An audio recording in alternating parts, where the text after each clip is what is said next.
1. Sir Walter Elliot of Kellynch Hall in Somersetshire was a man who, for his own amusement, never took up any book but the baronetage. There he found occupation for an idle hour and consolation in a distressed one. There his faculties were roused into admiration and respect by contemplating the limited remnant of the earliest patents. There, any unwelcome sensations arising from domestic affairs changed naturally into pity and contempt as he turned over the almost endless creations of the last century, and there, if every other leaf were powerless, he could read his own history with an interest which never failed. This was the page at which the favourite volume always opened. Elliot of Kellynch Hall. Walter Elliot, born March 1st, 1760. Married July 15th, 1784. Elizabeth, daughter of James Stevenson, Esquire of South Park in the county of Gloucester, by which lady, who died 1800, he has issue Elizabeth, born June 1st, 1785. Anne, born August 9th, 1787. A stillborn son, November 5th, 1789. Mary, born November 20th, 1791. Precisely such had the paragraph originally stood from the printer's hands, but Sir Walter had improved it by adding, for the information of himself and his family, these words, after the date of Mary's birth. Married, December 16th, 1810, Charles, son and heir of Charles Musgrove, Esquire of Uppercross, in the county of Somerset, and by inserting most accurately the day of the month on which he had lost his wife. Then followed the history and rise of the ancient and respectable family, in the usual terms. How it had been first settled in Cheshire, how mentioned in Dugdale, serving the office of High Sheriff, representing a borough in 3 successive parliaments, exertions of loyalty and dignity of baronet, in the first year of Charles II, with all the Marys and Elizabeths they had married, forming altogether 2 handsome duodecimo pages, and concluding with the arms and motto. Principal seat, Kellynch Hall, in the county of Somerset, and Sir Walter's handwriting again in this finale. Heir presumptive, William Walter Elliot, Esquire, great-grandson of the second Sir Walter. Vanity was the beginning and the end of Sir Walter Elliot's character, vanity of person and of situation. He had been remarkably handsome in his youth, and at 54 was still a very fine man. Few women could think more of their personal appearance than he did, nor could the valet of any new-made lord be more delighted with the place he held in society. He considered the blessing of beauty as inferior only to the blessing of a baronetcy. And the Sir Walter Elliot, who united these gifts, was the constant object of his warmest respect and devotion. His good looks and his rank had one fair claim on his attachment, since to them he must have owed a wife of very superior character to anything deserved by his own. Lady Elliot had been an excellent woman, sensible and amiable, whose judgment and conduct, if they might be pardoned the youthful infatuation which made her Lady Elliot, had never required indulgence afterwards. She had humoured, or softened, or concealed his failings, and promoted his real respectability for 17 years, and though not the very happiest being in the world herself, had found enough in her duties, her friends, and her children to attach her to life, and make it no matter of indifference to her when she was called on to quit them.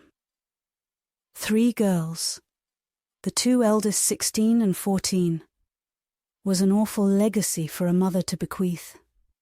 An awful charge, rather, to confide to the authority and guidance of a conceited, silly father.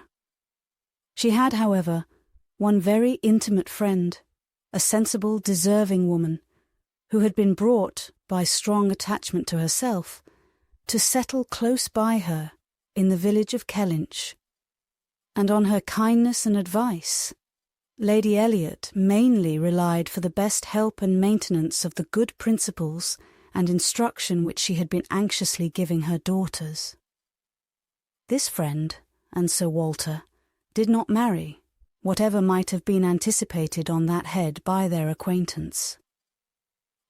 13 years had passed away since Lady Elliot's death, and they were still near neighbours and intimate friends, and one remained a widower, the other a widow. That Lady Russell, of steady age and character, and extremely well provided for, should have no thought of a second marriage, needs no apology to the public, which is rather apt to be unreasonably discontented when a woman does marry again than when she does not. But Sir Walter's continuing in singleness requires explanation. Be it known then that Sir Walter, like a good father, having met with one or two private disappointments in very unreasonable applications, prided himself on remaining single for his dear daughter's sake. For one daughter, his eldest, he would really have given up anything, which he had not been very much tempted to do. Elizabeth had succeeded, at 16, to all that was possible of her mother's rights and consequence, and being very handsome, and very like himself, her influence had always been great, and they had gone on together most happily. His two other children were of very inferior value. Mary had acquired a little artificial importance by becoming Mrs. Charles Musgrove, but Anne, with an elegance of mind and sweetness of character which must have placed her high with any people of real understanding, was nobody with either father or sister. Her word had no weight. Her convenience was always to give way. She was only Anne. To Lady Russell, indeed, she was a most dear and highly valued goddaughter, favourite and friend. Lady Russell loved them all. But it was only in Anne that she could fancy the mother to revive again. A few years before, Anne Elliot had been a very pretty girl, but her bloom had vanished early, and as even in its height, her father had found little to admire in her, so totally different were her delicate features and mild dark eyes from his own. There could be nothing in them, now that she was faded and thin, to excite his esteem. He had never indulged much hope, he had now none, of ever reading her name in any other page of his favourite work. All equality of alliance must rest with Elizabeth, for Mary had merely connected herself with an old country family of respectability and large fortune, and had therefore given all the honour and received none. Elizabeth would, one day or other, marry suitably. It sometimes happens that a woman is handsomer at 29 than she was 10 years before, and, generally speaking, if there has been neither ill health nor anxiety, it is a time of life at which scarcely any charm is lost. It was so with Elizabeth, still the same handsome Miss Elliot that she had begun to be 13 years ago, and Sir Walter might be excused, therefore, in forgetting her age, or, at least, be deemed only half a fool for thinking himself and Elizabeth as blooming as ever amidst the wreck of the good looks of everybody else, for he could plainly see how old all the rest of his family and acquaintance were growing. Anne haggard, Mary coarse, every face in the neighbourhood worsting, and the rapid increase of the crow's foot about Lady Russell's temples had long been a distress to him. Elizabeth did not quite equal her father in personal contentment. 13 years had seen her mistress of Kellynch Hall, presiding and directing with a self-possession and decision which could never have given the idea of her being younger than she was. For 13 years had she been doing the honours, and laying down the domestic law at home, and leading the way to the chaise and four, and walking immediately after Lady Russell out of all the drawing-rooms and dining-rooms in the country. 13 winters' revolving frosts had seen her opening every ball of credit which a scanty neighbourhood afforded, and 13 springs shone their blossoms as she travelled up to London with her father for a few weeks' annual enjoyment of the great world. She had the remembrance of all this. She had the consciousness of being 9 and 20 to give her some regrets and some apprehensions. She was fully satisfied of being still quite as handsome as ever. But she felt her approach to the years of danger and would have rejoiced to be certain of being properly solicited by baronet blood within the next 12-month or two. Then might she again take up the book of books with as much enjoyment as in her early youth, but now she liked it not. Always to be presented with the date of her own birth, and see no marriage follow but that of a youngest sister, made the book an evil. And more than once, when her father had left it open on the table near her, had she closed it with averted eyes and pushed it away. She had had a disappointment, moreover, which that book, and especially the history of her own family, must ever present the remembrance of. The heir presumptive, the very William Walter Elliot, Esquire, whose rights had been so generously supported by her father, had disappointed her. She had, while a very young girl, as soon as she had known him to be, in the event of her having no brother, the future baronet, meant to marry him, and her father had always meant that she should. He had not been known to them as a boy, but soon after Lady Elliot's death, Sir Walter had sought the acquaintance, and though his overtures had not been met with any warmth, he had persevered in seeking it, making allowance for the modest drawing back of youth. And, in one of their spring excursions to London, when Elizabeth was in her first bloom, Mr. Elliot had been forced into the introduction. He was at that time a very young man, just engaged in the study of the law, and Elizabeth found him extremely agreeable, and every plan in his favour was confirmed. He was invited to Kellynch Hall. He was talked of and expected all the rest of the year, but he never came. The following spring he was seen again in town, found equally agreeable, again encouraged, invited and expected, and again he did not come, and the next tidings were that he was married. Instead of pushing his fortune in the line marked out for the heir of the house of Elliot, he had purchased independence by uniting himself to a rich woman of inferior birth. Sir Walter had resented it. As the head of the house, he felt that he ought to have been consulted, especially after taking the young man so publicly by the hand. For they must have been seen together, he observed, once at Tattersall's and twice in the lobby of the House of Commons. His disapprobation was expressed, but apparently very little regarded. Mr. Elliot had attempted no apology, and shown himself as unsolicitous of being longer noticed by the family, as Sir Walter considered him unworthy of it. All acquaintance between them had ceased. This very awkward history of Mr. Elliot was still, after an interval of several years, felt with anger by Elizabeth, who had liked the man for himself, and still more for being her father's heir, and whose strong family pride could see only in him a proper match for Sir Walter Elliot's eldest daughter. There was not a baronet from A to Z whom her feelings could have so willingly acknowledged as an equal. Yet so miserably had he conducted himself that though she was at this present time, the summer of 1814, wearing black ribbons for his wife, she could not admit him to be worth thinking of again. The disgrace of his first marriage might, perhaps, as there was no reason to suppose it perpetuated by offspring, have been got over, had he not done worse.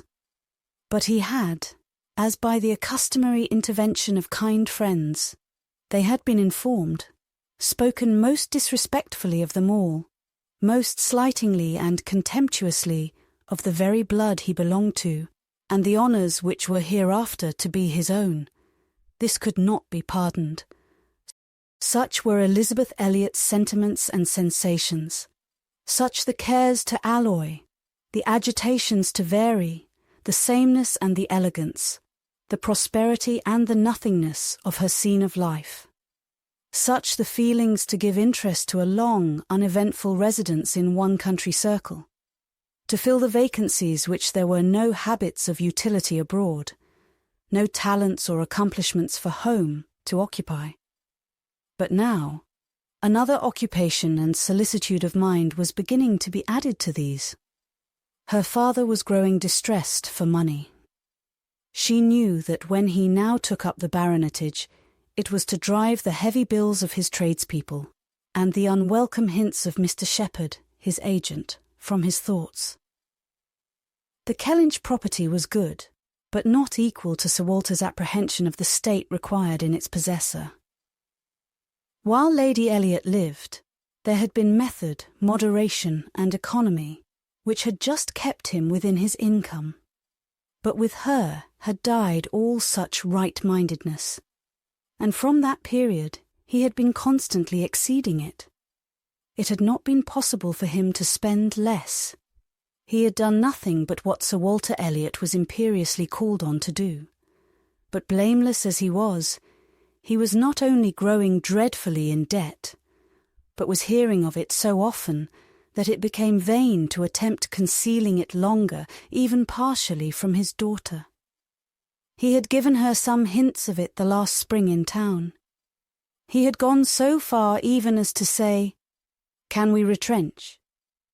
Does it occur to you that there is any one article in which we can retrench?" And Elizabeth, to do her justice, had, in the first ardour of female alarm, set seriously to think what could be done, and had finally proposed these two branches of economy, to cut off some unnecessary charities, and to refrain from new furnishing the drawing-room. To which expedients she afterwards added the happy thought of their taking no present down to Anne, as had been the usual yearly custom. But these measures, however good in themselves, were insufficient for the real extent of the evil, the whole of which Sir Walter found himself obliged to confess to her soon afterwards. Elizabeth had nothing to propose of deeper efficacy. She felt herself ill-used and unfortunate, as did her father, and they were neither of them able to devise any means of lessening their expenses without compromising their dignity, or relinquishing their comforts in a way not to be borne. There was only a small part of his estate that Sir Walter could dispose of, but had every acre been alienable, it would have made no difference. He had condescended to mortgage as far as he had the power, but he would never condescend to sell. No, he would never disgrace his name so far. The Kellynch estate should be transmitted whole and entire as he had received it.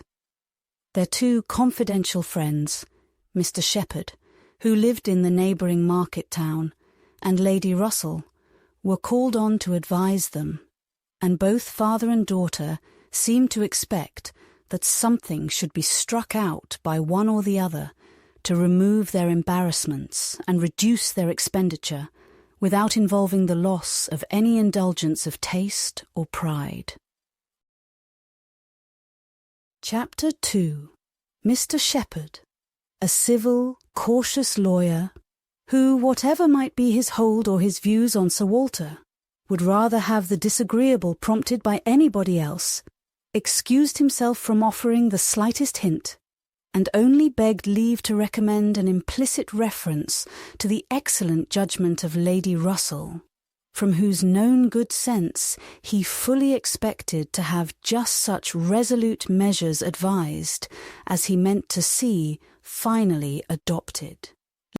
Lady Russell was most anxiously zealous on the subject, and gave it much serious consideration. She was a woman rather of sound than of quick abilities, whose difficulties in coming to any decision in this instance were great, from the opposition of two leading principles. She was of strict integrity herself, with a delicate sense of honour, but she was as desirous of saving Sir Walter's feelings, as solicitous for the credit of the family, as aristocratic in her ideas of what was due to them, as anybody of sense and honesty could well be. She was a benevolent, charitable, good woman, and capable of strong attachments, most correct in her conduct, strict in her notions of decorum, and with manners that were held a standard of good breeding. She had a cultivated mind, and was, generally speaking, rational and consistent, but she had prejudices on the side of ancestry. She had a value for rank and consequence, which blinded her a little to the faults of those who possessed them. Herself, the widow of only a knight, she gave the dignity of a baronet all its due, and Sir Walter, independent of his claims as an old acquaintance, an attentive neighbour, an obliging landlord, the husband of her very dear friend, the father of Anne and her sisters, was, as being Sir Walter, in her apprehension, entitled to a great deal of compassion and consideration under his present difficulties. They must retrench. That did not admit of a doubt. But she was very anxious to have it done with the least possible pain to him and Elizabeth. She drew up plans of economy. She made exact calculations, and she did what nobody else thought of doing. She consulted Anne, who never seemed considered by the others as having any interest in the question. She consulted, and in a degree was influenced by her in marking out the scheme of retrenchment which was at last submitted to Sir Walter. Every emendation of Anne's had been on the side of honesty against importance. She wanted more vigorous measures, a more complete reformation, a quicker release from debt, a much higher tone of indifference for everything but justice and equity. "If we can persuade your father to all this," said Lady Russell, looking over her paper, "much may be done. If he will adopt these regulations, in 7 years he will be clear, and I hope we may be able to convince him and Elizabeth that Kellynch Hall has a respectability in itself which cannot be affected by these reductions, and that the true dignity of Sir Walter Elliot will be very far from lessened in the eyes of sensible people by acting like a man of principle. What will he be doing, in fact, but what very many of our first families have done, or ought to do? There will be nothing singular in his case, and it is singularity which often makes the worst part of our suffering, as it always does of our conduct. I have great hope of prevailing. We must be serious and decided. For after all, the person who has contracted debts must pay them. And though a great deal is due to the feelings of the gentleman, and the head of a house like your father, there is still more due to the character of an honest man. This was the principle on which Anne wanted her father to be proceeding, his friends to be urging him. She considered it as an act of indispensable duty to clear away the claims of creditors with all the expedition which the most comprehensive retrenchments could secure, and saw no dignity in anything short of it. She wanted it to be prescribed, and felt as a duty. She rated Lady Russell's influence highly, and as to the severe degree of self-denial which her own conscience prompted, she believed there might be little more difficulty in persuading them to a complete than to half a reformation. Her knowledge of her father and Elizabeth inclined her to think that the sacrifice of one pair of horses would be hardly less painful than of both, and so on, through the whole list of Lady Russell's too gentle reductions. How Anne's more rigid requisitions might have been taken is of little consequence. Lady Russell's had no success at all, could not be put up with, were not to be borne. What? Every comfort of life knocked off. Journeys, London, servants, horses, table, contractions and restrictions everywhere, to live no longer with the decencies even of a private gentleman, No, he would sooner quit Kellynch Hall at once than remain in it on such disgraceful terms. Quit Kellynch Hall.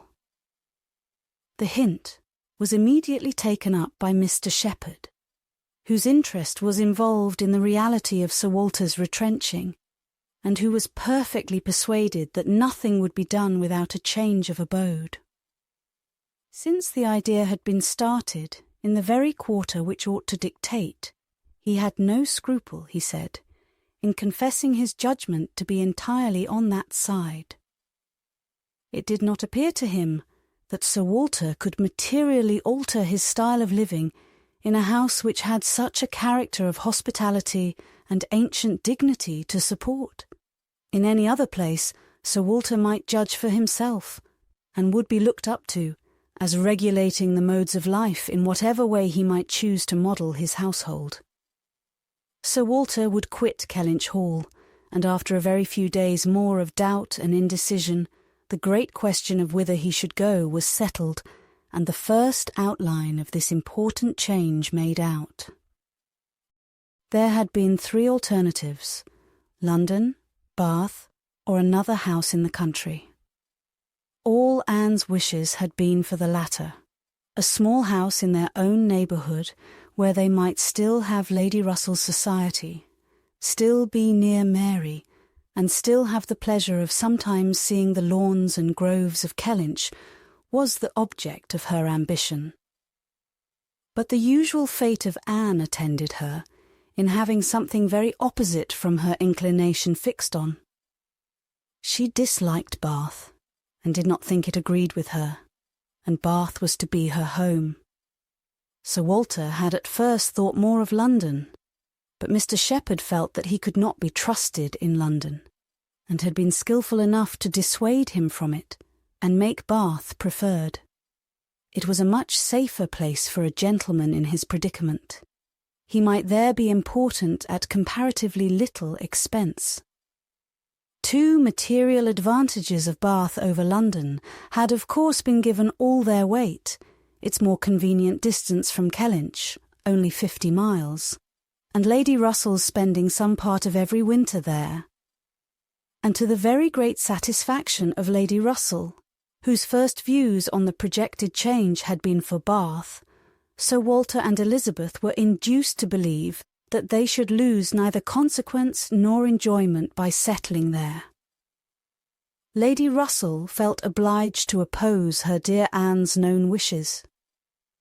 It would be too much to expect Sir Walter to descend into a small house in his own neighbourhood. Anne herself would have found the mortifications of it more than she foresaw, and to Sir Walter's feelings they must have been dreadful. And with regard to Anne's dislike of Bath, she considered it as a prejudice and mistake arising, first, from the circumstance of her having been 3 years at school there after her mother's death, and secondly, from her happening to be not in perfectly good spirits the only winter which she had afterwards spent there with herself. Lady Russell was fond of Bath, in short, and disposed to think it must suit them all. And as to her young friend's health, by passing all the warm months with her at Kellynch Lodge, every danger would be avoided, and it was in fact a change which must do both health and spirits good. Anne had been too little from home, too little seen. Her spirits were not high. A larger society would improve them. She wanted her to be more known. The undesirableness of any other house in the same neighbourhood for Sir Walter was certainly much strengthened by one part, and a very material part of the scheme, which had been happily engrafted on the beginning. He was not only to quit his home, but to see it in the hands of others. A trial of fortitude which stronger heads than Sir Walter's have found too much. Kellynch Hall was to be let. This, however, was a profound secret, not to be breathed beyond their own circle. Sir Walter could not have borne the degradation of being known to design letting his house. Mr. Shepherd had once mentioned the word advertise, but never dared approach it again. Sir Walter spurned the idea of its being offered in any manner, forbade the slightest hint being dropped of his having such an intention, and it was only on the supposition of his being spontaneously solicited by some most unexceptionable applicant, on his own terms and as a great favour, that he would let it at all. How quick come the reasons for approving what we like! Lady Russell had another excellent one at hand, for being extremely glad that Sir Walter and his family were to remove from the country. Elizabeth had been lately forming an intimacy, which she wished to see interrupted.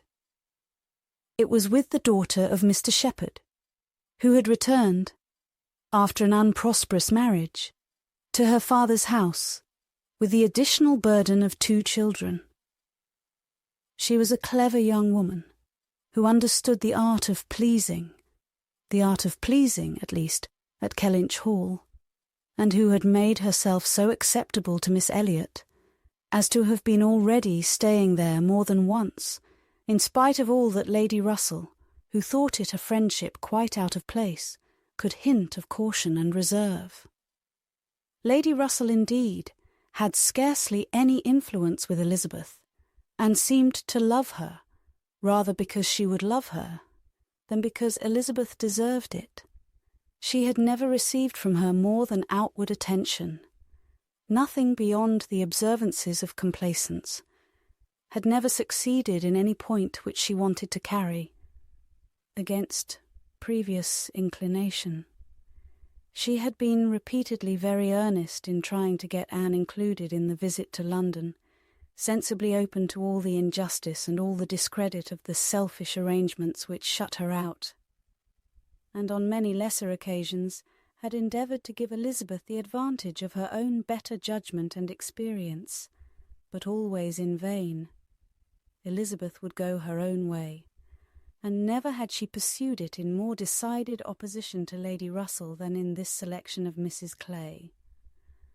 Turning from the society of so deserving a sister to bestow her affection and confidence on one who ought to have been nothing to her but the object of distant civility. From situation, Mrs. Clay was, in Lady Russell's estimate, a very unequal, and in her character she believed a very dangerous companion, and a removal that would leave Mrs. Clay behind and bring a choice of more suitable intimates within Miss Elliot's reach, was therefore an object of first-rate importance. Chapter 3. "I must take leave to observe, Sir Walter," said Mr. Shepherd one morning at Kellynch Hall, as he laid down the newspaper, "that the present juncture is much in our favour. This peace will be turning all our rich naval officers ashore. They will be all wanting a home. Could not be a better time, Sir Walter, for having a choice of tenants, very responsible tenants. Many a noble fortune has been made during the war. If a rich admiral were to come in our way, Sir Walter—" "He would be a very lucky man, Shepherd," replied Sir Walter. "That's all I have to remark.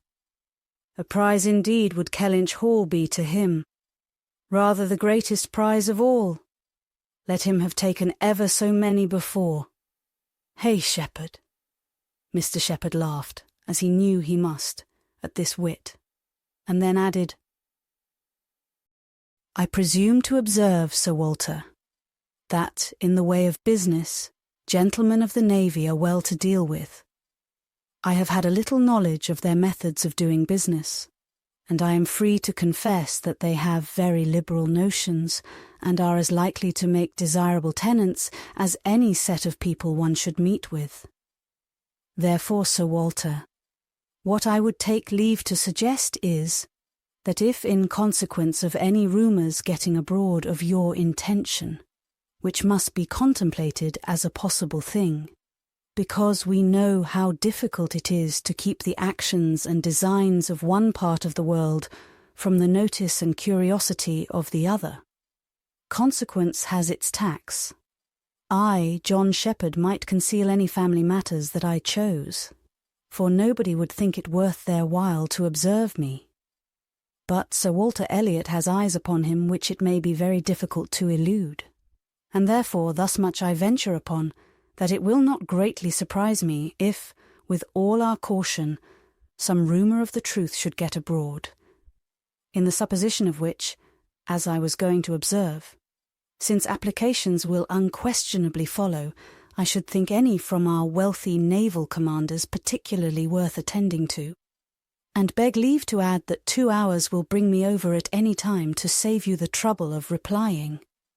Sir Walter only nodded, but soon afterwards, rising and pacing the room, he observed sarcastically, "There are few among the gentlemen of the navy, I imagine, who would not be surprised to find themselves in a house of this description." "They would look around them, no doubt, and bless their good fortune," said Mrs. Clay, for Mrs. Clay was present. Her father had driven her over, nothing being of so much use to Mrs. Clay's health as a drive to Kellynch. "But I quite agree with my father in thinking a sailor might be a very desirable tenant. I have known a good deal of the profession, and besides their liberality they are so neat and careful in all their ways. These valuable pictures of yours, Sir Walter, if you chose to leave them, would be perfectly safe. Everything in and about the house would be taken such excellent care of. The gardens and shrubberies would be kept in almost as high order as they are now. You need not be afraid, Miss Elliot, of your own sweet flower gardens being neglected." "As to all that," rejoined Sir Walter coolly, "supposing I were induced to let my house, I have by no means made up my mind as to the privileges to be annexed to it. I am not particularly disposed to favour a tenant. The park would be open to him, of course, and few navy officers, or men of any other description, can have had such a range. But what restrictions I might impose on the use of the pleasure grounds is another thing. I am not fond of the idea of my shrubberies being always approachable, and I should recommend Miss Elliot to be on her guard with respect to her flower garden. I am very little disposed to grant a tenant of Kellynch Hall any extraordinary favour, I assure you, be he sailor or soldier." After a short pause, Mr. Shepherd presumed to say, "In all these cases, there are established usages which make everything plain and easy between landlord and tenant. Your interest, Sir Walter, is in pretty safe hands. Depend upon me for taking care that no tenant has more than his just rights. I venture to hint that Sir Walter Elliot cannot be half so jealous for his own as John Shepherd will be for him." Here Anne spoke. "The navy, I think, who have done so much for us, have at least an equal claim with any other set of men, for all the comforts and all the privileges which any home can give. Sailors work hard enough for their comforts, we must all allow." "Very true, very true. What Miss Anne says is very true," was Mr. Shepherd's rejoinder, and "Oh, certainly," was his daughter's. But Sir Walter's remark was soon afterwards, "The profession has its utility, but I should be sorry to see any friend of mine belonging to it." "Indeed," was the reply, and with a look of surprise. "Yes, it is in 2 points offensive to me. I have 2 strong grounds of objection to it. First, as being the means of bringing persons of obscure birth into undue distinction, and raising men to honours which their fathers and grandfathers never dreamt of. And secondly, as it cuts up a man's youth and vigour most horribly. A sailor grows old sooner than any other man. I have observed it all my life. A man is in greater danger in the navy of being insulted by the rise of one whose father, his father might have disdained to speak to, and of becoming prematurely an object of disgust himself, than in any other line. One day last spring in town, I was in company with 2 men, striking instances of what I am talking of. Lord St. Ives, whose father we all know to have been a country curate, without bread to eat. I was to give place to Lord St. Ives, and a certain Admiral Baldwin, the most deplorable-looking personage you can imagine. His face the colour of mahogany, rough and rugged to the last degree, all lines and wrinkles, 9 grey hairs of a side, and nothing but a dab of powder at top. "In the name of heaven, who is that old fellow?" said I to a friend of mine who was standing near, Sir Basil Morley. "Old fellow," cried Sir Basil, "it is Admiral Baldwin. What do you take his age to be?" 60, said I, or perhaps 62. 40, replied Sir Basil, 40 and no more. Picture to yourselves my amazement. I shall not easily forget Admiral Baldwin. I never saw quite so wretched an example of what a seafaring life can do, but to a degree I know it is the same with them all. They are all knocked about and exposed to every climate and every weather, till they are not fit to be seen. It is a pity they are not knocked on the head at once, before they reach Admiral Baldwin's age. "Nay, Sir Walter," cried Mrs. Clay, "this is being severe indeed. Have a little mercy on the poor men.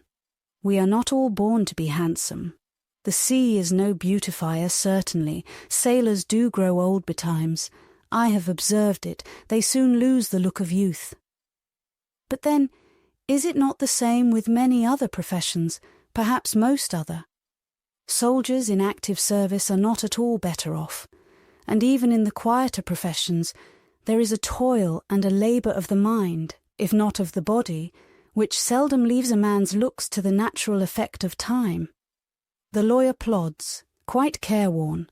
The physician is up at all hours, and travelling in all weather, and even the clergyman." She stopped a moment to consider what might do for the clergyman. "And even the clergyman, you know, is obliged to go into infected rooms, and expose his health and looks to all the injury of a poisonous atmosphere.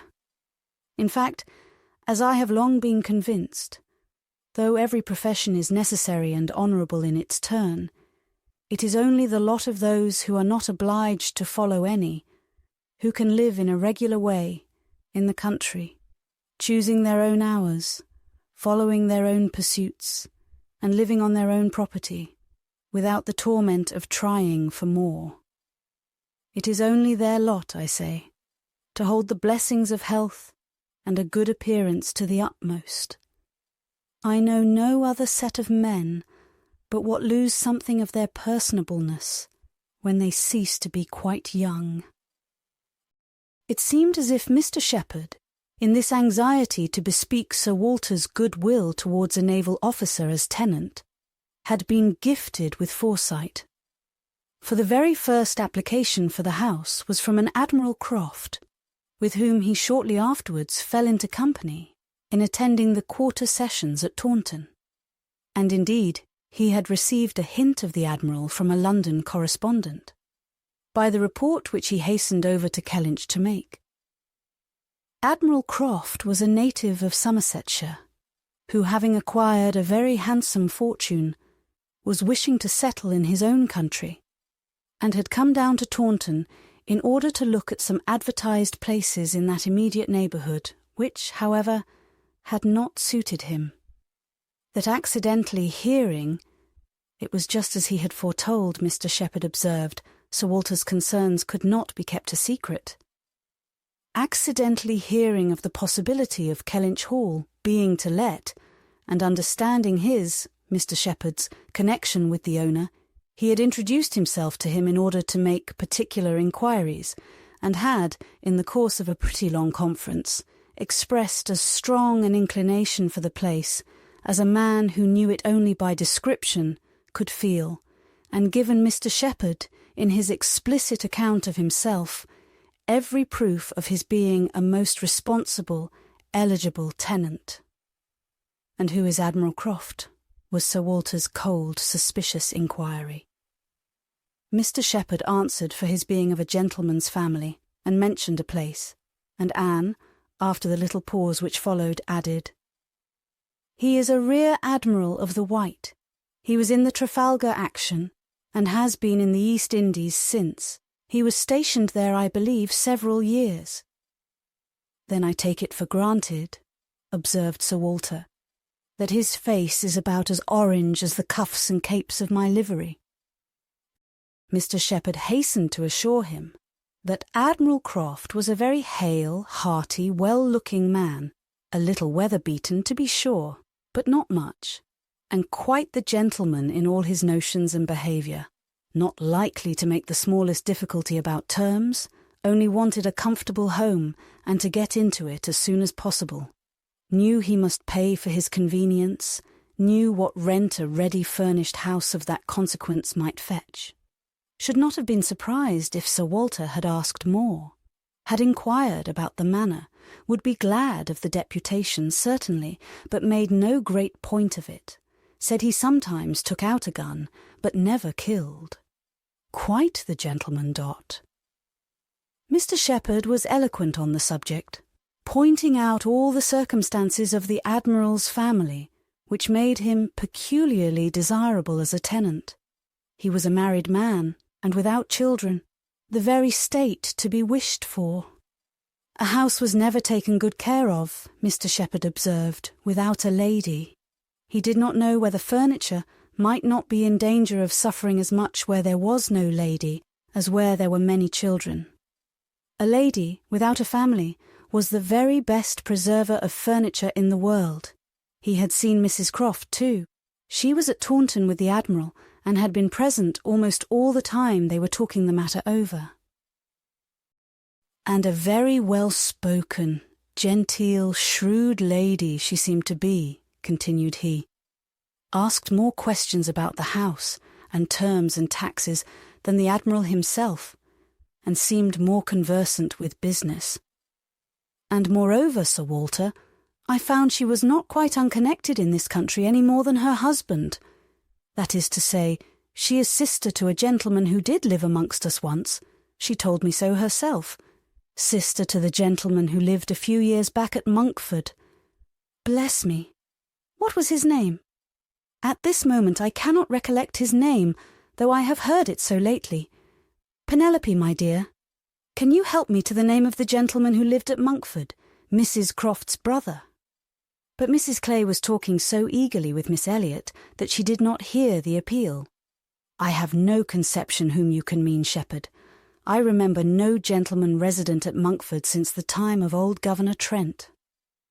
Bless me, how very odd. I shall forget my own name soon, I suppose. A name that I am so very well acquainted with, knew the gentleman so well by sight, seen him 100 times, came to consult me once, I remember, about a trespass of one of his neighbours, farmer's man breaking into his orchard, wall torn down, apples stolen, caught in the fact, and afterwards, contrary to my judgment, submitted to an amicable compromise. Very odd indeed. After waiting another moment. You mean Mr. Wentworth, I suppose, said Anne. Mr. Shepherd was all gratitude. Wentworth was the very name. Mr. Wentworth was the very man. He had the curacy of Monkford, you know, Sir Walter, some time back, for 2 or 3 years. Came there about the year 1805, I take it. You remember him, I am sure. Wentworth? Oh, aye, Mr. Wentworth, the curate of Monkford. You misled me by the term gentleman. I thought you were speaking of some man of property. Mr. Wentworth was nobody, I remember, quite unconnected, nothing to do with the Strafford family. One wonders how the names of many of our nobility become so common.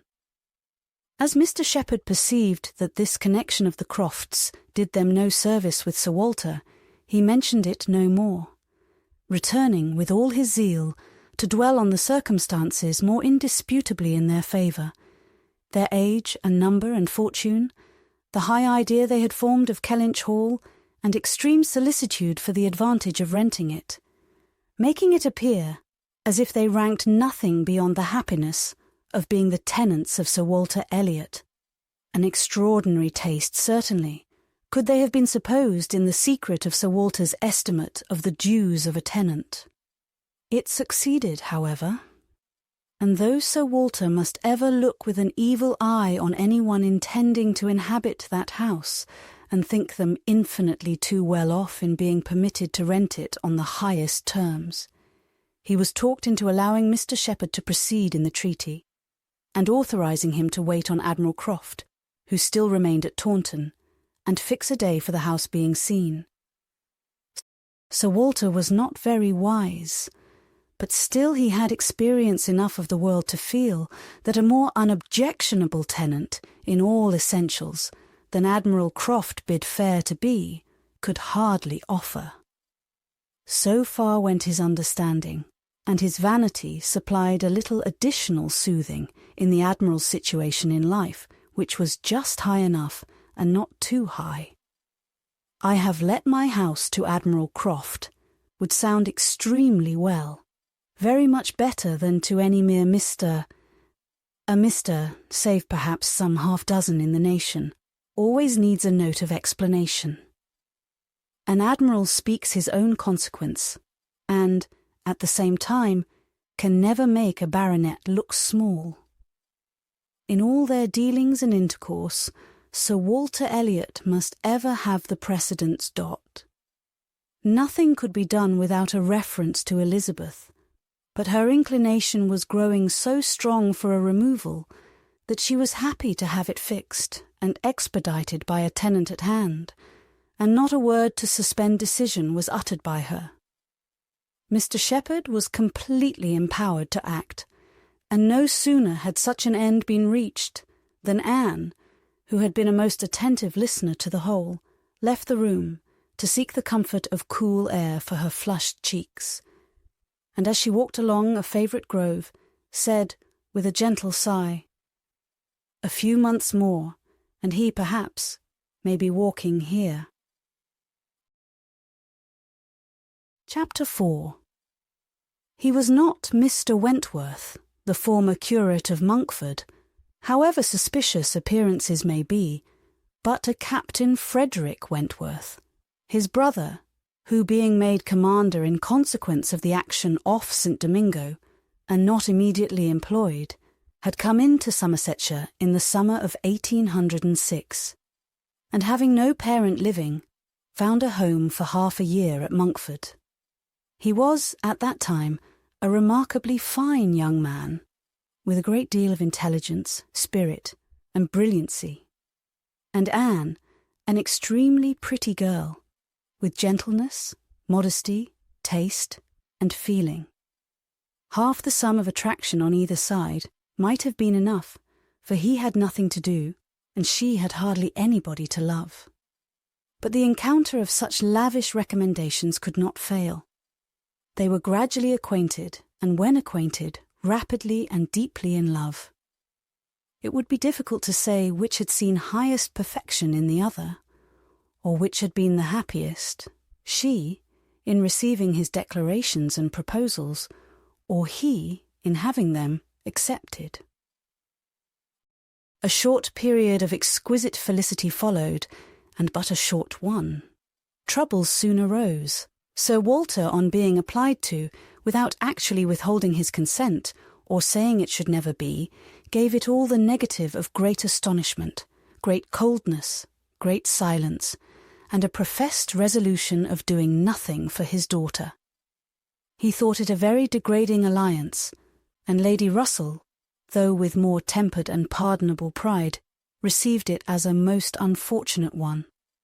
Anne Elliot, with all her claims of birth, beauty, and mind, to throw herself away at 19, involve herself at 19 in an engagement with a young man who had nothing but himself to recommend him and no hopes of attaining affluence, but in the chances of a most uncertain profession and no connections to secure even his farther rise in the profession, would be indeed a throwing away, which she grieved to think of. Anne Elliot, so young, known to so few, to be snatched off by a stranger without alliance or fortune, or rather sunk by him into a state of most wearing, anxious, youth-killing dependence. It must not be, if by any fair interference of friendship, any representations from one who had almost a mother's love and mother's rights, it would be prevented. Captain Wentworth had no fortune. He had been lucky in his profession, but spending freely, what had come freely, had realized nothing. But he was confident that he should soon be rich, Full of life and ardour, he knew that he should soon have a ship, and soon be on a station that would lead to everything he wanted. He had always been lucky. He knew he should be so still. Such confidence, powerful in its own warmth, and bewitching in the wit which often expressed it, must have been enough for Anne. But Lady Russell saw it very differently. His sanguine temper and fearlessness of mind operated very differently on her. She saw in it but an aggravation of the evil. It only added a dangerous character to himself. He was brilliant, he was headstrong. Lady Russell had little taste for wit, and of anything approaching to imprudence a horror. She deprecated the connection in every light. Such opposition as these feelings produced was more than Anne could combat. Young and gentle as she was, it might yet have been possible to withstand her father's ill will, though unsoftened by one kind word or look on the part of her sister. But Lady Russell, whom she had always loved and relied on, could not, with such steadiness of opinion and such tenderness of manner, be continually advising her in vain. She was persuaded to believe the engagement a wrong thing, indiscreet, improper, hardly capable of success and not deserving it. But it was not a merely selfish caution under which she acted in putting an end to it. Had she not imagined herself consulting his good, even more than her own, she could hardly have given him up. The belief of being prudent and self-denying principally for his advantage was her chief consolation under the misery of a parting, a final parting, and every consolation was required, for she had to encounter all the additional pain of opinions, on his side, totally unconvinced and unbending, and of his feeling himself ill-used by so forced a relinquishment. He had left the country in consequence. A few months had seen the beginning and the end of their acquaintance, but not with a few months ended Anne's share of suffering from it. Her attachment and regrets had, for a long time, clouded every enjoyment of youth, and an early loss of bloom and spirits had been their lasting effect. More than 7 years were gone since this little history of sorrowful interest had reached its close, and time had softened down much, perhaps nearly all of peculiar attachment to him. But she had been too dependent on time alone.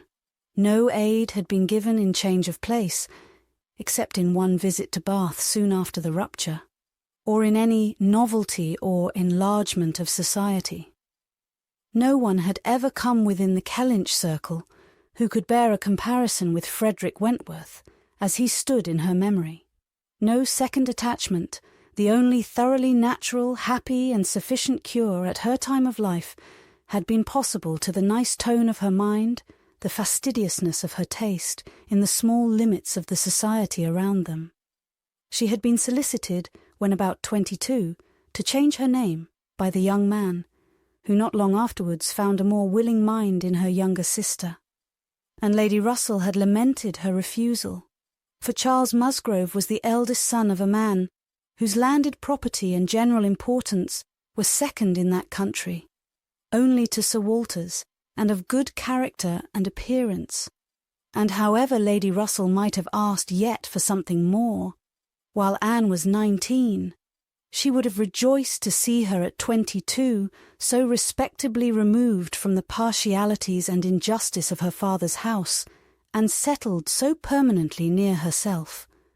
But in this case, Anne had left nothing for advice to do, and though Lady Russell, as satisfied as ever with her own discretion, never wished the past undone, she began now to have the anxiety which borders on hopelessness for Anne's being tempted, by some man of talents and independence, to enter a state for which she held her to be peculiarly fitted by her warm affections and domestic habits.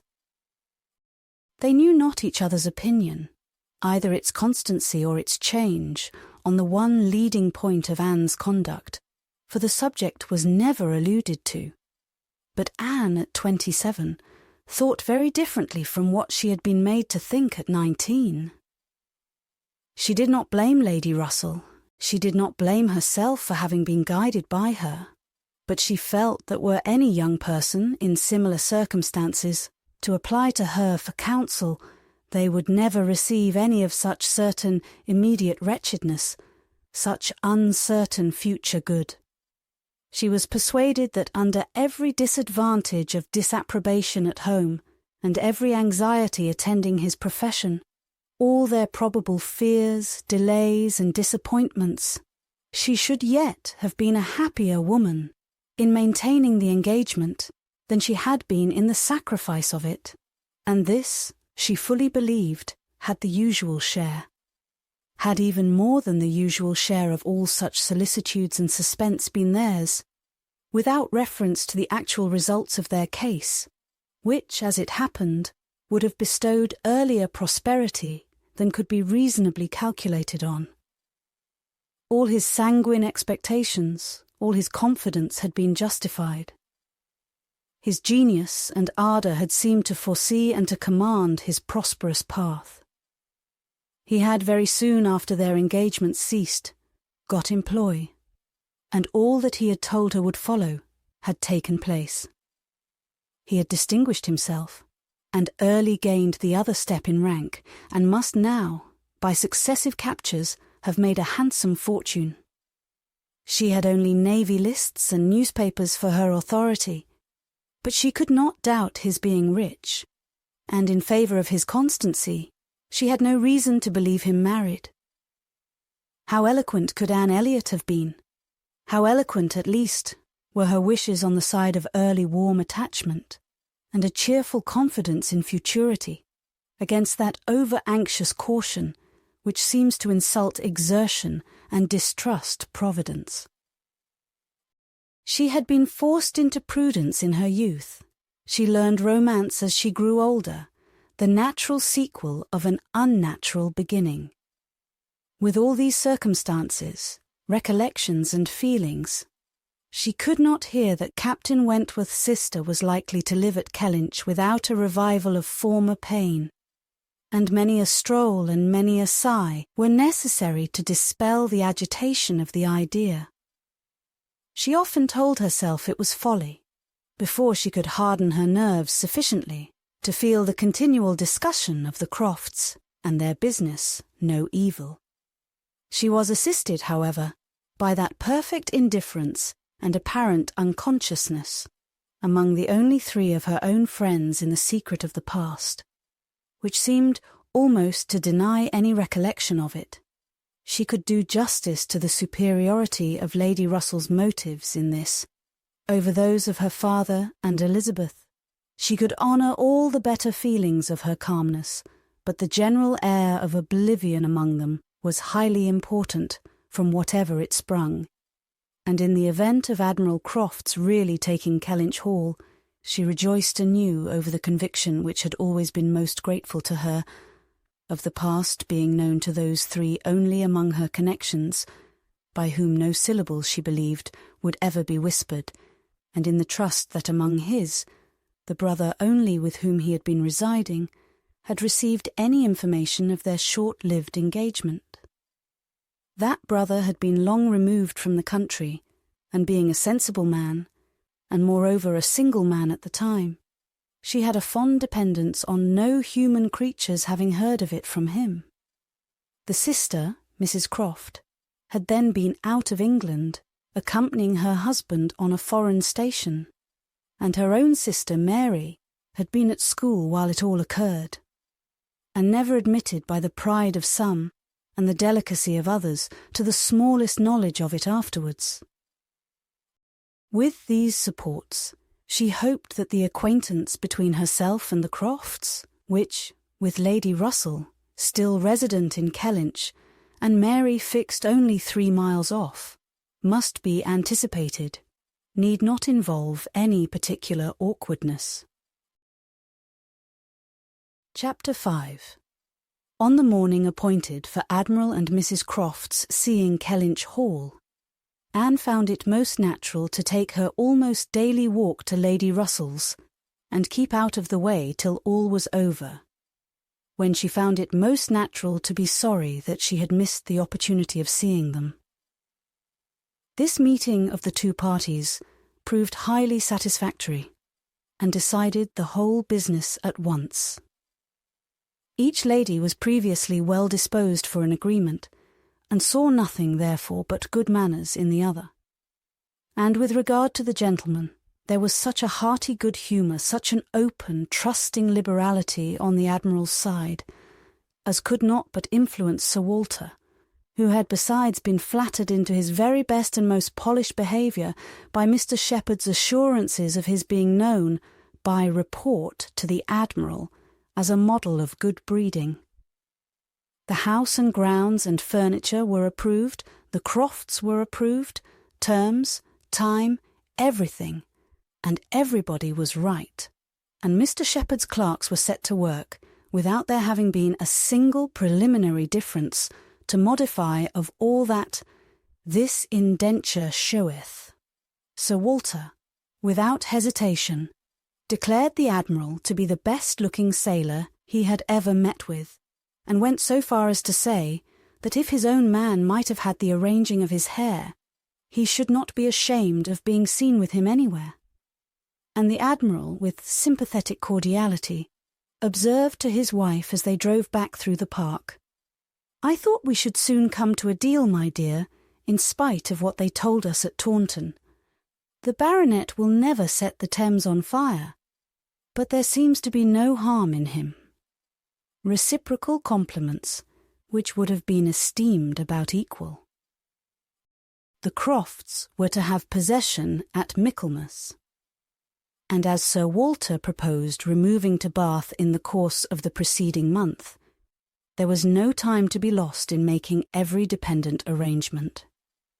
Lady Russell, convinced that Anne would not be allowed to be of any use or any importance in the choice of the house which they were going to secure, was very unwilling to have her hurried away so soon, and wanted to make it possible for her to stay behind till she might convey her to Bath herself after Christmas.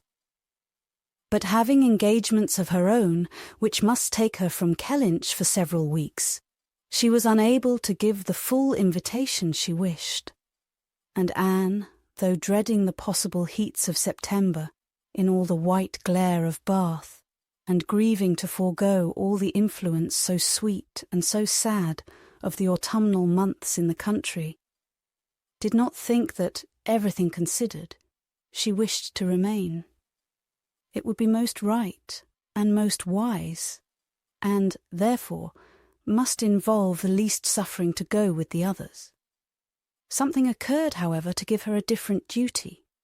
Mary, often a little unwell, and always thinking a great deal of her own complaints, and always in the habit of claiming Anne when anything was the matter, was indisposed, and foreseeing that she should not have a day's health all the autumn, entreated, or rather required her, for it was hardly entreaty, to come to Uppercross Cottage and bear her company as long as she should want her, instead of going to Bath. "I cannot possibly do without Anne," was Mary's reasoning, and Elizabeth's reply was, "Then I am sure Anne had better stay, for nobody will want her in Bath." To be claimed as a good, though in an improper style, is at least better than being rejected as no good at all, and Anne, glad to be thought of some use, glad to have anything marked out as a duty, and certainly not sorry to have the scene of it in the country, and her own dear country, readily agreed to stay. This invitation of Mary's removed all Lady Russell's difficulties, and it was consequently soon settled that Anne should not go to Bath till Lady Russell took her, and that all the intervening time should be divided between Uppercross Cottage and Kellynch Lodge. So far, all was perfectly right, but Lady Russell was almost startled by the wrong of one part of the Kellynch Hall plan when it burst on her, which was Mrs. Clay's being engaged to go to Bath with Sir Walter and Elizabeth, as a most important and valuable assistant to the latter in all the business before her.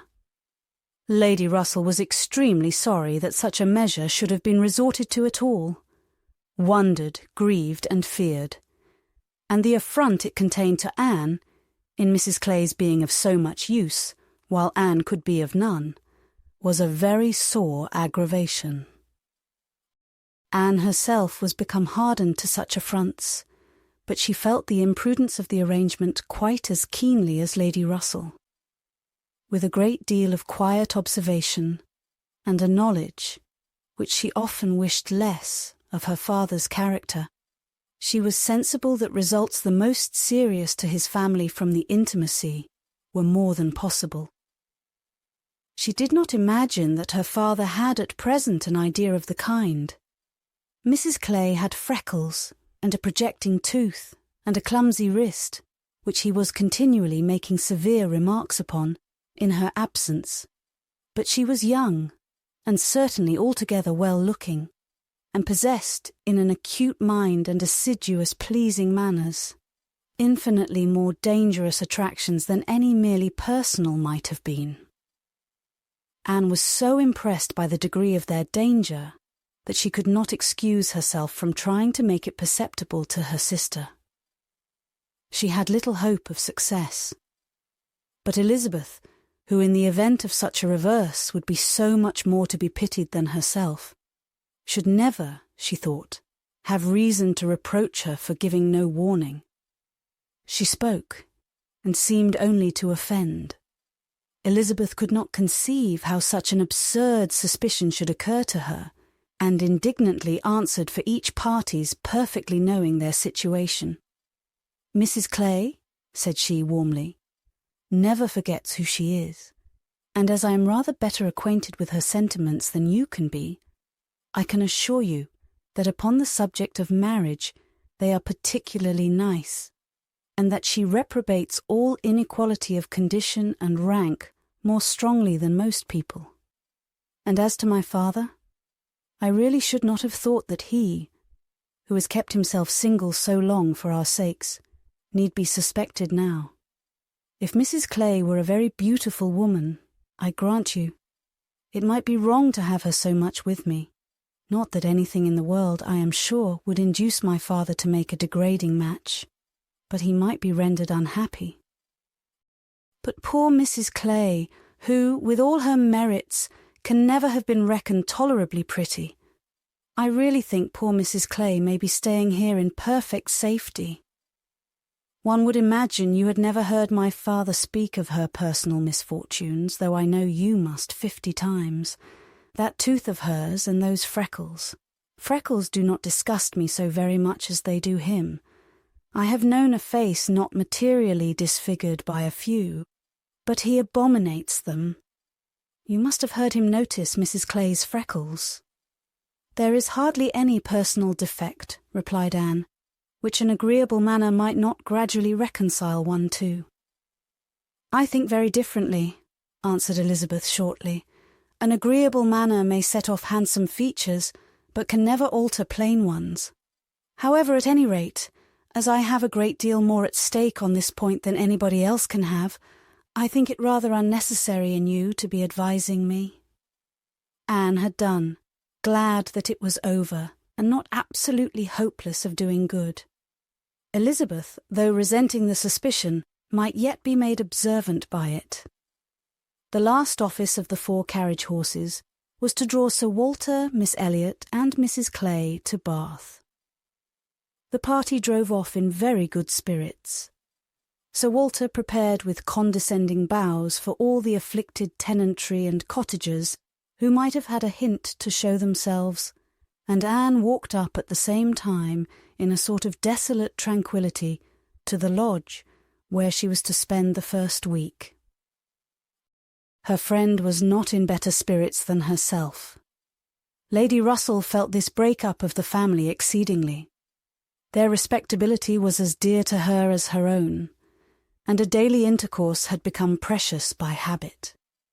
It was painful to look upon their deserted grounds, and still worse to anticipate the new hands they were to fall into.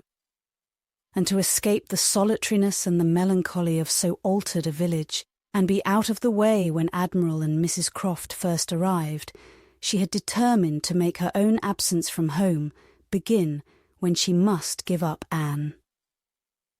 Accordingly, their removal was made together, and Anne was set down at Uppercross Cottage, in the first stage of Lady Russell's journey. Uppercross was a moderate-sized village, which a few years back had been completely in the old English style, containing only 2 houses superior in appearance to those of the yeomen and labourers. The mansion of the squire, with its high walls, great gates and old trees, substantial and unmodernised, and the compact, tight parsonage, enclosed in its own neat garden, with a vine and a pear tree trained round its casements.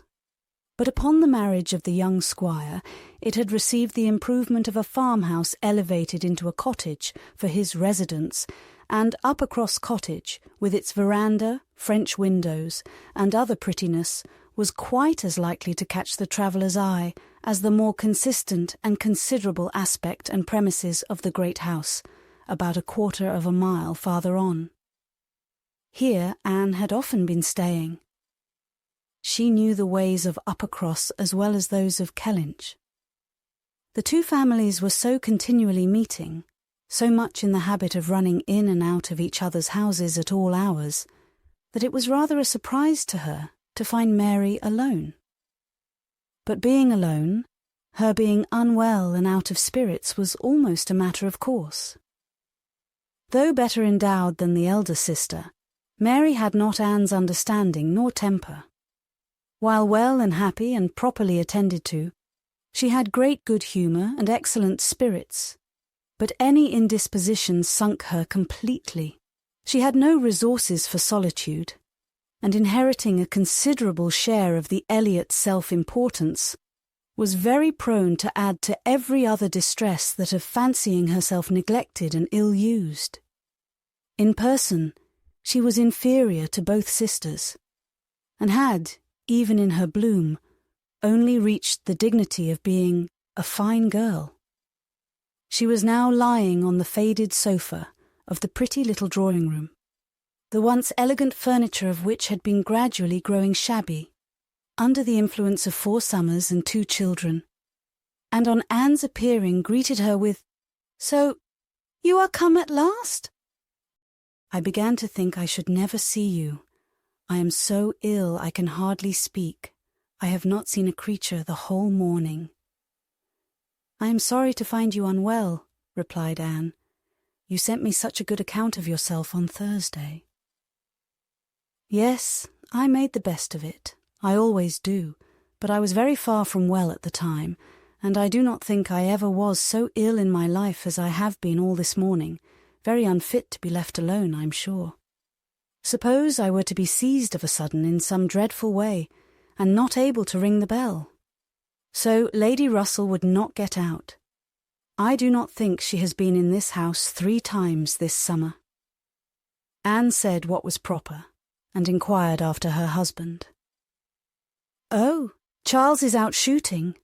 I have not seen him since 7 o'clock. He would go, though I told him how ill I was. He said he should not stay out long, but he has never come back, and now it is almost 1. I assure you, I have not seen a soul this whole long morning." "You have had your little boys with you?" "Yes, as long as I could bear their noise, but they are so unmanageable that they do me more harm than good. Little Charles does not mind a word I say, and Walter is growing quite as bad." "Well, you will soon be better now," replied Anne cheerfully. "You know I always cure you when I come." "How are your neighbours at the great house?" "I can give you no account of them. I have not seen one of them today, except Mr. Musgrove, who just stopped and spoke through the window, but without getting off his horse, and though I told him how ill I was, not one of them have been near me. It did not happen to suit the Miss Musgroves, I suppose, and they never put themselves out of their way." "You will see them yet, perhaps, before the morning is gone. It is early." I never want them, I assure you.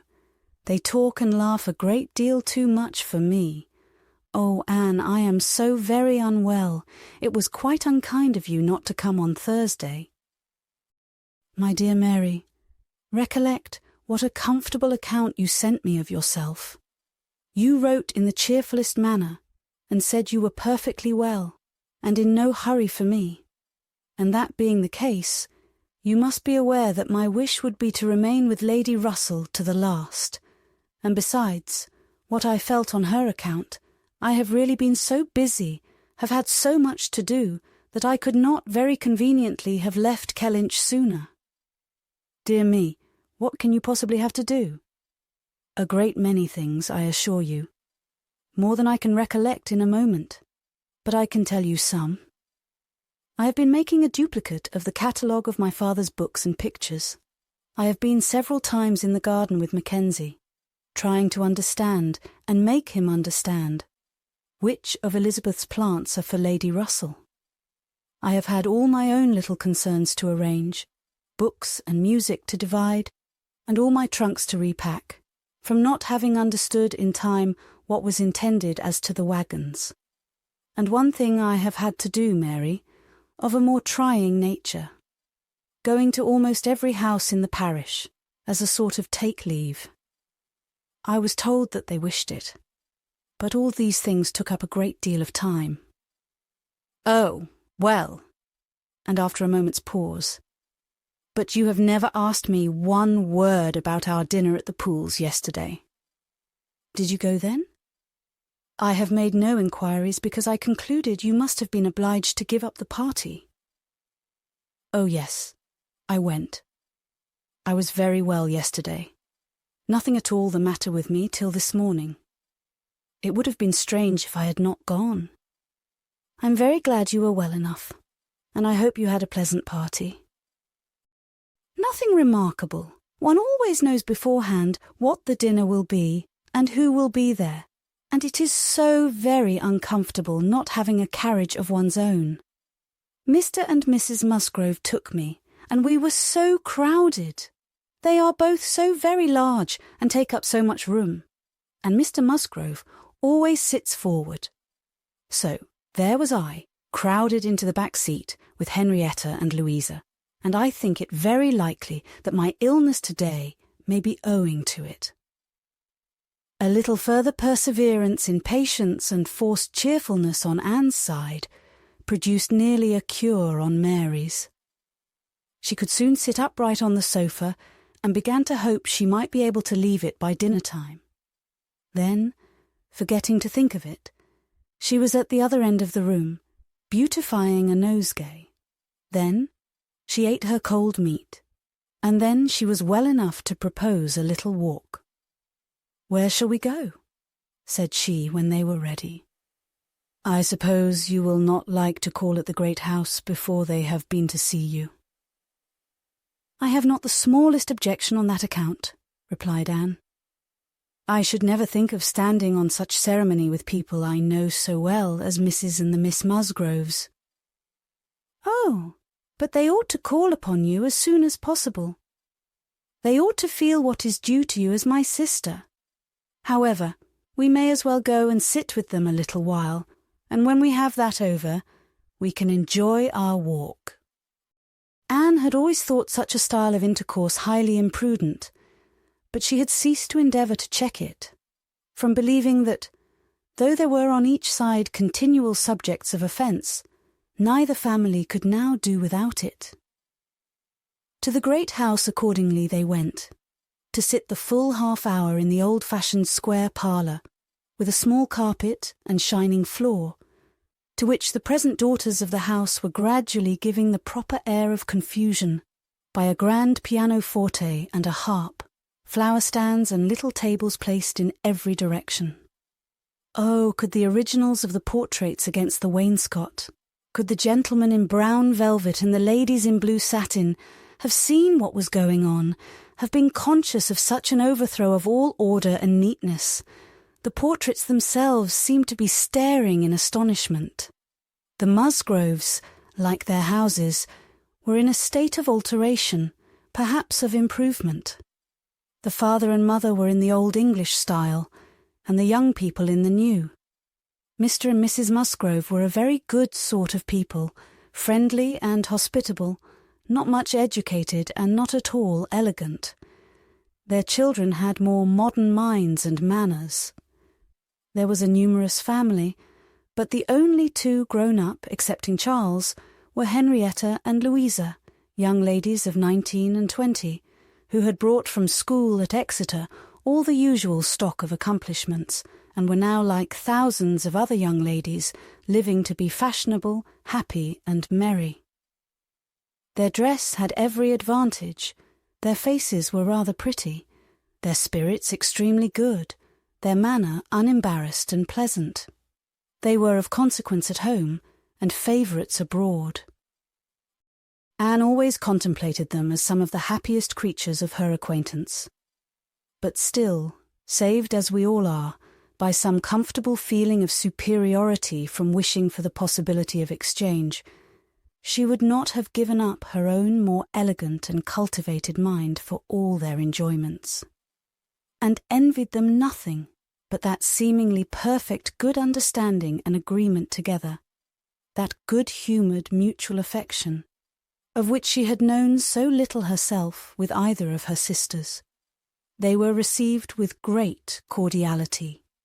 Nothing seemed amiss on the side of the great house family, which was generally, as Anne very well knew, the least to blame.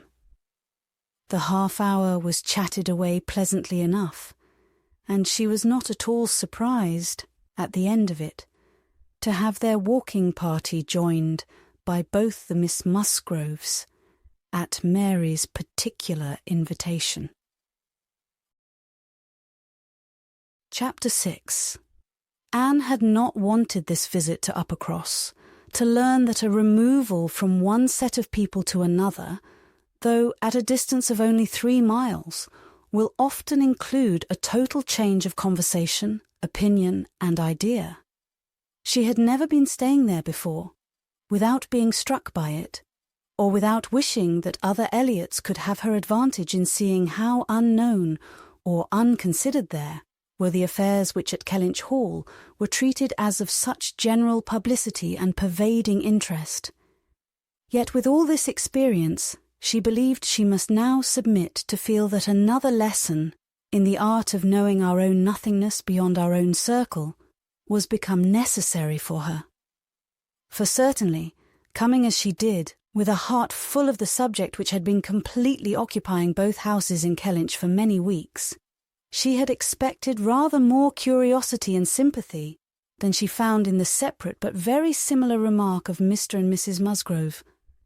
"So, Miss Anne, Sir Walter and your sister are gone, and what part of Bath do you think they will settle in?" And this, without much waiting for an answer. Or in the young lady's addition of, "I hope we shall be in Bath in the winter, but remember, Papa, if we do go, we must be in a good situation, none of your Queen Squares for us." Or in the anxious supplement from Mary of, "Upon my word, I shall be pretty well off when you are all gone away to be happy at Bath." She could only resolve to avoid such self-delusion in future, and think with heightened gratitude of the extraordinary blessing of having one such truly sympathising friend as Lady Russell. The Mr. Musgroves had their own game to guard and to destroy, their own horses, dogs, and newspapers to engage them, and the females were fully occupied in all the other common subjects of housekeeping, neighbours, dress, dancing, and music. She acknowledged it to be very fitting that every little social commonwealth should dictate its own matters of discourse, and hoped, ere long, to become a not unworthy member of the one she was now transplanted into. With the prospect of spending at least 2 months at Uppercross, it was highly incumbent on her to clothe her imagination, her memory, and all her ideas in as much of Uppercross as possible. She had no dread of these 2 months. Mary was not so repulsive and unsisterly as Elizabeth, nor so inaccessible to all influence of hers. Neither was there anything among the other component parts of the cottage inimical to comfort. She was always on friendly terms with her brother-in-law. And in the children, who loved her nearly as well and respected her a great deal more than their mother, she had an object of interest, amusement, and wholesome exertion. Charles Musgrove was civil and agreeable. In sense and temper he was undoubtedly superior to his wife, but not of powers, or conversation, or grace. To make the past, as they were connected together, at all a dangerous contemplation. Though at the same time Anne could believe, with Lady Russell, that a more equal match might have greatly improved him, and that a woman of real understanding might have given more consequence to his character, and more usefulness, rationality, and elegance to his habits and pursuits.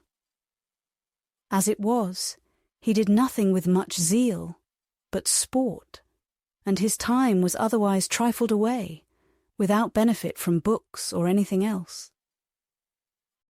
He had very good spirits, which never seemed much affected by his wife's occasional lowness, bore with her unreasonableness sometimes to Anne's admiration.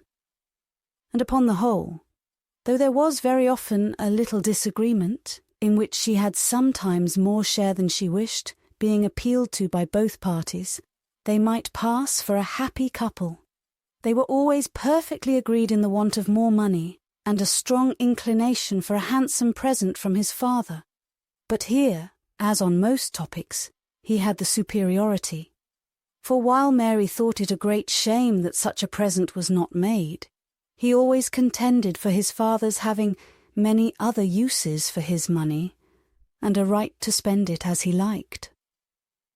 As to the management of their children, his theory was much better than his wife's, and his practice not so bad. "I could manage them very well if it were not for Mary's interference," was what Anne often heard him say, and had a good deal of faith in. But when listening in turn to Mary's reproach of "Charles spoils the children so that I cannot get them into any order," she never had the smallest temptation to say, "Very true." One of the least agreeable circumstances of her residence there was her being treated with too much confidence by all parties, and being too much in the secret of the complaints of each house. Known to have some influence with her sister, she was continually requested, or at least receiving hints to exert it, beyond what was practicable. "I wish you could persuade Mary not to be always fancying herself ill," was Charles's language. And, in an unhappy mood, thus spoke Mary. "I do believe if Charles were to see me dying, he would not think there was anything the matter with me. I'm sure, Anne, if you would, you might persuade him that I really am very ill, a great deal worse than I ever own." Mary's declaration was, "I hate sending the children to the great house, though their grandmamma is always wanting to see them, for she humours and indulges them to such a degree, and gives them so much trash and sweet things, that they are sure to come back sick and cross for the rest of the day." And Mrs. Musgrove took the first opportunity of being alone with Anne to say, "Oh, Miss Anne, I cannot help wishing Mrs. Charles had a little of your method with those children. They are quite different creatures with you. But to be sure, in general, they are so spoilt. It is a pity you cannot put your sister in the way of managing them. They are as fine, healthy children as ever were seen, poor little dears, without partiality, but Mrs. Charles knows no more how they should be treated. Bless me, how troublesome they are sometimes. I assure you, Miss Anne, it prevents my wishing to see them at our house so often as I otherwise should. I believe Mrs. Charles is not quite pleased with my not inviting them oftener, but you know it is very bad to have children with one that one is obligated to be checking every moment. Don't do this, and don't do that. Or that one can only keep in tolerable order buy more cake than is good for them. She had this communication, moreover, from Mary. Mrs. Musgrove thinks all her servants so steady that it would be high treason to call it in question. But I am sure, without exaggeration, that her upper housemaid and laundry-maid, instead of being in their business, are gadding about the village all day long. I meet them wherever I go. And I declare I never go twice into my nursery without seeing something of them. If Jemima were not the trustiest, steadiest creature in the world, it would be enough to spoil her. For she tells me they are always tempting her to take a walk with them. And on Mrs. Musgrove's side it was, I make a rule of never interfering in any of my daughter-in-law's concerns, for I know it would not do. But I shall tell you, Miss Anne, because you may be able to set things to rights, that I have no very good opinion of Mrs. Charles's nursery-maid. I hear strange stories of her. She is always upon the gad, and from my own knowledge I can declare she is such a fine dressing lady that she is enough to ruin any servants she comes near. Mrs. Charles quite swears by her, I know, but I just give you this hint, that you may be upon the watch, because if you see anything amiss, you need not be afraid of mentioning it. Again, it was Mary's complaint that Mrs. Musgrove was very apt not to give her the precedence that was her due when they dined at the great house with other families, and she did not see any reason why she was to be considered so much at home as to lose her place. And one day, when Anne was walking with only the Musgroves, one of them, after talking of rank, people of rank and jealousy of rank, said, I have no scruple of observing to you how nonsensical some persons are about their place, because all the world knows how easy and indifferent you are about it. But I wish anybody could give Mary a hint that it would be a great deal better if she were not so very tenacious, especially if she would not be always putting herself forward to take place of mamma. Nobody doubts her right to have precedence of mamma, but it would be more becoming in her not to be always insisting on it. It is not that mamma cares about it the least in the world, but I know it is taken notice of by many persons. How was Anne to set all these matters to rights? She could do little more than listen patiently, soften every grievance, and excuse each to the other, give them all hints of the forbearance necessary between such near neighbours, and make those hints broadest which were meant for her sister's benefit. In all other respects her visit began and proceeded very well. Her own spirits improved by change of place and subject, by being removed 3 miles from Kellynch.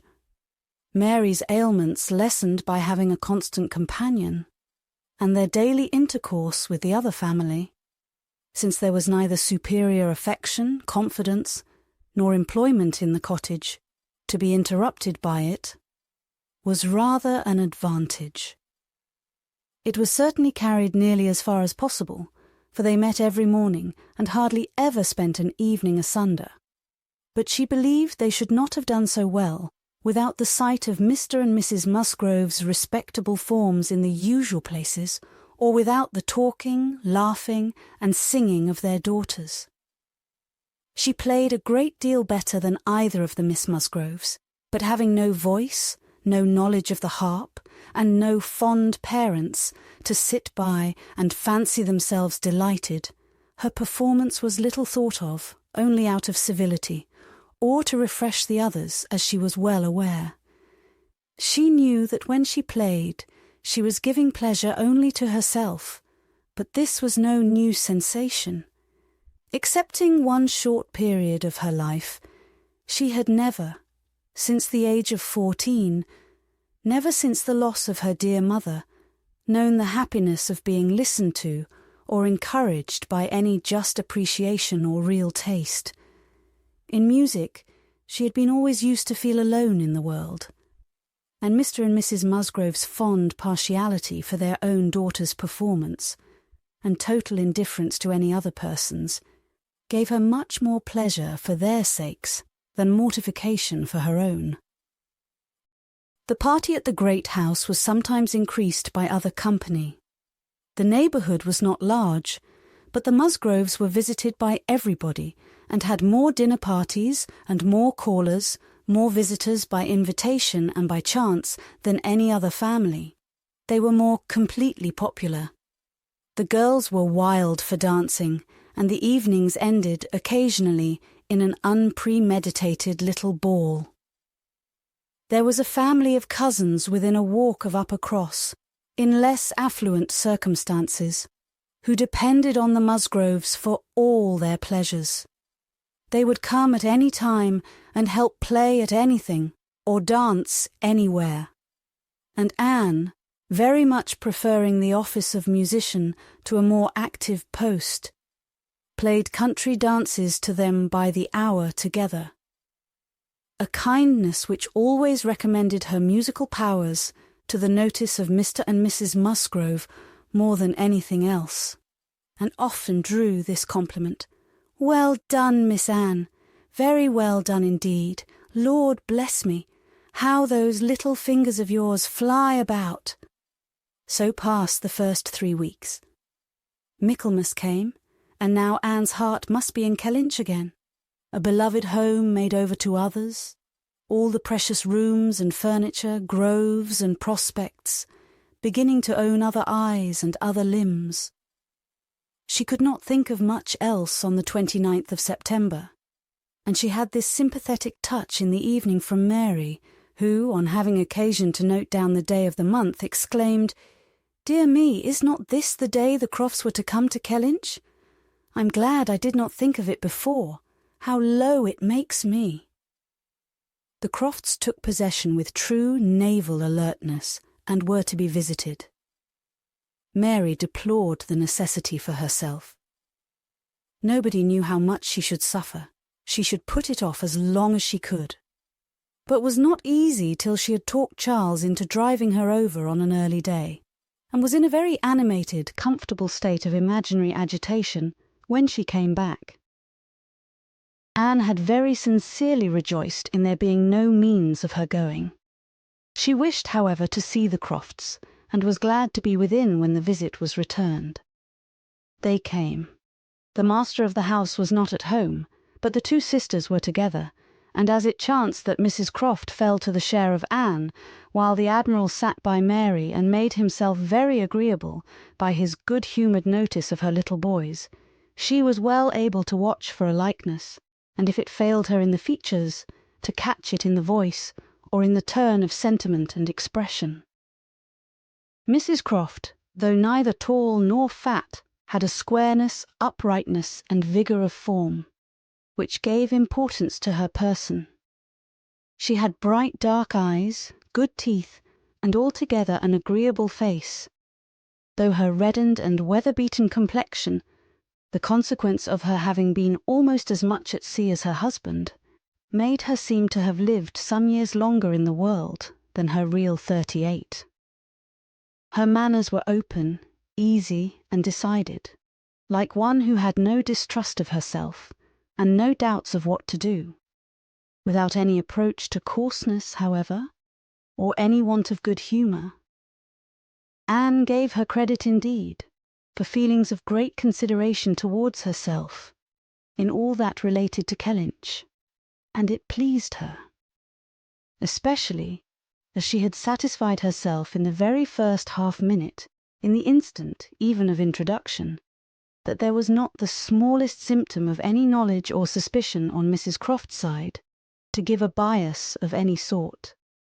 She was quite easy on that head, and consequently full of strength and courage, till for a moment electrified by Mrs. Croft's suddenly saying, "It was you and not your sister, I find, that my brother had the pleasure of being acquainted with when he was in this country."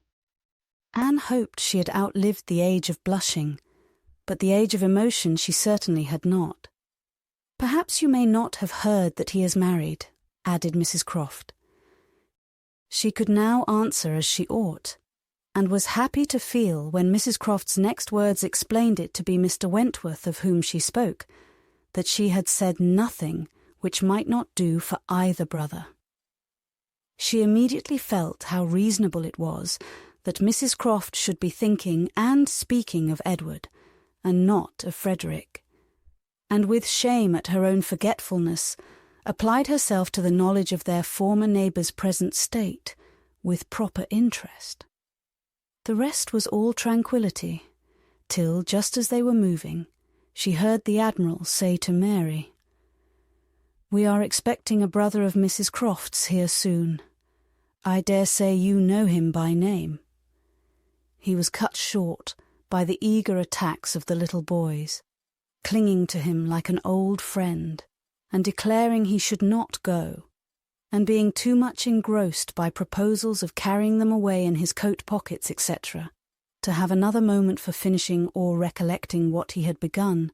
Anne was left to persuade herself, as well as she could, that the same brother must still be in question.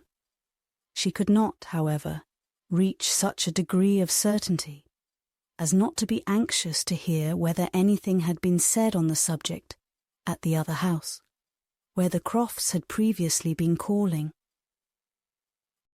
The folks of the great house were to spend the evening of this day at the cottage, and it being now too late in the year for such visits to be made on foot, the coach was beginning to be listened for, when the youngest Miss Musgrove walked in. That she was coming to apologise, and that they should have to spend the evening by themselves, was the first black idea, and Mary was quite ready to be affronted, when Louisa made all right by saying that she only came on foot to leave more room for the harp, which was bringing in the carriage. "And I will tell you our reason," she added, "and all about it. I am come on to give you notice that Papa and Mamma are out of spirits this evening, especially Mamma. She is thinking so much of poor Richard, and we agreed it would be best to have the harp, for it seems to amuse her more than the pianoforte. I will tell you why she is out of spirits. When the Crofts called this morning, they called here afterwards, did not they? They happened to say that her brother, Captain Wentworth, is just returned to England, or paid off, or something, and is coming to see them almost directly. And most unluckily it came into Mamma's head when they were gone that Wentworth, or something very like it, was the name of poor Richard's captain at one time. I do not know when or where, but a great while before he died, poor fellow, and upon looking over his letters and things she found it was so, and is perfectly sure that this must be the very man, and her head is quite full of it, and of poor Richard. So we must be as merry as we can, that she may not be dwelling upon such gloomy things.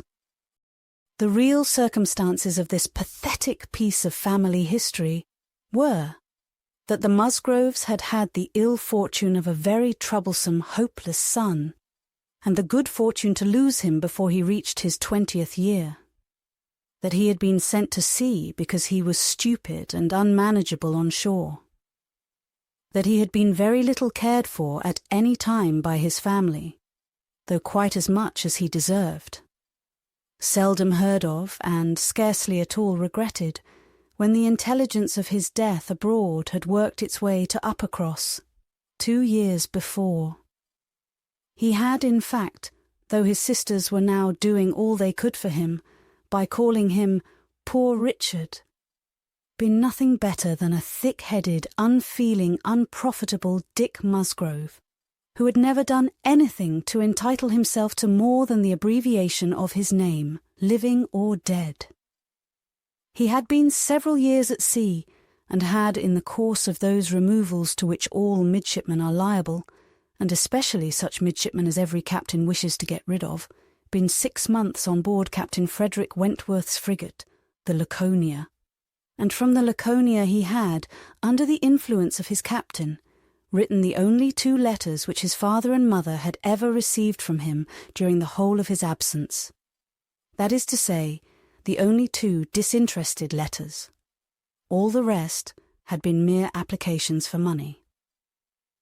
In each letter He had spoken well of his captain, but yet, so little were they in the habit of attending to such matters, so unobservant and incurious were they as to the names of men or ships, that it had made scarcely any impression at the time, and that Mrs. Musgrove should have been suddenly struck, this very day, with a recollection of the name of Wentworth, as connected with her son, seemed one of those extraordinary bursts of mind which do sometimes occur. She had gone to her letters, and found it all as she supposed, and the reperusal of these letters after so long an interval, her poor son gone forever, and all the strength of his faults forgotten, had affected her spirits exceedingly, and thrown her into greater grief for him than she had known on first hearing of his death. Mr. Musgrove was, in a lesser degree, affected likewise, and when they reached the cottage, they were evidently in want, first of being listened to anew on this subject, and afterwards of all the relief which cheerful companions could give them. To hear them talking so much of Captain Wentworth, repeating his name so often, puzzling over past years, and at last ascertaining that it probably would, turn out to be the very same Captain Wentworth whom they recollected meeting once or twice after their coming back from Clifton, a very fine young man.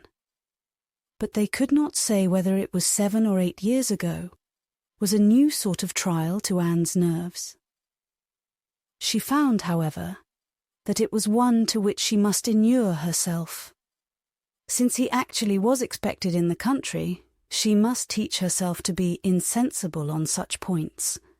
And not only did it appear that he was expected, and speedily, but the Musgroves, in their warm gratitude for the kindness he had shown poor Dick, and very high respect for his character, stamped as it was by poor Dick's having been 6 months under his care, and mentioning him in strong, though not perfectly well spelt praise, as a fine dashing fellow, only too particular about the schoolmaster, were bent on introducing themselves, and seeking his acquaintance as soon as they could hear of his arrival. The resolution of doing so helped to form the comfort of their evening. Chapter 7. A very few days more, and Captain Wentworth was known to be at Kellynch, and Mr. Musgrove had called on him and come back warm in his praise, and he was engaged with the Crofts to dine at Uppercross by the end of another week. It had been a great disappointment to Mr. Musgrove to find that no earlier day could be fixed. So impatient was he to show his gratitude by seeing Captain Wentworth under his own roof and welcoming him to all that was strongest and best in his cellars. But a week must pass, only a week, in Anne's reckoning, and then she supposed they must meet. And soon she began to wish that she could feel secure even for a week. Captain Wentworth made a very early return to Mr. Musgrove's civility, and she was all but calling there in the same half-hour. She and Mary were actually setting forward for the great house, where, as she afterwards learnt, they must inevitably have found him, when they were stopped by the eldest boy's being at that moment brought home in consequence of a bad fall. The child's situation put the visit entirely aside, but she could not hear of her escape with indifference, even in the midst of the serious anxiety which they afterwards felt on his account. His collarbone was found to be dislocated, and such injury received in the back as roused the most alarming ideas.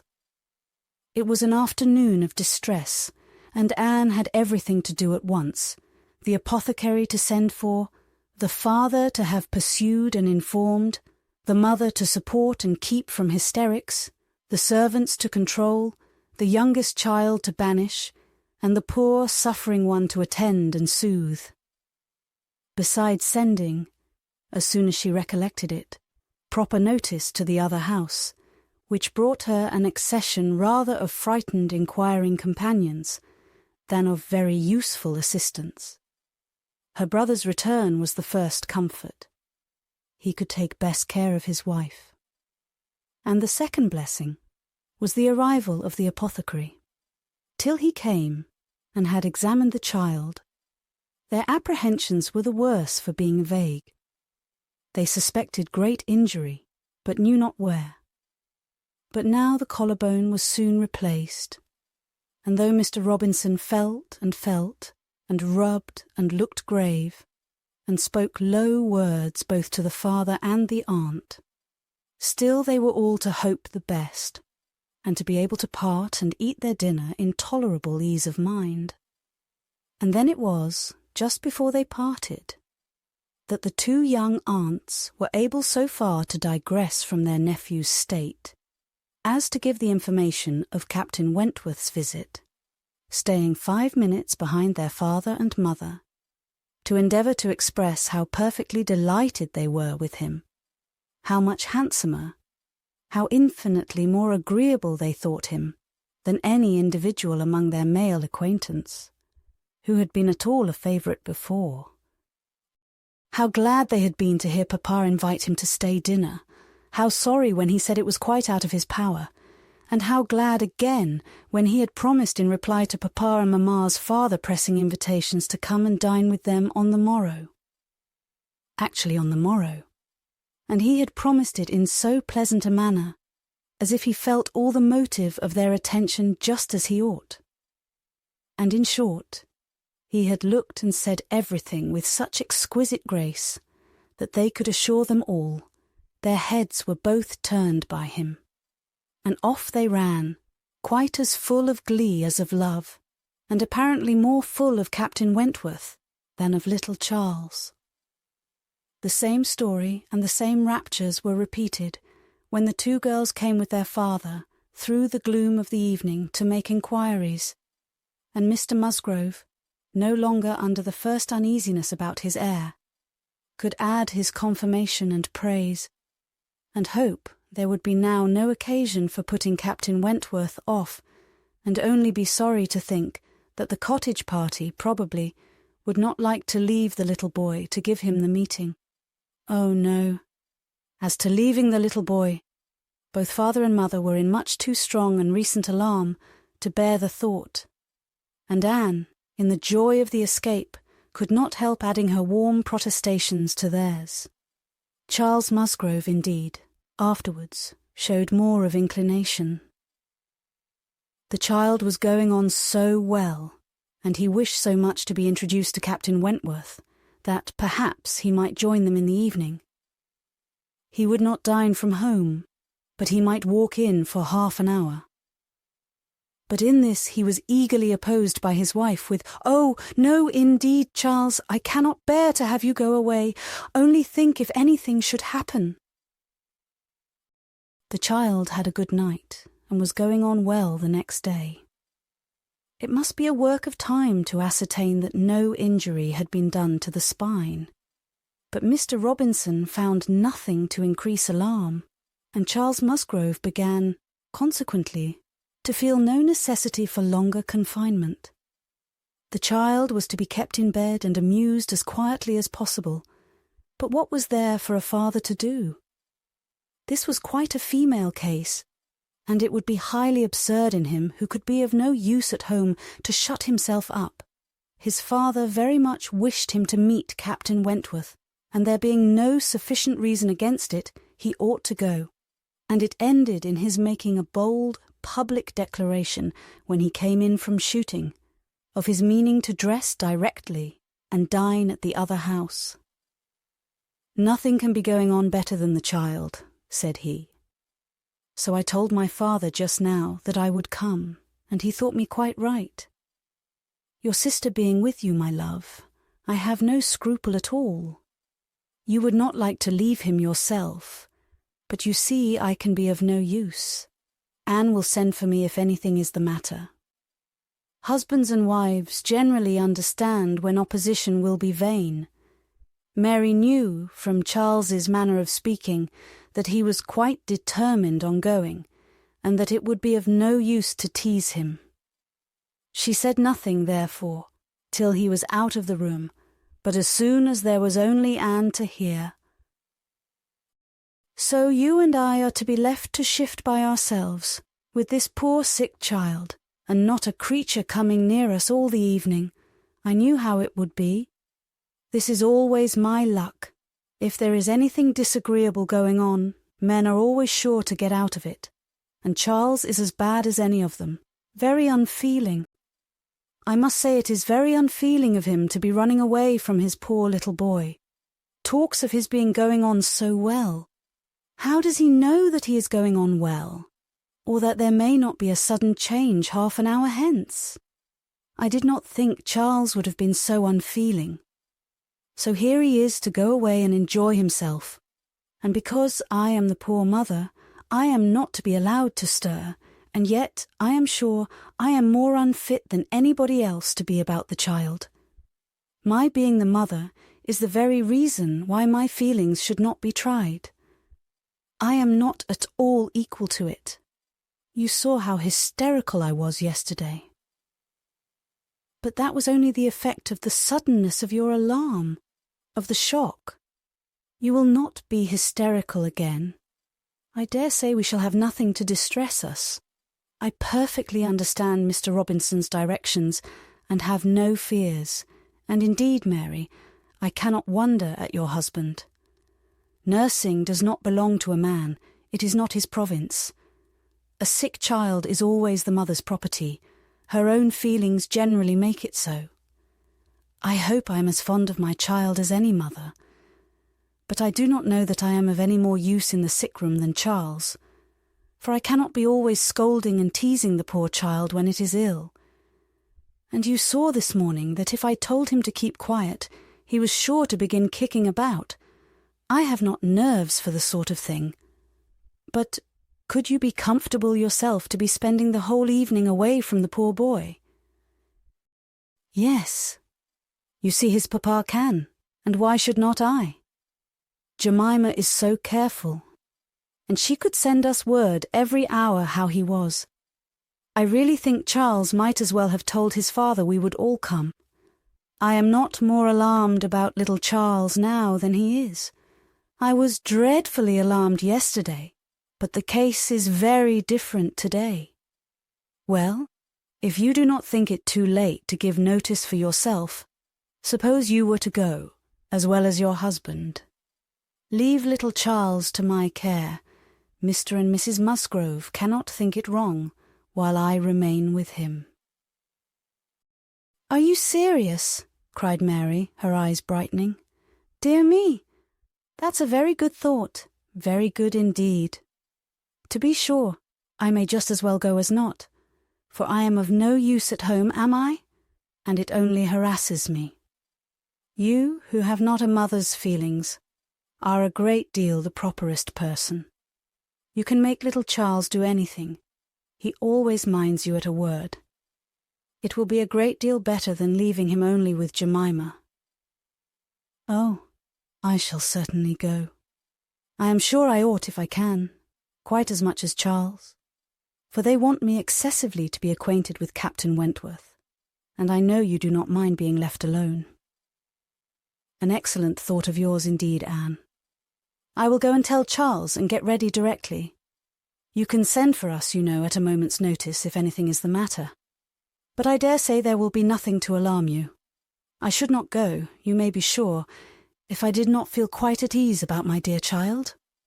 The next moment, she was tapping at her husband's dressing-room door, and as Anne followed her upstairs, she was in time for the whole conversation, which began with Mary's saying, in a tone of great exultation, I mean to go with you, Charles, for I am of no more use at home than you are. If I were to shut myself up forever with the child, I should not be able to persuade him to do anything he did not like. Anne will stay. Anne undertakes to stay at home and take care of him. It is Anne's own proposal, and so I shall go with you, which will be a great deal better, for I have not dined at the other house since Tuesday. This is very kind of Anne, was her husband's answer, and I should be very glad to have you go. but it seems rather hard that she should be left at home by herself to nurse our sick child." Anne was now at hand to take up her own cause, and the sincerity of her manner being soon sufficient to convince him, where conviction was at least very agreeable, he had no farther scruples as to her being left to dine alone, though he still wanted her to join them in the evening, when the child might be at rest for the night, and kindly urged her to let him come and fetch her. But she was quite unpersuadable, and this being the case, she had ere long the pleasure of seeing them set off together in high spirits. They were gone, she hoped, to be happy, however oddly constructed such happiness might seem.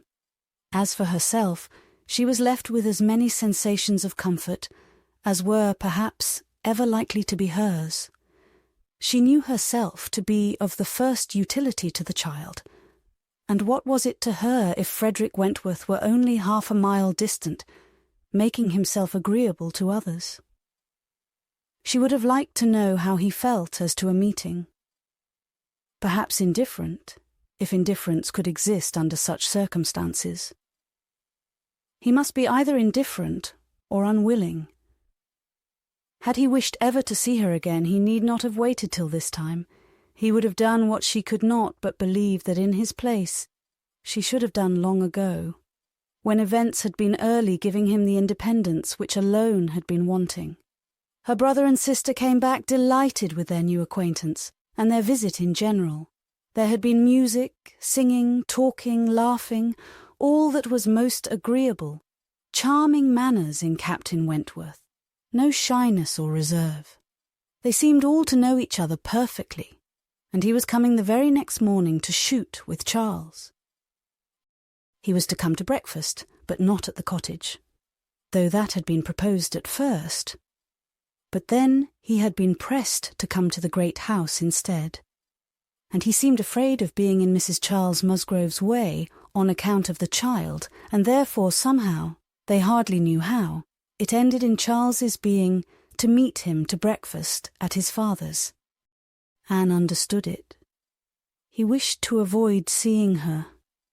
He had inquired after her, she found, slightly, as might suit a former slight acquaintance, seeming to acknowledge such as she had acknowledged, actuated perhaps by the same view of escaping introduction when they were to meet.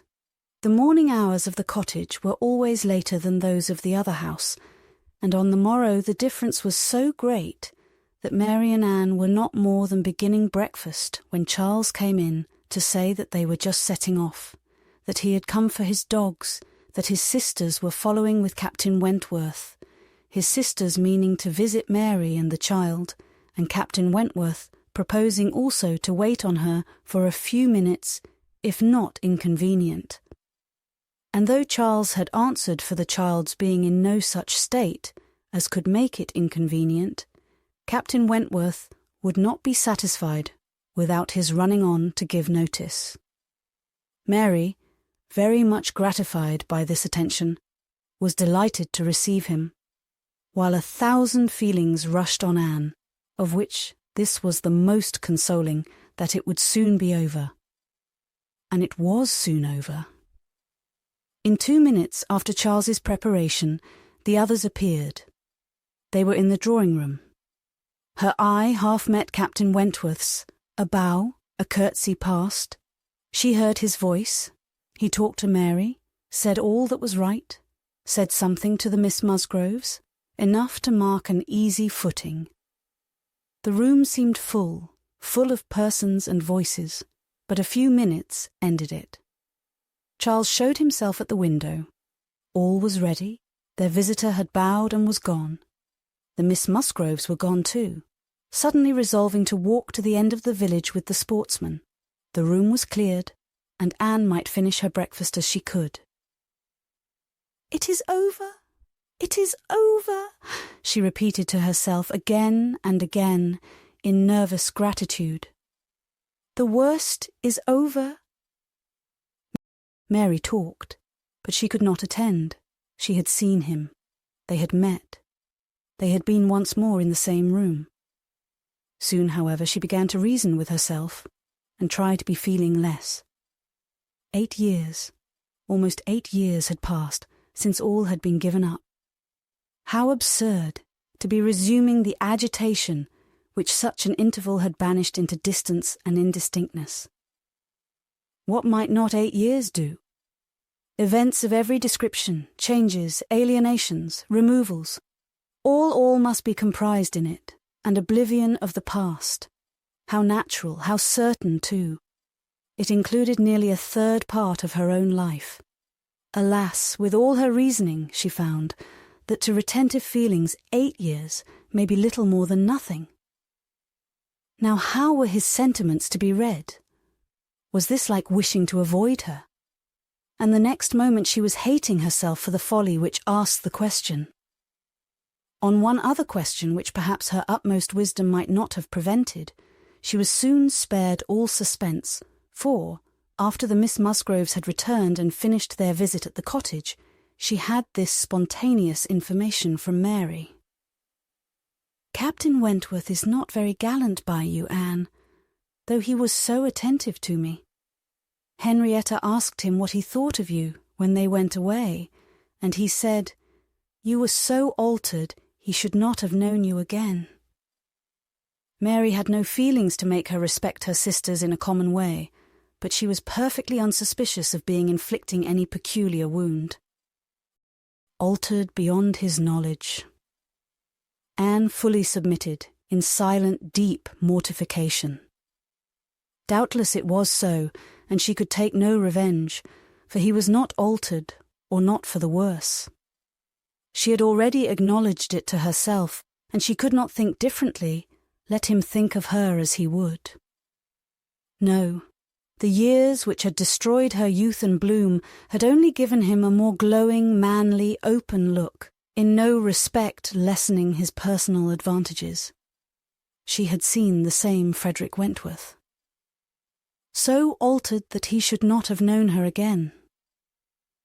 These were words which could not but dwell with her. Yet she soon began to rejoice that she had heard them. They were of sobering tendency.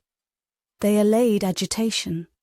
They composed, and consequently must make her happier. Frederick Wentworth had used such words, or something like them, but without an idea that they would be carried round to her. He had thought her wretchedly altered, and in the first moment of appeal had spoken as he felt. He had not forgiven Anne Elliot. She had used him ill, deserted and disappointed him. And worse, she had shown a feebleness of character in doing so, which his own decided, confident temper could not endure. She had given him up to oblige others. It had been the effect of over-persuasion. It had been weakness and timidity.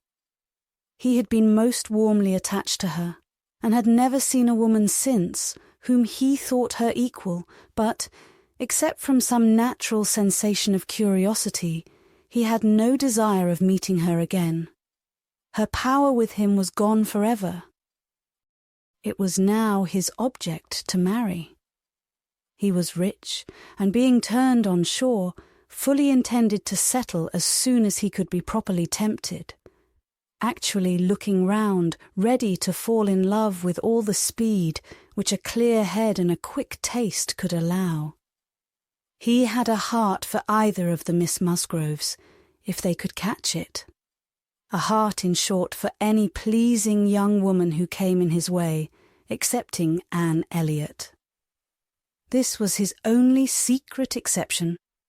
When he said to his sister, in answer to her suppositions, "Yes, here I am, Sophia, quite ready to make a foolish match. Anybody between 15 and 30 may have me for asking. A little beauty, and a few smiles, and a few compliments to the navy, and I am a lost man. Should not this be enough for a sailor who has had no society among women to make him nice?" He said it, she knew, to be contradicted.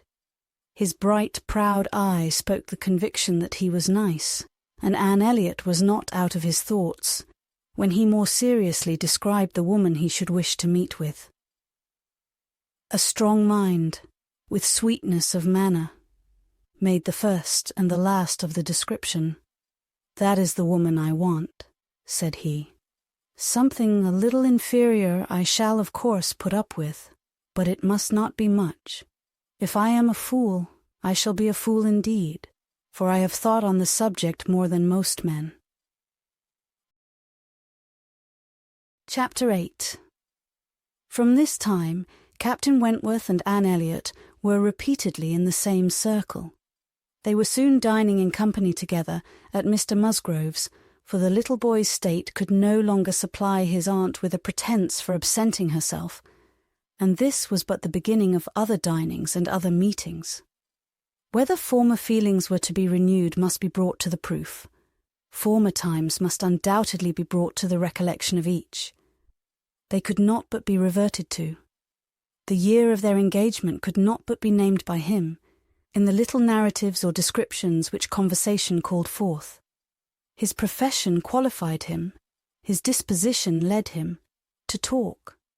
And that was in the year 6.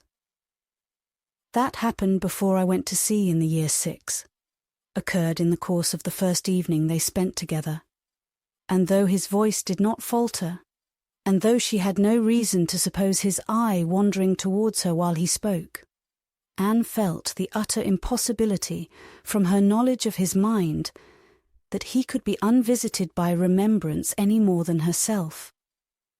There must be the same immediate association of thought, though she was very far from conceiving it to be of equal pain. They had no conversation together, no intercourse, but what the commonest civility required. Once so much to each other. Now nothing. There had been a time when of all the large party now filling the drawing-room at Uppercross, they would have found it most difficult to cease to speak to one another. With the exception, perhaps, of Admiral and Mrs. Croft, who seemed particularly attached and happy. Anne could allow no other exceptions even among the married couples. There could have been no two hearts so open, no tastes so similar, no feelings so in unison, no countenances so beloved. Now they were as strangers, nay, worse than strangers, for they could never become acquainted. It was a perpetual estrangement. When he talked, she heard the same voice, and discerned the same mind. There was a very general ignorance of all naval matters throughout the party, and he was very much questioned, and especially by the two Miss Musgroves, who seemed hardly to have any eyes but for him, as to the manner of living on board, daily regulations, food, hours, and so on, and their surprise at his accounts, at learning the degree of accommodation and arrangement which was practicable, drew from him some pleasant ridicule, which reminded Anne of the early days when she too had been ignorant, and she too had been accused of supposing sailors to be living on board without anything to eat, or any cook to dress it if there were, or any servant to wait, or any knife and fork to use. From thus listening and thinking, she was roused by a whisper of Mrs. Musgrove's who, overcome by fond regrets, could not help saying, "Ah, Miss Anne, if it had pleased Heaven to spare my poor son, I dare say he would have been just such another by this time." Anne suppressed a smile and listened kindly, while Mrs. Musgrove relieved her heart a little more, and for a few minutes therefore could not keep pace with the conversation of the others. When she could let her attention take its natural course again, she found the Miss Musgroves just fetching the Navy List, their own Navy List, the first that had ever been at Uppercross, and sitting down together to pore over it, with the professed view of finding out the ships that Captain Wentworth had commanded. "Your first was the Asp, I remember. We will look for the Asp. You will not find her there, quite worn out and broken up. I was the last man who commanded her. Hardly fit for service then. Reported fit for home service for a year or two, and so I was sent off to the West Indies." The girls looked all amazement. The Admiralty," he continued, "entertain themselves now and then with sending a few hundred men to sea in a ship not fit to be employed. But they have a great many to provide for, and among the thousands that may just as well go to the bottom as not, it is impossible for them to distinguish the very set who may be least missed." "Phoo, phoo!" cried the Admiral. "What stuff these young fellows talk! Never was a better sloop than the Asp in her day. For an old-built sloop, you would not see her equal. Lucky fellow to get her. He knows there must have been 20 better men than himself applying for her at the same time. Lucky fellow to get anything so soon, with no more interest than his." "I felt my luck, Admiral, I assure you," replied Captain Wentworth seriously. "I was as well satisfied with my appointment as you can desire. It was a great object with me at that time to be at sea. A very great object. I wanted to be doing something." "To be sure you did. What should a young fellow like you do ashore for half a year together? If a man had not a wife, he soon wants to be afloat again." "But Captain Wentworth," cried Louisa, "how vexed you must have been when you came to the Asp to see what an old thing they had given you." "I knew pretty well what she was before that day," said he, smiling. "I had no more discoveries to make than you would have as to the fashion and strength of any old pelisse, which you had seen lent about among half your acquaintance ever since you could remember, and which at last, on some very wet day, is lent to yourself. Ah, she was a dear old Asp to me. She did all that I wanted. I knew she would.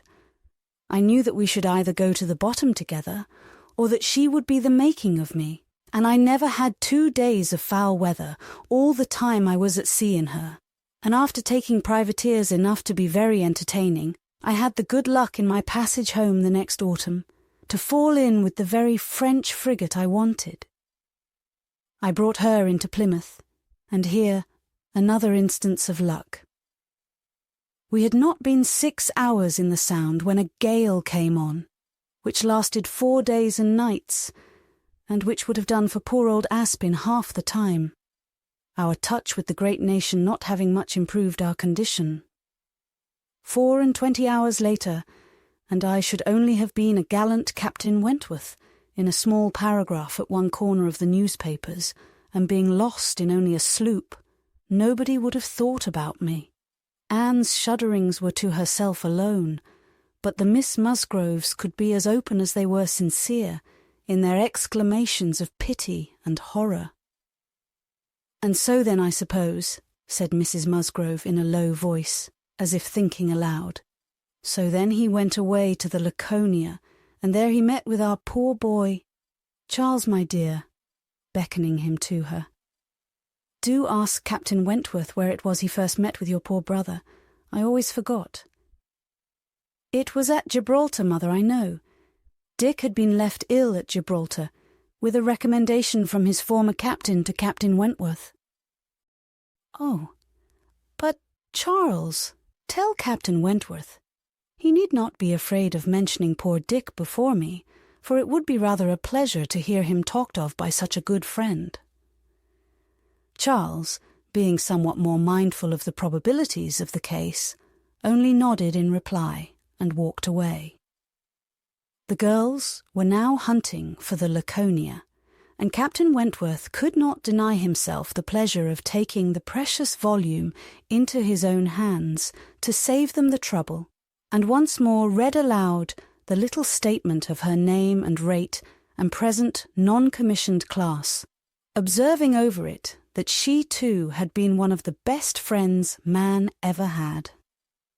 "Ah, those were pleasant days when I had the Laconia. How fast I made money in her.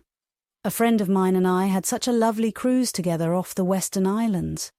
Poor Harville's sister, you know how much he wanted money, worse than myself. He had a wife. Excellent fellow. I shall never forget his happiness. He felt it all, so much for her sake. I wished for him again the next summer, when I had still the same luck in the Mediterranean." "And I am sure, sir," said Mrs. Musgrove, It was a lucky day for us, when you were put captain into that ship. We shall never forget what you did." Her feelings made her speak low, and Captain Wentworth, hearing only in part, and probably not having Dick Musgrove at all near his thoughts, looked rather in suspense, and as if waiting for more. "My brother," whispered one of the girls. "Mamma is thinking of poor Richard." "Poor dear fellow," continued Mrs. Musgrove. "He was grown so steady and such an excellent correspondent while he was under your care. Ah, it would have been a happy thing if he had never left you. I assure you, Captain Wentworth, we are very sorry he ever left you." There was a momentary expression in Captain Wentworth's face at this speech, a certain glance of his bright eye and curl of his handsome mouth, which convinced Anne that instead of sharing in Mrs. Musgrove's kind wishes as to her son, he had probably been at some pains to get rid of him. But it was too transient an indulgence of self-amusement to be detected by any who understood him less than herself. In another moment he was perfectly collected and serious, and almost instantly afterwards coming up to the sofa, on which she and Mrs. Musgrove were sitting, took a place by the latter, and entered into conversation with her in a low voice about her son, doing it with so much sympathy and natural grace as showed the kindest consideration for all that was real and unabsurd in the parents' feelings. They were actually on the same sofa, for Mrs. Musgrove had most readily made room for him. They were divided only by Mrs. Musgrove. It was no insignificant barrier indeed.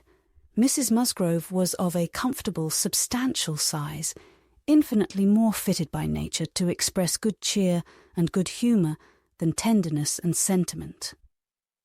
And while the agitations of Anne's slender form and pensive face may be considered as very completely screened, Captain Wentworth should be allowed some credit for the self-command with which he attended to her large fat sighings over the destiny of a son, whom alive nobody had cared for. Personal sighs and mental sorrow have certainly no necessary proportions. A large bulky figure has as good a right to be in deep affliction as the most graceful set of limbs in the world. But, fair or not fair, there are unbecoming conjunctions which reason will patronize in vain, which taste cannot tolerate, which ridicule will seize. The Admiral, after taking 2 or 3 refreshing turns about the room with his hands behind him, being called to order by his wife, now came up to Captain Wentworth, and without any observation of what he might be interrupting, thinking only of his own thoughts, began with, "If you had been a week later at Lisbon last spring, Frederick, you would have been asked to give a passage to Lady Mary Grierson and her daughters." "Should I? I'm glad I was not a week later than—" The Admiral abused him for his want of gallantry. He defended himself, though professing that he would never willingly admit any ladies on board a ship of his, excepting for a ball or a visit, which a few hours might comprehend. "But, if I know myself," said he, "this is from no want of gallantry towards them. It is rather from feeling how impossible it is, with all one's efforts and all one's sacrifices, to make the accommodations on board such as women ought to have. There can be no want of gallantry, Admiral, in rating the claims of women to every personal comfort high, and this is what I do. I hate to hear of women on board, or to see them on board, and no ship under my command shall ever convey a family of ladies anywhere if I can help it." This brought his sister upon him. "Oh, Frederick, but I cannot believe it of you. All idle refinement. Women may be as comfortable on board as in the best house in England. I believe I have lived as much on board as most women, and I know nothing superior to the accommodations of a man of war. I declare I have not a comfort or an indulgence about me even at Kellynch Hall, with a kind bow to Anne.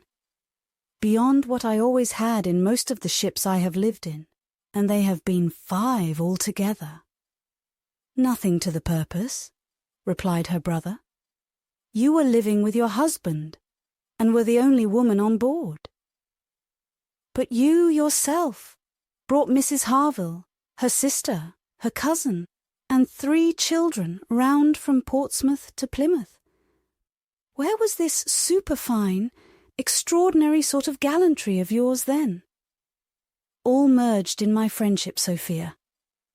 I would assist any brother officer's wife that I could, and I would bring anything of Harville's from the world's end if he wanted it. But do not imagine that I did not feel it an evil in itself. Depend upon it, they were all perfectly comfortable. I might not like them the better for that, perhaps. Such a number of women and children have no right to be comfortable on board." "My dear Frederick, you are talking quite idly. Pray, what would become of us poor sailors' wives, who often want to be conveyed to one port or another after our husbands, if everybody had your feelings?" "My feelings, you see, did not prevent my taking Mrs. Harville and all her family to Plymouth. But I hate to hear you talking so like a fine gentleman, and as if women were all fine ladies instead of rational creatures. We none of us expect to be in smooth water all our days." "Ah, my dear," said the Admiral, "when he has got a wife he will sing a different tune. When he is married, if we have the good luck to live to another war, we shall see him do as you and I, and a great many others, have done. We shall have him very thankful to anybody that will bring him his wife." "Aye, that we shall." "Now I have done," cried Captain Wentworth. "When once married, people begin to attack me with, 'Oh, you will think very differently when you are married.' I can only say, 'No, I shall not.' And then they say again, 'Yes, you will,' and there is an end of it." He got up and moved away. "What a great traveller you must have been, ma'am," said Mrs. Musgrove to Mrs. Croft. "Pretty well, ma'am, in the 15 years of my marriage, though many women have done more. I have crossed the Atlantic 4 times, and have been once to the East Indies, and back again, and only once, besides being in different places about home, Cork, and Lisbon, and Gibraltar. But I never went beyond the Straits, and never was in the West Indies. We do not call Bermuda or Bahama, you know, the West Indies." Mrs. Musgrove had not a word to say in dissent. She could not accuse herself of having ever called them anything in the whole course of her life. "And I do assure you, ma'am," pursued Mrs. Croft, "that nothing can exceed the accommodations of a man of war. I speak, you know, of the higher rates. When you come to a frigate, of course, you are more confined, though any reasonable woman may be perfectly happy in one of them, and I can safely say that the happiest part of my life has been spent on board a ship. While we were together, you know, there was nothing to be feared. Thank God. I have always been blessed with excellent health, and no climate disagrees with me. A little disordered always the first 24 hours of going to sea, but never knew what sickness was afterwards. The only time I ever really suffered in body or mind. The only time that I ever fancied myself unwell, or had any ideas of danger, was the winter that I passed by myself at Deal, when the Admiral, Captain Croft then, was in the North Seas. I lived in perpetual fright at that time, and had all manner of imaginary complaints from not knowing what to do with myself, or when I should hear from him next. But as long as we could be together, nothing ever ailed me, and I never met with the smallest inconvenience. Aye, to be sure. Yes, indeed, oh yes, I am quite of your opinion, Mrs. Croft, was Mrs. Musgrove's hearty answer. There is nothing so bad as a separation. I am quite of your opinion. I know what it is, for Mr. Musgrove always attends the assizes, and I am so glad when they are over, and he is safe back again." The evening ended with dancing. On its being proposed, Anne offered her services as usual. And though her eyes would sometimes fill with tears as she sat at the instrument, she was extremely glad to be employed, and desired nothing in return but to be unobserved.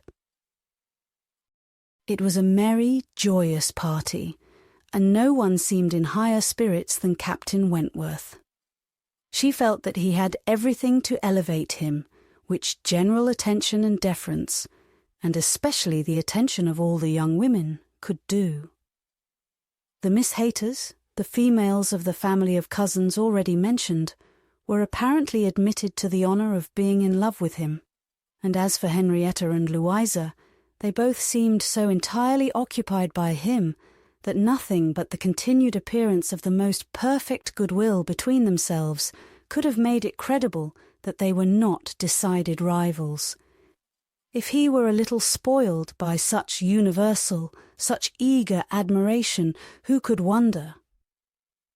These were some of the thoughts which occupied Anne while her fingers were mechanically at work, proceeding for half an hour together, equally without error and without consciousness. Once she felt that he was looking at herself, observing her altered features, perhaps, trying to trace in them the ruins of the face which had once charmed him, and once she knew that he must have spoken of her. She was hardly aware of it till she heard the answer, but then she was sure of his having asked his partner whether Miss Elliot never danced. The answer was, "Oh, no, never. She has quite given up dancing. She had rather play. She is never tired of playing." Once, too, he spoke to her. She had left the instrument on the dancing being over, and he had sat down to try to make out an air which he wished to give the Miss Musgroves an idea of. Unintentionally, she returned to that part of the room. He saw her, and instantly rising said, with studied politeness, "I beg your pardon, madam, this is your seat." And though she immediately drew back with a decided negative, he was not to be induced to sit down again. Anne did not wish for more of such looks and speeches. His cold politeness, his ceremonious grace, were worse than anything. Chapter 9. Captain Wentworth had come to Kellynch as to a home, to stay as long as he liked, being as thoroughly the object of the Admiral's fraternal kindness as of his wife's. He had intended, on first arriving, to proceed very soon into Shropshire and visit the brother settled in that country, but the attractions of Uppercross induced him to put this off. There was so much of friendliness and of flattery and of everything most bewitching in his reception there. The old were so hospitable, the young so agreeable, that he could not but resolve to remain where he was and take all the charms and perfections of Edward's wife upon credit a little longer. It was soon Uppercross with him, almost every day. The Musgroves could hardly be more ready to invite than he to come, particularly in the morning, when he had no companion at home, for the Admiral and Mrs. Croft were generally out of doors together, interesting themselves in their new possessions, their grass and their sheep, and dawdling about in a way not endurable to a third person, or driving out in a gig, lately added to their establishment. Hitherto there had been but one opinion of Captain Wentworth among the Musgroves and their dependencies. It was unvarying, warm admiration everywhere. But this intimate footing was not more than established when a certain Charles Hayter returned among them, to be a good deal disturbed by it, and to think Captain Wentworth very much in the way. Charles Hayter was the eldest of all the cousins, and a very amiable, pleasing young man, between whom and Henrietta there had been a considerable appearance of attachment previous to Captain Wentworth's introduction. He was in orders, and having a curacy in the neighbourhood, where residence was not required, lived at his father's house, only 2 miles from Uppercross. A short absence from home had left his fair one unguarded by his attentions at this critical period, and when he came back, he had the pain of finding very altered manners and of seeing Captain Wentworth. Mrs. Musgrove and Mrs. Hayter were sisters. They had each had money, but their marriages had made a material difference in their degree of consequence. Mr. Hayter had some property of his own, but it was insignificant compared with Mr. Musgrove's. And while the Musgroves were in the first class of society in the country, the young Hayters would, from their parents' inferior, retired and unpolished way of living, and their own defective education, have been hardly in any class at all. But for their connection with Uppercross, this eldest son of course excepted, who had chosen to be a scholar and a gentleman, and who was very superior in cultivation and manners to all the rest. The two families had always been on excellent terms, there being no pride on one side and no envy on the other, and only such a consciousness of superiority in the Miss Musgroves as made them pleased to improve their cousins. Charles's attentions to Henrietta had been observed by her father and mother without any disapprobation. It would not be a great match for her, but if Henrietta liked him, and Henrietta did seem to like him. Henrietta fully thought so herself before Captain Wentworth came, but from that time cousin Charles had been very much forgotten. Which of the two sisters was preferred by Captain Wentworth was as yet quite doubtful, as far as Anne's observation reached. Henrietta was perhaps the prettiest, Louisa had the higher spirits, and she knew not now whether the more gentle or the more lively character were most likely to attract him. Mr. and Mrs. Musgrove, either from seeing little or from an entire confidence in the discretion of both their daughters and of all the young men who came near them, seemed to leave everything to take its chance. There was not the smallest appearance of solicitude or remark about them in the mansion house. But it was different at the cottage. The young couple there were more disposed to speculate and wonder, and Captain Wentworth had not been above 4 or 5 times in the Miss Musgrove's company, and Charles Hayter had but just reappeared, when Anne had to listen to the opinions of her brother and sister as to which was the one liked best. Charles gave it for Louisa, Mary for Henrietta, but quite agreeing that to have him marry either could be extremely delightful. Charles had never seen a pleasanter man in his life, and from what he had once heard Captain Wentworth himself say, was very sure that he had not made less than £20,000 by the war.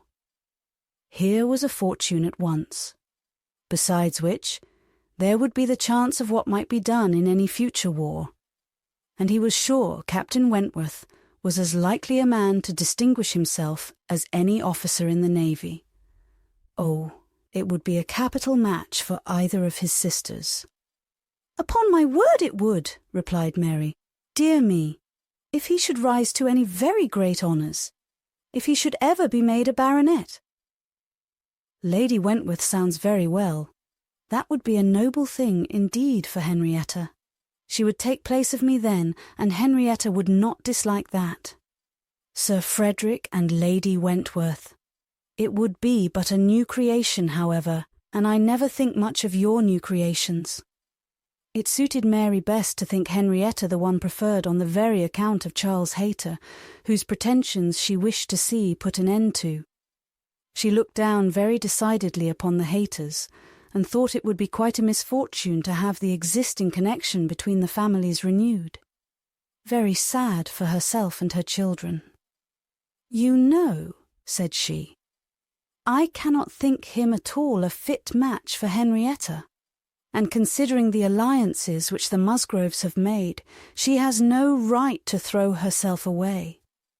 I do not think any young woman has a right to make a choice that may be disagreeable and inconvenient to the principal part of her family, and be giving bad connections to those who have not been used to them. And pray, who is Charles Hayter? Nothing but a country curate, a most improper match for Miss Musgrove of Uppercross. Her husband, however, would not agree with her here, for besides having a regard for his cousin, Charles Hayter was an eldest son, and he saw things as an eldest son himself. "Now you are talking nonsense, Mary," was therefore his answer.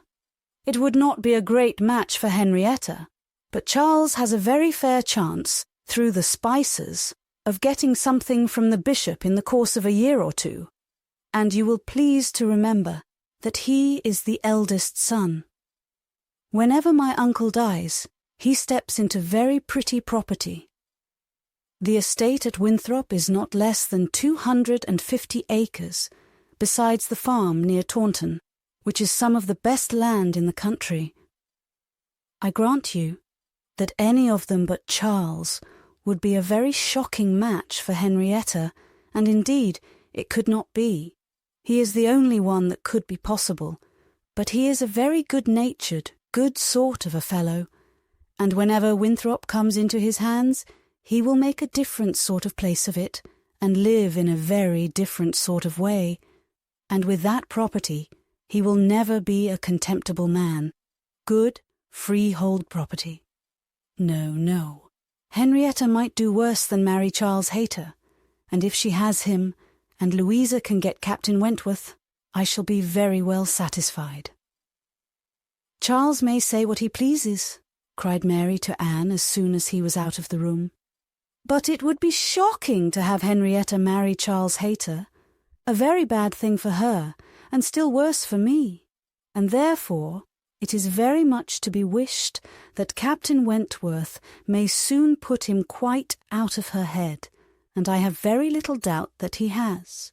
She took hardly any notice of Charles Hayter yesterday. I wish you had been there to see her behaviour.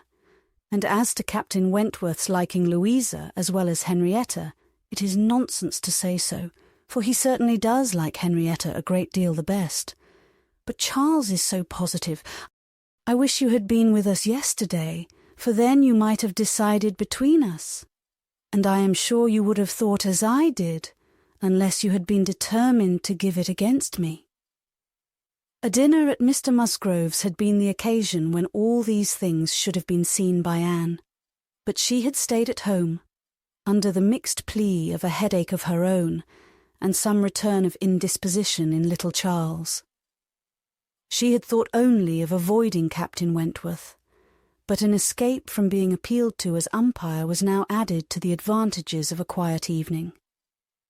As to Captain Wentworth's views, she deemed it of more consequence that he should know his own mind early enough not to be endangering the happiness of either sister or impeaching his own honour, than that he should prefer Henrietta to Louisa, or Louisa to Henrietta. Either of them would, in all probability, make him an affectionate, good-humoured wife.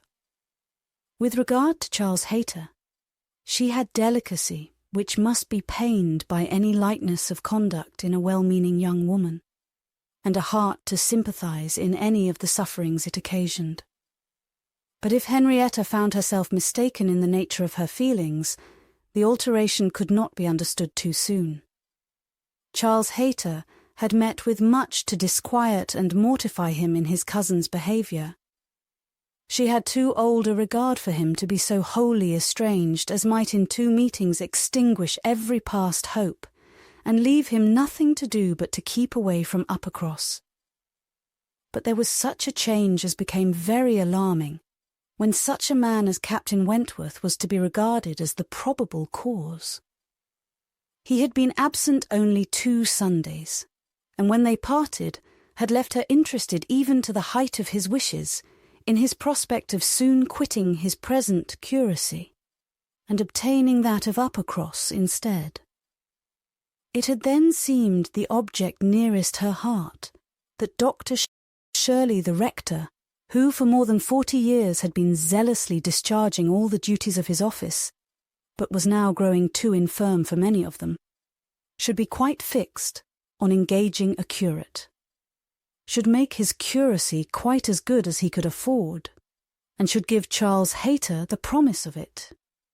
The advantage of his having to come only to Uppercross, instead of going 6 miles another way, of his having in every respect a better curacy, of his belonging to their dear Dr. Shirley, and of dear good Dr. Shirley's being relieved from the duty which he could no longer get through without most injurious fatigue, had been a great deal, even to Louisa, but had been almost everything to Henrietta. When he came back, alas, the zeal of the business was gone by. Louisa could not listen at all to his account of a conversation which he had just held with Dr. Shirley. She was at a window, looking out for Captain Wentworth. And even Henrietta had at best only a divided attention to give, and seemed to have forgotten all the former doubt and solicitude of the negotiation. "Well, I am very glad indeed, but I always thought you would have it. I always thought you sure. It did not appear to me that, in short, you know, Dr. Shirley must have a curate, and you had secured his promise. Is he coming, Louisa?" One morning, very soon after the dinner at the Musgroves, at which Anne had not been present, Captain Wentworth walked into the drawing-room at the cottage, where were only herself and the little invalid Charles, who was lying on the sofa. The surprise of finding himself almost alone with Anne Elliot deprived his manners of their usual composure. He started, and could only say, "I thought the Miss Musgroves had been here. Mrs. Musgrove told me I should find them here," before he walked to the window to recollect himself, and feel how he ought to behave. "They are upstairs with my sister. They will be down in a few moments, I dare say," had been Anne's reply, in all the confusion that was natural, and if the child had not called her to come and do something for him, she would have been out of the room the next moment, and released Captain Wentworth as well as herself. He continued at the window, and after calmly and politely saying, "I hope the little boy is better," was silent. She was obliged to kneel down by the sofa, and remain there to satisfy her patient, and thus they continued a few minutes, when, to her very great satisfaction, she heard some other person crossing the little vestibule. She hoped, on turning her head, to see the master of the house, but it proved to be one much less calculated for making matters easy. Charles Hayter, probably not at all better pleased by the sight of Captain Wentworth than Captain Wentworth had been by the sight of Anne. She only attempted to say, "How do you do? Will you not sit down? The others will be here presently."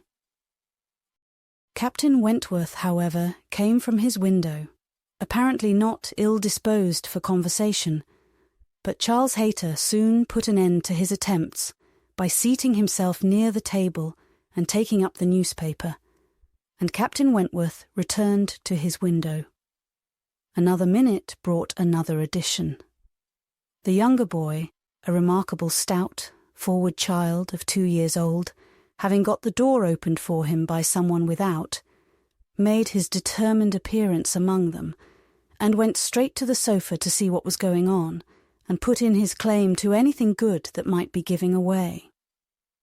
There being nothing to eat, he could only have some play, and as his aunt would not let him tease his sick brother, he began to fasten himself upon her as she knelt, in such a way that, busy as she was about Charles, she could not shake him off. She spoke to him, ordered, entreated, and insisted in vain. Once she did contrive to push him away, but the boy had the greater pleasure in getting upon her back again directly. "Walter," said she, "get down this moment. You are extremely troublesome. I am very angry with you." "Walter," cried Charles Hayter, "why do you not do as you are bid? Don't you hear your aunt speak? Come to me, Walter. Come to Cousin Charles." But not a bit did Walter stir. In another moment, however, she found herself in the state of being released from him, Someone was taking him from her, though he had bent down her head so much that his little sturdy hands were unfastened from around her neck, and he was resolutely borne away before she knew that Captain Wentworth had done it. Her sensations on the discovery made her perfectly speechless. She could not even thank him. She could only hang over little Charles with most disordered feelings. His kindness in stepping forward to her relief, the manner, the silence in which it had passed, the little particulars of the circumstance, with the conviction soon forced on her by the noise he was studiously making with the child, that he meant to avoid hearing her thanks, and rather sought to testify that her conversation was the last of his wants, produced such a confusion of varying but very painful agitation as she could not recover from till enabled by the entrance of Mary and the Miss Musgroves to make over her little patient to their cares and leave the room. She could not stay. It might have been an opportunity of watching the loves and jealousies of the four. They were now all together, but she could stay for none of it. It was evident that Charles Hayter was not well inclined towards Captain Wentworth. She had a strong impression of his having said, in a vexed tone of voice after Captain Wentworth's interference, "You ought to have minded me, Walter. I told you not to tease your aunt," and could comprehend his regretting that Captain Wentworth should do what he ought to have done himself. But neither Charles Hayter's feelings nor anybody's feelings could interest her, till she had a little better arranged her own. She was ashamed of herself, quite ashamed of being so nervous, so overcome by such a trifle. But so it was, and it required a long application of solitude and reflection to recover her. Chapter 10. Other opportunities of making her observations could not fail to occur. Anne had soon been in company with all the four together, often enough to have an opinion, though too wise to acknowledge as much at home, where she knew it would have satisfied neither husband nor wife. For while she considered Louisa to be rather the favourite, she could not but think, as far as she might dare to judge from memory and experience, that Captain Wentworth was not in love with either. They were more in love with him. Yet there it was not love. It was a little fever of admiration, but it might, probably must, end in love with some. Charles Hayter seemed aware of being slighted, and yet Henrietta had sometimes the air of being divided between them. Anne longed for the power of representing to them all what they were about, and of pointing out some of the evils they were exposing themselves to. She did not attribute guile to any. It was the highest satisfaction to her to believe Captain Wentworth not in the least aware of the pain he was occasioning. There was no triumph, no pitiful triumph in his manner. He had probably never heard and never thought of any claims of Charles Hayter. He was only wrong in accepting the attentions, for accepting must be the word, of two young women at once. After a short struggle, however, Charles Hayter seemed to quit the field. 3 days had passed without his coming once to Uppercross, a most decided change. He had even refused one regular invitation to dinner, and having been found on the occasion by Mr. Musgrove with some large books before him, Mr. and Mrs. Musgrove were sure all could not be right, and talked, with grave faces, of his studying himself to death. It was Mary's hope and belief that he had received a positive dismissal from Henrietta, and her husband lived under the constant dependence of seeing him tomorrow. Anne could only feel that Charles Hayter was wise. One morning, about this time, Charles Musgrove and Captain Wentworth being gone a-shooting together, as the sisters in the cottage were sitting quietly at work, they were visited at the window by the sisters from the mansion house. It was a very fine November day, and the Miss Musgroves came through the little grounds, and stopped for no other purpose than to say that they were going to take a long walk. and therefore concluded Mary could not like to go with them. And when Mary immediately replied, with some jealousy at not being supposed a good walker, "Oh yes, I should like to join you very much. I am very fond of a long walk." Anne felt persuaded, by the looks of the two girls, that it was precisely what they did not wish, and admired again the sort of necessity which the family habits seemed to produce, of everything being to be communicated, and everything being to be done together, however undesired and inconvenient. She tried to dissuade Mary from going, but in vain, and that being the case, thought it best to accept the Miss Musgroves' much more cordial invitation to herself to go likewise, as she might be useful in turning back with her sister and lessening the interference in any plan of their own. "I cannot imagine why they should suppose I should not like a long walk," said Mary, as she went upstairs. "Everybody is always supposing that I am not a good walker, and yet they would not have been pleased if we had refused to join them. When people come in this manner on purpose to ask us, how can one say no?" Just as they were setting off, the gentlemen returned. They had taken out a young dog, who had spoiled their sport and sent them back early. Their time and strength and spirits were therefore exactly ready for this walk, and they entered into it with pleasure. Could Anne have foreseen such a junction, she would have stayed at home. But from some feelings of interest and curiosity, she fancied now that it was too late to retract, and the whole six set forward together in the direction chosen by the Miss Musgroves, who evidently considered the walk as under their guidance. Anne's object was not to be in the way of anybody, and where the narrow paths across the fields made many separations necessary to keep with her brother and sister, her pleasure in the walk must arise from the exercise and the day, from the view of the last smiles of the year upon the tawny leaves and withered hedges, and from repeating to herself some few of the 1,000 poetical descriptions extant of autumn, that season of peculiar and inexhaustible influence on the mind of taste and tenderness, that season which had drawn from every poet worthy of being read some attempt at description or some lines of feeling. She occupied her mind as much as possible in such like musings and quotations. But it was not possible that when within reach of Captain Wentworth's conversation with either of the Miss Musgroves, she should not try to hear it. Yet she caught little very remarkable. It was mere lively chat, such as any young persons, on an intimate footing, might fall into. He was more engaged with Louisa than with Henrietta.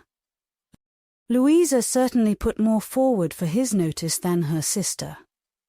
This distinction appeared to increase, and there was one speech of Louisa's which struck her.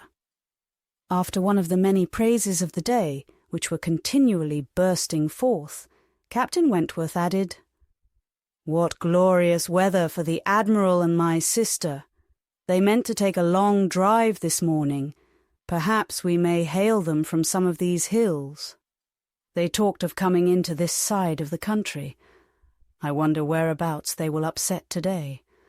Oh, it does happen very often, I assure you, but my sister makes nothing of it. She would as lieve be tossed out as not."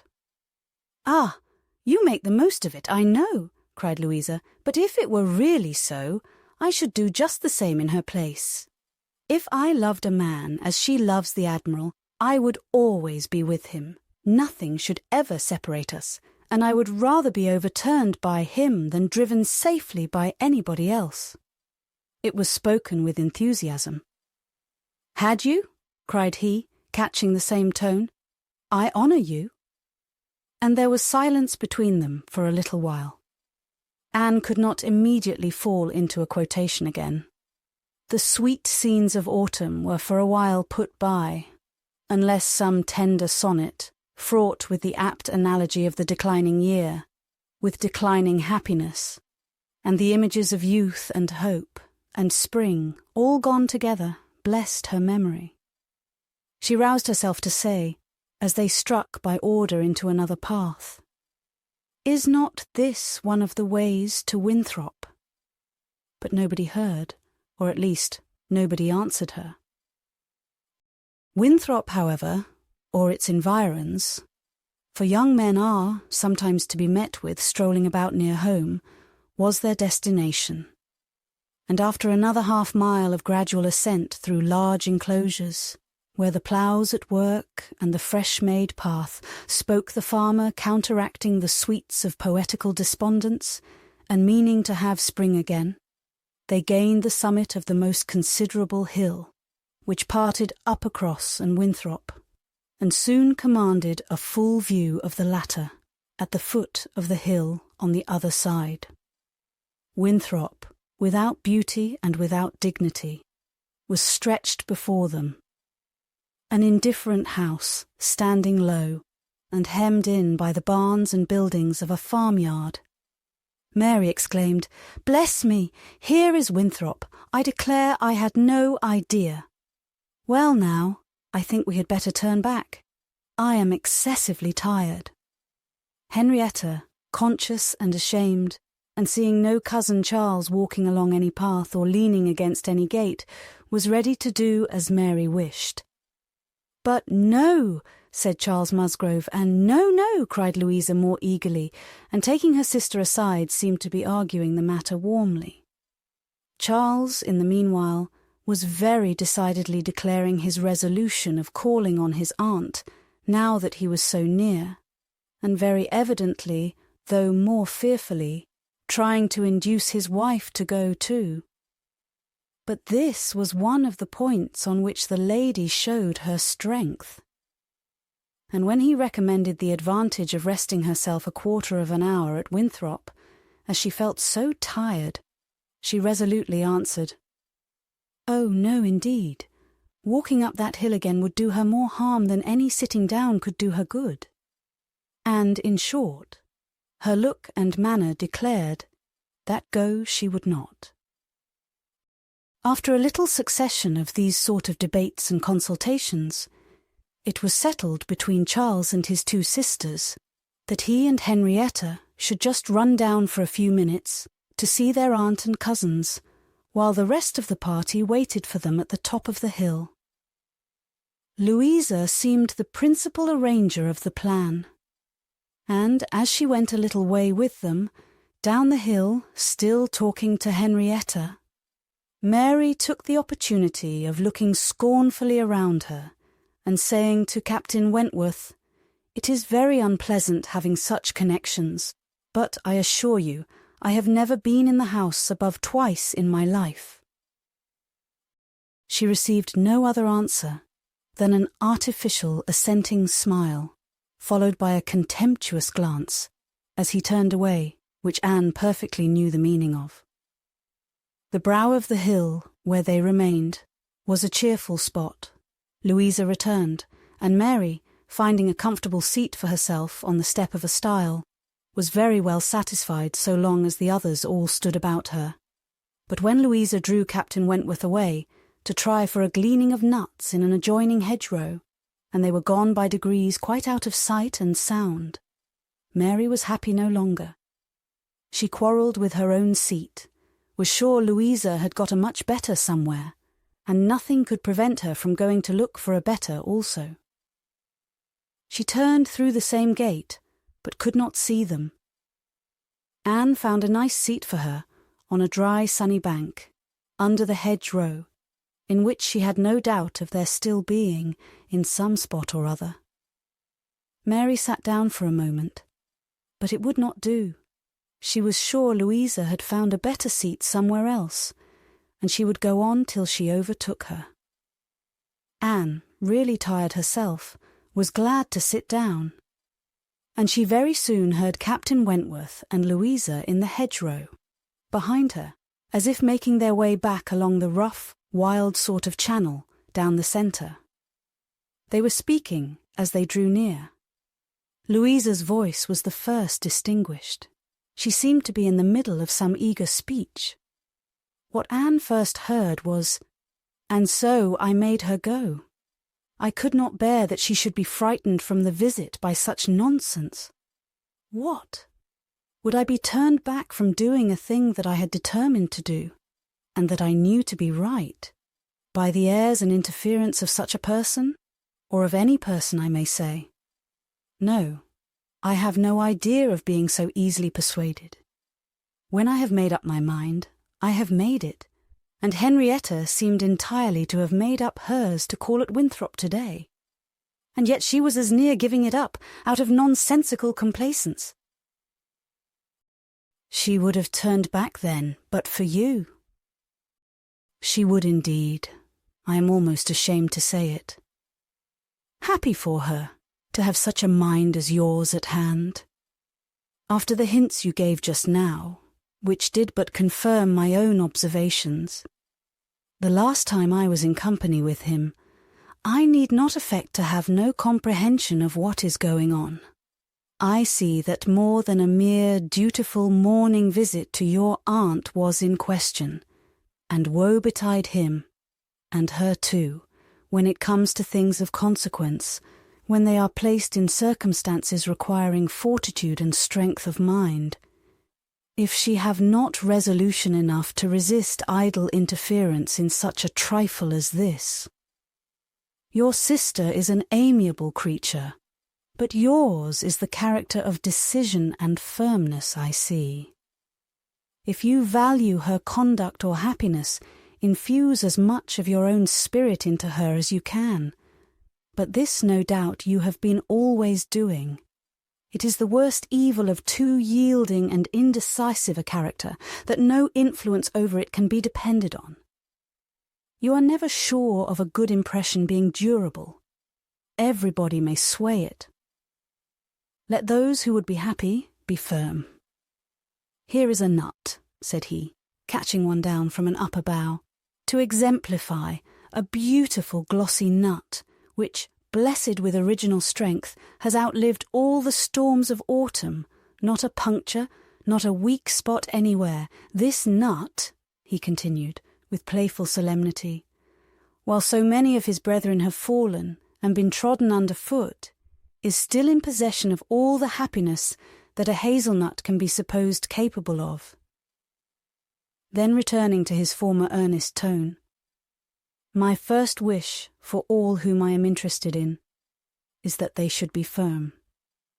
If Louisa Musgrove would be beautiful and happy in her November of life, she will cherish all her present powers of mind. He had done, and was unanswered. It would have surprised Anne if Louisa could have readily answered such a speech, words of such interest, spoken with such serious warmth. She could imagine what Louisa was feeling. For herself she feared to move, lest she should be seen. While she remained, a bush of low, rambling holly protected her, and they were moving on. Before they were beyond her hearing, however, Louisa spoke again. Mary is good-natured enough in many respects, said she, but she does sometimes provoke me excessively by her nonsense and pride, the Elliot pride. She has a great deal too much of the Elliot pride. We do so wish that Charles had married Anne instead. I suppose you know he wanted to marry Anne? After a moment's pause, Captain Wentworth said, Do you mean that she refused him? Oh, yes, certainly. When did that happen? I do not exactly know, for Henrietta and I were at school at the time, but I believe about a year before he married Mary. I wish she had accepted him. We should all have liked her a great deal better, and Papa and Mamma always think it was her great friend Lady Russell's doing that she did not. They think Charles might not be learned and bookish enough to please Lady Russell, and that therefore she persuaded Anne to refuse him. The sounds were retreating, and Anne distinguished no more. Her own emotions still kept her fixed. She had much to recover from before she could move. The listener's proverbial fate was not absolutely hers. She had heard no evil of herself, but she had heard a great deal of very painful import. She saw how her own character was considered by Captain Wentworth, and there had been just that degree of feeling and curiosity about her in his manner, which must give her extreme agitation. As soon as she could, she went after Mary, and having found and walked back with her to their former station, by the stile, felt some comfort in their whole party being immediately afterwards collected and once more in motion together. Her spirits wanted the solitude and silence which only numbers could give. Charles and Henrietta returned, bringing, as may be conjectured, Charles Hayter with them. The minutiae of the business Anne could not attempt to understand. Even Captain Wentworth did not seem admitted to perfect confidence here. But that there had been a withdrawing on the gentleman's side, and a relenting on the ladies', and that they were now very glad to be together again, did not admit a doubt. Henrietta looked a little ashamed, but very well pleased. Charles Hayter exceedingly happy, and they were devoted to each other almost from the first instant of their all setting forward for Uppercross. Everything now marked out Louisa for Captain Wentworth. Nothing could be plainer, and where many divisions were necessary, or even where they were not, they walked side by side nearly as much as the other two. In a long strip of meadowland, where there was ample space for all, they were thus divided, forming 3 distinct parties. And to that party of the 3 which boasted least animation and least complacence, Anne necessarily belonged. She joined Charles and Mary, and was tired enough to be very glad of Charles's other arm. But Charles, though in very good humour with her, was out of temper with his wife. Mary had shown herself disobliging to him, and was now to reap the consequence, which consequence was his dropping her arm almost every moment to cut off the heads of some nettles in the hedge with his switch. And when Mary began to complain of it, and lament her being ill-used, according to custom, in being on the hedge side, while Anne was never incommoded on the other, he dropped the arms of both to hunt after a weasel which he had a momentary glance of, and they could hardly get him along at all. This long meadow bordered a lane, which their footpath, at the end of it, was to cross, and when the party had all reached the gate of exit, the carriage advancing in the same direction, which had been some time heard, was just coming up, and proved to be Admiral Croft's gig. He and his wife had taken their intended drive, and were returning home. Upon hearing how long a walk the young people had engaged in, they kindly offered a seat to any lady who might be particularly tired. It would save her a full mile, and they were going through Uppercross. The invitation was general, and generally declined. The Miss Musgroves were not at all tired, and Mary was either offended by not being asked before any of the others, or what Louisa called the Elliot pride, could not endure to make a third in a one-horse chaise. The walking party had crossed the lane, and were surmounting an opposite stile, and the Admiral was putting his horse in motion again, when Captain Wentworth cleared the hedge in a moment to say something to his sister. The something might be guessed by its effects. "Miss Elliot, I am sure you are tired," cried Mrs. Croft. "Do let us have the pleasure of taking you home. Here is excellent room for 3, I assure you. If we were all like you, I believe we might sit 4. You must, indeed you must." Anne was still in the lane, and though instinctively beginning to decline, she was not allowed to proceed. The Admiral's kind urgency came in support of his wife's. They would not be refused. They compressed themselves into the smallest possible space to leave her a corner, and Captain Wentworth, without saying a word, turned to her, and quietly obliged her to be assisted into the carriage. Yes, he had done it. She was in the carriage, and felt that he had placed her there, that his will and his hands had done it, that she owed it to his perception of her fatigue, and his resolution to give her rest. She was very much affected by the view of his disposition towards her, which all these things made apparent. This little circumstance seemed the completion of all that had gone before. She understood him. He could not forgive her, but he could not be unfeeling. Though condemning her for the past, and considering it with high and unjust resentment, though perfectly careless of her, and though becoming attached to another, still he could not see her suffer without the desire of giving her relief. It was a remainder of former sentiment.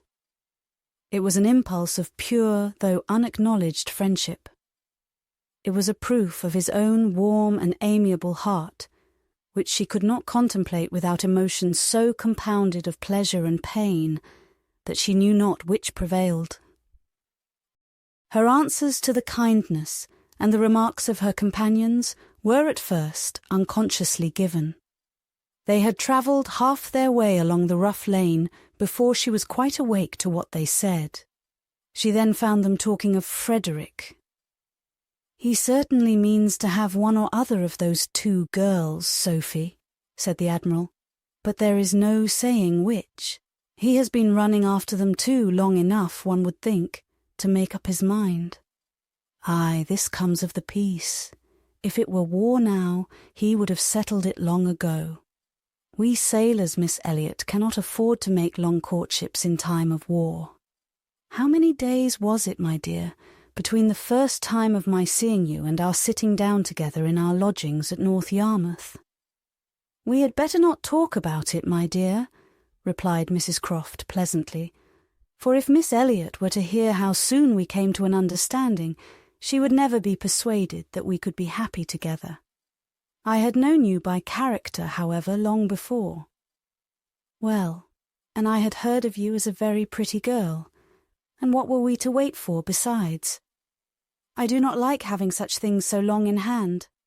I wish Frederick would spread a little more canvas and bring us home one of these young ladies to Kellynch. Then there would always be company for them, and very nice young ladies they both are. I hardly know one from the other." "Very good-humoured, unaffected girls indeed," said Mrs. Croft, in a tone of calmer praise, such as made Anne suspect that her keener powers might not consider either of them as quite worthy of her brother. "And a very respectable family. One could not be connected with better people. My dear Admiral, that post. We shall certainly take that post." But by coolly giving the reins a better direction herself, they happily passed the danger, and by once afterwards judiciously putting out her hand, they neither fell into a rut nor ran foul of a dung-cart. And Anne, with some amusement at their style of driving, which she imagined no bad representation of the general guidance of their affairs, found herself safely deposited by them at the cottage. Chapter 11. The time now approached for Lady Russell's return. The day was even fixed, and Anne, being engaged to join her as soon as she was resettled, was looking forward to an early removal to Kellynch, and beginning to think how her own comfort was likely to be affected by it. It would place her in the same village with Captain Wentworth, within half a mile of him. They would have to frequent the same church, and there must be intercourse between the 2 families.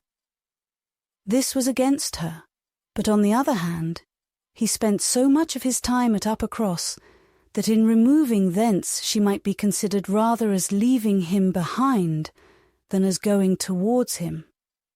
And upon the whole, she believed she must, on this interesting question, be the gainer, almost as certainly as in her change of domestic society in leaving poor Mary for Lady Russell. She wished it might be possible for her to avoid ever seeing Captain Wentworth at the Hall. Those rooms had witnessed former meetings which would be brought too painfully before her, but she was yet more anxious for the possibility of Lady Russell and Captain Wentworth never meeting anywhere. They did not like each other, and no renewal of acquaintance now could do any good. and were Lady Russell to see them together, she might think that he had too much self-possession, and she too little. These points formed her chief solicitude in anticipating her removal from Uppercross, where she felt she had been stationed quite long enough. Her usefulness to little Charles would always give some sweetness to the memory of her 2 months' visit there. But he was gaining strength apace, and she had nothing else to stay for. The conclusion of her visit, however, was diversified in a way which she had not at all imagined. Captain Wentworth, after being unseen and unheard of at Uppercross for 2 whole days, appeared again among them to justify himself by a relation of what had kept him away. A letter from his friend Captain Harville, having found him out at last, had brought intelligence of Captain Harville's being settled with his family at Lyme for the winter, of their being therefore quite unknowingly within 20 miles of each other. Captain Harville had never been in good health since a severe wound which he received 2 years before, and Captain Wentworth's anxiety to see him had determined him to go immediately to Lyme. He had been there for 24 hours. His acquittal was complete, his friendship warmly honoured, a lively interest excited for his friend, and his description of the fine country about Lyme so feelingly attended to by the party that an earnest desire to see Lyme themselves and a project for going thither was the consequence. The young people were all wild to see Lyme. Captain Wentworth talked of going there again himself. It was only 17 miles from Uppercross. Though November, the weather was by no means bad, and, in short, Louisa, who was the most eager of the eager, having formed the resolution to go, and besides the pleasure of doing as she liked, being now armed with the idea of merit in maintaining her own way, bore down all the wishes of her father and mother for putting it off till summer. And to Lyme they were to go, Charles, Mary, Anne, Henrietta, Louisa, and Captain Wentworth. The first heedless scheme had been to go in the morning and return at night, but to this Mr. Musgrove, for the sake of his horses, would not consent. And when it came to be rationally considered, a day in the middle of November would not leave much time for seeing a new place, after deducting 7 hours, as the nature of the country required, for going and returning. They were, consequently, to stay the night there, and not to be expected back till the next day's dinner. This was felt to be a considerable amendment, and though they all met at the great house at rather an early breakfast hour, and set off very punctually, it was so much past noon before the 2 carriages, Mr. Musgrove's coach containing the 4 ladies, and Charles's curricle, in which he drove Captain Wentworth, were descending the long hill into Lyme, and entering upon the still steeper street of the town itself, that it was very evident they would not have more than time for looking about them, before the light and warmth of the day were gone. After securing accommodations and ordering a dinner at one of the inns, the next thing to be done was unquestionably to walk directly down to the sea. They were come too late in the year for any amusement or variety which Lyme, as a public place, might offer. The rooms were shut up, the lodgers almost all gone, scarcely any family but of the residents left. And as there is nothing to admire in the buildings themselves, the remarkable situation of the town, the principal street almost hurrying into the water, the walk to the Cobb, skirting round the pleasant little bay, which, in the season, is animated with bathing machines and company. The Cobb itself, its old wonders and new improvements, with the very beautiful line of cliffs stretching out to the east of the town, are what the stranger's eye will seek. And a very strange stranger it must be, who does not see charms in the immediate environs of Lyme, to make him wish to know it better. The scenes in its neighbourhood, Charmouth, with its high grounds and extensive sweeps of country, and still more its sweet retired bay, backed by dark cliffs, where fragments of low rock among the sands make it the happiest spot for watching the flow of the tide, for sitting in unwearied contemplation. The woody varieties of the cheerful village of Up Lyme, and above all, Pinny, with its green chasms between romantic rocks, where the scattered forest trees and orchards of luxuriant growth declare that many a generation must have passed away since the first partial falling of the cliff prepared the ground for such a state, where a scene so wonderful and so lovely is exhibited as may more than equal any of the resembling scenes of the far-famed Isle of Wight. These places must be visited, and visited again, to make the worth of Lyme understood. The party from Uppercross, passing down by the now deserted and melancholy-looking rooms, and still descending, soon found themselves on the seashore, and lingering only, as all must linger and gaze on a first return to the sea, whoever deserved to look on it at all, proceeded towards the Cobb, equally their object in itself, and on Captain Wentworth's account, for in a small house near the foot of an old pier of unknown date were the Harvilles settled. Captain Wentworth turned in to call on his friend. The others walked on, and he was to join them on the Cobb. They were by no means tired of wondering and admiring, and not even Louisa seemed to feel that they had parted with Captain Wentworth long when they saw him coming after them with 3 companions all well known already by description to be Captain and Mrs. Harville and a Captain Benwick, who was staying with them. Captain Benwick had some time ago been first lieutenant of the Laconia, and the account which Captain Wentworth had given of him, on his return from Lyme before, his warm praise of him as an excellent young man and an officer, whom he had always valued highly, which must have stamped him well in the esteem of every listener, had been followed by a little history of his private life, which rendered him perfectly interesting in the eyes of all the ladies. He had been engaged to Captain Harville's sister, and was now mourning her loss. They had been a year or 2 waiting for fortune and promotion. Fortune came, his prize money as lieutenant being great. Promotion too came at last, but Fanny Harville did not live to know it. She had died the preceding summer while he was at sea. Captain Wentworth believed it impossible for man to be more attached to woman than poor Benwick had been to Fanny Harville, or to be more deeply afflicted under the dreadful change. He considered his disposition as of the sort which must suffer heavily, uniting very strong feelings with quiet, serious and retiring manners, and a decided taste for reading and sedentary pursuits. To finish the interest of the story, the friendship between him and the Harvilles seemed, if possible, augmented by the event which closed all their views of alliance, and Captain Benwick was now living with them entirely. Captain Harville had taken his present house for half a year, his taste and his health and his fortune all directing him to a residence inexpensive and by the sea, and the grandeur of the country and the retirement of Lyme in the winter appeared exactly adapted to Captain Benwick's state of mind. The sympathy and goodwill excited towards Captain Benwick was very great.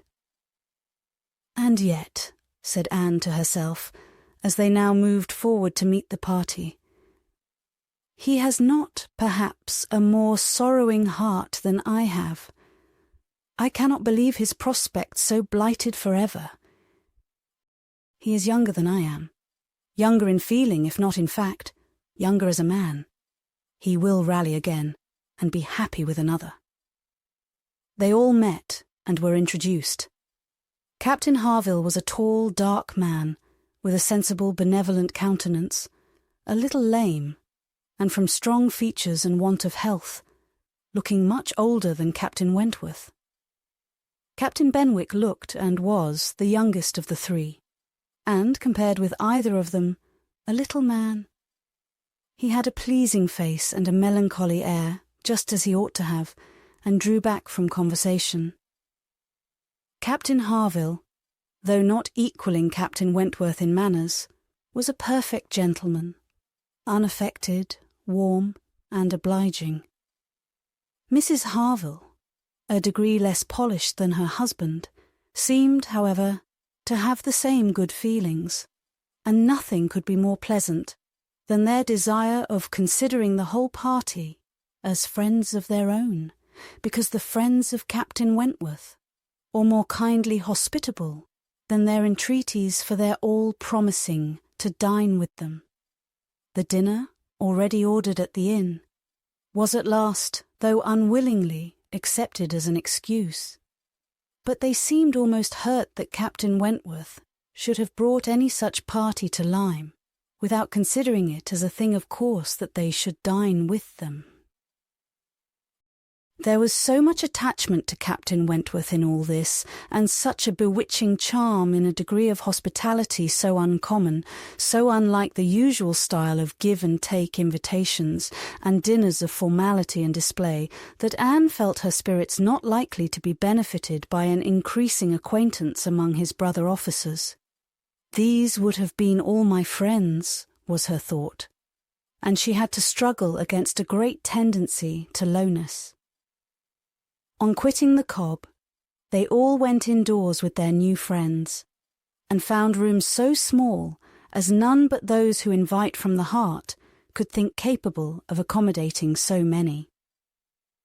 Anne had a moment's astonishment on the subject herself, but it was soon lost in the pleasanter feelings which sprang from the sight of all the ingenious contrivances and nice arrangements of Captain Harville, to turn the actual space to the best account, to supply the deficiencies of lodging-house furniture, and defend the windows and doors against the winter storms to be expected, the varieties in the fitting up of the rooms, where the common necessaries provided by the owner, in the common indifferent plight, were contrasted with some few articles of a rare species of wood, excellently worked up, and with something curious and valuable from all the distant countries Captain Harville had visited, were more than amusing to Anne.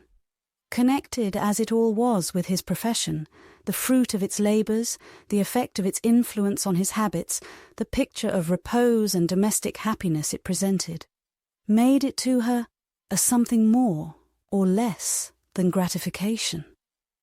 Captain Harville was no reader, but he had contrived excellent accommodations and fashioned very pretty shelves for a tolerable collection of well-bound volumes, the property of Captain Benwick. His lameness prevented him from taking much exercise, but a mind of usefulness and ingenuity seemed to furnish him with constant employment within.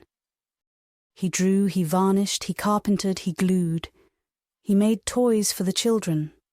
He fashioned new netting needles and pins with improvements, and if everything else was done, sat down to his large fishing net at one corner of the room. Anne thought she left great happiness behind her when they quitted the house, and Louisa, by whom she found herself walking, burst forth into raptures of admiration and delight on the character of the navy, their friendliness, their brotherliness, their openness, their uprightness, protesting that she was convinced of sailors having more worth and warmth than any other set of men in England, that they only knew how to live, and they only deserved to be respected and loved. They went back to dress and dine, and so well had the scheme answered already that nothing was found amiss, though its being so entirely out of season, and the no thoroughfare of Lyme, and the no expectation of company, had brought many apologies from the heads of the inn. Anne found herself by this time growing so much more hardened to being in Captain Wentworth's company than she had at first imagined could ever be, that the sitting down to the same table with him now, and the interchange of the common civilities attending on it, they never got beyond, was become a mere nothing. The nights were too dark for the ladies to meet again till the morrow, but Captain Harville had promised them a visit in the evening, and he came, bringing his friend also, which was more than had been expected, it having been agreed that Captain Benwick had all the appearance of being oppressed by the presence of so many strangers. He ventured among them again, however, though his spirits certainly did not seem fit for the mirth of the party in general. While Captains Wentworth and Harville led the talk on one side of the room, and by recurring to former days, supplied anecdotes in abundance to occupy and entertain the others, it fell to Anne's lot to be placed rather apart with Captain Benwick, and a very good impulse of her nature obliged her to begin an acquaintance with him.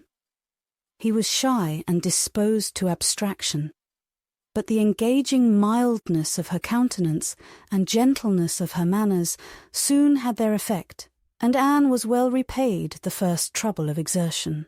He was evidently a young man of considerable taste in reading, though principally in poetry, and besides the persuasion of having given him at least an evening's indulgence in the discussion of subjects which his usual companions had probably no concern in, she had the hope of being of real use to him in some suggestions as to the duty and benefit of struggling against affliction, which had naturally grown out of their conversation. For though shy, he did not seem reserved. It had rather the appearance of feelings glad to burst their usual restraints, and having talked of poetry, the richness of the present age, and gone through a brief comparison of opinion as to the first-rate poets, trying to ascertain whether Marmion or the Lady of the Lake were to be preferred, and how ranked the Giaour and the Bride of Abydos, and moreover how the Giaour was to be pronounced, he showed himself so intimately acquainted with all the tenderest songs of the one poet, and all the impassioned descriptions of hopeless agony of the other.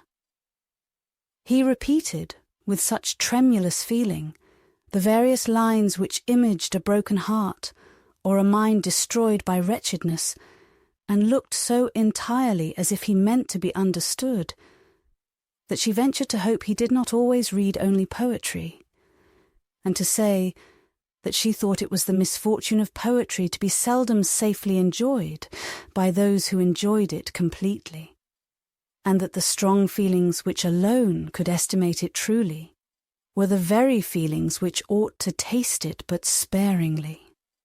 His looks showing him not pained, but pleased with this allusion to his situation, she was emboldened to go on, and feeling in herself the right of seniority of mind, she ventured to recommend a larger allowance of prose in his daily study, and on being requested to particularize, mentioned such works of our best moralists, such collections of the finest letters, such memoirs of characters of worth and suffering, as occurred to her at the moment, as calculated to rouse and fortify the mind by the highest precepts, and the strongest examples of moral and religious endurances. Captain Benwick listened attentively, and seemed grateful for the interest implied, and though with a shake of the head, and sighs which declared his little faith in the efficacy of any books on grief like his, noted down the names of those she recommended, and promised to procure and read them. When the evening was over, Anne could not but be amused at the idea of her coming to Lyme to preach patience and resignation to a young man whom she had never seen before. Nor could she help fearing, on more serious reflection, that, like many other great moralists and preachers, she had been eloquent on a point in which her own conduct would ill bear examination. Chapter 12. Anne and Henrietta, finding themselves the earliest of the party the next morning, agreed to stroll down to the sea before breakfast. They went to the sands to watch the flowing of the tide, which a fine southeasterly breeze was bringing in with all the grandeur which so flat a shore admitted. They praised the morning, gloried in the sea, sympathized in the delight of the fresh-feeling breeze, and were silent, till Henrietta suddenly began again with, "Oh yes, I am quite convinced that, with very few exceptions, the sea air always does good. There can be no doubt of its having been of the greatest service to Dr. Shirley after his illness last spring 12-month.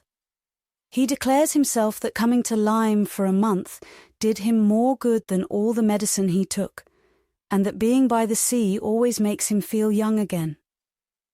Now, I cannot help thinking it a pity that he does not live entirely by the sea. I do think he had better leave Uppercross entirely and fix at Lyme. Do not you, Anne? Do not you agree with me that it is the best thing he could do, both for himself and Mrs. Shirley? She has cousins here, you know, and many acquaintance, which would make it cheerful for her.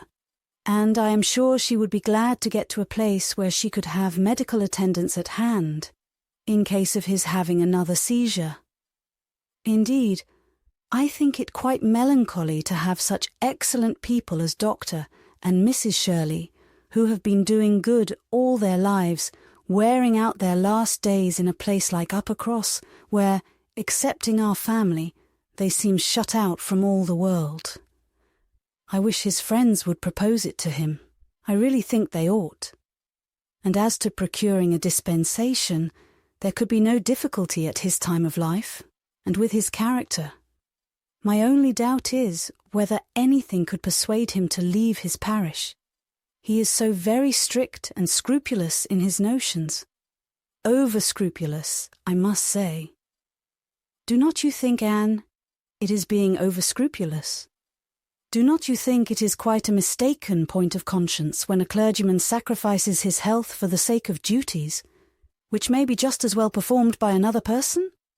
And at Lyme too, only 17 miles off, he would be near enough to hear, if people thought there was anything to complain of. Anne smiled more than once to herself during this speech, and entered into the subject, as ready to do good by entering into the feelings of a young lady as of a young man, though here it was good of a lower standard, for what could be offered but general acquiescence? She said all that was reasonable and proper on the business, felt the claims of Dr. Shirley to repose as she ought, saw how very desirable it was that he should have some active, respectable young man as a resident curate, and was even courteous enough to hint at the advantage of such resident curates being married. "I wish," said Henrietta, very well pleased with her companion, "I wish Lady Russell lived at Uppercross, and were intimate with Dr. Shirley. I have always heard of Lady Russell as a woman of the greatest influence with everybody. I always look upon her as able to persuade a person to anything. I am afraid of her, as I have told you before, quite afraid of her, because she is so very clever. But I respect her amazingly, and wish we had such a neighbour at Uppercross." Anne was amused by Henrietta's manner of being grateful, and amused also that the course of events and the new interests of Henrietta's views should have placed her friend at all in favour with any of the Musgrove family. She had only time, however, for a general answer, and a wish that such another woman were at Uppercross before all subjects suddenly ceased, on seeing Louisa and Captain Wentworth coming towards them. They came also for a stroll till breakfast was likely to be ready, but Louisa, recollecting immediately afterwards that she had something to procure at a shop, invited them all to go back with her into the town. They were all at her disposal. When they came to the steps leading upwards from the beach, a gentleman, at the same moment preparing to come down, politely drew back and stopped to give them way. They ascended and passed him, and as they passed, Anne's face caught his eye, and he looked at her with a degree of earnest admiration which she could not be insensible of. She was looking remarkably well. Her very regular, very pretty features, having the bloom and freshness of youth, restored by the fine wind which had been blowing on her complexion, and by the animation of eye which it had also produced. It was evident that the gentleman, completely a gentleman in manner, admired her exceedingly. Captain Wentworth looked round at her instantly in a way which showed his noticing of it. He gave her a momentary glance, a glance of brightness, which seemed to say, "That man is struck with you, and even I, at this moment, see something like Anne Elliot again." After attending Louisa through her business, and loitering about a little longer, they returned to the inn, and Anne, in passing afterwards quickly from her own chamber to their dining-room, had nearly run against the very same gentleman as he came out of an adjoining apartment. She had before conjectured him to be a stranger like themselves, and determined that a well-looking groom, who was strolling about near the two inns as they came back, should be his servant. Both master and man being in mourning assisted the idea. It was now proved that he belonged to the same inn as themselves, and this second meeting, short as it was, also proved again by the gentleman's looks that he thought hers very lovely, and by the readiness and propriety of his apologies that he was a man of exceedingly good manners. He seemed about 30, and though not handsome, had an agreeable person. Anne felt that she should like to know who he was. They had nearly done breakfast when the sound of a carriage, almost the first they had heard since entering Lyme, drew half the party to the window. It was a gentleman's carriage, a curricle, but only coming round from the stable-yard to the front door. Somebody must be going away. It was driven by a servant in mourning dot. The word curricle made Charles Musgrove jump up that he might compare it with his own. The servant in mourning roused Anne's curiosity, and the whole 6 were collected to look. By the time the owner of the curricle was to be seen issuing from the door amidst the bows and civilities of the household and taking his seat to drive off. "Ah!" cried Captain Wentworth instantly, and with half a glance at Anne. "It is the very man we passed." The Miss Musgroves agreed to it, and having all kindly watched him as far up the hill as they could, they returned to the breakfast table. The waiter came into the room soon afterwards. "Pray," said Captain Wentworth immediately, "can you tell us the name of the gentleman who is just gone away?" "Yes, sir. A Mr. Elliot, a gentleman of large fortune, came in last night from Sidmouth. Dare say you heard the carriage, sir, while you were at dinner, and going on now for Crewkerne, in his way to Bath and London." Elliot! Many had looked on each other, and many had repeated the name, before all this had been got through, even by the smart rapidity of a waiter. "Bless me!" cried Mary. "It must be our cousin. It must be our Mr. Elliot. It must, indeed. Charles, Anne, must not it? In mourning, you see, just as our Mr. Elliot must be. How very extraordinary. In the very same inn with us. Anne, must not it be our Mr. Elliot, my father's next heir? Pray, sir," turning to the waiter, "did not you hear? Did not his servant say whether he belonged to the Kellynch family?" "No, ma'am. He did not mention no particular family, but he said his master was a very rich gentleman, and would be a baronet some day." "There, you see!" cried Mary in an ecstasy. "Just as I said, heir to Sir Walter Elliot. I was sure that would come out if it was so. Depend upon it, that is a circumstance which his servants take care to publish, wherever he goes. But Anne, only conceive how extraordinary. I wish I had looked at him more. I wish we had been aware in time who it was, that he might have been introduced to us. What a pity that we should not have been introduced to each other. Do you think he had the Elliot countenance? I hardly looked at him I was looking at the horses. But I think he had something of the Elliot countenance. I wonder the arms did not strike me. Oh, the great coat was hanging over the panel, and hid the arms, so it did. Otherwise, I am sure, I should have observed them, and the livery too. If the servant had not been in mourning, one should have known him by the livery. Putting all these very extraordinary circumstances together, said Captain Wentworth, we must consider it to be the arrangement of Providence that you should not be introduced to your cousin. When she could command Mary's attention, Anne quietly tried to convince her that their father and Mr. Elliot had not, for many years, been on such terms as to make the power of attempting an introduction at all desirable. At the same time, however, it was a secret gratification to herself to have seen her cousin, and to know that the future owner of Kellynch was undoubtedly a gentleman, and had an air of good sense. She would not, upon any account, mention her having met with him the second time. Luckily Mary did not much attend to their having passed close by him in their earlier walk, but she would have felt quite ill-used by Anne's having actually run against him in the passage, and received his very polite excuses while she had never been near him at all. No, that cousinly little interview must remain a perfect secret. "Of course," said Mary, "you will mention our seeing Mr. Elliot the next time you write to Bath. I think my father certainly ought to hear of it. Do mention all about him."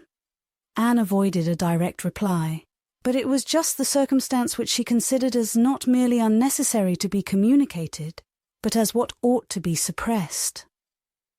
The offence which had been given her father many years back she knew. Elizabeth's particular share in it she suspected, and that Mr. Elliot's idea always produced irritation in both was beyond a doubt. Mary never wrote to Bath herself. All the toil of keeping up a slow and unsatisfactory correspondence with Elizabeth fell on Anne. Breakfast had not been long over when they were joined by Captain and Mrs. Harville and Captain Benwick, with whom they had appointed to take their last walk about Lyme. They ought to be setting off for Uppercross by 1, and in the meanwhile were to be all together and out of doors as long as they could. Anne found Captain Benwick getting near her as soon as they were all fairly in the street. Their conversation the preceding evening did not disincline him to seek her again, and they walked together some time, talking as before of Mr. Scott and Lord Byron, and still as unable as before, and as unable as any other two readers, to think exactly alike of the merits of either, till something occasioned an almost general change amongst their party. And instead of Captain Benwick, she had Captain Harville by her side. "Miss Elliot," said he, speaking rather low, "you have done a good deed in making that poor fellow talk so much. I wish he could have such company oftener. It is bad for him, I know, to be shut up as he is. But what can we do? We cannot part." "No," said Anne, "that I can easily believe to be impossible. But in time, perhaps. We know what time does in every case of affliction. And you must remember, Captain Harville, that your friend may yet be called a young mourner. Only last summer, I understand." "Aye, true enough," with a deep sigh. "Only June. And not known to him, perhaps, so soon. Not till the first week of August, when he came home from the Cape, just made into the Grappler. I was at Plymouth, dreading to hear of him. He sent in letters, but the Grappler was under orders for Portsmouth. There the news must follow him. But who was to tell it? Not I. I would as soon have been run up to the yardarm. Nobody could do it, but that good fellow," pointing to Captain Wentworth. "The Laconia had come into Plymouth the week before. No danger of her being sent to sea again. He stood his chance for the rest. Wrote up for leave of absence, but without waiting the return, travelled night and day till he got to Portsmouth, rode off to the grappler that instant and never left the poor fellow for a week. That's what he did, and nobody else could have saved poor James. You may think, Miss Elliot, whether he is dear to us. Anne did think on the question with perfect decision, and said as much in reply as her own feeling could accomplish, or as his seemed able to bear, for he was too much affected to renew the subject, and when he spoke again, it was of something totally different. Mrs. Harville's giving it as her opinion that her husband would have quite walking enough by the time he reached home, determined the direction of all the party in what was to be their last walk. They would accompany them to their door, and then return and set off themselves. By all their calculations there was just time for this, but as they drew near the cob, there was such a general wish to walk along it once more. All were so inclined, and Louisa soon grew so determined that the difference of 1/4 of an hour, it was found, would be no difference at all. So, with all the kind leave-taking, and all the kind interchange of invitations and promises which may be imagined, they parted from Captain and Mrs. Harville at their own door, and still accompanied by Captain Benwick, who seemed to cling to them to the last, proceeded to make the proper adieus to the cob. Anne found Captain Benwick again drawing near her. Lord Byron's dark blue seas could not fail of being brought forward by their present view, and she gladly gave him all her attention as long as attention was possible.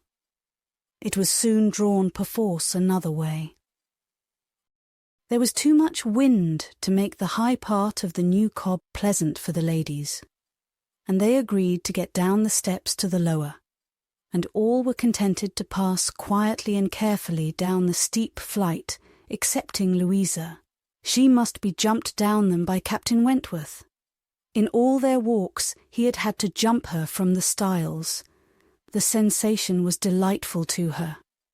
The hardness of the pavement for her feet made him less willing upon the present occasion. He did it, however.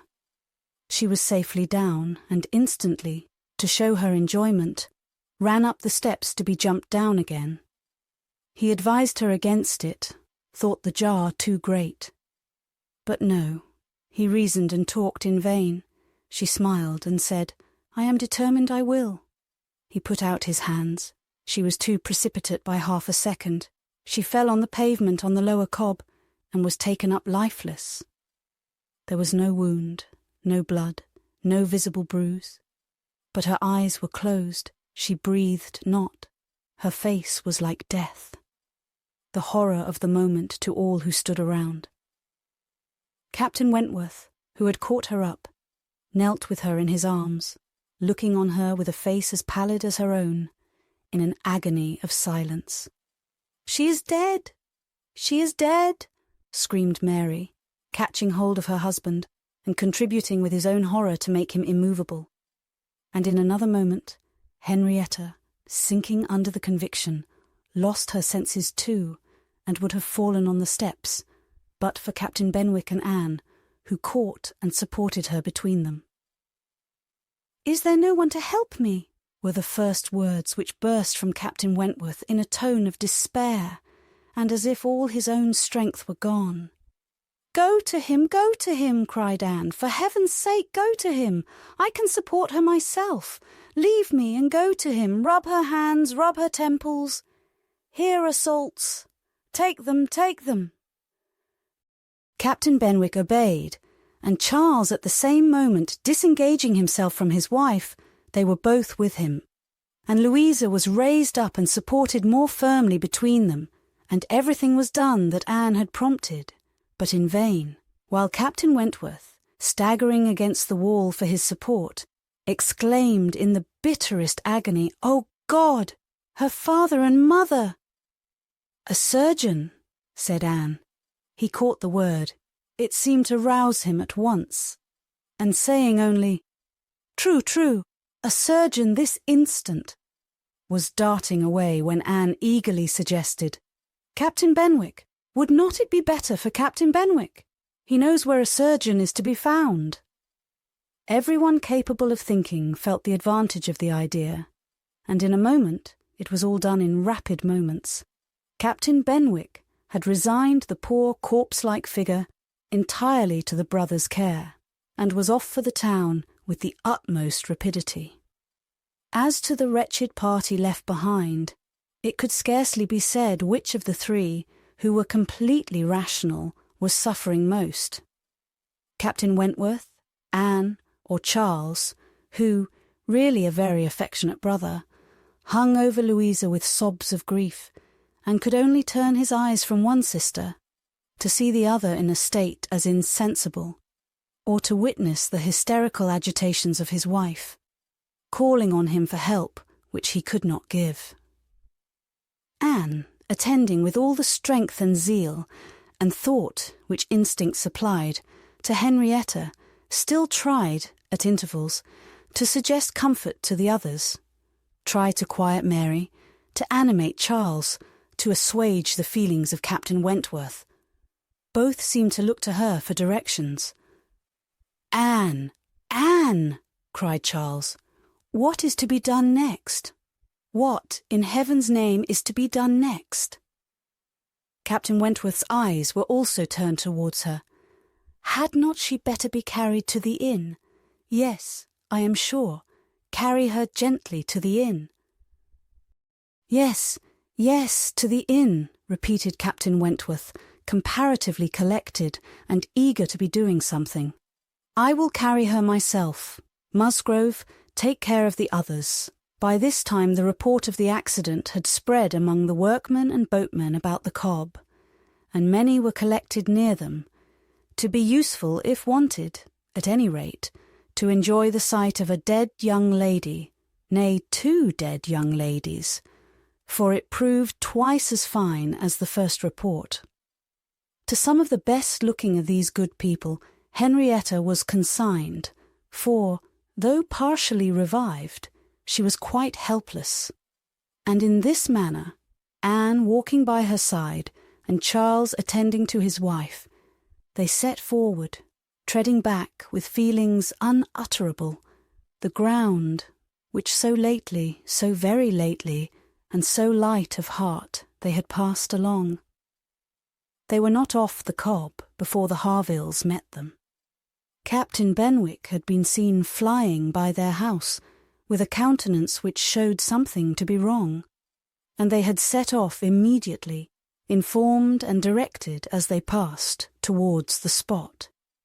Shocked as Captain Harville was, he brought senses and nerves that could be instantly useful, and a look between him and his wife decided what was to be done.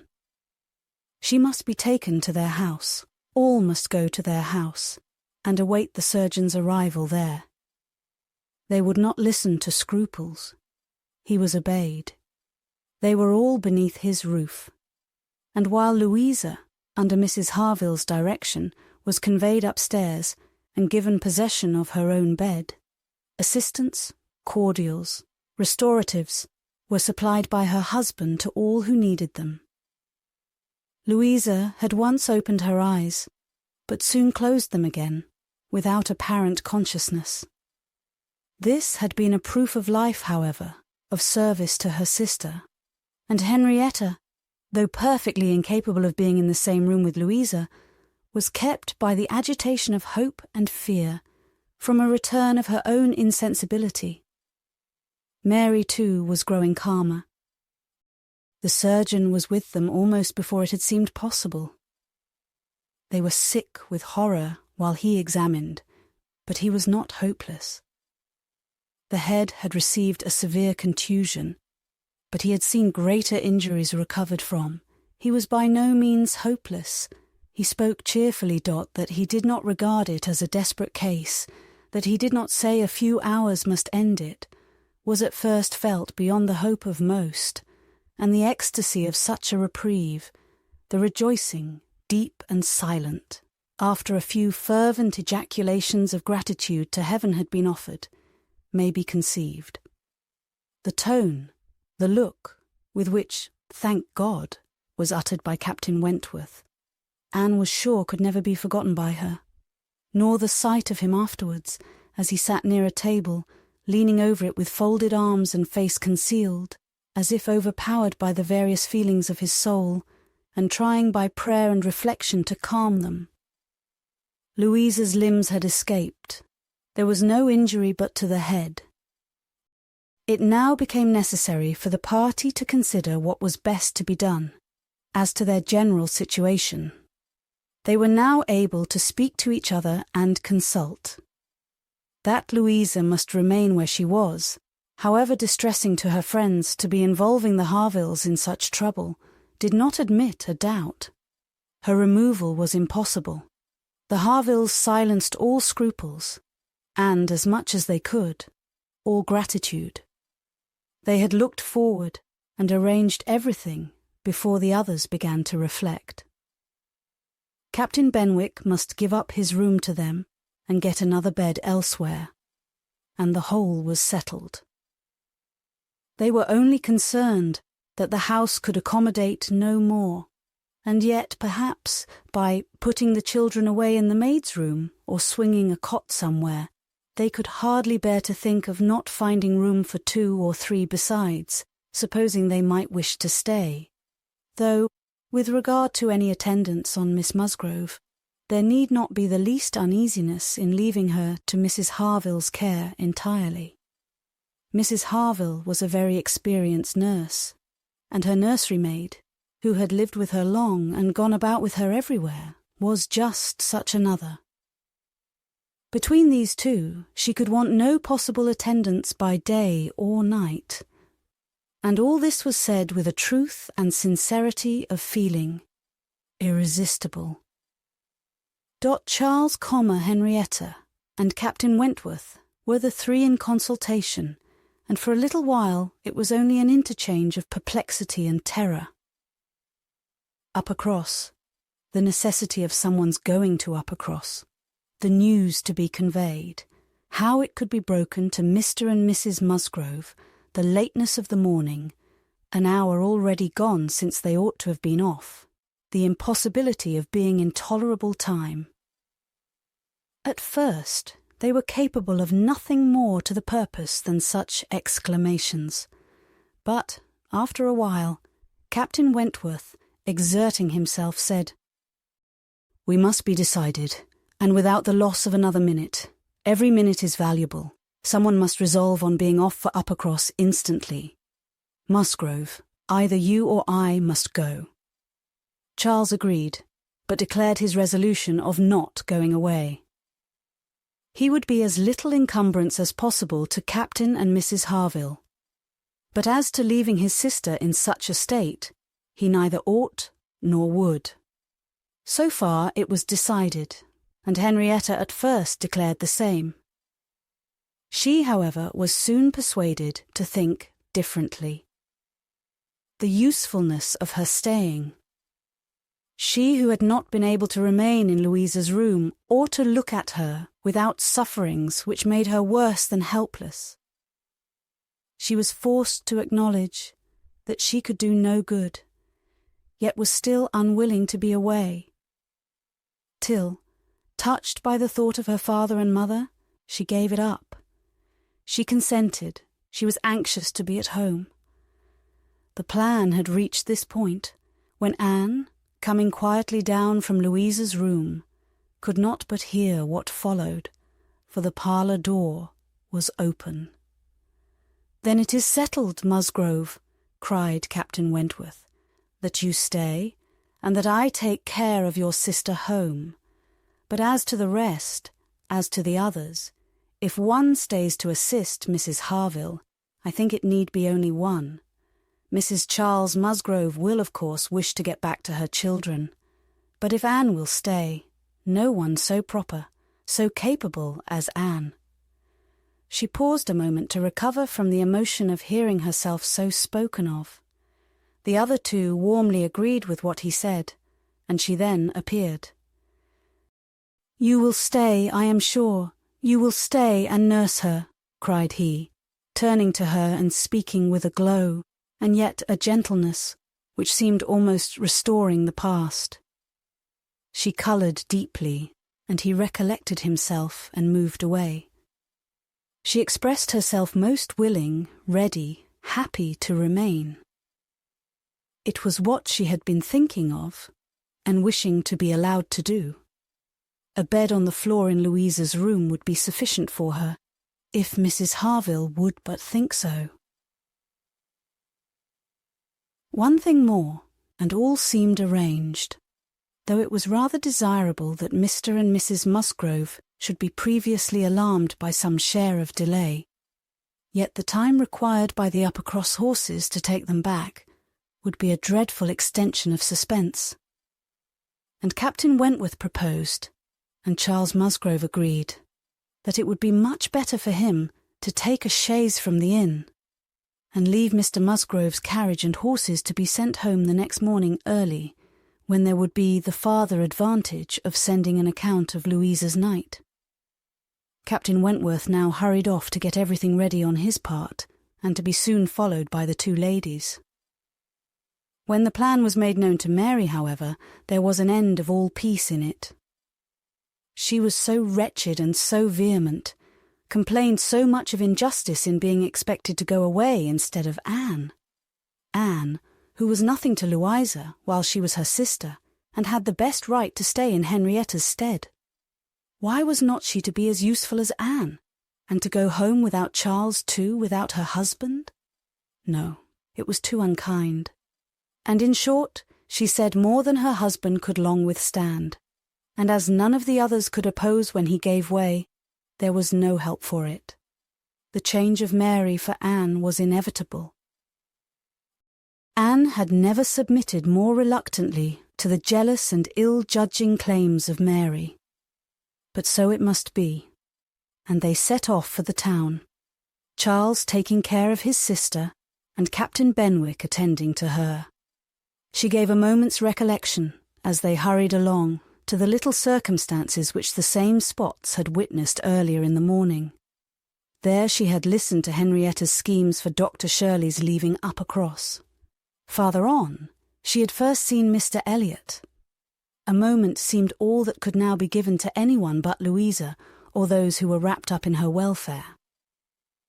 Captain Benwick was most considerately attentive to her, and united, as they all seemed, by the distress of the day, she felt an increasing degree of goodwill towards him, and a pleasure even in thinking that it might, perhaps, be the occasion of continuing their acquaintance.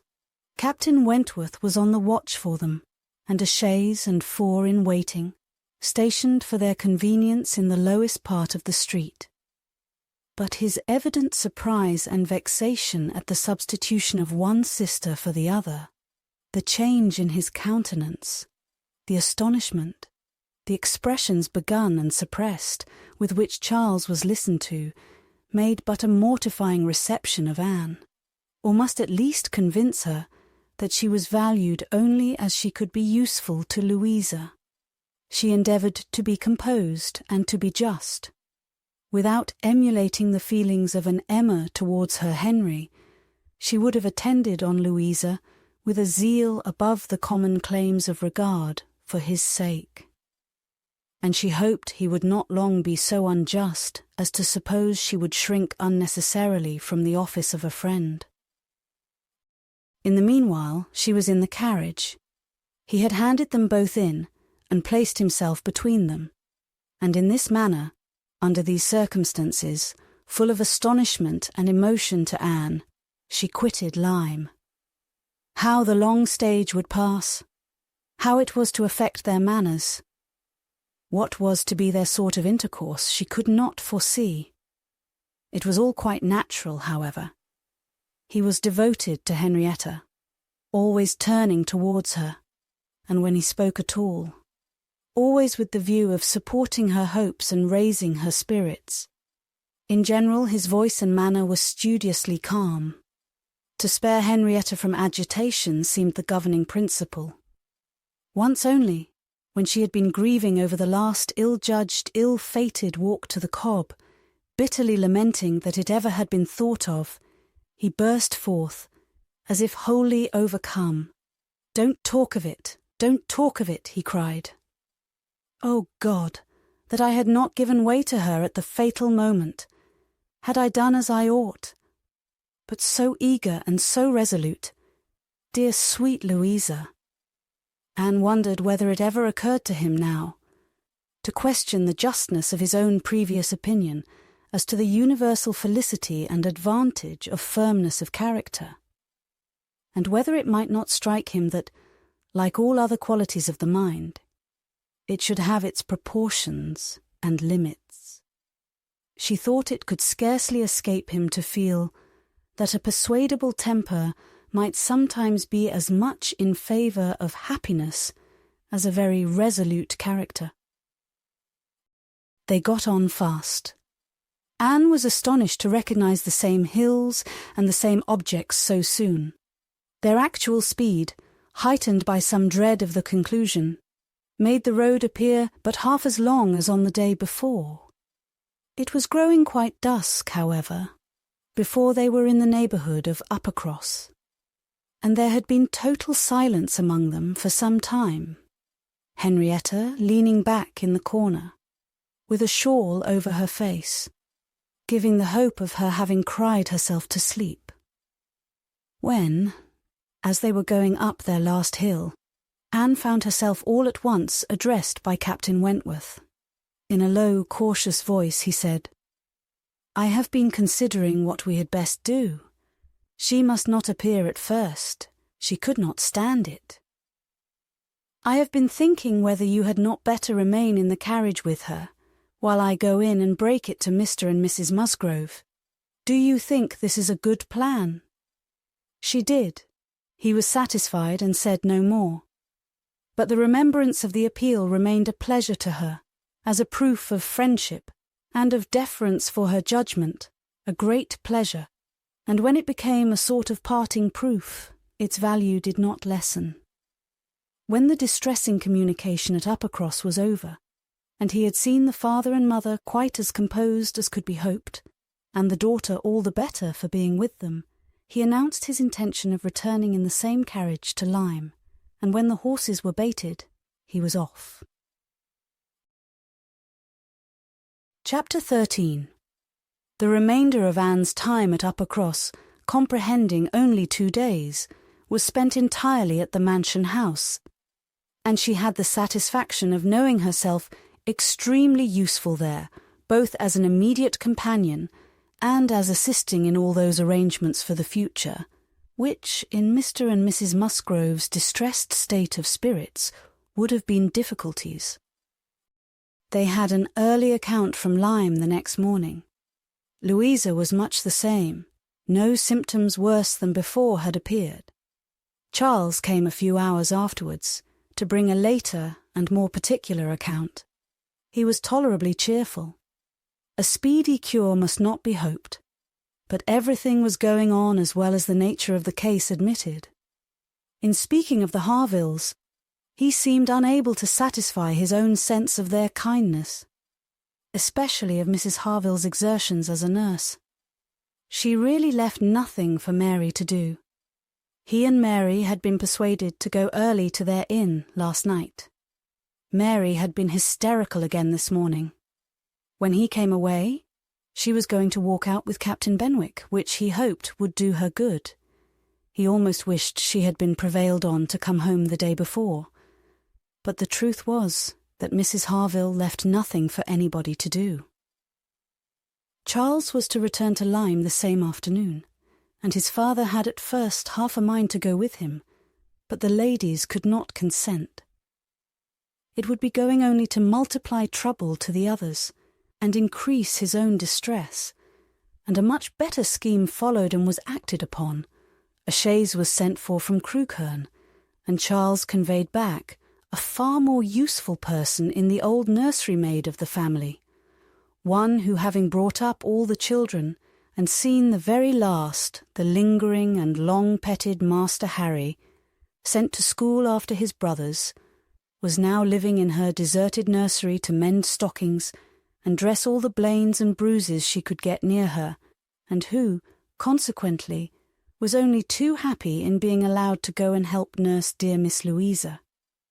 Vague wishes of getting Sarah thither, had occurred before to Mrs. Musgrove and Henrietta, but without Anne it would hardly have been resolved on and found practicable so soon. They were indebted the next day to Charles Hayter for all the minute knowledge of Louisa, which it was so essential to obtain every 24 hours. He made it his business to go to Lyme, and his account was still encouraging. The intervals of sense and consciousness were believed to be stronger. Every report agreed in Captain Wentworth's appearing fixed in Lyme. Anne was to leave them on the morrow, an event which they all dreaded.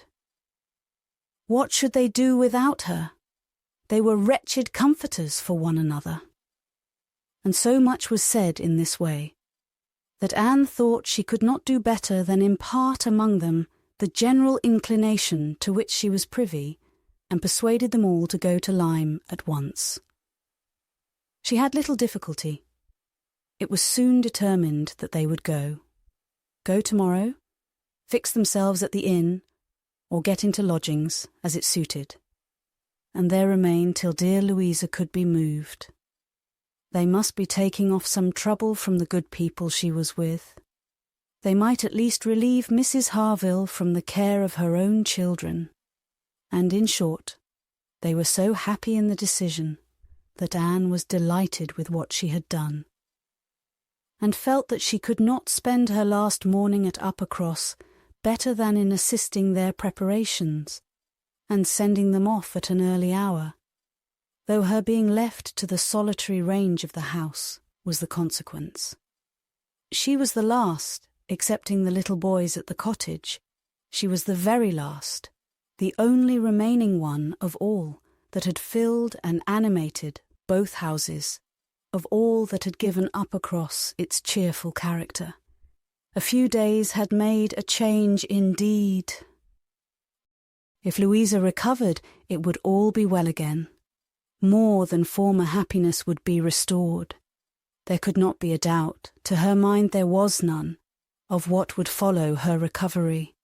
A few months hence, and the room now so deserted, occupied but by her silent, pensive self, might be filled again with all that was happy and gay, all that was glowing and bright in prosperous love, all that was most unlike Anne Elliot. An hour's complete leisure for such reflections as these, on a dark November day, a small thick rain almost blotting out the very few objects ever to be discerned from the windows, was enough to make the sound of Lady Russell's carriage exceedingly welcome, and yet though desirous to be gone, she could not quit the mansion house, or look an adieu to the cottage, with its black, dripping and comfortless veranda, or even notice through the misty glasses the last humble tenements of the village, without a saddened heart. Scenes had passed in Uppercross, which made it precious. It stood the record of many sensations of pain, once severe, but now softened, and of some instances of relenting feeling, some breathings of friendship and reconciliation, which could never be looked for again, and which could never cease to be dear. She left it all behind her, all but the recollection that such things had been. Anne had never entered Kellynch since her quitting Lady Russell's house in September. It had not been necessary, and the few occasions of its being possible for her to go to the hall she had contrived to evade and escape from. Her first return was to resume her place in the modern and elegant apartments of the lodge, and to gladden the eyes of its mistress. There was some anxiety mixed with Lady Russell's joy in meeting her. She knew who had been frequenting Uppercross. But happily, either Anne was improved in plumpness and looks, or Lady Russell fancied her so.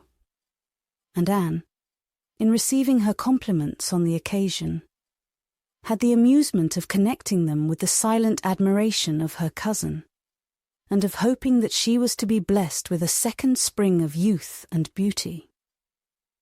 When they came to converse, she was soon sensible of some mental change. the subjects of which her heart had been full on leaving Kellynch, and which she had felt slighted and been compelled to smother among the Musgroves, were now become but of secondary interest. She had lately lost sight even of her father and sister and Bath.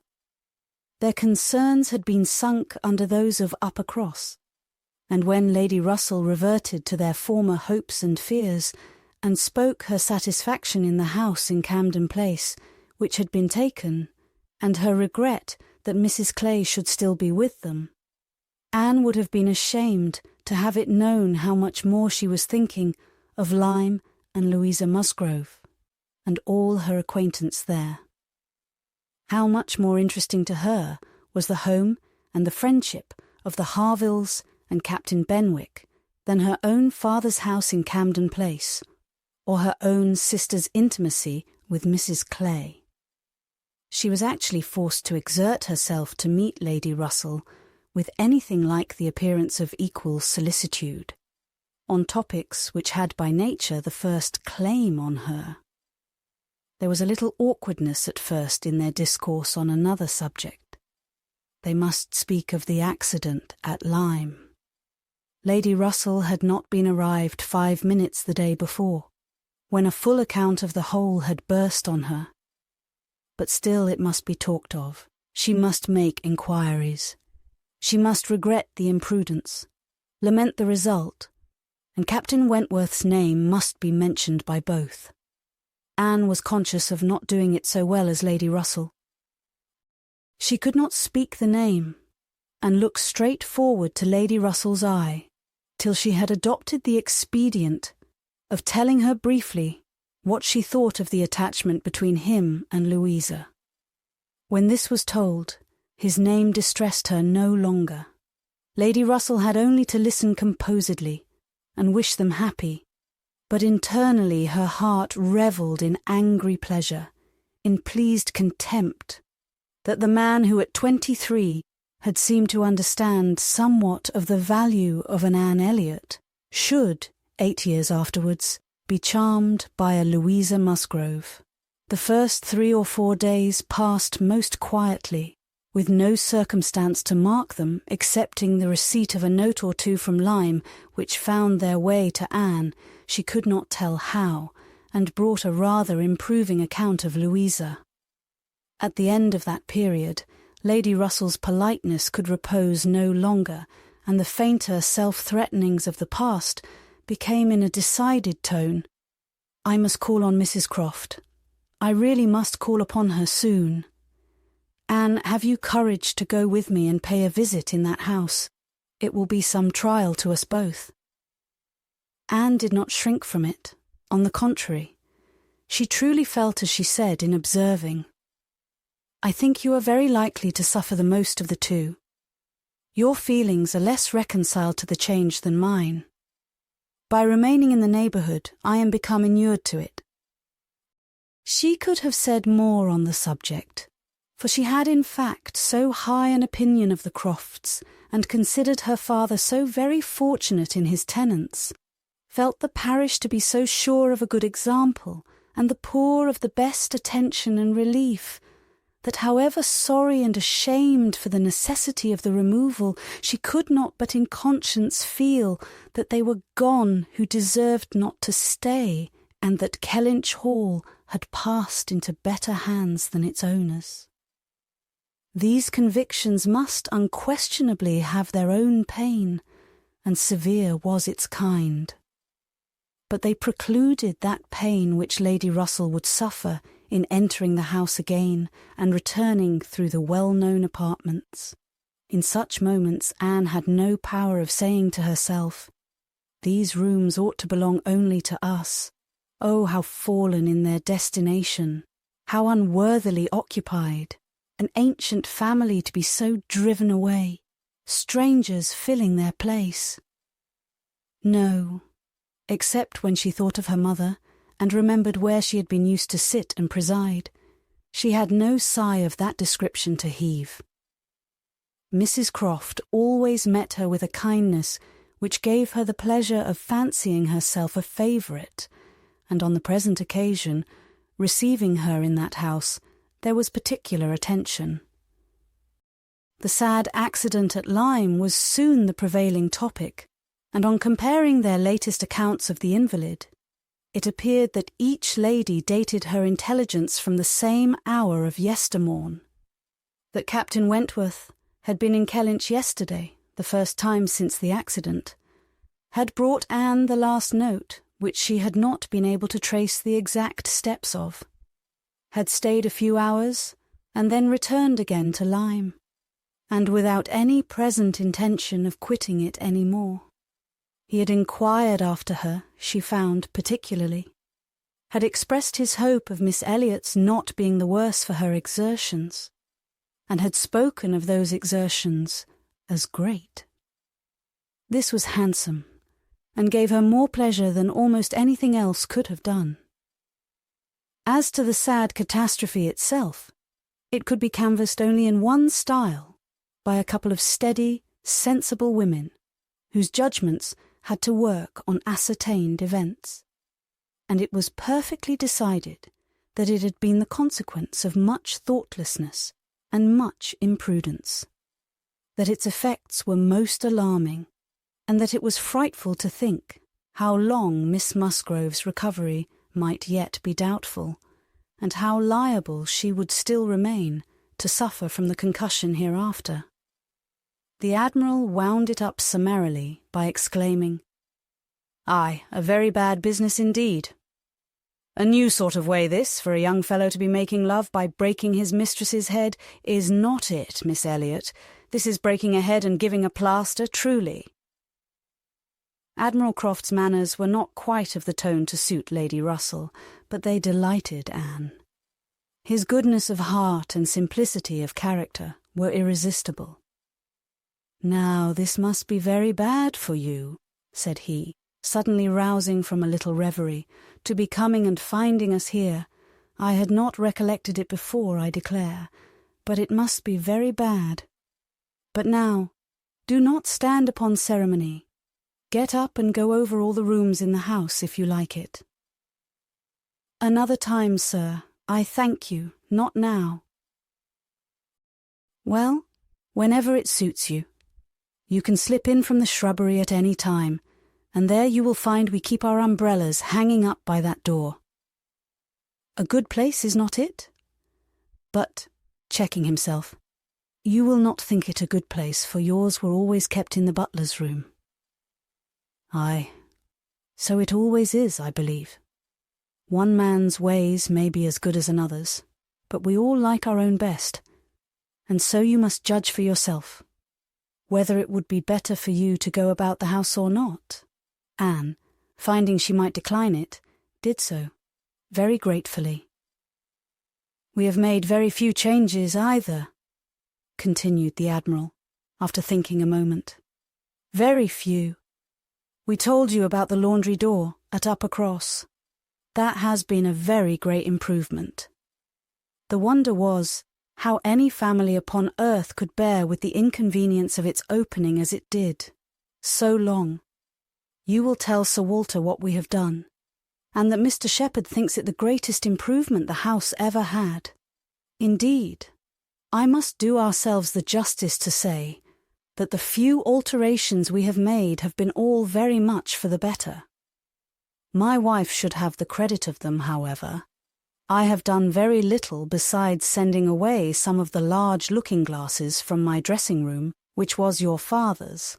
A very good man, and very much the gentleman, I am sure. But I should think, Miss Elliot," looking with serious reflection, "I should think he must be rather a dressy man for his time of life. Such a number of looking-glasses. Oh, Lord, there was no getting away from oneself. So I got Sophie to lend me a hand, and we soon shifted their quarters, and now I am quite snug, with my little shaving-glass in one corner, and another great thing that I never go near." Anne, amused in spite of herself, was rather distressed for an answer, and the Admiral, fearing he might not have been civil enough, took up the subject again, to say, "The next time you write to your good father, Miss Elliot, Pray give him my compliments and Mrs. Croft's, and say that we are settled here quite to our liking, and have no fault at all to find with the place. The breakfast-room chimney smokes a little, I grant you, but it is only when the wind is due north and blows hard, which may not happen 3 times a winter. And take it all together, now that we have been into most of the houses hereabouts and can judge, there is not one that we like better than this. Pray say so with my compliments. He will be glad to hear it. Lady Russell and Mrs. Croft were very well pleased with each other, but the acquaintance which this visit began was fated not to proceed far at present, for when it was returned, the Crofts announced themselves to be going away for a few weeks, to visit their connections in the north of the county, and probably might not be at home again before Lady Russell would be removing to Bath.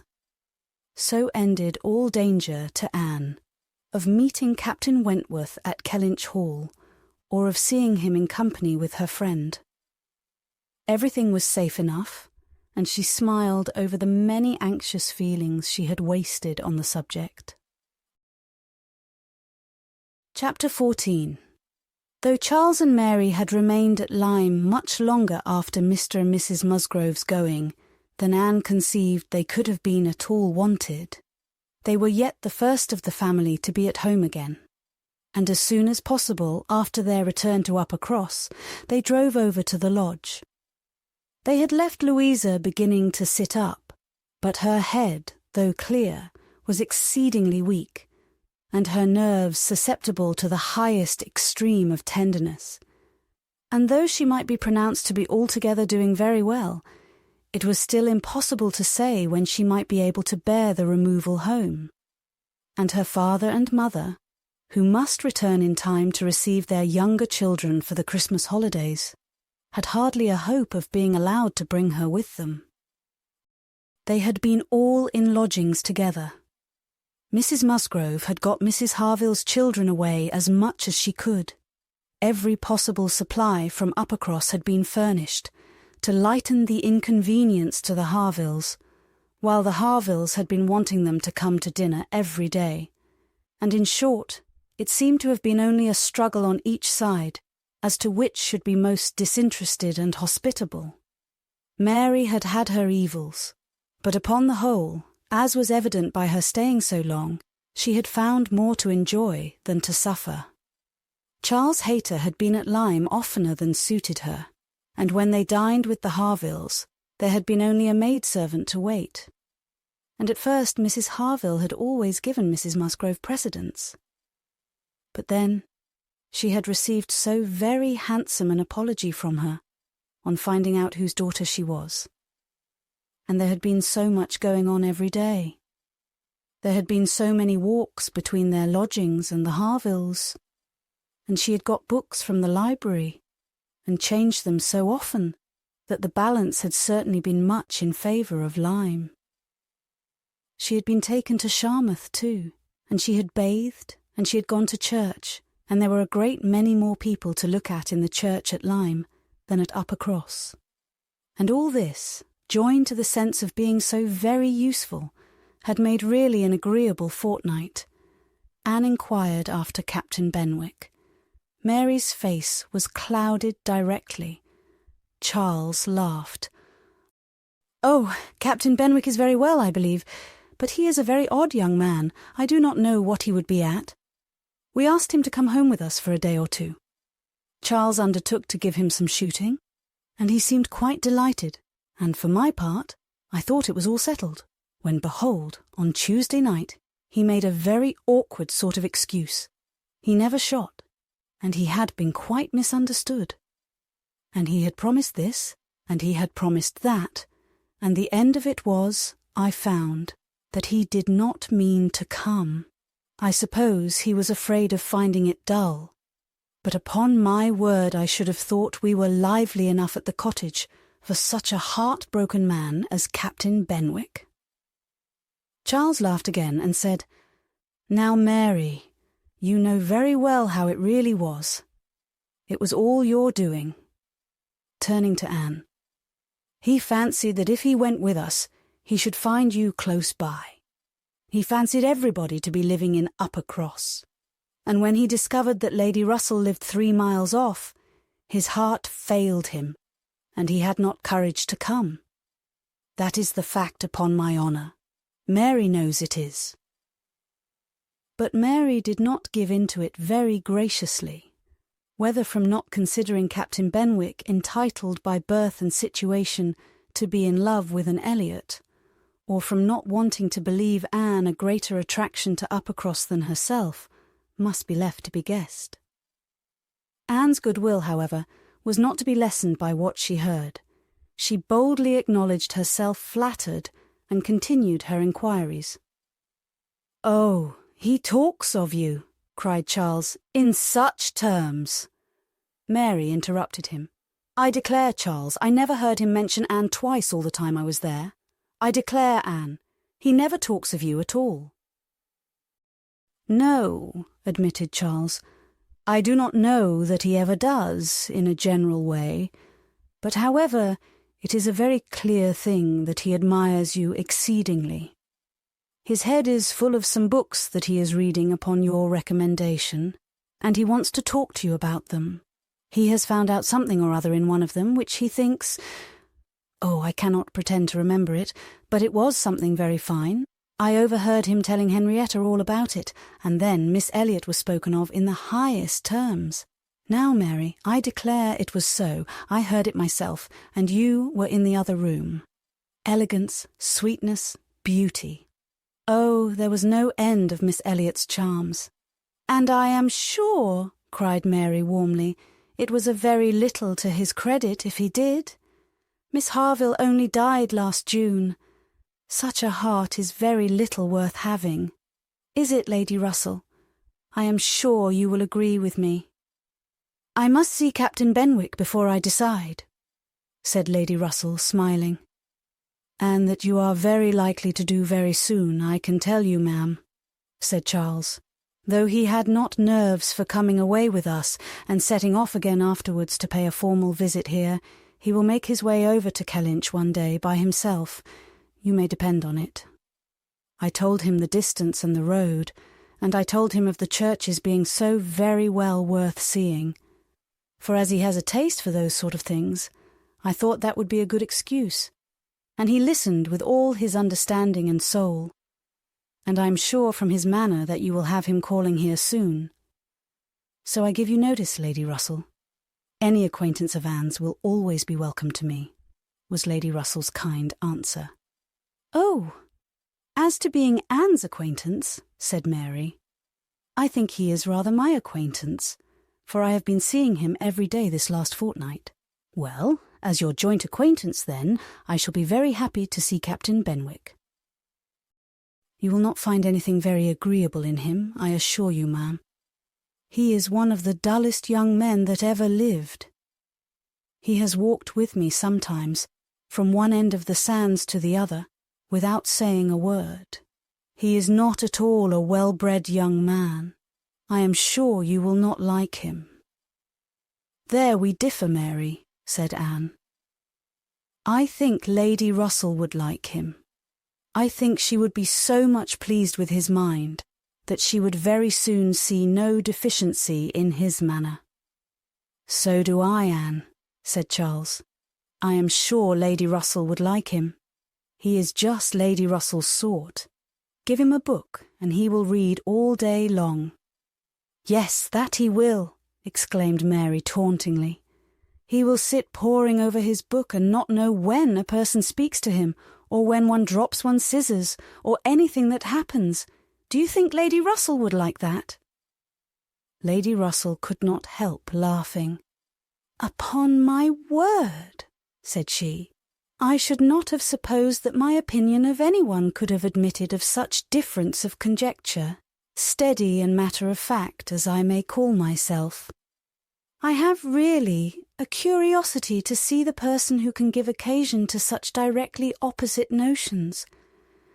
I wish he may be induced to call here, and when he does, Mary, you may depend upon hearing my opinion, but I am determined not to judge him beforehand. You will not like him, I will answer for it. Lady Russell began talking of something else. Mary spoke with animation of their meeting with, or rather missing, Mr. Elliot so extraordinarily. "He is a man," said Lady Russell, "whom I have no wish to see. His declining to be on cordial terms with the head of his family has left a very strong impression in his disfavour with me." This decision checked Mary's eagerness and stopped her short in the midst of the Elliot countenance. With regard to Captain Wentworth, though Anne hazarded no inquiries, there was voluntary communication sufficient. His spirits had been greatly recovering lately, as might be expected. As Louisa improved, he had improved, and he was now quite a different creature from what he had been the first week. He had not seen Louisa, and was so extremely fearful of any ill consequence to her from an interview that he did not press for it at all, and, on the contrary, seemed to have a plan of going away for a week or 10 days, till her head was stronger. He had talked of going down to Plymouth for a week, and wanted to persuade Captain Benwick to go with him. But, as Charles maintained to the last, Captain Benwick seemed much more disposed to ride over to Kellynch. There can be no doubt that Lady Russell and Anne were both occasionally thinking of Captain Benwick from this time. Lady Russell could not hear the doorbell without feeling that it might be his herald, nor could Anne return from any stroll of solitary indulgence in her father's grounds, or any visit of charity in the village, without wondering whether she might see him or hear of him. Captain Benwick came not, however. He was either less disposed for it than Charles had imagined, or he was too shy, and after giving him a week's indulgence, Lady Russell determined him to be unworthy of the interest which he had been beginning to excite. The Musgroves came back to receive their happy boys and girls from school, bringing with them Mrs. Harville's little children, to improve the noise of Uppercross and lessen that of Lyme. Henrietta remained with Louisa, but all the rest of the family were again in their usual quarters. Lady Russell and Anne paid their compliments to them once, when Anne could not but feel that Uppercross was already quite alive again. Though neither Henrietta nor Louisa, nor Charles Hayter, nor Captain Wentworth were there, the room presented as strong a contrast as could be wished to the last state she had seen it in. Immediately surrounding Mrs. Musgrove were the little Harvilles, whom she was sedulously guarding from the tyranny of the 2 children from the cottage, expressly arrived to amuse them. On one side was a table occupied by some chattering girls, cutting up silk and gold paper, and on the other were trestles and trays, bending under the weight of brawn and cold pies, where riotous boys were holding high revel, the whole completed by a roaring Christmas fire which seemed determined to be heard, in spite of all the noise of the others.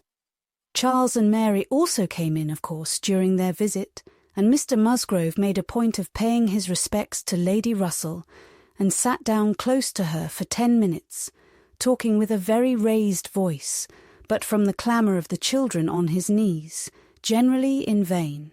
It was a fine family peace. Anne, judging from her own temperament, would have deemed such a domestic hurricane a bad restorative of the nerves, which Louisa's illness must have so greatly shaken.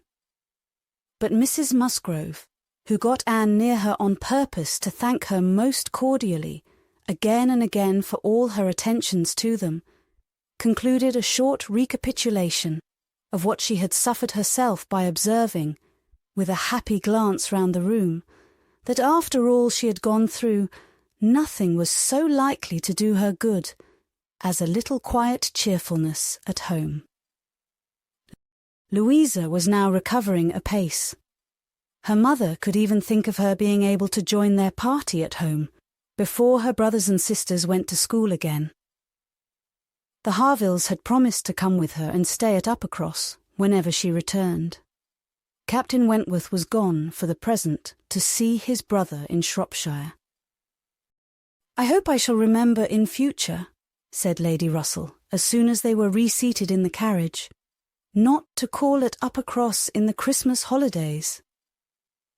Everybody has their taste in noises as well as in other matters, and sounds are quite innocuous, or most distressing, by their sort rather than their quantity. When Lady Russell, not long afterwards, was entering Bath on a wet afternoon and driving through the long course of streets from the Old Bridge to Camden Place, amidst the dash of other carriages, the heavy rumble of carts and drays, the bawling of newspaper-men, muffin-men and milkmen, and the ceaseless clink of pattens, she made no complaint. No, these were noises which belonged to the winter pleasures. Her spirits rose under their influence, and like Mrs. Musgrove, she was feeling, though not saying, that after being long in the country, nothing could be so good for her as a little quiet cheerfulness. Anne did not share these feelings. She persisted in a very determined, though very silent disinclination for Bath. Caught the first dim view of the extensive buildings, smoking in rain, without any wish of seeing them better, felt their progress through the streets to be, however disagreeable, yet too rapid, for who would be glad to see her when she arrived, and looked back with fond regret to the bustles of Uppercross and the seclusion of Kellynch. Elizabeth's last letter had communicated a piece of news of some interest. Mr. Elliot was in Bath.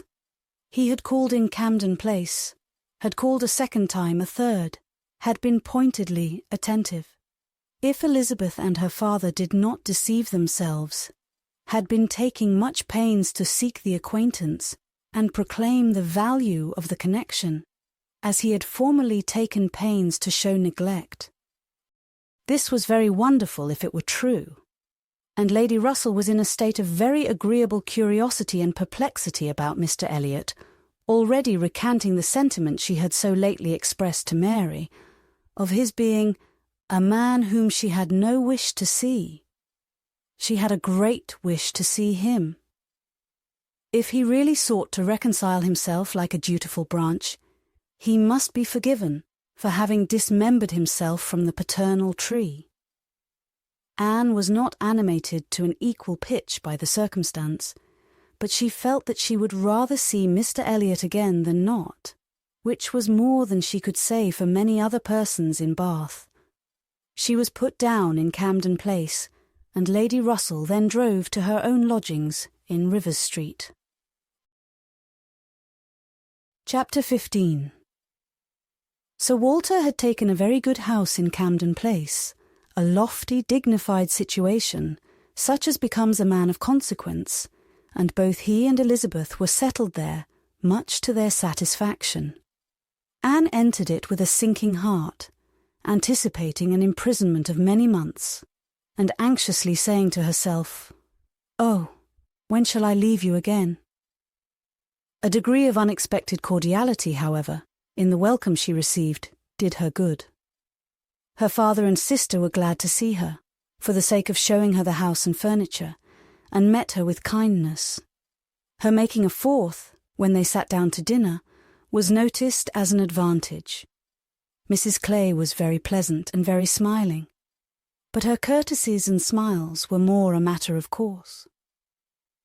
Anne had always felt that she would pretend what was proper on her arrival, but the complaisance of the others was unlooked for. They were evidently in excellent spirits, and she was soon to listen to the causes. They had no inclination to listen to her. After laying out for some compliments of being deeply regretted in their old neighbourhood, which Anne could not pay, they had only a few faint inquiries to make before the talk must be all their own. Uppercross excited no interest, Kellynch very little. It was all Bath. They had the pleasure of assuring her that Bath more than answered their expectations in every respect. Their house was undoubtedly the best in Camden Place. Their drawing-rooms had many decided advantages over all the others which they had either seen or heard of, and the superiority was not less in the style of the fitting up or the taste of the furniture. Their acquaintance was exceedingly sought after. Everybody was wanting to visit them. They had drawn back from many introductions, and still were perpetually having cards left by people of whom they knew nothing. Here were funds of enjoyment. Could Anne wonder that her father and sister were happy? She might not wonder, but she must sigh that her father should feel no degradation in his change, should see nothing to regret in the duties and dignity of the resident landholder, should find so much to be vain of in the littlenesses of a town. And she must sigh and smile and wonder too, as Elizabeth threw open the folding doors and walked with exultation from one drawing-room to the other, boasting of their space. At the possibility of that woman, who had been mistress of Kellynch Hall, finding extent to be proud of between two walls, perhaps 30 feet asunder. But this was not all which they had to make them happy. They had Mr. Elliot too. Anne had a great deal to hear of Mr. Elliot. He was not only pardoned, they were delighted with him. He had been in Bath about a fortnight. He had passed through Bath in November, in his way to London, when the intelligence of Sir Walter's being settled there had of course reached him, though only 24 hours in the place. But he had not been able to avail himself of it. But he had now been a fortnight in Bath, and his first object on arriving had been to leave his card in Camden Place, following it up by such assiduous endeavours to meet, and when they did meet, by such great openness of conduct, such readiness to apologise for the past, such solicitude to be received as a relation again, that their former good understanding was completely re-established. They had not a fault to find in him. He had explained away all the appearance of neglect on his own side. It had originated in misapprehension entirely. He had never had an idea of throwing himself off. He had feared that he was thrown off, but knew not why, and delicacy had kept him silent. Upon the hint of having spoken disrespectfully or carelessly of the family and the family honours, he was quite indignant. He, who had ever boasted of being an Elliot, and whose feelings as to connection were only too strict to suit the unfeudal tone of the present day. He was astonished indeed, but his character and general conduct must refute it. He could refer Sir Walter to all who knew him, and certainly the pains he had been taking on this, the first opportunity of reconciliation, to be restored to the footing of a relation and heir presumptive, was a strong proof of his opinions on the subject. The circumstances of his marriage, too, were found to admit of much extenuation. This was an article not to be entered on by himself, but a very intimate friend of his, a Colonel Wallis, a highly respectable man, perfectly the gentleman, and not an ill-looking man, Sir Walter added, who was living in very good style in Marlborough Buildings, and had, at his own particular request, been admitted to their acquaintance through Mr. Elliot, had mentioned one or two things relative to the marriage, which made a material difference in the discredit of it. Colonel Wallis had known Mr. Elliot long, had been well acquainted also with his wife, had perfectly understood the whole story. She was certainly not a woman of family, but well educated, accomplished, rich, and excessively in love with his friend. There had been the charm. She had sought him. Without that attraction, not all her money would have tempted Elliot, and Sir Walter was, moreover, assured of her having been a very fine woman. Here was a great deal to soften the business. A very fine woman with a large fortune, in love with him. Sir Walter seemed to admit it as complete apology, and though Elizabeth could not see the circumstance in quite so favourable a light, she allowed it to be a great extenuation. Mr. Elliot had called repeatedly, had dined with them once, evidently delighted by the distinction of being asked, for they gave no dinners in general. delighted, in short, by every proof of cousinly notice, and placing his whole happiness in being on intimate terms in Camden Place. Anne listened, but without quite understanding it. Allowances, large allowances, she knew, must be made for the ideas of those who spoke. She heard it all under embellishment. All that sounded extravagant or irrational in the progress of the reconciliation might have no origin but in the language of the relators. Still, however, she had the sensation of there being something more than immediately appeared in Mr. Elliot's wishing, after an interval of so many years, to be well received by them. In a worldly view, he had nothing to gain by being on terms with Sir Walter, nothing to risk by a state of variance. In all probability, he was already the richer of the two, and the Kellynch estate would as surely be his hereafter as the title. A sensible man, and he had looked like a very sensible man. Why should it be an object to him? She could only offer one solution. It was, perhaps, for Elizabeth's sake. There might really have been a liking formerly, though convenience and accident had drawn him a different way, and now that he could afford to please himself, he might mean to pay his addresses to her. Elizabeth was certainly very handsome, with well-bred, elegant manners, and her character might never have been penetrated by Mr. Elliot, knowing her but in public, and when very young himself. How her temper and understanding might bear the investigation of his present keener time of life was another concern, and rather a fearful one. Most earnestly did she wish that he might not be too nice or too observant if Elizabeth were his object, and that Elizabeth was disposed to believe herself so, and that her friend Mrs. Clay was encouraging the idea, seemed apparent by a glance or two between them, while Mr. Elliot's frequent visits were talked of. Anne mentioned the glimpses she had had of him at Lyme, but without being much attended to. Oh, yes, perhaps it had been Mr. Elliot. They did not know. It might be him, perhaps. They could not listen to her description of him. They were describing him themselves, Sir Walter especially.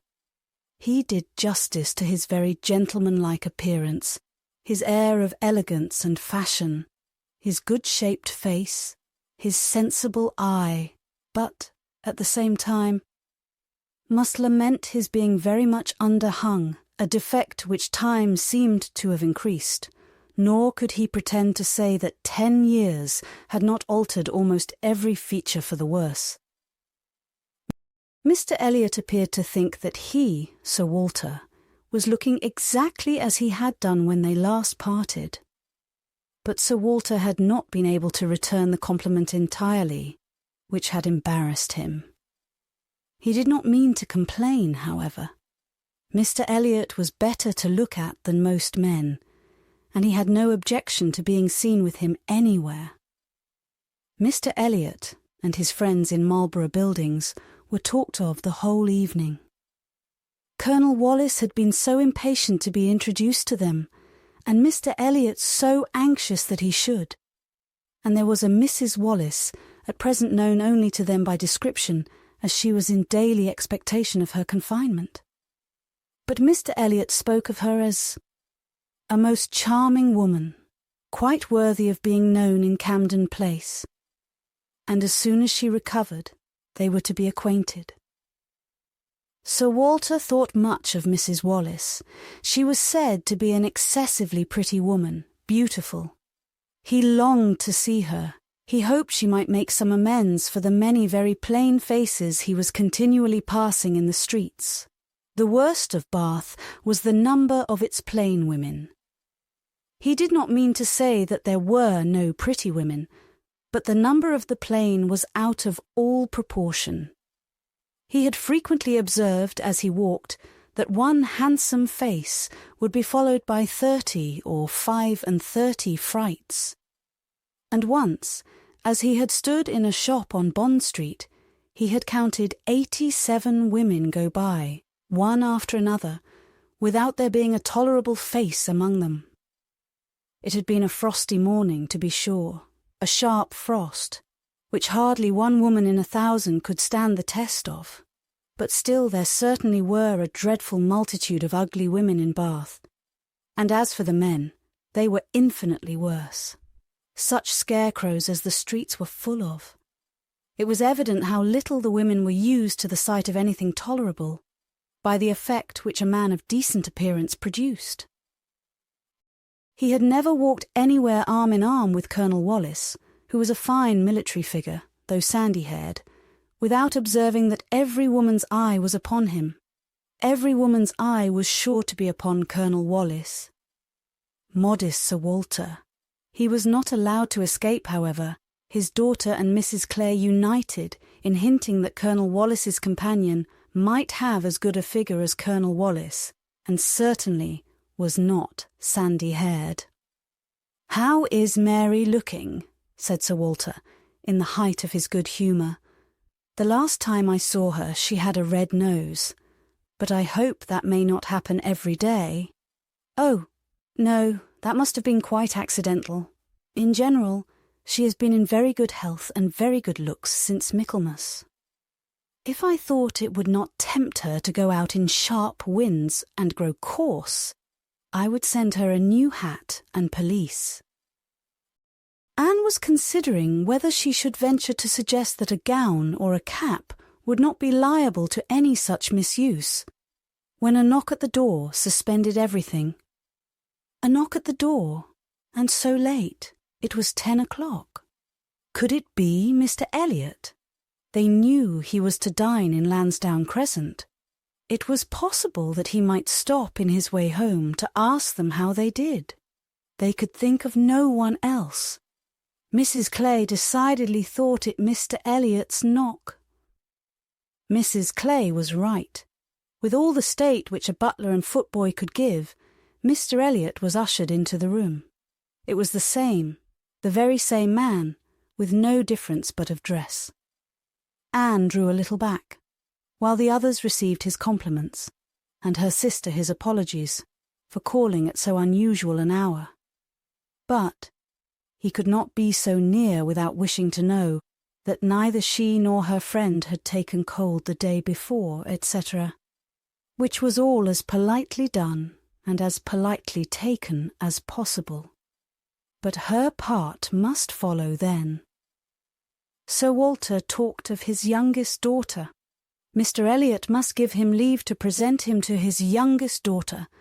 There was no occasion for remembering Mary, and Anne, smiling and blushing, very becomingly showed to Mr. Elliot the pretty features which he had by no means forgotten, and instantly saw, with amusement at his little start of surprise, that he had not been at all aware of who she was.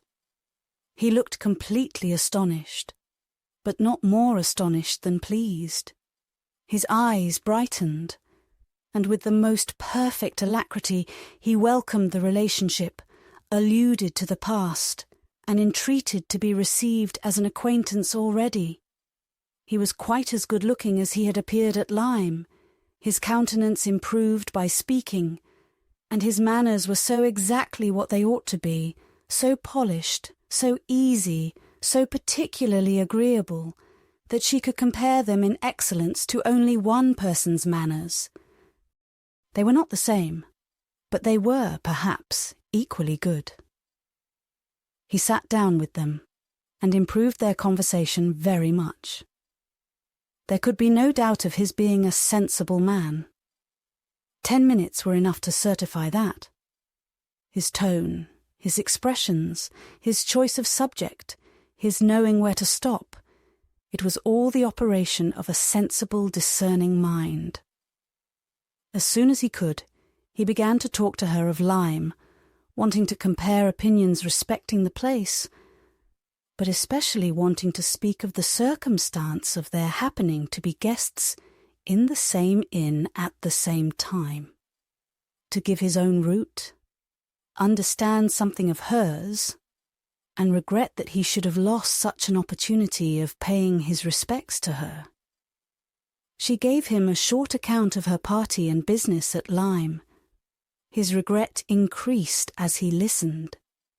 He had spent his whole solitary evening in the room adjoining theirs, had heard voices, mirth continually, thought they must be a most delightful set of people, longed to be with them, but certainly without the smallest suspicion of his possessing the shadow of a right to introduce himself.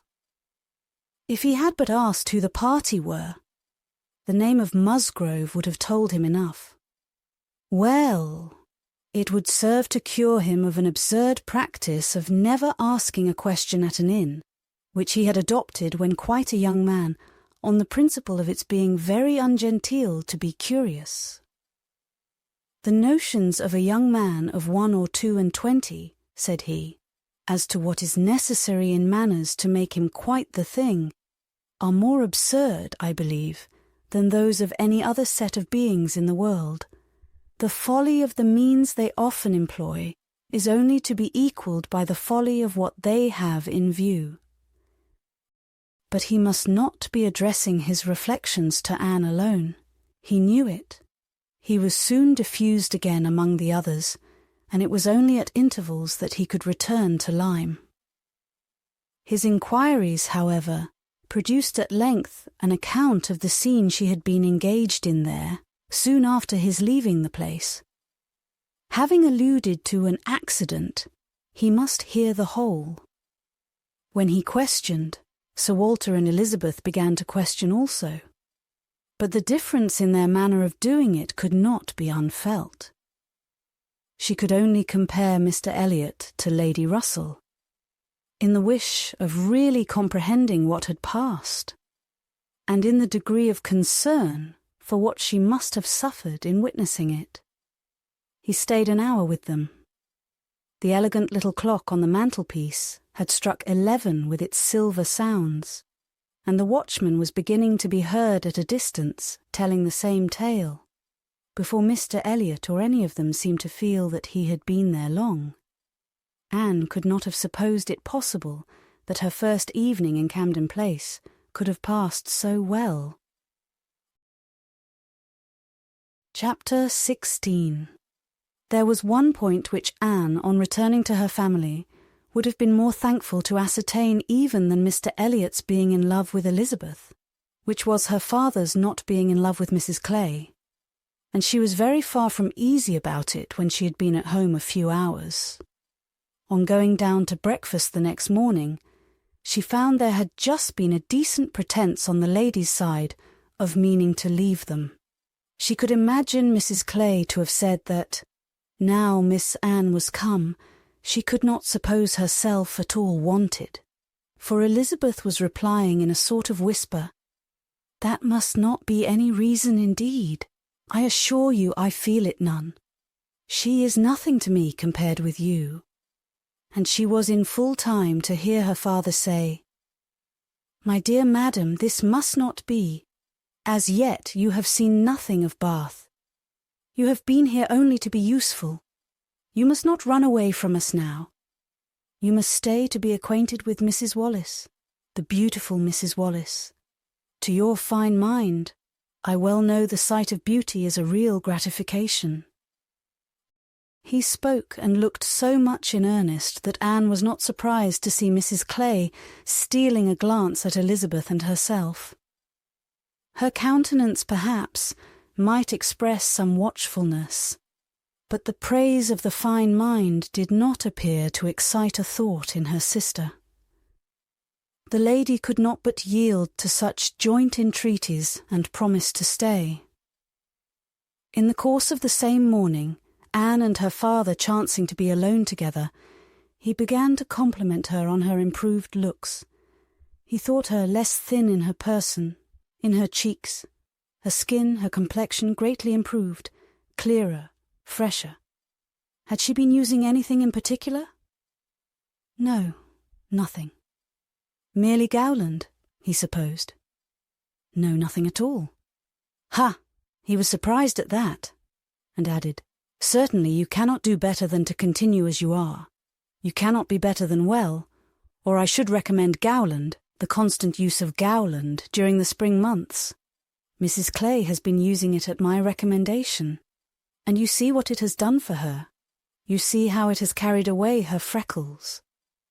If Elizabeth could but have heard this, such personal praise might have struck her, especially as it did not appear to Anne that the freckles were at all lessened. But everything must take its chance. The evil of a marriage would be much diminished if Elizabeth were also to marry. As for herself, she might always command a home with Lady Russell.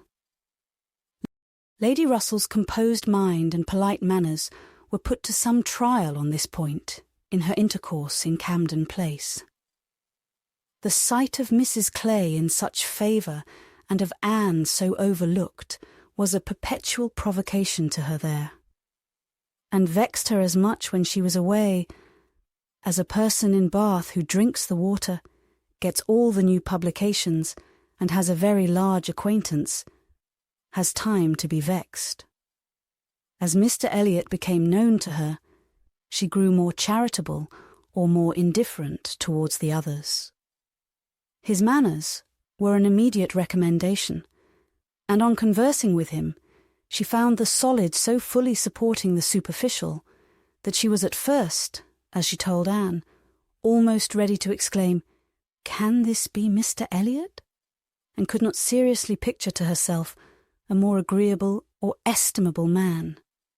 Everything united in him: good understanding, correct opinions, knowledge of the world, and a warm heart.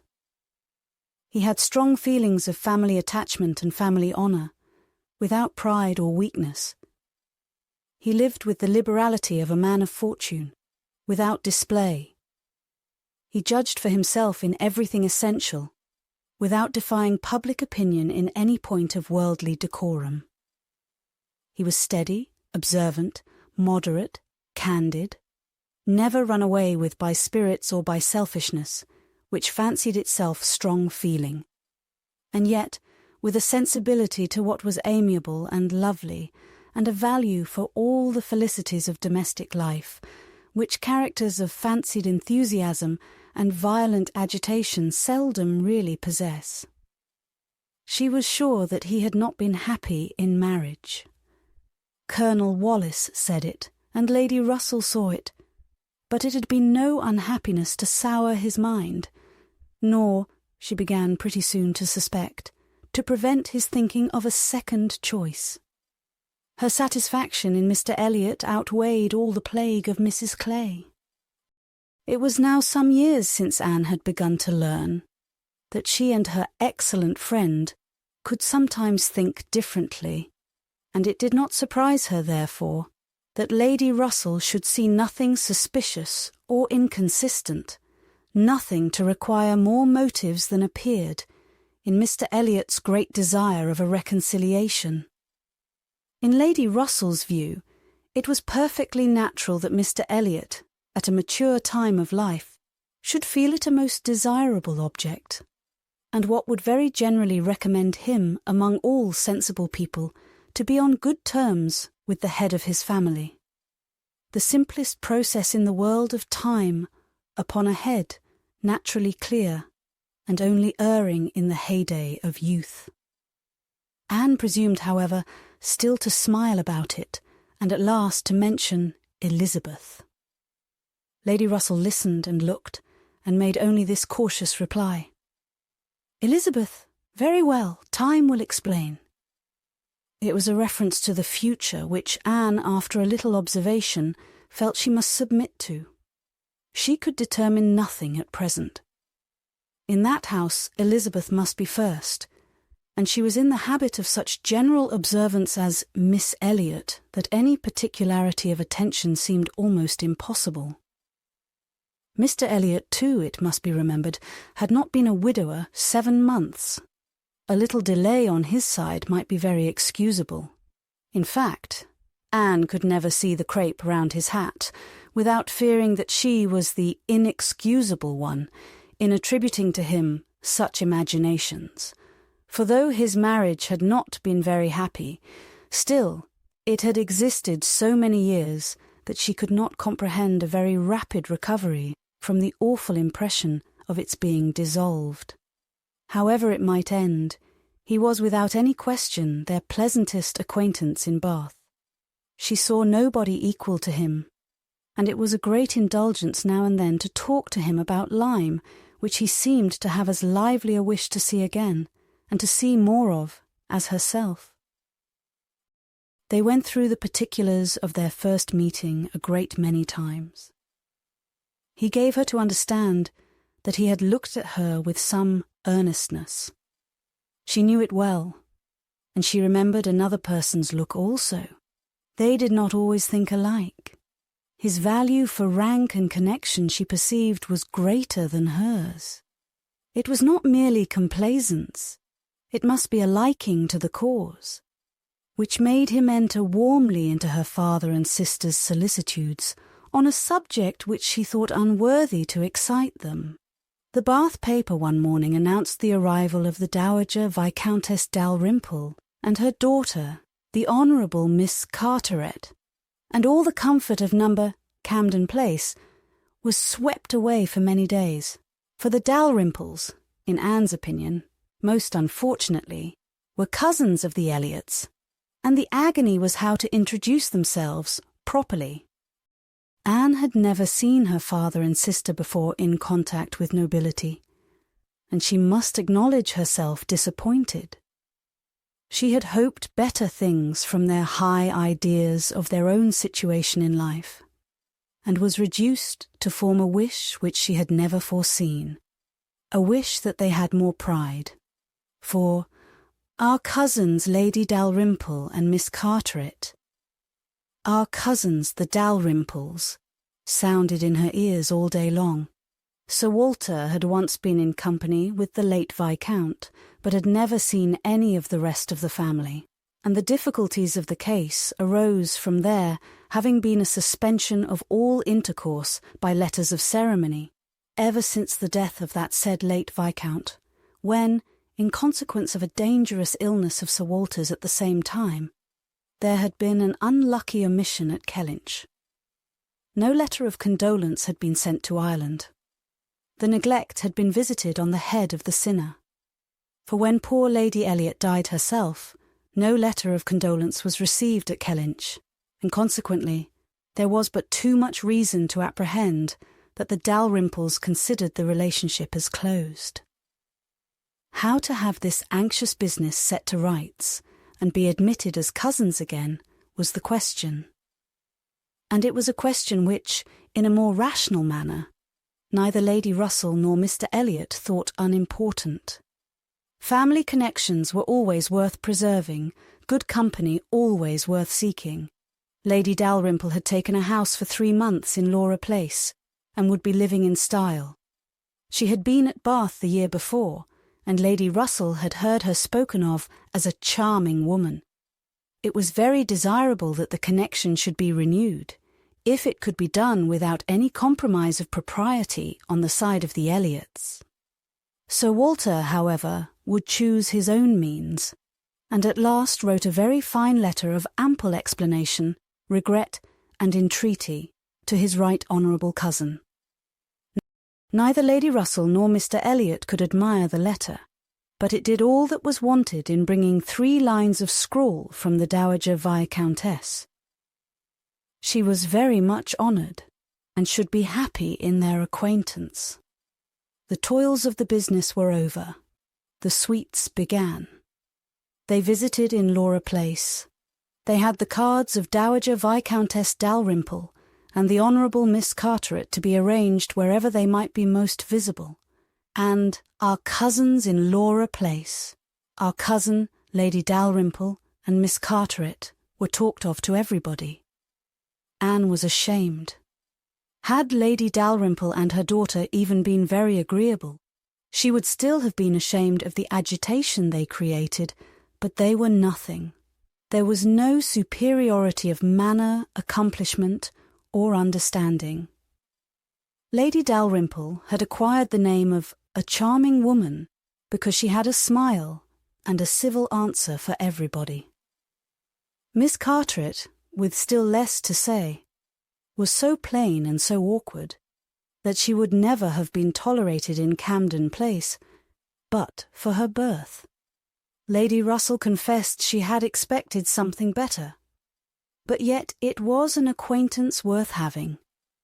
And when Anne ventured to speak her opinion of them to Mr. Elliot, he agreed to their being nothing in themselves, but still maintained that, as a family connection, as good company, as those who would collect good company around them, they had their value.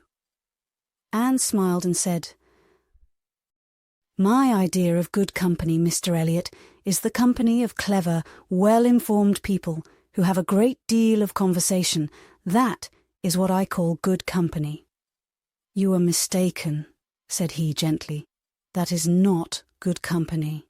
That is the best. Good company requires only birth, education, and manners, and with regard to education is not very nice. Birth and good manners are essential, but a little learning is by no means a dangerous thing in good company. On the contrary, it will do very well." My cousin Anne shakes her head. She is not satisfied. She is fastidious. "My dear cousin," sitting down by her, "you have a better right to be fastidious than almost any other woman I know. But will it answer? Will it make you happy? Will it not be wiser to accept the society of those good ladies in Laura Place and enjoy all the advantages of the connection as far as possible?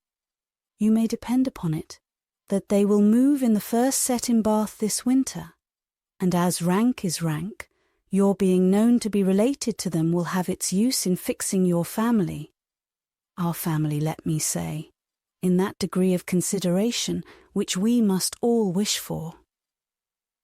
"Yes," sighed Anne, "we shall, indeed, be known to be related to them." Then recollecting herself, and not wishing to be answered, she added, "I certainly do think there has been by far too much trouble taken to procure the acquaintance.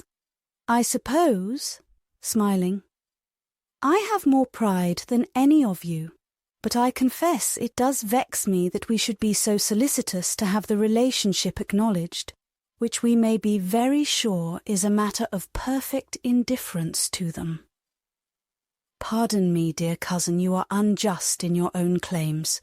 In London, perhaps, in your present quiet style of living, it might be as you say, but in Bath, Sir Walter Elliot and his family will always be worth knowing. Always acceptable as acquaintance." "Well," said Anne, "I certainly am proud, too proud to enjoy a welcome which depends so entirely upon place." "I love your indignation," said he. "It is very natural. But here you are in Bath, and the object is to be established here with all the credit and dignity which ought to belong to Sir Walter Elliot. You talk of being proud. I am called proud, I know, and I shall not wish to believe myself otherwise, for our pride, if investigated, would have the same object, I have no doubt, though the kind may seem a little different. In one point, I am sure, my dear cousin," he continued, speaking lower, though there was no one else in the room, "in one point, I am sure, we must feel alike. We must feel that every addition to your father's society, among his equals or superiors, may be of use in diverting his thoughts from those who are beneath him." He looked, as he spoke, to the seat which Mrs. Clay had been lately occupying, a sufficient explanation of what he particularly meant.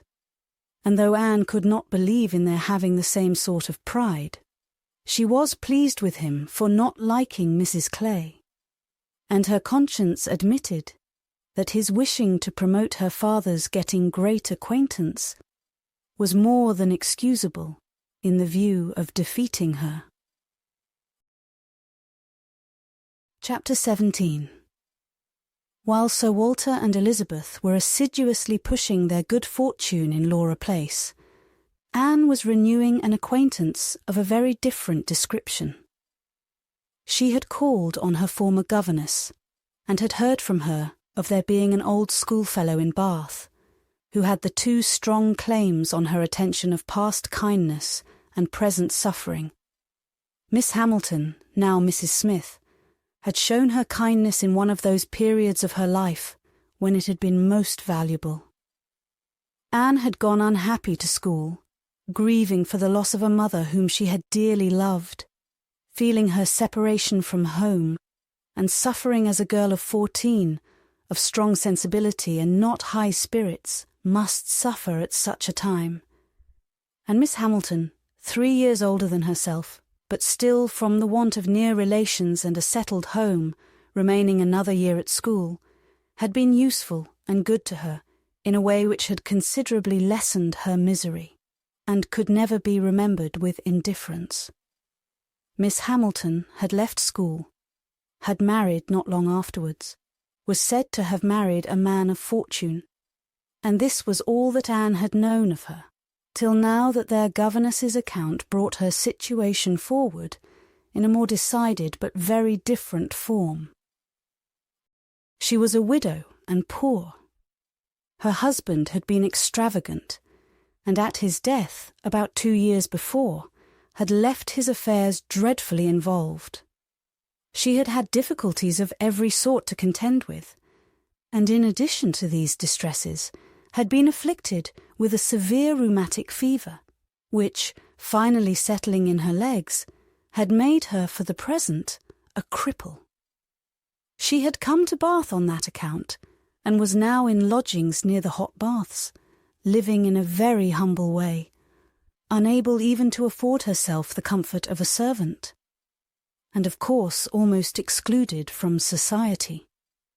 Their mutual friend answered for the satisfaction which a visit from Miss Elliot would give Mrs. Smith, and Anne therefore lost no time in going.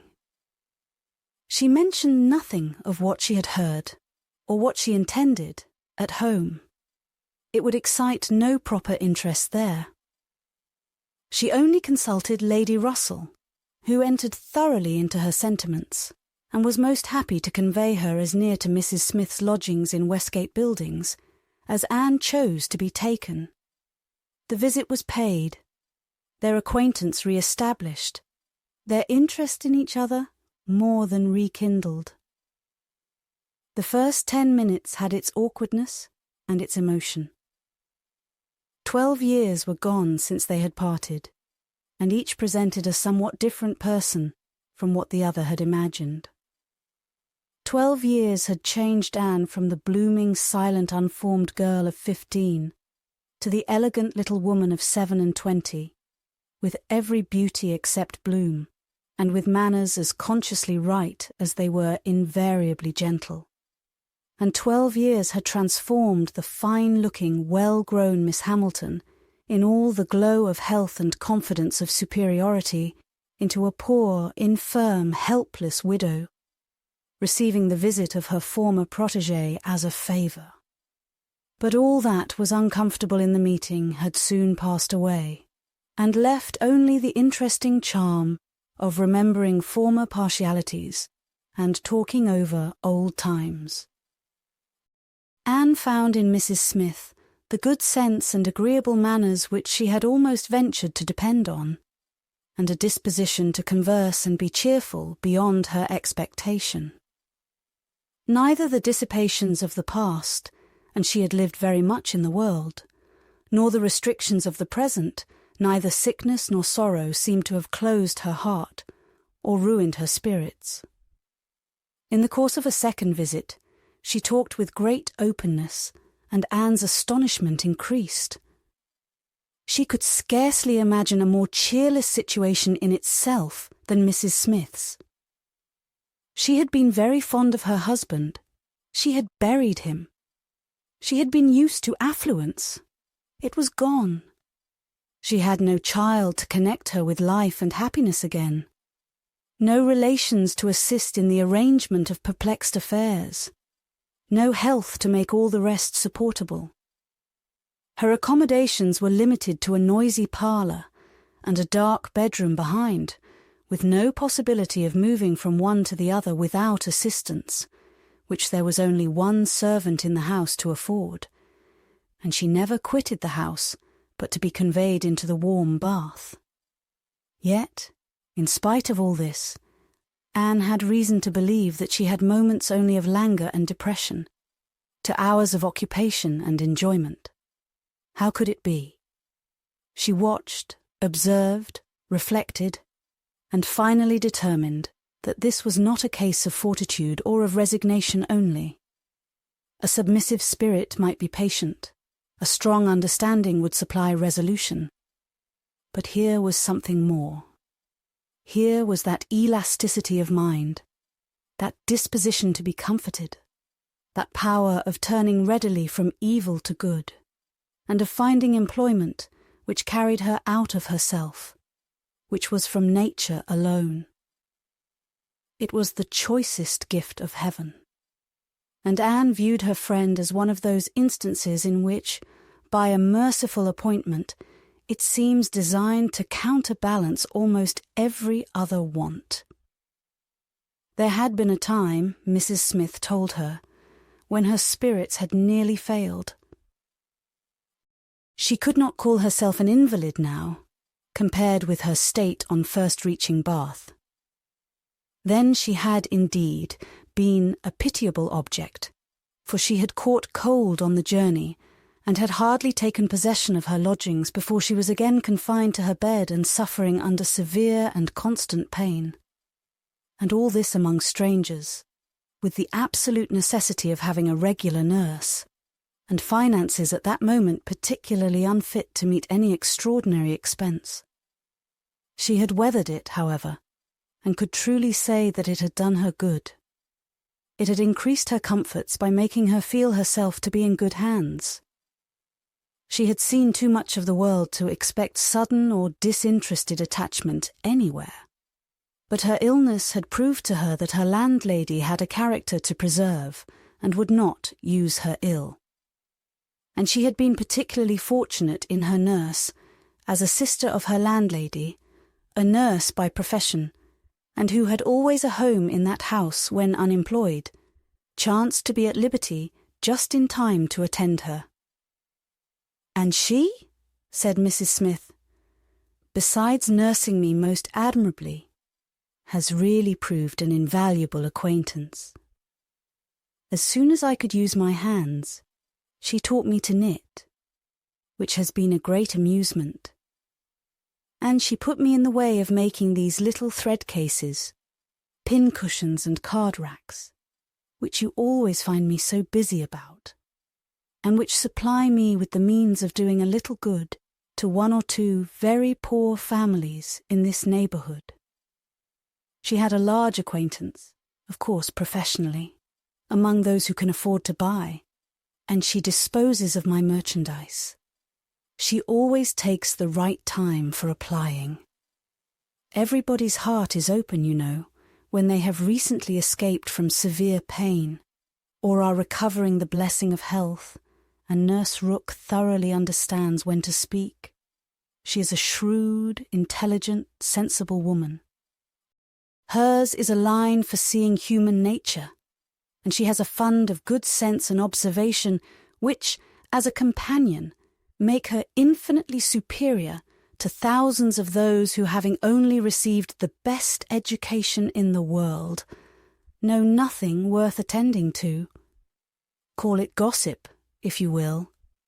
But when Nurse Rooke has half an hour's leisure to bestow on me, she is sure to have something to relate that is entertaining and profitable, something that makes one know one's species better. One likes to hear what is going on, to be au fait as to the newest modes of being trifling and silly. To me, who live so much alone, her conversation, I assure you, is a treat. Anne, far from wishing to cavil at the pleasure, replied, "I can easily believe it. Women of that class have great opportunities, and if they are intelligent, may be well worth listening to. Such varieties of human nature as they are in the habit of witnessing. And it is not merely in its follies that they are well read, for they see it occasionally under every circumstance that can be most interesting or affecting. What instances must pass before them of ardent, disinterested, self-denying attachment, of heroism, fortitude, patience, resignation, of all the conflicts and all the sacrifices that ennoble us most. A sick chamber may often furnish the worth of volumes. "Yes," said Mrs. Smith more doubtingly, "sometimes it may, though I fear its lessons are not often in the elevated style you describe. Here and there, human nature may be great in times of trial, but generally speaking, it is its weakness and not its strength that appears in a sick chamber. It is selfishness and impatience rather than generosity and fortitude that one hears of. There is so little real friendship in the world, and unfortunately, speaking low and tremulously, there are so many who forget to think seriously till it is almost too late." Anne saw the misery of such feelings. The husband had not been what he ought, and the wife had been led among that part of mankind which made her think worse of the world than she hoped it deserved. It was but a passing emotion, however, with Mrs. Smith. She shook it off, and soon added in a different tone, "I do not suppose the situation my friend Mrs. Rook is in at present will furnish much either to interest or edify me. She is only nursing Mrs. Wallace of Marlborough Buildings, a mere pretty, silly, expensive, fashionable woman, I believe, and of course will have nothing to report but of lace and finery. I mean to make my profit of Mrs. Wallace, however. She has plenty of money, and I intend she shall buy all the high-priced things I have in hand now." Anne had called several times on her friend before the existence of such a person was known in Camden Place. At last, it became necessary to speak of her.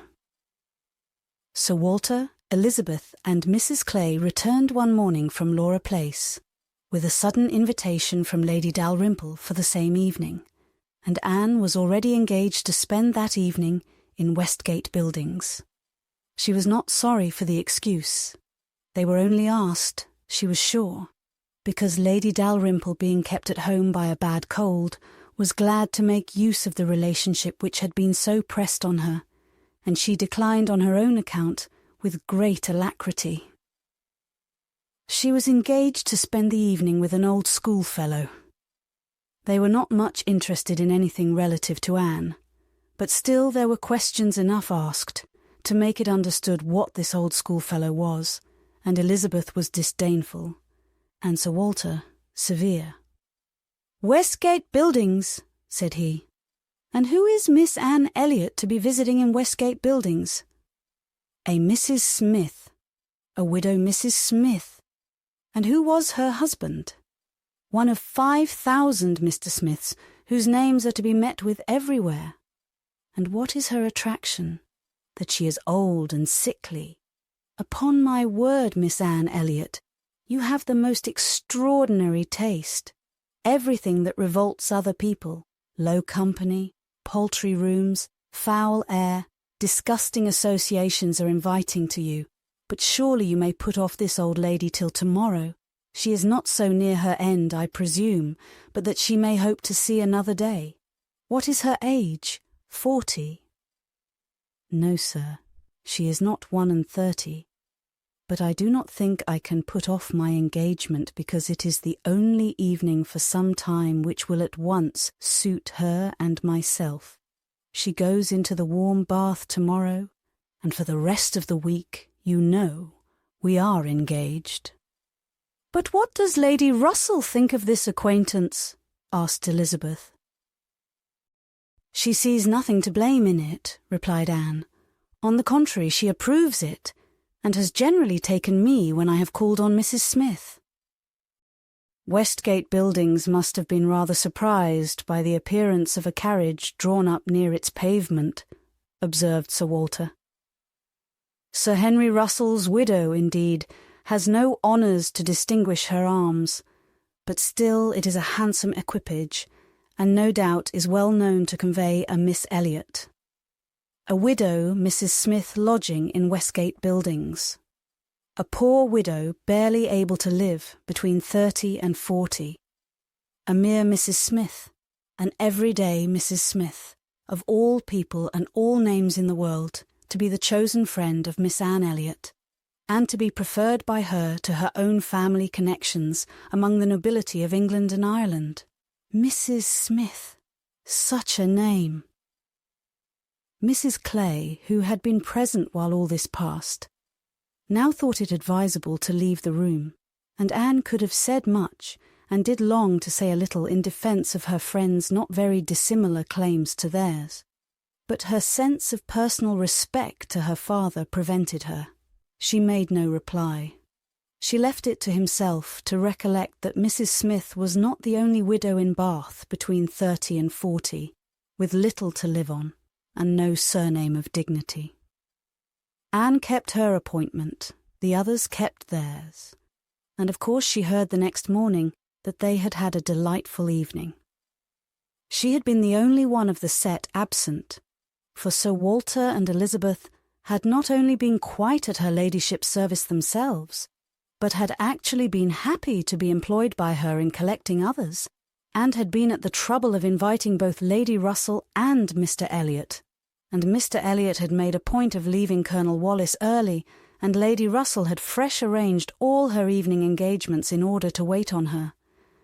Anne had the whole history of all that such an evening could supply from Lady Russell. To her, its greatest interest must be in having been very much talked of between her friend and Mr. Elliot, in having been wished for, regretted, and at the same time honoured for staying away in such a cause. Her kind, compassionate visits to this old schoolfellow, sick and reduced, seemed to have quite delighted Mr. Elliot. He thought her a most extraordinary young woman, in her temper, manners, mind, a model of female excellence.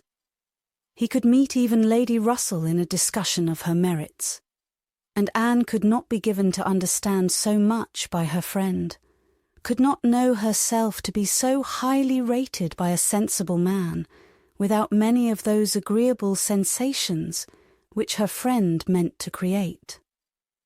Lady Russell was now perfectly decided in her opinion of Mr. Elliot. She was as much convinced of his meaning to gain Anne in time as of his deserving her, and was beginning to calculate the number of weeks which would free him from all the remaining restraints of widowhood, and leave him at liberty to exert his most open powers of pleasing. She would not speak to Anne with half the certainty she felt on the subject. She would venture on little more than hints of what might be hereafter, of a possible attachment on his side, of the desirableness of the alliance, supposing such attachment to be real, and returned. Anne heard her, and made no violent exclamations. She only smiled, blushed, and gently shook her head. "I am no matchmaker, as you well know," said Lady Russell, being much too well aware of the uncertainty of all human events and calculations. "I only mean that if Mr. Elliot should some time hence pay his addresses to you, and if you should be disposed to accept him, I think there would be every possibility of your being happy together. A most suitable connection, everybody must consider it, but I think it might be a very happy one." "Mr. Elliot is an exceedingly agreeable man, and in many respects I think highly of him," said Anne, "but we should not suit." Lady Russell let this pass, and only said in rejoinder, "I own that to be able to regard you as the future mistress of Kellynch, the future Lady Elliot, to look forward and see you occupying your dear mother's place, succeeding to all her rights and all her popularity, as well as to all her virtues, would be the highest possible gratification to me. You are your mother's self in countenance and disposition, and if I might be allowed to fancy you such as she was, in situation and name and home, presiding and blessing in the same spot, and only superior to her in being more highly valued, my dearest Anne, it would give me more delight than is often felt at my time of life." Anne was obliged to turn away, to rise, to walk to a distant table, and leaning there in pretended employment, try to subdue the feelings this picture excited. For a few moments, her imagination and her heart were bewitched. The idea of becoming what her mother had been, of having the precious name of Lady Elliot first revived in herself, of being restored to Kellynch, calling it her home again, her home forever, was a charm which she could not immediately resist. Lady Russell said not another word, willing to leave the matter to its own operation, and believing that, could Mr. Elliot at that moment with propriety have spoken for himself. She believed, in short, what Anne did not believe. The same image of Mr. Elliot speaking for himself brought Anne to composure again.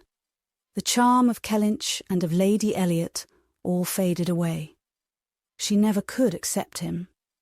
And it was not only that her feelings were still adverse to any man save one. Her judgment, on a serious consideration of the possibilities of such a case, was against Mr. Elliot. Though they had now been acquainted a month, she could not be satisfied that she really knew his character.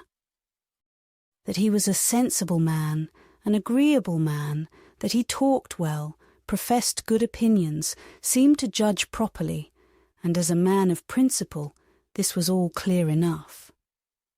He certainly knew what was right, nor could she fix on any one article of moral duty evidently transgressed. But yet she would have been afraid to answer for his conduct. She distrusted the past, if not the present. The names which occasionally dropped of former associates, the allusions to former practices and pursuits, suggested suspicions not favourable of what he had been. She saw that there had been bad habits, that Sunday travelling had been a common thing, that there had been a period of his life, and probably not a short one, when he had been at least careless in all serious matters, and, though he might now think very differently, who could answer for the true sentiments of a clever, cautious man, grown old enough to appreciate a fair character? How could it ever be ascertained that his mind was truly cleansed? Mr. Elliot was rational, discreet, polished, but he was not open.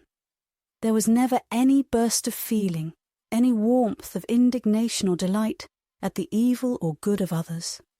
This, to Anne, was a decided imperfection. Her early impressions were incurable.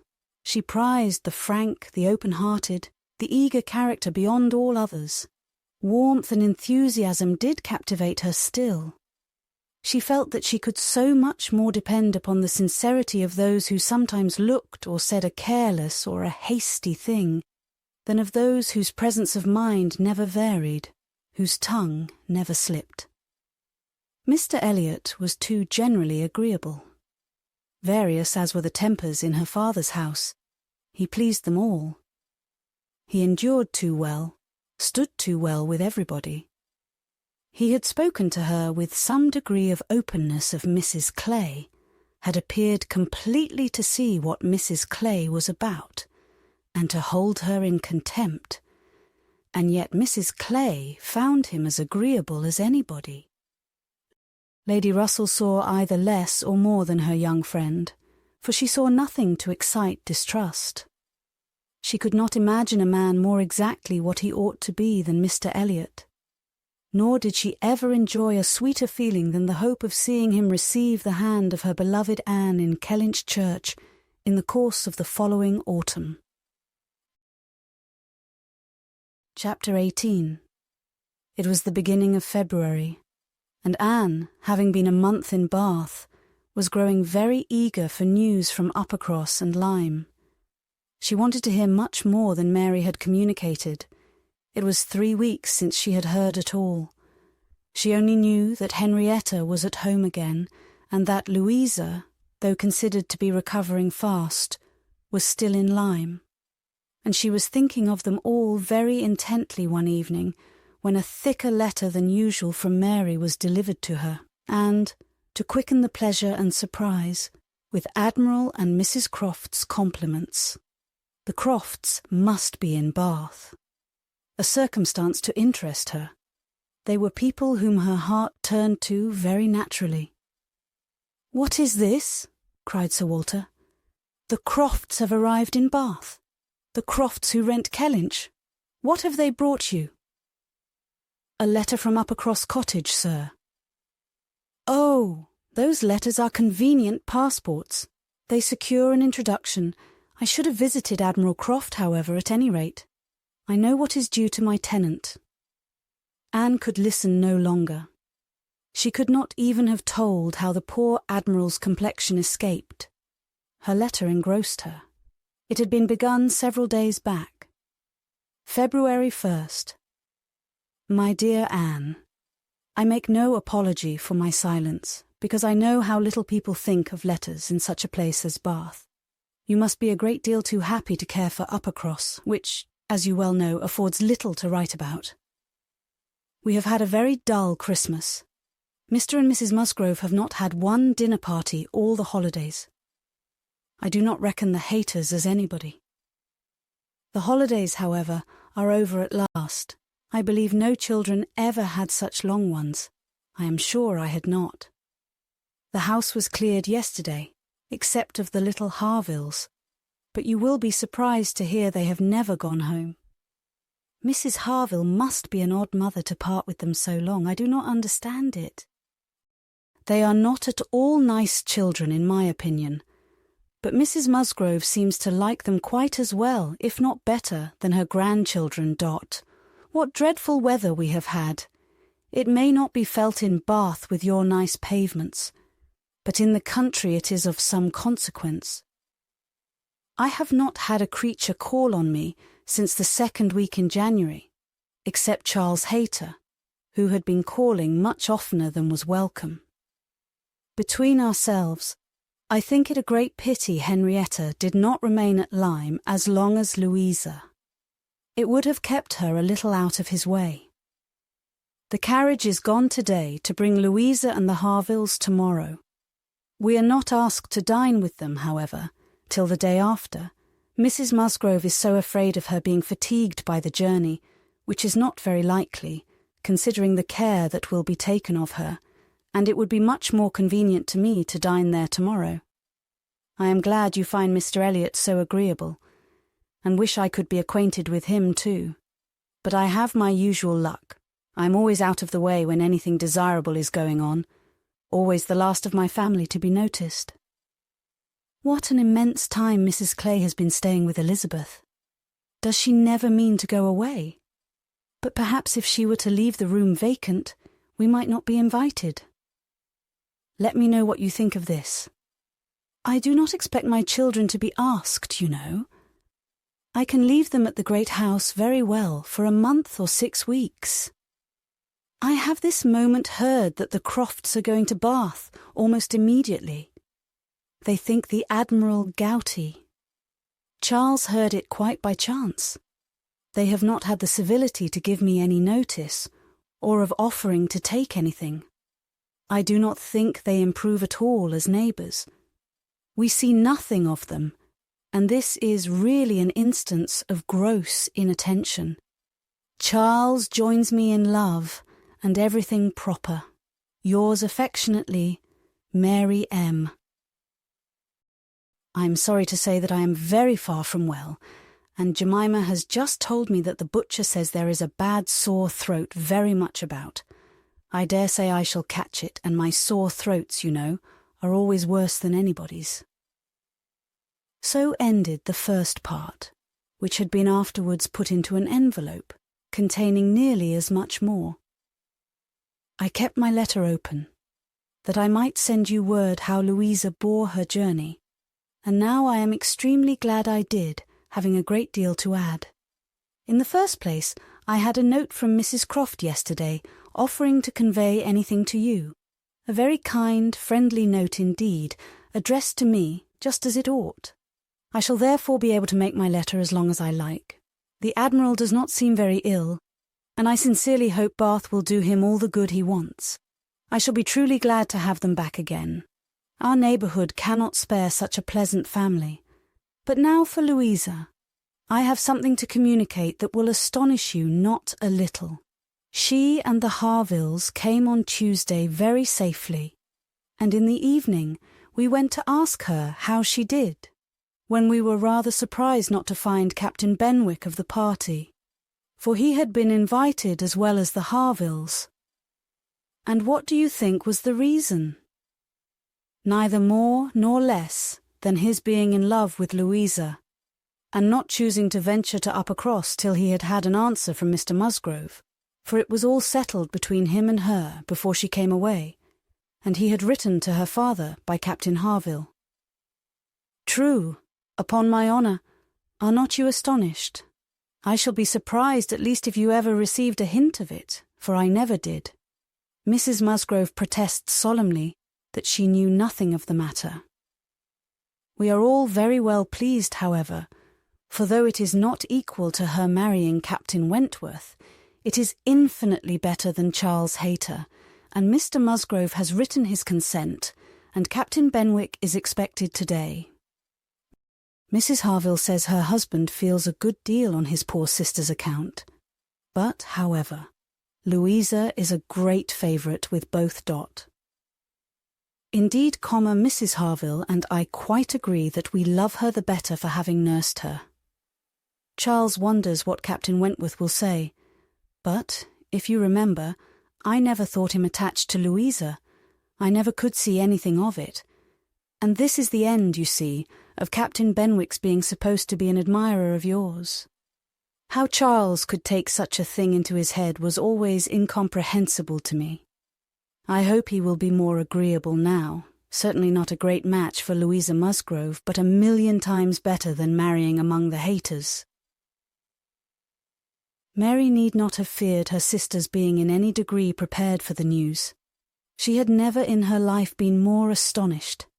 Captain Benwick and Louisa Musgrove. It was almost too wonderful for belief, and it was with the greatest effort that she could remain in the room, preserve an air of calmness, and answer the common questions of the moment. Happily for her, they were not many.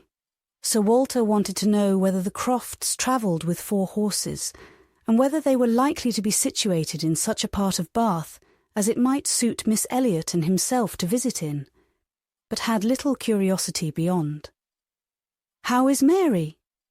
said Elizabeth, and without waiting for an answer, "And pray what brings the Crofts to Bath?"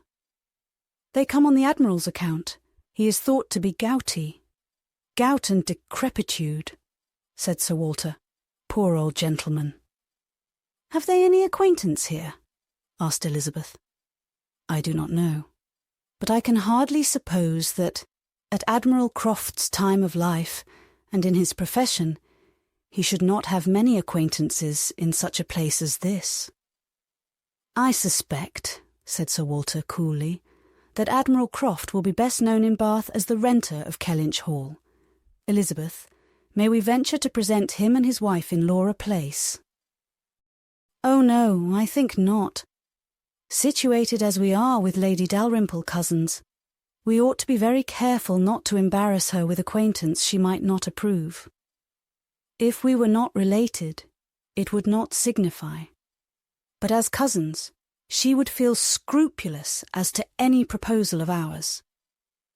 We had better leave the Crofts to find their own level. There are several odd-looking men walking about here, who, I am told, are sailors. The Crofts will associate with them." This was Sir Walter and Elizabeth's share of interest in the letter. When Mrs. Clay had paid her tribute of more decent attention, in an inquiry after Mrs. Charles Musgrove and her fine little boys, Anne was at liberty. In her own room, she tried to comprehend it. Well might Charles wonder how Captain Wentworth would feel. Perhaps he had quitted the field, had given Louisa up, had ceased to love, had found he did not love her. She could not endure the idea of treachery or levity, or anything akin to ill usage between him and his friend. She could not endure that such a friendship as theirs should be severed unfairly. Captain Benwick and Louisa Musgrove. The high-spirited, joyous-talking Louisa Musgrove and the dejected, thinking, feeling, reading Captain Benwick seemed each of them everything that would not suit the other, their minds most dissimilar. Where could have been the attraction? The answer soon presented itself. It had been in situation. They had been thrown together several weeks. They had been living in the same small family party. Since Henrietta's coming away, they must have been depending almost entirely on each other, and Louisa, just recovering from illness, had been in an interesting state, and Captain Benwick was not inconsolable. That was a point which Anne had not been able to avoid suspecting before, and instead of drawing the same conclusion as Mary, from the present course of events, they served only to confirm the idea of his having felt some dawning of tenderness toward herself. She did not mean, however, to derive much more from it to gratify her vanity than Mary might have allowed. She was persuaded that any tolerably pleasing young woman who had listened and seemed to feel for him would have received the same compliment. He had an affectionate heart. He must love somebody. She saw no reason against their being happy. Louisa had fine naval fervour to begin with, and they would soon grow more alike. He would gain cheerfulness, and she would learn to be an enthusiast for Scott and Lord Byron. Nay, that was probably learned already. Of course they had fallen in love over poetry. The idea of Louisa Musgrove turned into a person of literary taste, and sentimental reflection was amusing, but she had no doubt of its being so. The day at Lyme, the fall from the Cobb, might influence her health, her nerves, her courage, her character to the end of her life, as thoroughly as it appeared to have influenced her fate. The conclusion of the whole was that if the woman who had been sensible of Captain Wentworth's merits could be allowed to prefer another man, there was nothing in the engagement to excite lasting wonder. And if Captain Wentworth lost no friend by it, certainly nothing to be regretted. No, it was not regret which made Anne's heart beat in spite of herself, and brought the colour into her cheeks when she thought of Captain Wentworth unshackled and free. She had some feelings which she was ashamed to investigate. They were too much like joy, senseless joy. She longed to see the Crofts, but when the meeting took place, it was evident that no rumour of the news had yet reached them. The visit of ceremony was paid and returned, and Louisa Musgrove was mentioned, and Captain Benwick too, without even half a smile. The Crofts had placed themselves in lodgings in Gay Street, perfectly to Sir Walter's satisfaction. He was not at all ashamed of the acquaintance, and did, in fact, think and talk a great deal more about the Admiral than the Admiral ever thought or talked about him. The Crofts knew quite as many people in Bath as they wished for, and considered their intercourse with the Elliots as a mere matter of form, and not in the least likely to afford them any pleasure. They brought with them their country habit of being almost always together. He was ordered to walk to keep off the gout, and Mrs. Croft seemed to go shares with him in everything, and to walk for her life to do him good. Anne saw them wherever she went. Lady Russell took her out in her carriage almost every morning, and she never failed to think of them, and never failed to see them. Knowing their feelings as she did, it was a most attractive picture of happiness to her. She always watched them as long as she could, delighted to fancy she understood what they might be talking of as they walked along in happy independence, or equally delighted to see the Admiral's hearty shake of the hand when he encountered an old friend, and observe their eagerness of conversation when occasionally forming into a little knot of the navy. Mrs. Croft, looking as intelligent and keen as any of the officers around her. Anne was too much engaged with Lady Russell to be often walking herself, but it so happened that one morning, about a week or 10 days after the Crofts' arrival, it suited her best to leave her friend or her friend's carriage in the lower part of the town and return alone to Camden Place, and in walking up Milsom Street she had the good fortune to meet with the Admiral. He was standing by himself at a print shop window with his hands behind him in earnest contemplation of some print, and she not only might have passed him unseen, but was obliged to touch as well as address him before she could catch his notice. When he did perceive and acknowledge her, however, it was done with all his usual frankness and good humour. "Ah, is it you? Thank you, thank you. This is treating me like a friend. Here I am, you see, staring at a picture. I can never get by this shop without stopping. But what a thing here is, by way of a boat. Do look at it. Did you ever see the like? What queer fellows your fine painters must be, to think that anybody would venture their lives in such a shapeless old cockleshell as that. And yet, here are two gentlemen stuck up in it mightily at their ease, and looking about them at the rocks and mountains, as if they were not to be upset the next moment, which they certainly must be. I wonder where that boat was built." Laughing heartily, "I would not venture over a horse pond in it." "Well," turning away, "now, where are you bound? Can I go anywhere for you or with you? Can I be of any use?" "None, I thank you, unless you will give me the pleasure of your company the little way our road lies together. I am going home." "That I will, with all my heart, and father too. Yes, yes, we will have a snug walk together, and I have something to tell you as we go along. There, take my arm, that's right. I do not feel comfortable if I have not a woman there. Lord, what a boat it is," taking a last look at the picture as they began to be in motion. "Did you say that you had something to tell me, sir?" "Yes, I have presently, but here comes a friend, Captain Brigden. I shall only say, 'How do you do?' As we pass, however, I shall not stop. How do you do?" Brigden stares to see anybody with me but my wife.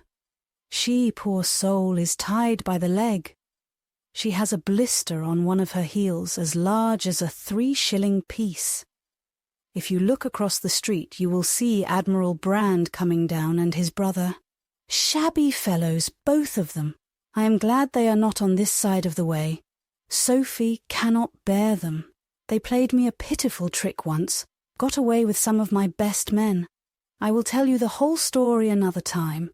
There comes old Sir Archibald Drew and his grandson. Look, he sees us. He kisses his hand to you. He takes you for my wife. Ah, the peace has come too soon for that younker. Poor old Sir Archibald. How do you like Bath, Miss Elliot? It suits us very well. We're always meeting with some old friend or other. The street's full of them every morning, sure to have plenty of chat, and then we get away from them all and shut ourselves in our lodgings and draw in our chairs, and are as snug as if we were at Kellynch, aye, or as we used to be even at North Yarmouth and Deal. We do not like our lodgings here the worse, I can tell you, for putting us in mind of those we first had at North Yarmouth. The wind blows through one of the cupboards, just in the same way. When they were got a little farther, Anne ventured to press again for what he had to communicate. She hoped, when clear of Milsom Street, to have her curiosity gratified. But she was still obliged to wait, for the Admiral had made up his mind not to begin till they had gained the greater space and quiet of Belmont. And as she was not really Mrs. Croft, she must let him have his own way. As soon as they were fairly ascending Belmont, he began, "Well, now you shall hear something that will surprise you. But first of all, you must tell me the name of the young lady I am going to talk about. That young lady, you know, that we have all been so concerned for. The Miss Musgrove that all this has been happening to. Her Christian name. I always forget her Christian name.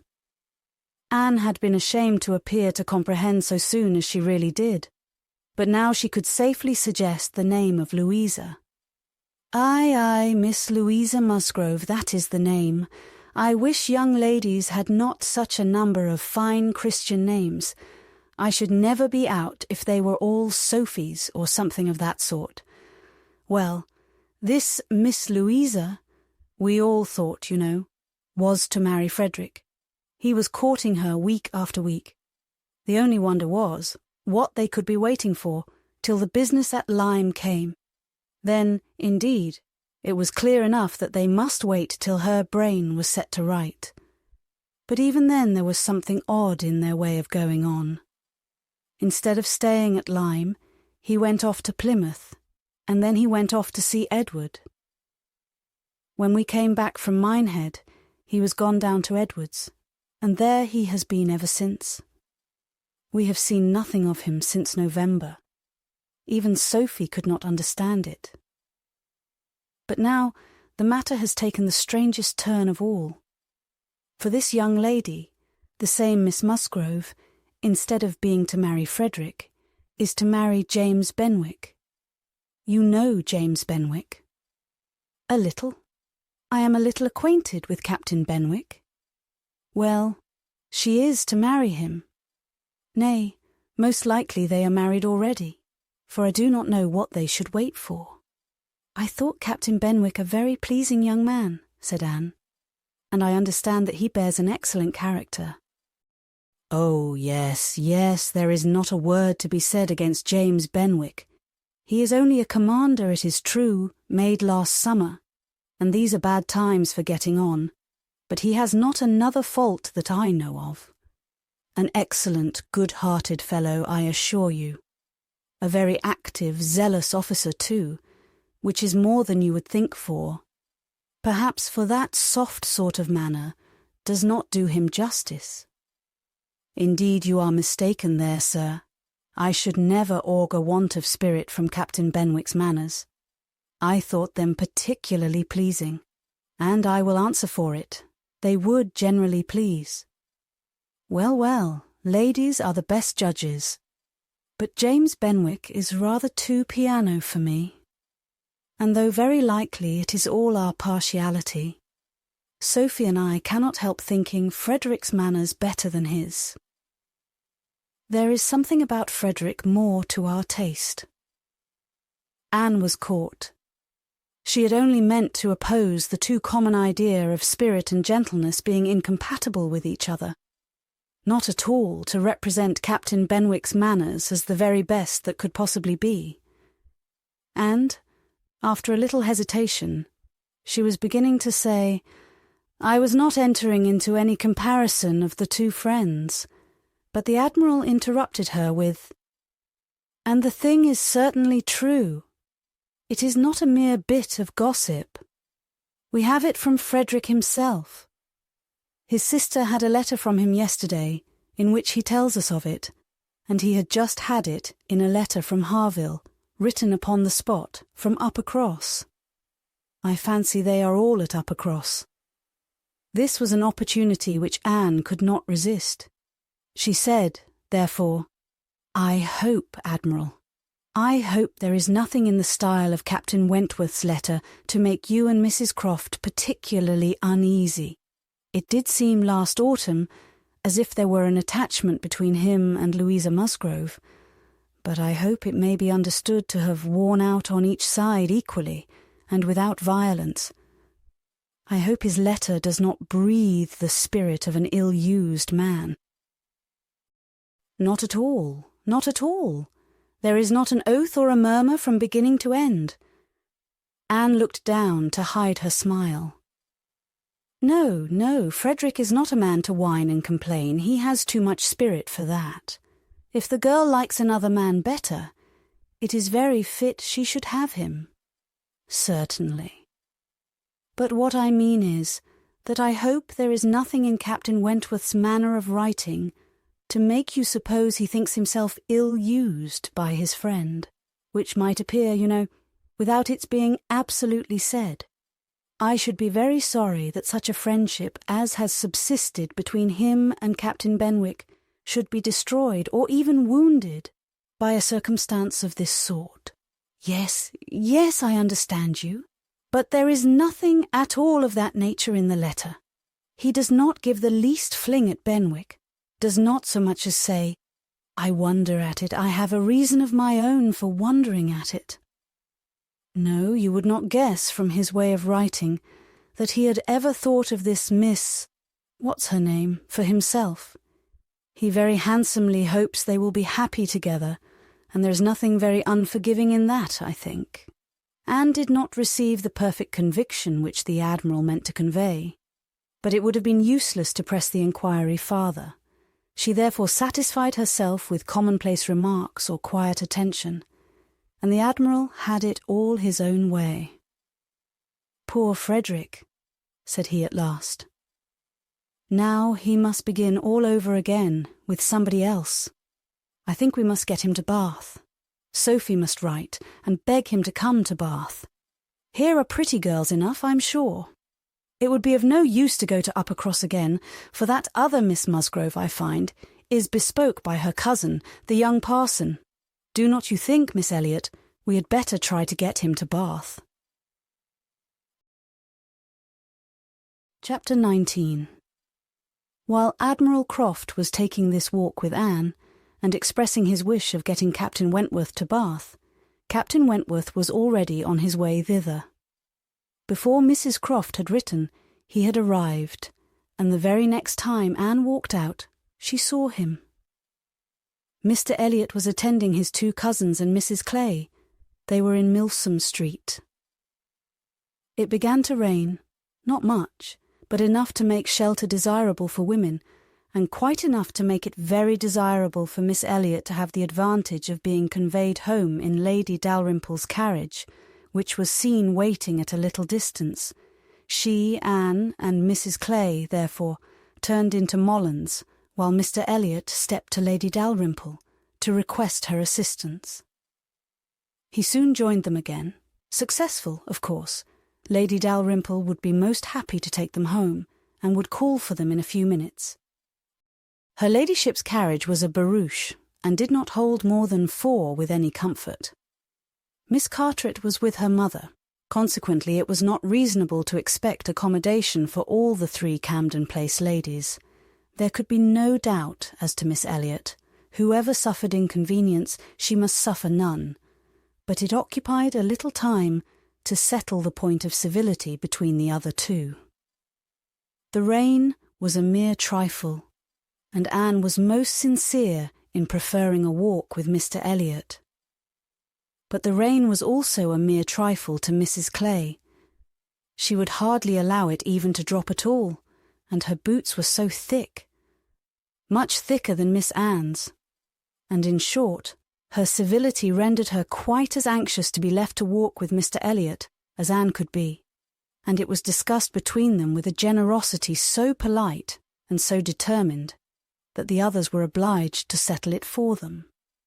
Miss Elliot maintaining that Mrs. Clay had a little cold already, and Mr. Elliot deciding on appeal that his cousin Anne's boots were rather the thickest. It was fixed accordingly that Mrs. Clay should be of the party in the carriage.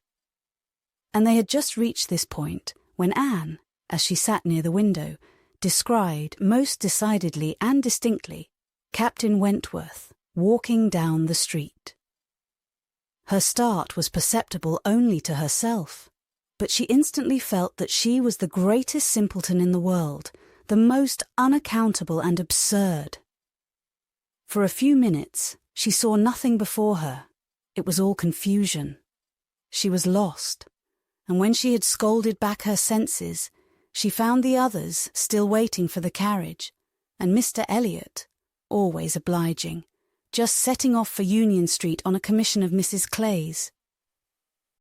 She now felt a great inclination to go to the outer door. She wanted to see if it rained. Why was she to suspect herself of another motive? Captain Wentworth must be out of sight. She left her seat. She would go. One half of her should not be always so much wiser than the other half, or always suspecting the other of being worse than it was. She would see if it rained. She was sent back, however, in a moment by the entrance of Captain Wentworth himself, among a party of gentlemen and ladies, evidently his acquaintance, and whom he must have joined a little below Milsom Street. He was more obviously struck and confused by the sight of her than she had ever observed before. He looked quite red. For the first time since their renewed acquaintance, she felt that she was betraying the least sensibility of the two. She had the advantage of him in the preparation of the last few moments. All the overpowering, blinding, bewildering first effects of strong surprise were over with her. Still, however, she had enough to feel. It was agitation, pain, pleasure, a something between delight and misery. He spoke to her and then turned away. The character of his manner was embarrassment. She could not have called it either cold or friendly, or anything so certainly as embarrassed. After a short interval, however, he came towards her and spoke again. Mutual inquiries on common subjects passed, neither of them probably much the wiser for what they heard, and Anne continuing fully sensible of his being less at ease than formerly.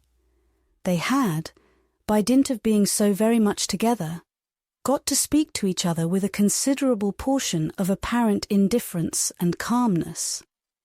But he could not do it now. Time had changed him, or Louisa had changed him. There was consciousness of some sort or other. He looked very well, not as if he had been suffering in health or spirits, and he talked of Uppercross, of the Musgroves, nay, even of Louisa, and had even a momentary look of his own arch significance as he named her.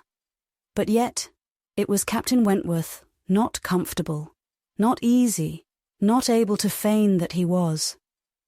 It did not surprise, but it grieved Anne to observe that Elizabeth would not know him.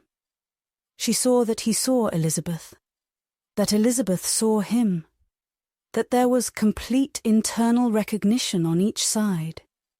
She was convinced that he was ready to be acknowledged as an acquaintance, expecting it, and she had the pain of seeing her sister turn away with unalterable coldness. Lady Dalrymple's carriage, for which Miss Elliot was growing very impatient, now drew up. The servant came in to announce it. It was beginning to rain again, and altogether there was a delay and a bustle and a talking which must make all the little crowd in the shop understand that Lady Dalrymple was calling to convey Miss Elliot. At last, Miss Elliot and her friend, unattended but by the servant, for there was no cousin returned, were walking off, and Captain Wentworth, watching them, turned again to Anne, and by manner, rather than words, was offering his services to her. "I am much obliged to you," was her answer, "but I am not going with them. The carriage would not accommodate so many. I walk. I prefer walking." "But it rains." "Oh, very little. Nothing that I regard." After a moment's pause he said, "Though I came only yesterday, I have equipped myself properly for Bath already, you see," pointing to a new umbrella. "I wish you would make use of it, if you are determined to walk, though I think it would be more prudent to let me get you a chair." She was very much obliged to him, but declined it all, repeating her conviction that the rain would come to nothing at present, and adding, "I am only waiting for Mr. Elliot. He will be here in a moment, I am sure." She had hardly spoken the words when Mr. Elliot walked in. Captain Wentworth recollected him perfectly. There was no difference between him and the man who had stood on the steps at Lyme, admiring Anne as she passed, except in the air and look and manner of the privileged relation and friend. He came in with eagerness, appeared to see and think only of her, apologized for his stay, was grieved to have kept her waiting, and anxious to get her away without further loss of time and before the rain increased. And in another moment they walked off together, her arm under his, a gentle and embarrassed glance, and a "Good morning to you," being all that she had time for as she passed away. As soon as they were out of sight, the ladies of Captain Wentworth's party began talking of them. "Mr. Elliot does not dislike his cousin, I fancy." "Oh, no, that is clear enough. One can guess what will happen there. He is always with them. Half lives in the family, I believe. What a very good-looking man." "Yes, and Miss Atkinson, who dined with him once at the Wallaces, says he is the most agreeable man she ever was in company with." "She is pretty, I think. Anne Elliot. Very pretty when one comes to look at her. It is not the fashion to say so, but I confess I admire her more than her sister."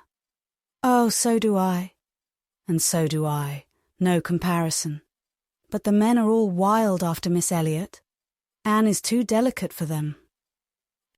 Anne would have been particularly obliged to her cousin if he would have walked by her side all the way to Camden Place without saying a word.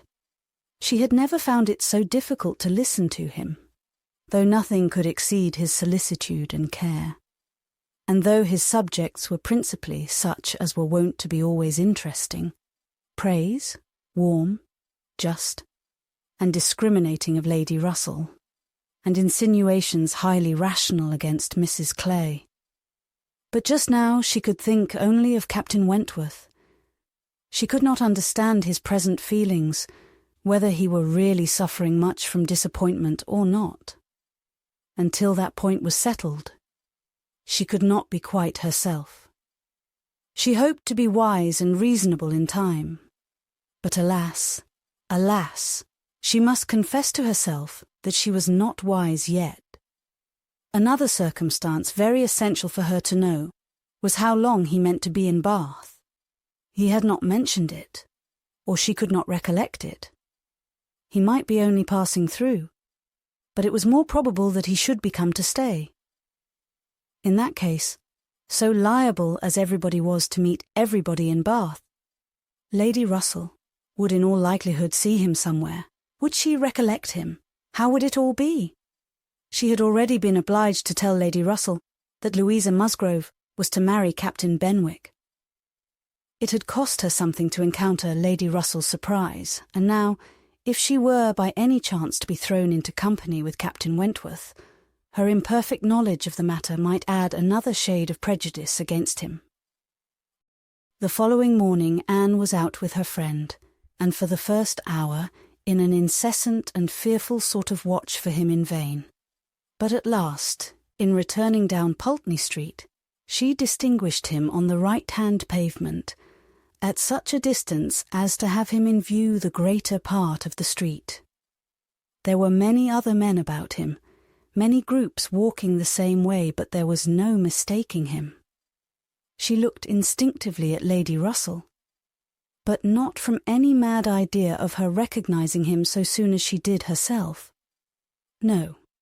It was not to be supposed that Lady Russell would perceive him till they were nearly opposite.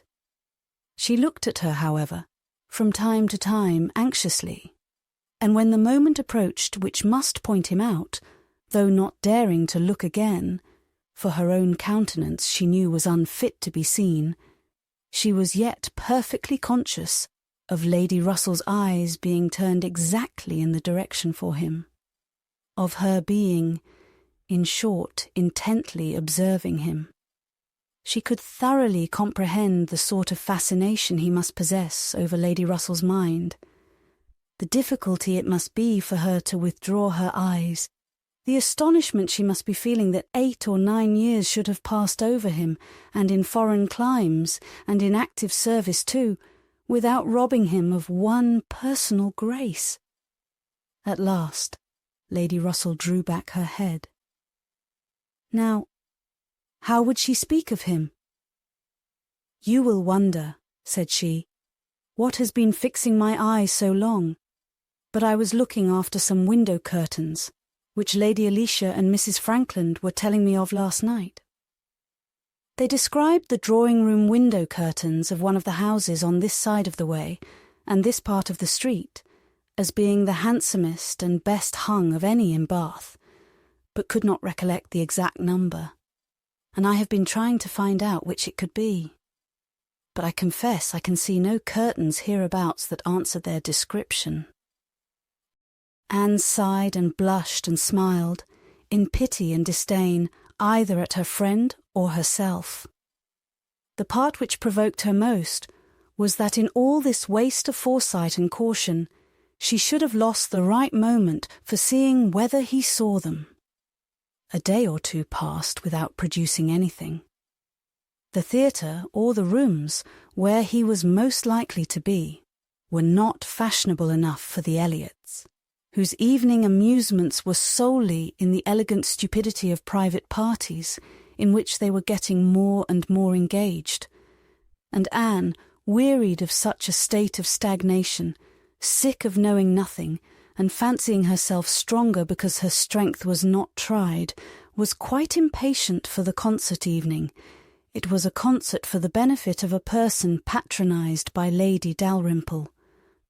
Of course, they must attend. It was really expected to be a good one, and Captain Wentworth was very fond of music. If she could only have a few minutes' conversation with him again, she fancied she should be satisfied. And as to the power of addressing him, she felt all over courage if the opportunity occurred. Elizabeth had turned from him. Lady Russell overlooked him. Her nerves were strengthened by these circumstances. She felt that she owed him attention. She had once partly promised Mrs. Smith to spend the evening with her. But in a short, hurried call, she excused herself and put it off, with the more decided promise of a longer visit on the morrow. Mrs. Smith gave a most good-humoured acquiescence. "By all means," said she, "only tell me all about it when you do come. Who is your party?" Anne named them all. Mrs. Smith made no reply, but when she was leaving her said, and with an expression half serious, half arch, "Well, I heartily wish your concert may answer, and do not fail me tomorrow if you can come, for I begin to have a foreboding that I may not have many more visits from you." Anne was startled and confused, but after standing in a moment's suspense, was obliged, and not sorry to be obliged, to hurry away. Chapter 20. Sir Walter, his two daughters, and Mrs. Clay were the earliest of all their party at the rooms in the evening, and as Lady Dalrymple must be waited for, they took their station by one of the fires in the octagon room. But hardly were they so settled when the door opened again and Captain Wentworth walked in alone. Anne was the nearest to him, and making yet a little advance, she instantly spoke. He was preparing only to bow and pass on, but her gentle "How do you do?" brought him out of the straight line to stand near her and make inquiries in return, in spite of the formidable father and sister in the background. Their being in the background was a support to Anne. She knew nothing of their looks, and felt equal to everything which she believed right to be done. While they were speaking, a whispering between her father and Elizabeth caught her ear. She could not distinguish, but she must guess the subject. And on Captain Wentworth's making a distant bow, she comprehended that her father had judged so well as to give him that simple acknowledgment of acquaintance, and she was just in time by a side glance to see a slight curtsy from Elizabeth herself. This, though late and reluctant and ungracious, was yet better than nothing, and her spirits improved. After talking, however, of the weather, and Bath, and the concert, their conversation began to flag, and so little was said at last, that she was expecting him to go every moment, but he did not. He seemed in no hurry to leave her, and presently with renewed spirit, with a little smile, a little glow, he said, "I have hardly seen you since our day at Lyme. I am afraid you must have suffered from the shock, and the more from its not overpowering you at the time." She assured him that she had not. "It was a frightful hour," said he, "a frightful day," and he passed his hand across his eyes, as if the remembrance was still too painful, but in a moment, half smiling again, added, "The day has produced some effects, however, has had some consequences which must be considered as the very reverse of frightful. When you had the presence of mind to suggest that Benwick would be the properest person to fetch a surgeon, you could have little idea of his being eventually one of those most concerned in her recovery. Certainly I could have none, but it appears, I should hope it would be a very happy match. There are on both sides good principles and good temper." "Yes," said he, looking not exactly forward, "but there, I think, ends the resemblance. With all my soul I wish them happy and rejoice over every circumstance in favour of it. They have no difficulties to contend with at home, no opposition, no caprice, no delays. The Musgroves are behaving like themselves most honourably and kindly, only anxious with true parental hearts to promote their daughter's comfort. All this is much, very much in favour of their happiness, more than perhaps—" He stopped. A sudden recollection seemed to occur, and to give him some taste of that emotion which was reddening Anne's cheeks and fixing her eyes on the ground.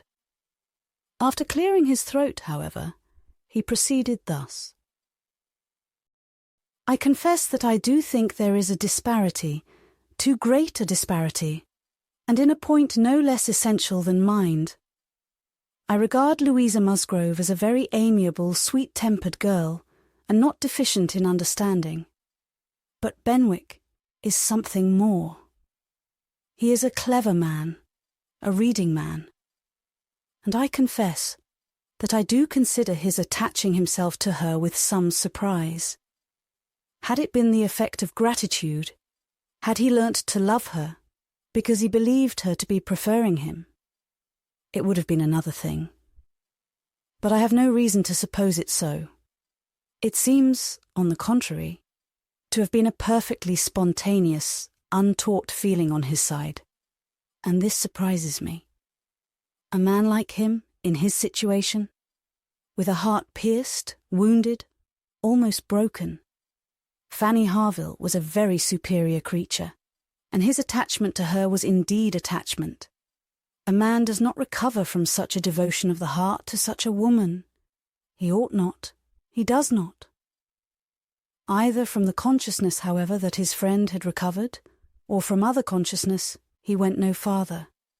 And Anne, who, in spite of the agitated voice in which the latter part had been uttered, and in spite of all the various noises of the room, the almost ceaseless slam of the door, and ceaseless buzz of persons walking through, had distinguished every word, was struck, gratified, confused, and beginning to breathe very quick, and feel 100 things in a moment. It was impossible for her to enter on such a subject, and yet, after a pause, feeling the necessity of speaking, and having not the smallest wish for a total change, she only deviated so far as to say, "You were a good while at Lyme, I think." "About a fortnight. I could not leave it till Louisa's doing well was quite ascertained.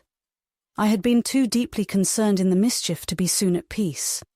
It had been my doing, solely mine.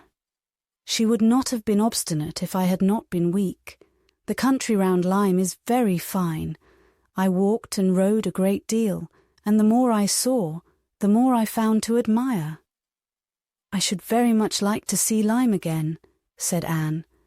"Indeed, I should not have supposed that you could have found anything in Lyme to inspire such a feeling.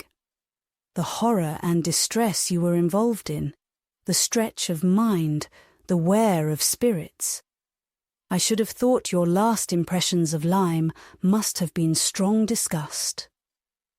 "The last hours were certainly very painful. replied Anne. "But when pain is over, the remembrance of it often becomes a pleasure. One does not love a place the less for having suffered in it, unless it has been all suffering, nothing but suffering, which was by no means the case at Lyme. We were only in anxiety and distress during the last 2 hours, and previously there had been a great deal of enjoyment. So much novelty and beauty. I have travelled so little that every fresh place would be interesting to me. But there is real beauty at Lyme. And in short," with a faint blush at some recollections, "altogether my impressions of the place are very agreeable." As she ceased, the entrance door opened again, and the very party appeared for whom they were waiting. "Lady Dalrymple, Lady Dalrymple," was the rejoicing sound, and with all the eagerness compatible with anxious elegance, Sir Walter and his 2 ladies stepped forward to meet her. Lady Dalrymple and Miss Carteret, escorted by Mr. Elliot and Colonel Wallis, who had happened to arrive nearly at the same instant, advanced into the room. The others joined them, and it was a group in which Anne found herself also necessarily included. She was divided from Captain Wentworth. Their interesting, almost too interesting conversation must be broken up for a time. But slight was the penance compared with the happiness which brought it on. She had learnt, in the last 10 minutes, more of his feelings towards Louisa, more of all his feelings than she dared to think of, and she gave herself up to the demands of the party, to the needful civilities of the moment, with exquisite though agitated sensations. She was in good humour with all. She had received ideas which disposed her to be courteous and kind to all, and to pity everyone, as being less happy than herself. The delightful emotions were a little subdued when, on stepping back from the group, to be joined again by Captain Wentworth, she saw that he was gone. She was just in time to see him turn into the concert-room. He was gone. He had disappeared. She felt a moment's regret. But they should meet again. He would look for her. He would find her out before the evening were over. And at present, perhaps, it was as well to be asunder. She was in need of a little interval for recollection. Upon Lady Russell's appearance soon afterwards, the whole party was collected, and all that remained was to marshal themselves and proceed into the concert-room, and be of all the consequence in their power, draw as many eyes, excite as many whispers, and disturb as many people as they could. Very, very happy were both Elizabeth and Anne Elliot as they walked in. Elizabeth arm in arm with Miss Carteret, and looking on the broad back of the Dowager Viscountess Dalrymple before her, had nothing to wish for which did not seem within her reach. And Anne. But it would be an insult to the nature of Anne's felicity to draw any comparison between it and her sisters. The origin of one all selfish vanity, of the other all generous attachment. Anne saw nothing, thought nothing of the brilliancy of the room. Her happiness was from within. Her eyes were bright and her cheeks glowed. But she knew nothing about it. She was thinking only of the last half hour, and as they passed to their seats, her mind took a hasty range over it. His choice of subjects, his expressions, and still more his manner and look, had been such as she could see in only one light. His opinion of Louisa Musgrove's inferiority, an opinion which he had seemed solicitous to give. His wonder at Captain Benwick. His feelings as to a first strong attachment. Sentences begun which he could not finish. His half-averted eyes and more than half-expressive glance, all declared that he had a heart returning to her at least. That anger, resentment, avoidance were no more, and that they were succeeded not merely by friendship and regard, but by the tenderness of the past. Yes, some share of the tenderness of the past. She could not contemplate the change as implying less. He must love her. These were thoughts with their attendant visions, which occupied and flurried her too much to leave her any power of observation. And she passed along the room without having a glimpse of him, without even trying to discern him. When their places were determined on, and they were all properly arranged, she looked round to see if he should happen to be in the same part of the room, but he was not. Her eye could not reach him, and the concert being just opening, she must consent for a time to be happy in a humbler way.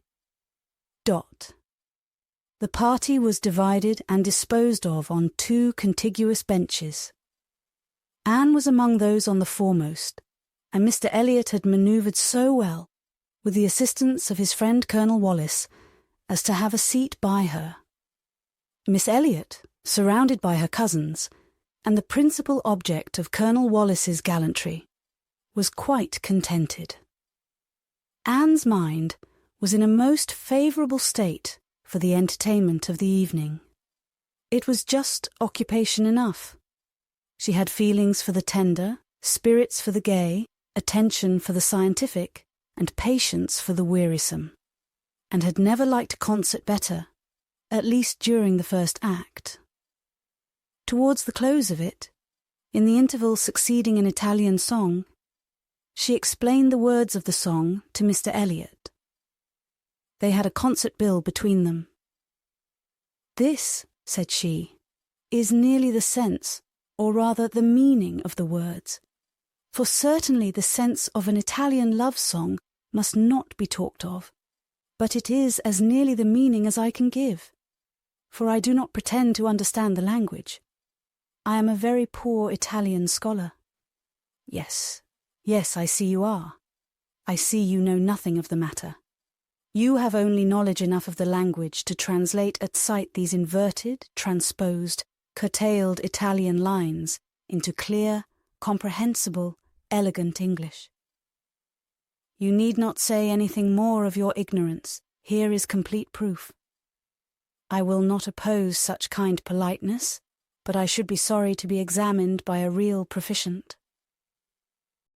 "I have not had the pleasure of visiting in Camden Place so long," replied he, "without knowing something of Miss Anne Elliot, and I do regard her as one who is too modest for the world in general to be aware of half her accomplishments, and too highly accomplished for modesty to be natural in any other woman." "For shame! For shame! This is too much flattery. I forget what we are to have next," turning to the bill.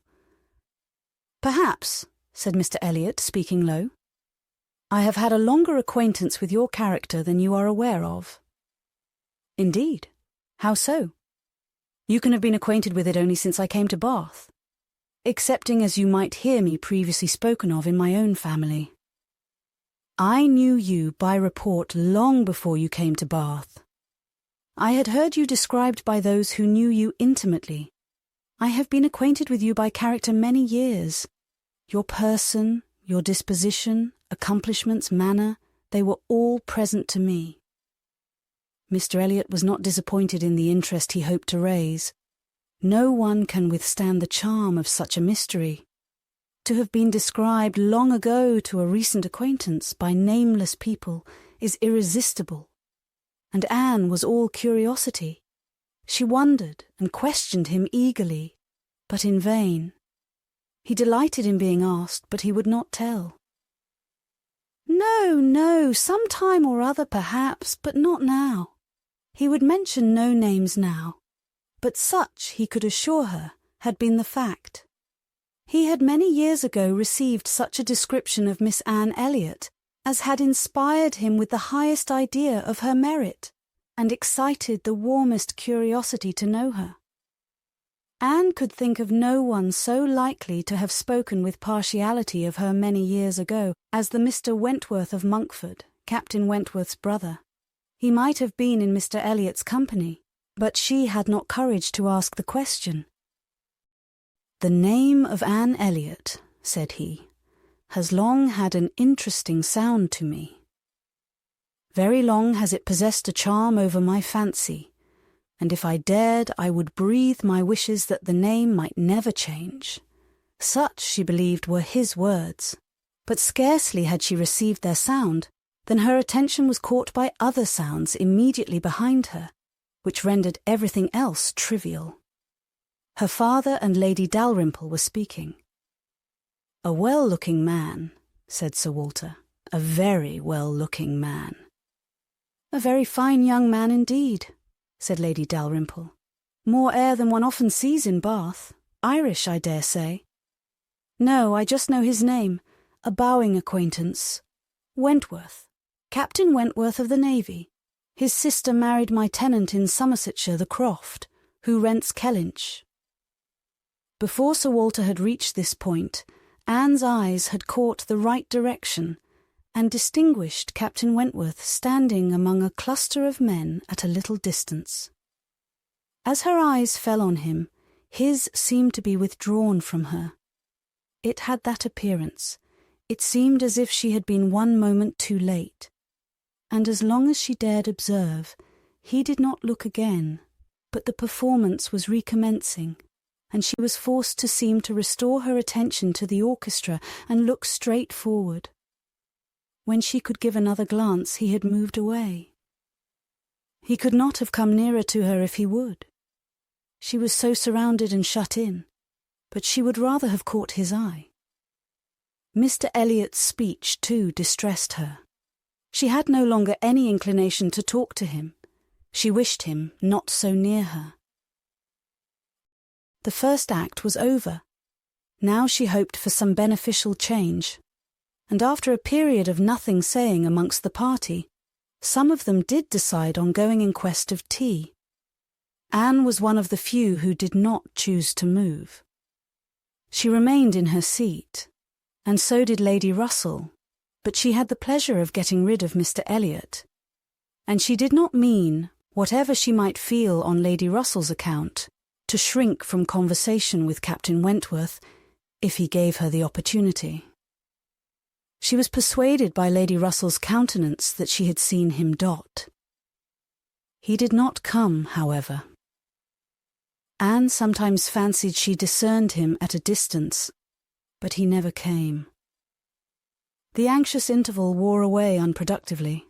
The others returned, the room filled again, benches were reclaimed and repossessed, and another hour of pleasure or of penance was to be sat out, another hour of music was to give delight or the gapes, as real or affected taste for it prevailed.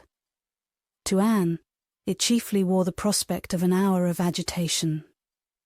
She could not quit that room in peace without seeing Captain Wentworth once more, without the interchange of one friendly look. In resettling themselves there were now many changes, the result of which was favourable for her. Colonel Wallis declined sitting down again, and Mr. Elliot was invited by Elizabeth and Miss Carteret, in a manner not to be refused, to sit between them, and by some other removals, and a little scheming of her own, Anne was enabled to place herself much nearer the end of the bench than she had been before, much more within reach of a passer-by. She could not do so without comparing herself with Miss Larolles, the inimitable Miss Larolles. But still she did it, and not with much happier effect, though by what seemed prosperity, in the shape of an early abdication in her next neighbours, she found herself at the very end of the bench before the concert closed. Such was her situation, with a vacant space at hand when Captain Wentworth was again in sight. She saw him not far off. He saw her too, yet he looked grave and seemed irresolute, and only by very slow degrees came at last near enough to speak to her. She felt that something must be the matter. The change was indubitable. The difference between his present air and what it had been in the octagon room was strikingly great. Why was it? She thought of her father, of Lady Russell. Could there have been any unpleasant glances? He began by speaking of the concert gravely, more like the Captain Wentworth of Upper Cross, owned himself disappointed, had expected singing, and in short, must confess that he should not be sorry when it was over. Anne replied and spoke in defence of the performance so well, and yet in allowance for his feelings so pleasantly, that his countenance improved, and he replied again with almost a smile. They talked for a few minutes more. The improvement held. He even looked down towards the bench, as if he saw a place on it well worth occupying, when at that moment a touch on her shoulder obliged Anne to turn round. It came from Mr. Elliot. He begged her pardon, but she must be applied to explain Italian again. Miss Carteret was very anxious to have a general idea of what was next to be sung. Anne could not refuse, but never had she sacrificed to politeness with a more suffering spirit. A few minutes, though as few as possible, were inevitably consumed, and when her own mistress again, when able to turn and look as she had done before, she found herself accosted by Captain Wentworth in a reserved yet hurried sort of farewell. He must wish her good night. He was going. He should get home as fast as he could. "Is not this song worth staying for?" said Anne, suddenly struck by an idea which made her yet more anxious to be encouraging. "No," he replied impressively. "There is nothing worth my staying for." And he was gone directly.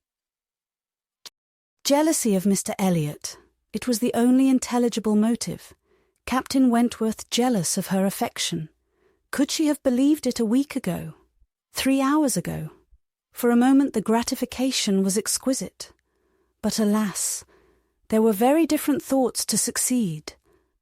How was such jealousy to be quieted? How was the truth to reach him? How, in all the peculiar disadvantages of their respective situations, would he ever learn of her real sentiments? It was misery to think of Mr. Elliot's attentions. Their evil was incalculable. Chapter 21. Anne recollected with pleasure the next morning her promise of going to Mrs. Smith, meaning that it should engage her from home at the time when Mr. Elliot would be most likely to call, for to avoid Mr. Elliot was almost a first object. She felt a great deal of goodwill towards him. In spite of the mischief of his attentions, she owed him gratitude and regard, perhaps compassion.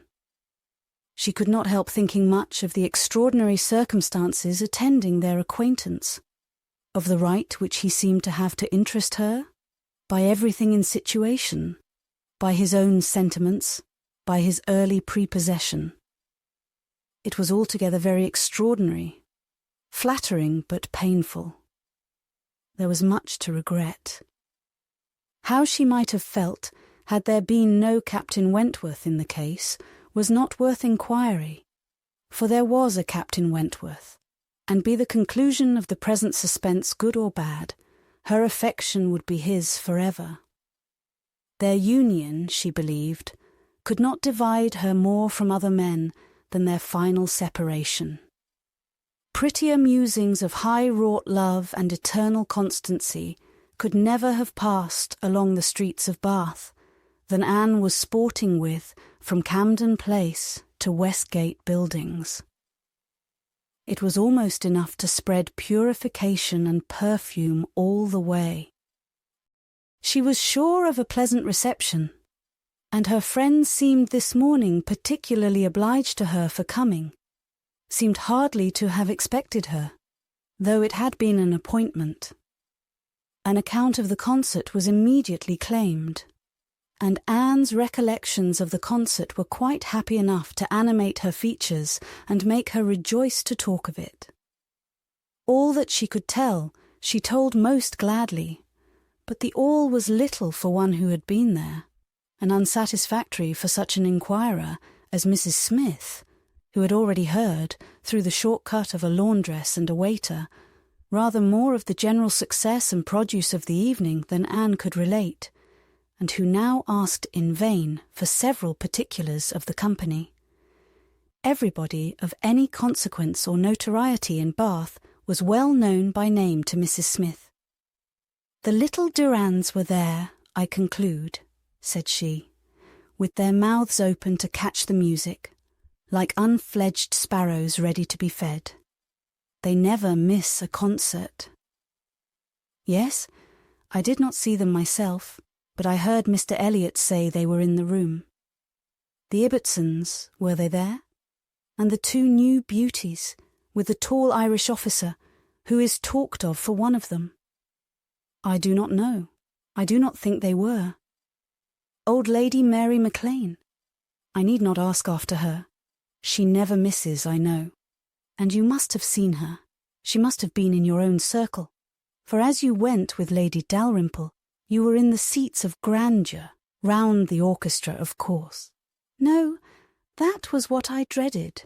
It would have been very unpleasant to me in every respect. But happily, Lady Dalrymple always chooses to be farther off, and we were exceedingly well placed, that is, for hearing. I must not say for seeing, because I appear to have seen very little." "Oh, you saw enough for your own amusement. I can understand.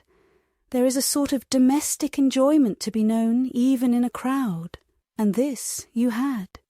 You were a large party in yourselves, and you wanted nothing beyond." "But I ought to have looked about me more," said Anne, conscious while she spoke that there had in fact been no want of looking about, that the object only had been deficient. "No, no, you were better employed. You need not tell me that you had a pleasant evening. I see it in your eye. I perfectly see how the hours passed, that you had always something agreeable to listen to. In the intervals of the concert, it was conversation." Anne half smiled and said, "Do you see that in my eye?" "Yes, I do.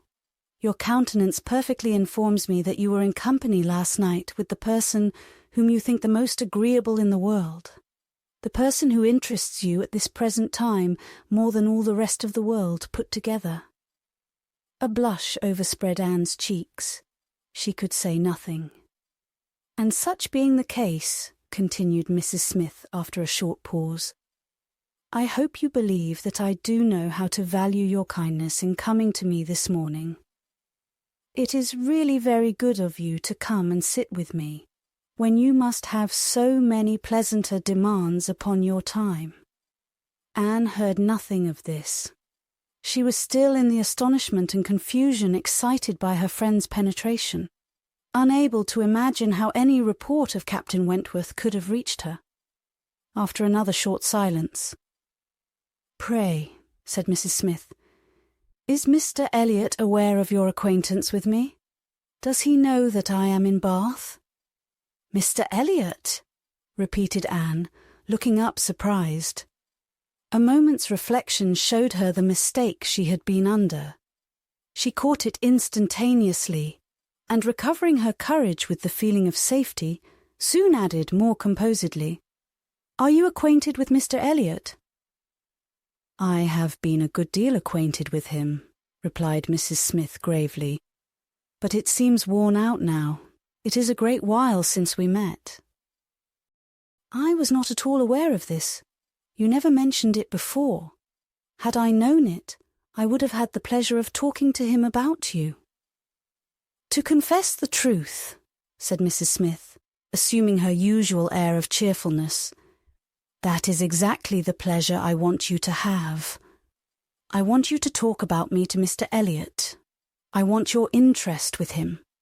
He can be of essential service to me, and if you would have the goodness, my dear Miss Elliot, to make it an object to yourself, of course it is done. I should be extremely happy. I hope you cannot doubt my willingness to be of even the slightest use to you," replied Anne. "But I suspect that you are considering me as having a higher claim on Mr. Elliot, a greater right to influence him, than is really the case. I am sure you have, somehow or other, imbibed such a notion.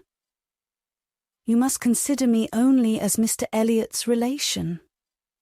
If in that light there is anything which you suppose his cousin might fairly ask of him, I beg you would not hesitate to employ me." Mrs. Smith gave her a penetrating glance, and then smiling said, "I have been a little premature, I perceive. I beg your pardon. I ought to have waited for official information. But now, my dear Miss Elliot, as an old friend, do give me a hint as to when I may speak." "Next week? To be sure, by next week I may be allowed to think it all settled and build my own selfish schemes on Mr. Elliot's good fortune." "No," replied Anne, "nor next week, nor next, nor next. I assure you that nothing of the sort you are thinking of will be settled any week. I am not going to marry Mr. Elliot. I should like to know why you imagine I am." Mrs. Smith looked at her again, looked earnestly, smiled, shook her head, and exclaimed, "Now how I do wish I understood you! How I do wish I knew what you were at! I have a great idea that you do not design to be cruel when the right moment occurs. Till it does come, you know, we women never mean to have anybody. It is a thing of course among us that every man is refused till he offers. But why should you be cruel? Let me plead for my present friend, I cannot call him, but for my former friend. Where can you look for a more suitable match? Where could you expect a more gentlemanlike, agreeable man? Let me recommend Mr. Elliot. I am sure you hear nothing but good of him from Colonel Wallis, and who can know him better than Colonel Wallis? My dear Mrs. Smith, Mr. Elliot's wife has not been dead much above half a year. He ought not to be supposed to be paying his addresses to anyone." "Oh, if these are your only objections," cried Mrs. Smith archly, "Mr. Elliot is safe, and I shall give myself no more trouble about him. Do not forget me when you are married, that's all. Let him know me to be a friend of yours, and then he will think little of the trouble required, which it is very natural for him now, with so many affairs and engagements of his own, to avoid and get rid of as he can. Very natural, perhaps. 99 out of 100 would do the same. Of course, he cannot be aware of the importance to me. Well, my dear Miss Elliot, I hope and trust you will be very happy. Mr. Elliot has sense to understand the value of such a woman.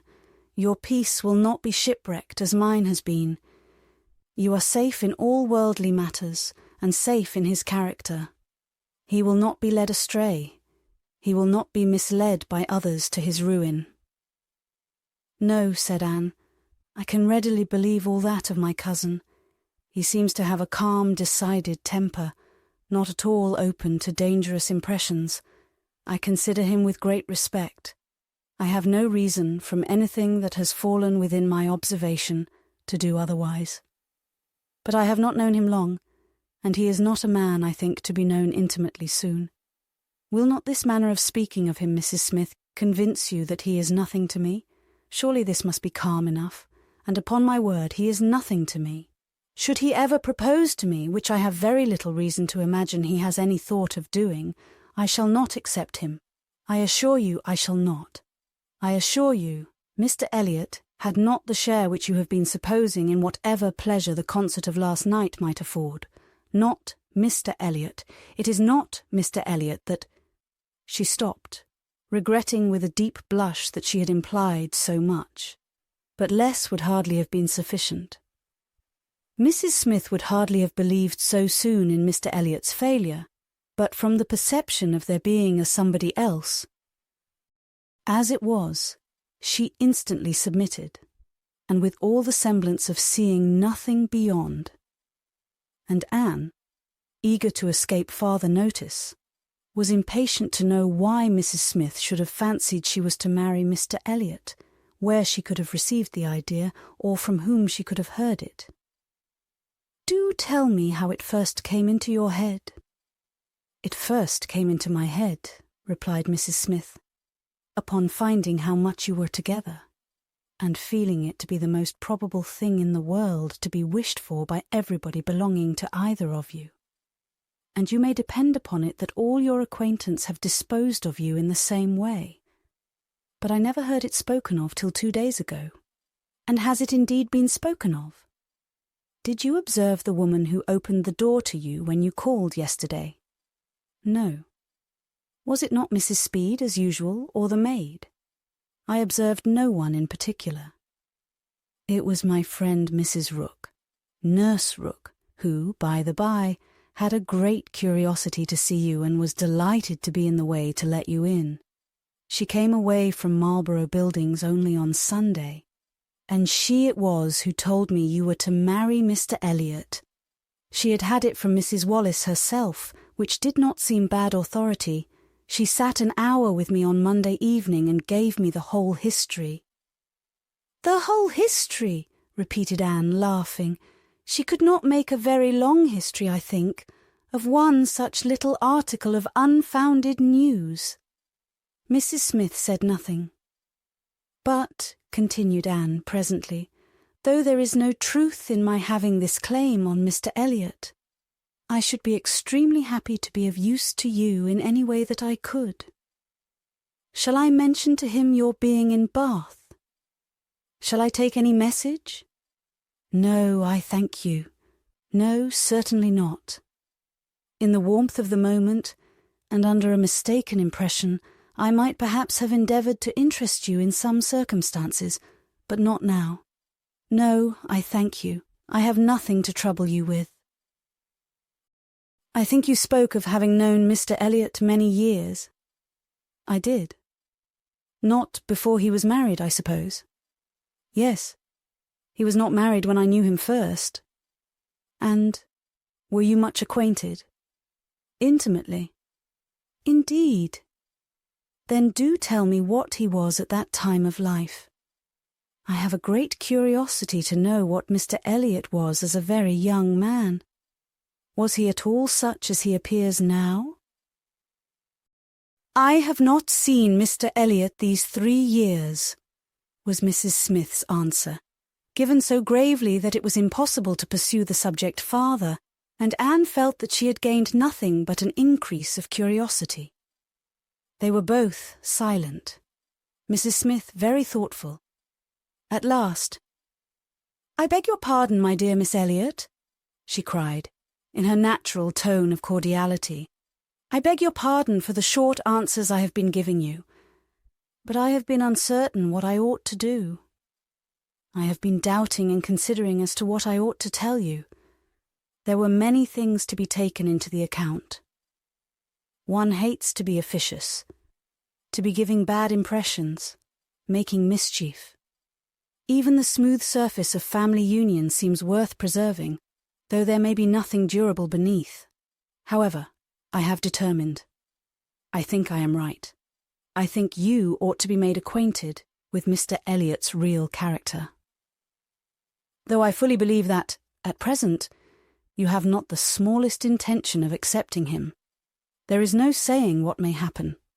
You might, some time or other, be differently affected towards him.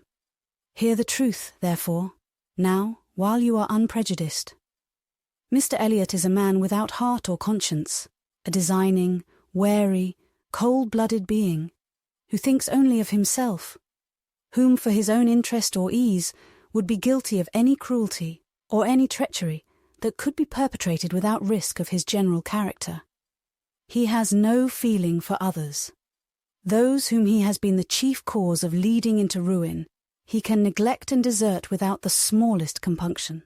He is totally beyond the reach of any sentiment of justice or compassion. Oh, he is black at heart, hollow and black.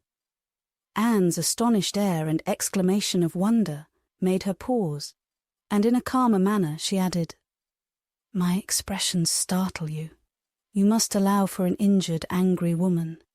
But I will try to command myself. I will not abuse him. I will only tell you what I have found him. Facts shall speak. He was the intimate friend of my dear husband, who trusted and loved him, and thought him as good as himself. The intimacy had been formed before our marriage. I found them most intimate friends. And I, too, became excessively pleased with Mr. Elliot, and entertained the highest opinion of him. At 19, you know, one does not think very seriously, but Mr. Elliot appeared to me quite as good as others, and much more agreeable than most others, and we were almost always together. We were principally in town, living in very good style. He was then the inferior in circumstances. He was then the poor one. He had chambers in the Temple, and it was as much as he could do to support the appearance of a gentleman. He had always a home with us whenever he chose it. He was always welcome. He was like a brother. My poor Charles, who had the finest, most generous spirit in the world, would have divided his last farthing with him, and I know that his purse was open to him. I know that he often assisted him. This must have been about that very period of Mr. Elliot's life, said Anne, which has always excited my particular curiosity. It must have been about the same time that he became known to my father and sister. I never knew him myself, I only heard of him. But there was a something in his conduct then, with regard to my father and sister, and afterwards in the circumstances of his marriage, which I never could quite reconcile with present times. It seemed to announce a different sort of man.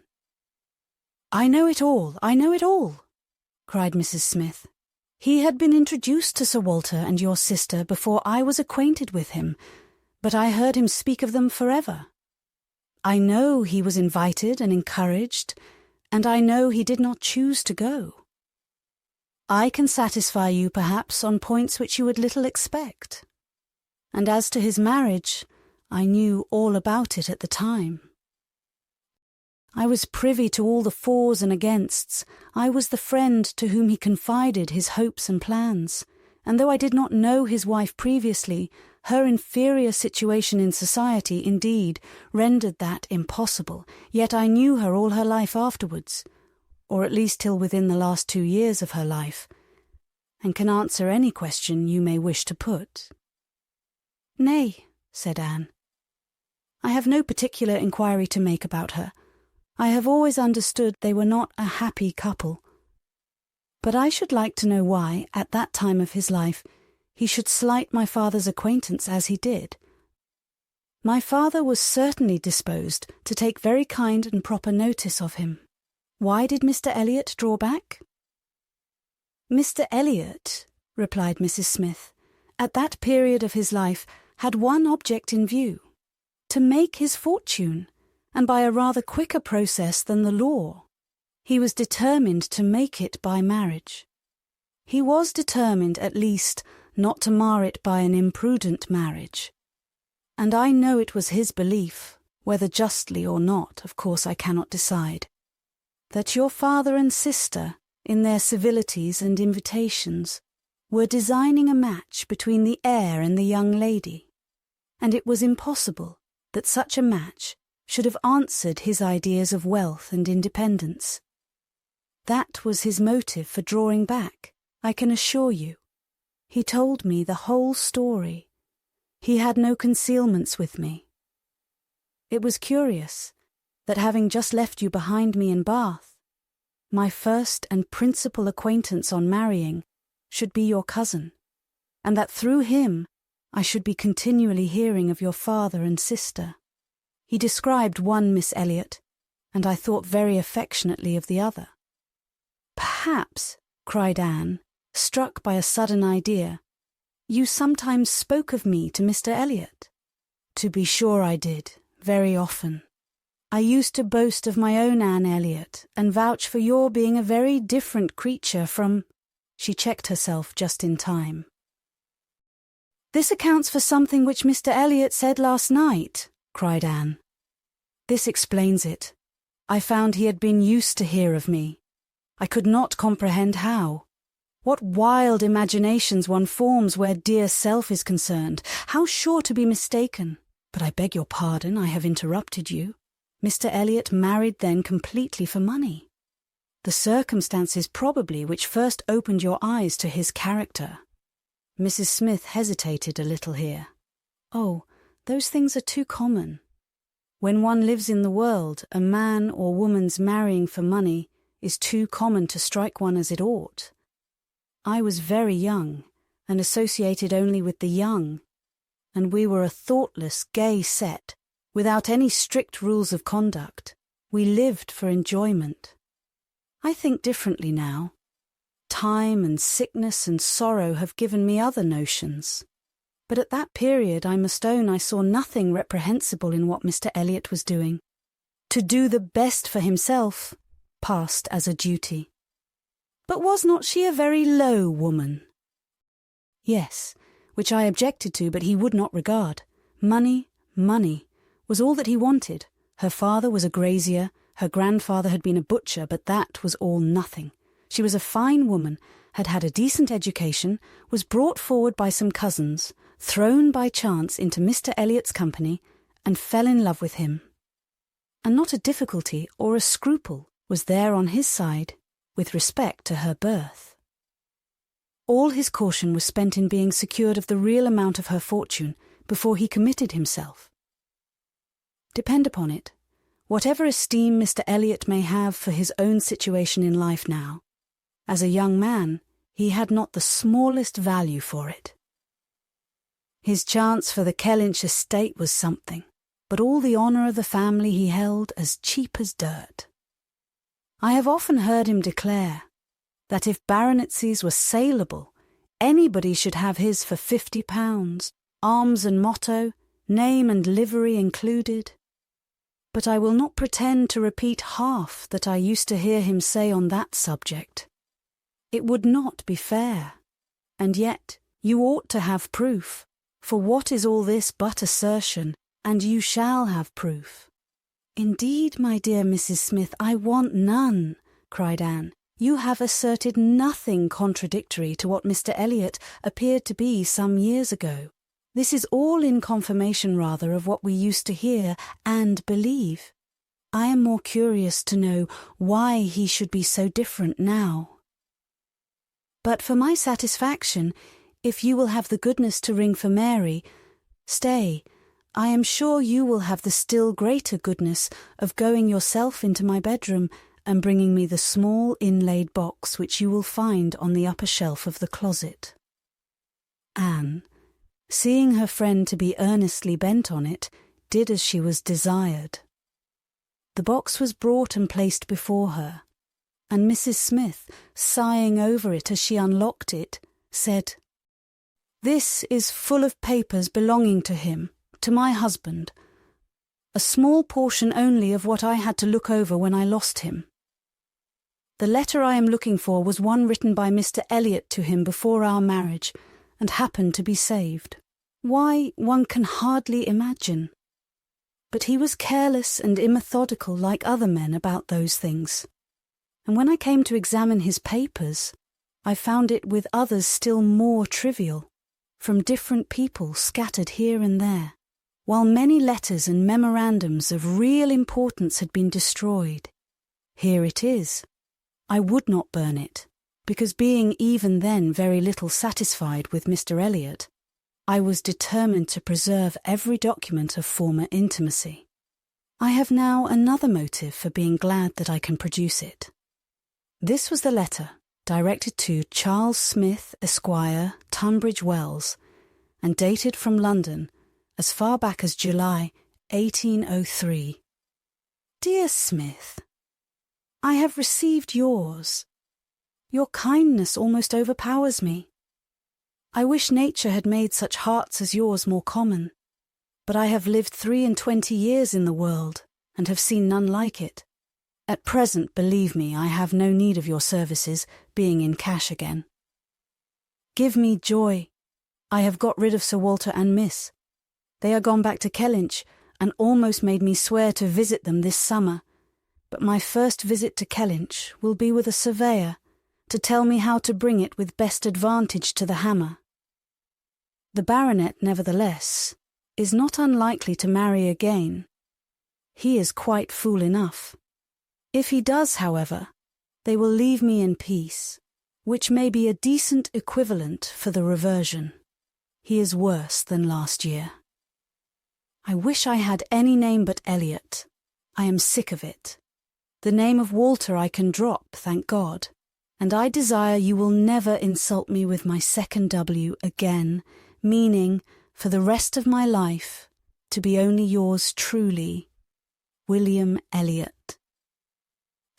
Such a letter could not be read without putting Anne in a glow, and Mrs. Smith, observing the high colour in her face, said, "The language, I know, is highly disrespectful. Though I have forgot the exact terms, I have a perfect impression of the general meaning. But it shows you the man. Mark his professions to my poor husband. Can anything be stronger?" Anne could not immediately get over the shock and mortification of finding such words applied to her father. She was obliged to recollect that her seeing the letter was a violation of the laws of honour, that no one ought to be judged or to be known by such testimonies, that no private correspondence could bear the eye of others before she could recover calmness enough to return the letter which she had been meditating over and say, "Thank you. This is full proof, undoubtedly, proof of everything you were saying. But why be acquainted with us now?" "I can explain this too," cried Mrs. Smith, smiling. "Can you really?" "Yes. I have shown you Mr. Elliot as he was a dozen years ago, and I will show him as he is now. I cannot produce written proof again, but I can give as authentic oral testimony as you can desire, of what he is now wanting and what he is now doing. He is no hypocrite now.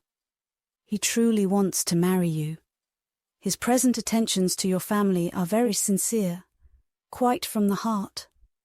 I will give you my authority. His friend Colonel Wallis." "Colonel Wallis? You are acquainted with him?" "No, it does not come to me in quite so direct a line as that. It takes a bend or two, but nothing of consequence. The stream is as good as at first. The little rubbish it collects in the turnings is easily moved away. Mr. Elliot talks unreservedly to Colonel Wallis of his views on you, which said Colonel Wallis I imagine to be in himself a sensible, careful, discerning sort of character. But Colonel Wallis has a very pretty, silly wife, to whom he tells things which he had better not, and he repeats it all to her. She, in the overflowing spirits of her recovery, repeats it all to her nurse, and the nurse, knowing my acquaintance with you, very naturally brings it all to me. On Monday evening, my good friend Mrs. Rooke let me thus much into the secrets of Marlborough Buildings. When I talked of a whole history, therefore, you see, I was not romancing so much as you supposed. My dear Mrs. Smith, your authority is deficient. This will not do. Mr. Elliot's having any views on me will not in the least account for the efforts he made towards a reconciliation with my father. That was all prior to my coming to Bath. I found them on the most friendly terms when I arrived. I know you did. I know it all perfectly, but... Indeed, Mrs. Smith, we must not expect to get real information in such a line. Facts or opinions which are to pass through the hands of so many, to be misconceived by folly in one and ignorance in another, can hardly have much truth left. Only give me a hearing. You will soon be able to judge of the general credit due, by listening to some particulars which you can yourself immediately contradict or confirm. Nobody supposes that you were his first inducement. He had seen you, indeed, before he came to Bath, and admired you, but without knowing it to be you. So says my historian, at least. Is this true? Did he see you last summer or autumn, somewhere down in the west, to use her own words, without knowing it to be you? He certainly did. So far it is very true. At Lyme. I happened to be at Lyme. Well, continued Mrs. Smith triumphantly. "Grant my friend the credit due to the establishment of the first point asserted. He saw you then at Lyme, and liked you so well as to be exceedingly pleased to meet with you again in Camden Place, as Miss Anne Elliot, and from that moment, I have no doubt, had a double motive in his visits there. But there was another, and an earlier, which I will now explain. If there is anything in my story which you know to be either false or improbable, stop me. My account states that your sister's friend, the lady now staying with you, whom I have heard you mention, came to Bath with Miss Elliot and Sir Walter as long ago as September, in short, when they first came themselves, and has been staying there ever since. That she is a clever, insinuating, handsome woman, poor and plausible, and altogether such in situation and manner as to give a general idea among Sir Walter's acquaintance of her meaning to be Lady Elliot, and as general a surprise that Miss Elliot should be apparently blind to the danger." Here Mrs. Smith paused a moment, but Anne had not a word to say, and she continued, "This was the light in which it appeared to those who knew the family long before you returned to it, and Colonel Wallis had his eye upon your father enough to be sensible of it, though he did not then visit in Camden Place. But his regard for Mr. Elliot gave him an interest in watching all that was going on there, and when Mr. Elliot came to Bath for a day or two, as he happened to do a little before Christmas, Colonel Wallis made him acquainted with the appearance of things, and the reports beginning to prevail. Now you are to understand that time had worked a very material change in Mr. Elliot's opinions as to the value of a baronetcy. Upon all points of blood and connection he is a completely altered man. Having long had as much money as he could spend, nothing to wish for on the side of avarice or indulgence, he has been gradually learning to pin his happiness upon the consequence he is heir to. I thought it coming on before our acquaintance ceased, but it is now a confirmed feeling. He cannot bear the idea of not being Sir William. You may guess, therefore, that the news he heard from his friend could not be very agreeable, and you may guess what it produced. The resolution of coming back to Bath as soon as possible, and of fixing himself here for a time, with the view of renewing his former acquaintance, and recovering such a footing in the family as might give him the means of ascertaining the degree of his danger, and of circumventing the lady if he found it material. This was agreed upon between the two friends as the only thing to be done, and Colonel Wallis was to assist in every way that he could. He was to be introduced, and Mrs. Wallis was to be introduced, and everybody was to be introduced. Mr. Elliot came back accordingly, and on application was forgiven, as you know, and readmitted into the family. And there it was his constant object, and his only object, till your arrival added another motive, to watch Sir Walter and Mrs. Clay. He omitted no opportunity of being with them, threw himself in their way, called at all hours. But I need not be particular on this subject. You can imagine what an artful man would do, and with this guide, perhaps, may recollect what you have seen him do. Yes, said Anne. You tell me nothing which does not accord with what I have known or could imagine. There is always something offensive in the details of cunning. The manoeuvres of selfishness and duplicity must ever be revolting. But I have heard nothing which really surprises me. I know those who would be shocked by such a representation of Mr. Elliot, who would have difficulty in believing it. But I have never been satisfied. I have always wanted some other motive for his conduct than appeared. I should like to know his present opinion as to the probability of the event he has been in dread of, whether he considers the danger to be lessening or not. Lessening, I understand, replied Mrs. Smith. He thinks Mrs. Clay afraid of him, aware that he sees through her, and not daring to proceed as she might do in his absence. But since he must be absent some time or other, I do not perceive how he can ever be secure while she holds her present influence. Mrs. Wallis has an amusing idea, as nurse tells me, that it is to be put into the marriage articles when you and Mr. Elliot marry, that your father is not to marry Mrs. Clay, a scheme worthy of Mrs. Wallis's understanding by all accounts, but my sensible nurse Rook sees the absurdity of it. Why, to be sure, ma'am, said she, it would not prevent his marrying anybody else. And indeed, to own the truth, I do not think nurse, in her heart, is a very strenuous opposer of Sir Walter's making a second match. She must be allowed to be a favourer of matrimony, you know, and, since self will intrude, who can say that she may not have some flying visions of attending the next Lady Elliot, through Mrs. Wallis's recommendation? I am very glad to know all this, said Anne, after a little thoughtfulness. It will be more painful to me in some respects to be in company with him, but I shall know better what to do. My line of conduct will be more direct. Mr. Elliot is evidently a disingenuous, artificial, worldly man, who has never had any better principle to guide him than selfishness. But Mr. Elliot was not done with. Mrs. Smith had been carried away from her first direction, and Anne had forgotten, in the interest of her own family concerns, how much had been originally implied against him.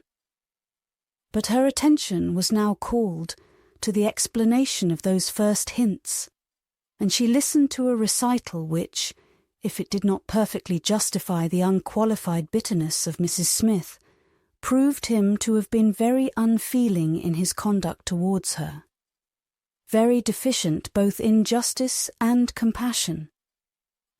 She learned that, the intimacy between them continuing unimpaired by Mr. Elliot's marriage, they had been, as before, always together, and Mr. Elliot had led his friend into expenses much beyond his fortune.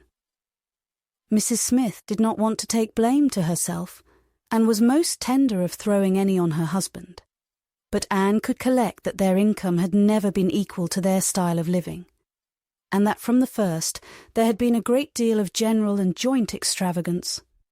From his wife's account of him, she could discern Mr. Smith to have been a man of warm feelings, easy temper, careless habits, and not strong understanding, much more amiable than his friend, and very unlike him, led by him, and probably despised by him. Mr. Elliot, raised by his marriage to great affluence, and disposed to every gratification of pleasure and vanity which could be commanded without involving himself, for with all his self-indulgence he had become a prudent man, and beginning to be rich, just as his friend ought to have found himself to be poor, seemed to have had no concern at all for that friend's probable finances, but, on the contrary, had been prompting and encouraging expenses which could end only in ruin, and the Smiths, accordingly, had been ruined. The husband had died just in time to be spared the full knowledge of it.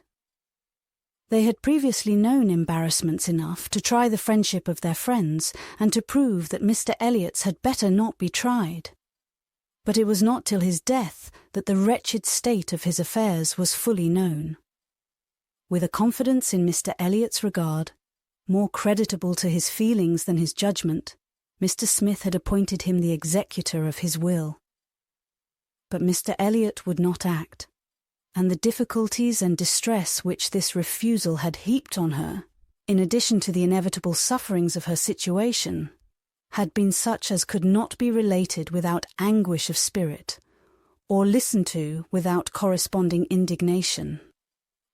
Anne was shown some letters of his on the occasion, answers to urgent applications from Mrs. Smith, which all breathed the same stern resolution of not engaging in a fruitless trouble, and, under a cold civility, the same hard-hearted indifference to any of the evils it might bring on her. It was a dreadful picture of ingratitude and inhumanity, and Anne felt, at some moments, that no flagrant open crime could have been worse. She had a great deal to listen to. All the particulars of past sad scenes, all the minutiae of distress upon distress, which in former conversations had been merely hinted at, were dwelt on now with a natural indulgence. Anne could perfectly comprehend the exquisite relief, and was only the more inclined to wonder at the composure of her friend's usual state of mind. There was one circumstance in the history of her grievances of particular irritation. She had good reason to believe that some property of her husband in the West Indies, which had been for many years under a sort of sequestration for the payment of its own encumbrances, might be recoverable by proper measures. And this property, though not large, would be enough to make her comparatively rich. But there was nobody to stir in it. Mr. Elliot would do nothing, and she could do nothing herself, equally disabled from personal exertion by her state of bodily weakness, and from employing others by her want of money. She had no natural connections to assist her even with their counsel, and she could not afford to purchase the assistance of the law. This was a cruel aggravation of actually straitened means. To feel that she ought to be in better circumstances, that a little trouble in the right place might do it, and to fear that delay might be even weakening her claims, was hard to bear. It was on this point that she had hoped to engage Anne's good offices with Mr. Elliot. She had previously, in the anticipation of their marriage, been very apprehensive of losing her friend by it, but on being assured that he could have made no attempt of that nature, since he did not even know her to be in Bath, it immediately occurred that something might be done in her favour by the influence of the woman he loved. And she had been hastily preparing to interest Anne's feelings, as far as the observances due to Mr. Elliot's character would allow, when Anne's refutation of the supposed engagement changed the face of everything, and while it took from her the new-formed hope of succeeding in the object of her first anxiety, left her at least the comfort of telling the whole story her own way. After listening to this full description of Mr. Elliot, Anne could not but express some surprise at Mrs. Smith's having spoken of him so favourably in the beginning of their conversation. She had seemed to recommend and praise him. "My dear," was Mrs. Smith's reply, "there was nothing else to be done. I considered your marrying him as certain, though he might not yet have made the offer, and I could no more speak the truth of him than if he had been your husband. My heart bled for you, as I talked of happiness, and yet he is sensible, he is agreeable, and with such a woman as you, it was not absolutely hopeless. He was very unkind to his first wife. They were wretched together, but she was too ignorant and giddy for respect, and he had never loved her. I was willing to hope that you must fare better."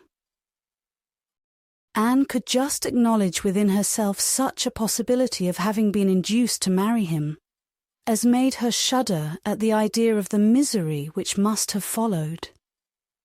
It was just possible that she might have been persuaded by Lady Russell, and under such a supposition, which would have been most miserable when time had disclosed all, too late, it was very desirable that Lady Russell should be no longer deceived. And one of the concluding arrangements of this important conference, which carried them through the greater part of the morning, was that Anne had full liberty to communicate to her friend everything relative to Mrs. Smith, in which his conduct was involved.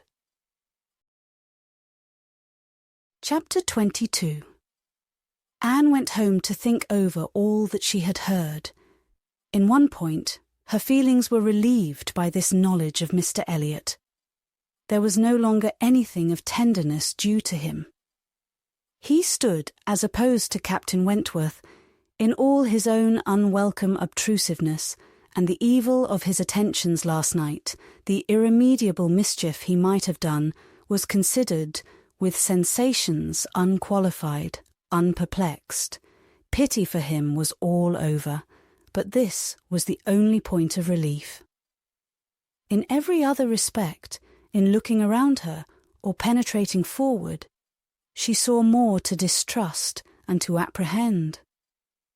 She was concerned for the disappointment and pain Lady Russell would be feeling, for the mortifications which must be hanging over her father and sister, and had all the distress of foreseeing many evils, without knowing how to avert any one of them. She was most thankful for her own knowledge of him. She had never considered herself as entitled to reward for not slighting an old friend like Mrs. Smith, but here was a reward indeed springing from it. Mrs. Smith had been able to tell her what no one else could have done. Could the knowledge have been extended through her family? But this was a vain idea. She must talk to Lady Russell, tell her, consult with her, and having done her best, wait the event with as much composure as possible. And after all, her greatest want of composure would be in that quarter of the mind which could not be open to Lady Russell, in that flow of anxieties and fears which must be all to herself. She found on reaching home that she had, as she intended, escaped seeing Mr. Elliot, that he had called and paid them a long morning visit. But hardly had she congratulated herself and felt safe when she heard that he was coming again in the evening. "I had not the smallest intention of asking him," said Elizabeth with affected carelessness. "But he gave so many hints. So Mrs. Clay says at least." "Indeed, I do say it. I never saw anybody in my life spell harder for an invitation. Poor man, I was really in pain for him, for your hard-hearted sister Miss Anne seems bent on cruelty." "Oh!" cried Elizabeth, "I have been rather too much used to the game to be soon overcome by a gentleman's hints. However, when I found how excessively he was regretting that he should miss my father this morning, I gave way immediately, for I would never really omit an opportunity of bringing him and Sir Walter together. They appear to so much advantage in company with each other, each behaving so pleasantly, Mr. Elliot looking up with so much respect." "Quite delightful!" cried Mrs. Clay, not daring, however, to turn her eyes towards Anne. "Exactly like father and son. Dear Miss Elliot, may I not say father and son? Oh, I lay no embargo on anybody's words, if you will have such ideas. But upon my word, I am scarcely sensible of his attentions being beyond those of other men."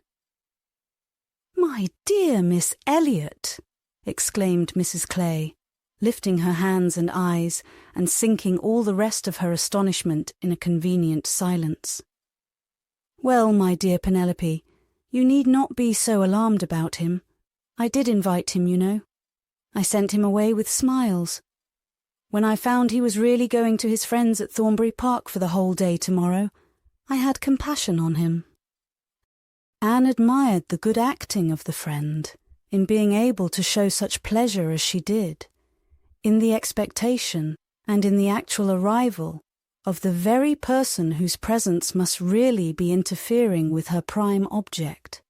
It was impossible but that Mrs. Clay must hate the sight of Mr. Elliot, and yet she could assume a most obliging, placid look, and appear quite satisfied with the curtailed licence of devoting herself only half as much to Sir Walter as she would have done otherwise. To Anne herself, it was most distressing to see Mr. Elliot enter the room, and quite painful to have him approach and speak to her. She had been used before to feel that he could not be always quite sincere, but now she saw insincerity in everything. His attentive deference to her father, contrasted with his former language, was odious. and when she thought of his cruel conduct towards Mrs. Smith, she could hardly bear the sight of his present smiles and mildness, or the sound of his artificial good sentiments. She meant to avoid any such alteration of manners as might provoke a remonstrance on his side. It was a great object to her to escape all inquiry or éclat. But it was her intention to be as decidedly cool to him as might be compatible with their relationship, and to retrace, as quietly as she could, the few steps of unnecessary intimacy she had been gradually led along. She was accordingly more guarded and more cool than she had been the night before. He wanted to animate her curiosity again as to how and where he could have heard her formerly praised, wanted very much to be gratified by more solicitation, but the charm was broken. He found that the heat and animation of a public room was necessary to kindle his modest cousin's vanity. He found, at least, that it was not to be done now, by any of those attempts which he could hazard among the too commanding claims of the others. He little surmised that it was a subject acting now exactly against his interest, bringing immediately to her thoughts all those parts of his conduct which were least excusable. She had some satisfaction in finding that he was really going out of Bath the next morning, going early, and that he would be gone the greater part of 2 days. He was invited again to Camden Place the very evening of his return, but from Thursday to Saturday evening his absence was certain.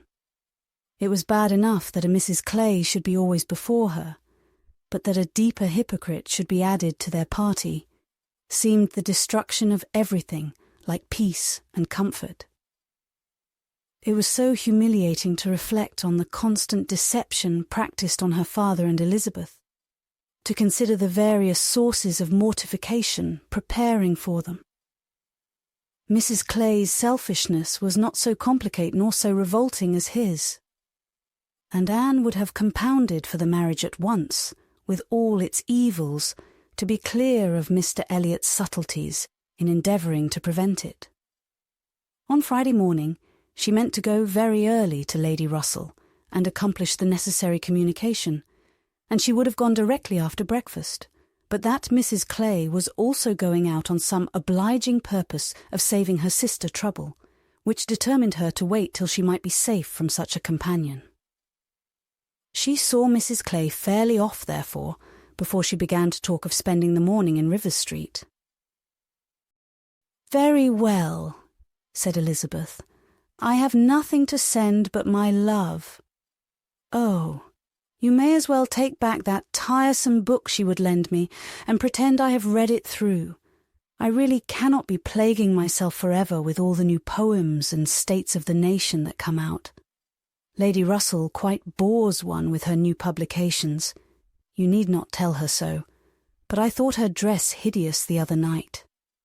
I used to think she had some taste in dress, but I was ashamed of her at the concert, something so formal and arranged in her air, and she sits so upright. My best love, of course. And mine," added Sir Walter. "Kindest regards. And you may say that I mean to call upon her soon, make a civil message, but I shall only leave my card. Morning visits are never fair by women at her time of life, who make themselves up so little. If she would only wear rouge, she would not be afraid of being seen. But last time I called, I observed the blinds were let down immediately." While her father spoke, there was a knock at the door. Who could it be? Anne, remembering the preconcerted visits at all hours of Mr. Elliot, would have expected him, but for his known engagement 7 miles off. After the usual period of suspense, the usual sounds of approach were heard, and Mr. and Mrs. Charles Musgrove were ushered into the room. Surprise was the strongest emotion raised by their appearance, but Anne was really glad to see them, and the others were not so sorry but that they could put on a decent air of welcome.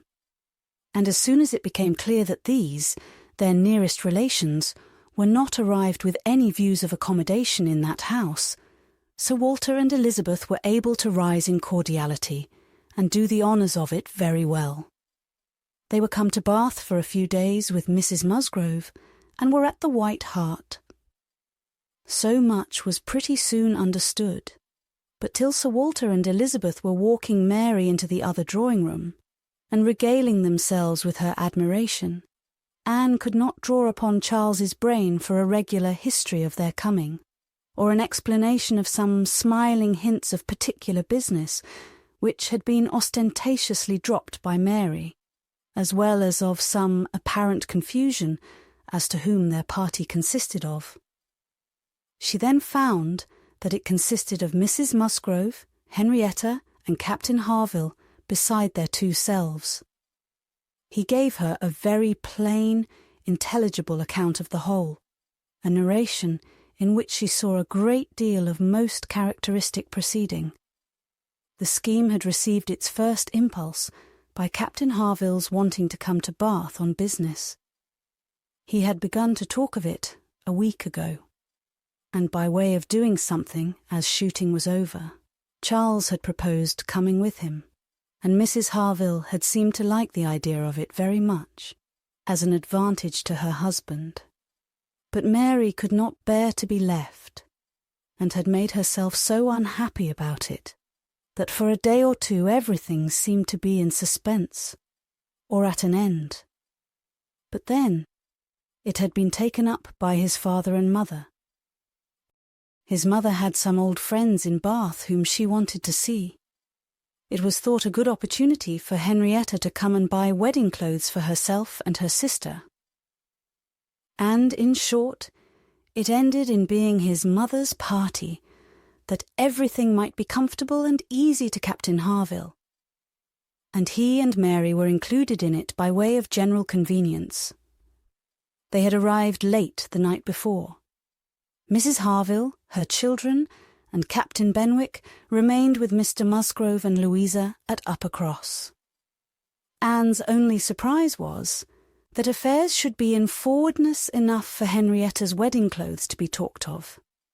She had imagined such difficulties of fortune to exist there as must prevent the marriage from being near at hand, but she learned from Charles that, very recently, since Mary's last letter to herself, Charles Hayter had been applied to by a friend to hold a living for a youth who could not possibly claim it under many years, and that on the strength of his present income, with almost a certainty of something more permanent long before the term in question, the two families had consented to the young people's wishes, and that their marriage was likely to take place in a few months, quite as soon as Louisa's.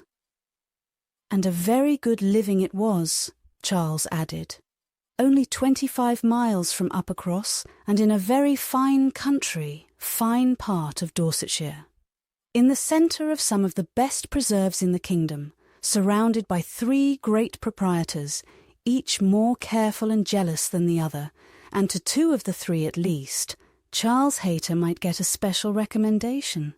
Not that he will value it as he ought, he observed. Charles is too cool about sporting. That's the worst of him. I am extremely glad indeed, cried Anne, particularly glad that this should happen, and that of 2 sisters, who both deserve equally well, and who have always been such good friends, the pleasant prospect of one should not be dimming those of the other, that they should be so equal in their prosperity and comfort. I hope your father and mother are quite happy with regard to both. Oh, yes. My father would be well pleased if the gentleman were richer, but he has no other fault to find. Money, you know, coming down with money, 2 daughters at once. It cannot be a very agreeable operation, and it straightens him as to many things. However, I do not mean to say they have not a right to it. It is very fit they should have daughters' shares, and I am sure he has always been a very kind, liberal father to me. Mary does not above half like Henrietta's match. She never did, you know. But she does not do him justice. nor think enough about Winthrop. I cannot make her attend to the value of the property. It is a very fair match, as times go, and I have liked Charles Hayter all my life, and I shall not leave off now." "Such excellent parents as Mr. and Mrs. Musgrove," exclaimed Anne, "should be happy in their children's marriages. They do everything to confer happiness, I am sure. What a blessing to young people to be in such hands. Your father and mother seem so totally free from all those ambitious feelings which have led to so much misconduct and misery, both in young and old. I hope you think Louisa perfectly recovered now." He answered rather hesitatingly, "Yes, I believe I do, very much recovered. But she is altered. There is no running or jumping about, no laughing or dancing. It is quite different. If one happens only to shut the door a little hard, she starts and wriggles like a young dab chick in the water, and Benwick sits at her elbow reading verses or whispering to her all day long." Anne could not help laughing. "That cannot be much to your taste, I know," said she, "but I do believe him to be an excellent young man.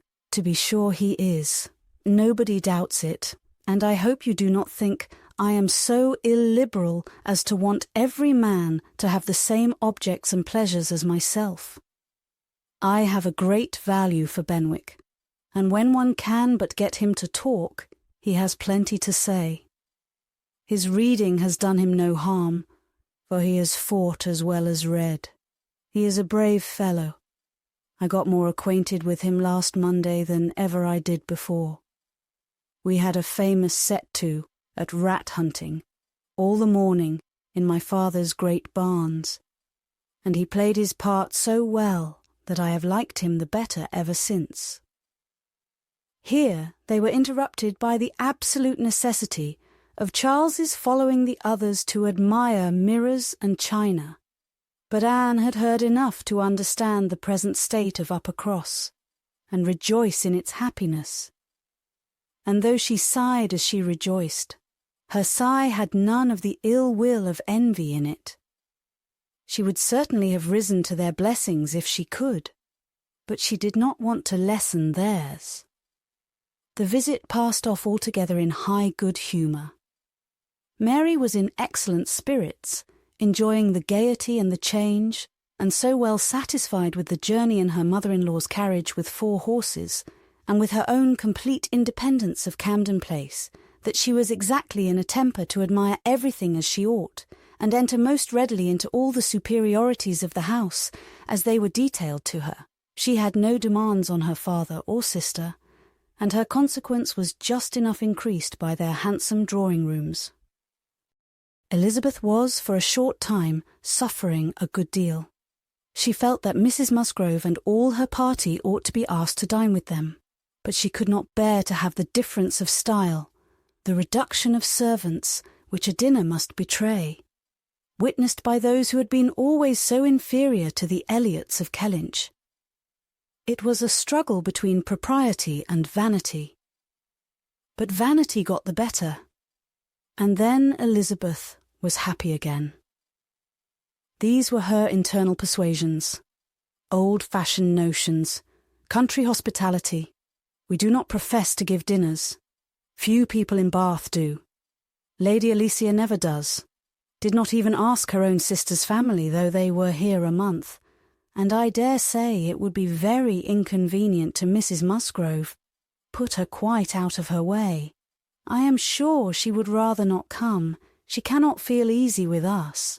I will ask them all for an evening. That will be much better.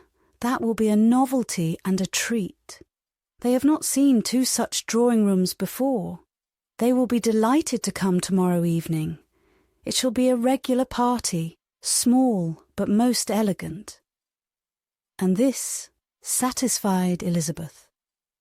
And when the invitation was given to the 2 present, and promised for the absent, Mary was as completely satisfied. She was particularly asked to meet Mr. Elliot, and be introduced to Lady Dalrymple and Miss Carteret, who were fortunately already engaged to come, and she could not have received a more gratifying attention. Miss Elliot was to have the honour of calling on Mrs. Musgrove in the course of the morning, and Anne walked off with Charles and Mary to go and see her and Henrietta directly. Her plan of sitting with Lady Russell must give way for the present. They all three called in Rivers Street for a couple of minutes, but Anne convinced herself that a day's delay of the intended communication could be of no consequence, and hastened forward to the White Hart to see again the friends and companions of the last autumn with an eagerness of goodwill which many associations contributed to form. They found Mrs. Musgrove and her daughter within and by themselves, and Anne had the kindest welcome from each. Henrietta was exactly in that state of recently improved views, of fresh-formed happiness, which made her full of regard and interest for everybody she had ever liked before at all.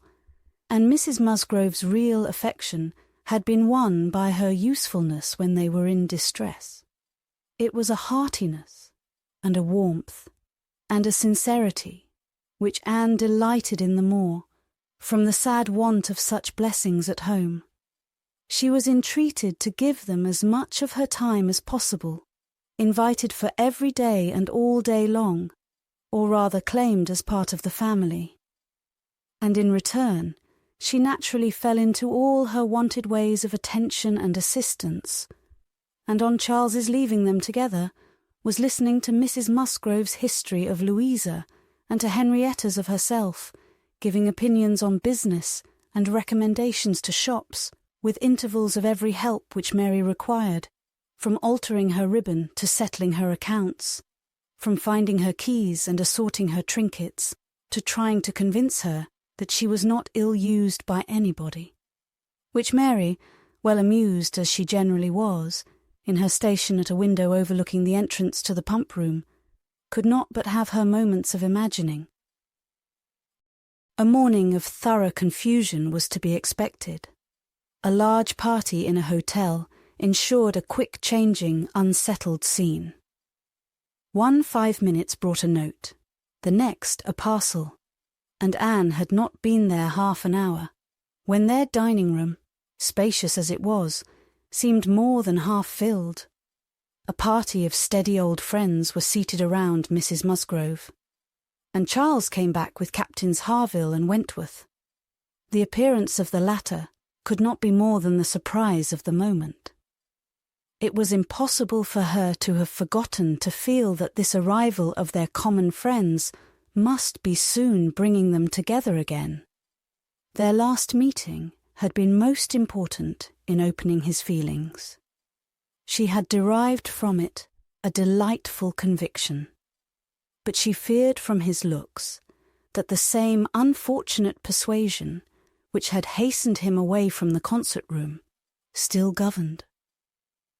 He did not seem to want to be near enough for conversation. She tried to be calm and leave things to take their course, and tried to dwell much on this argument of rational dependence. Surely, if there be constant attachment on each side, our hearts must understand each other ere long. We are not boy and girl to be captiously irritable, misled by every moment's inadvertence, and wantonly playing with our own happiness. And yet, a few minutes afterwards, she felt as if their being in company with each other under their present circumstances could only be exposing them to inadvertencies and misconstructions of the most mischievous kind. "Anne," cried Mary, still at her window, "there is Mrs. Clay, I am sure, standing under the colonnade, and a gentleman with her. I saw them turn the corner from Bath Street just now. They seemed deep in talk. Who is it? Come and tell me." "Good heavens, I recollect. It is Mr. Elliot himself." "No," cried Anne quickly. "It cannot be Mr. Elliot, I assure you. He was to leave Bath at 9 this morning, and does not come back till tomorrow." As she spoke, she felt that Captain Wentworth was looking at her, the consciousness of which vexed and embarrassed her, and made her regret that she had said so much.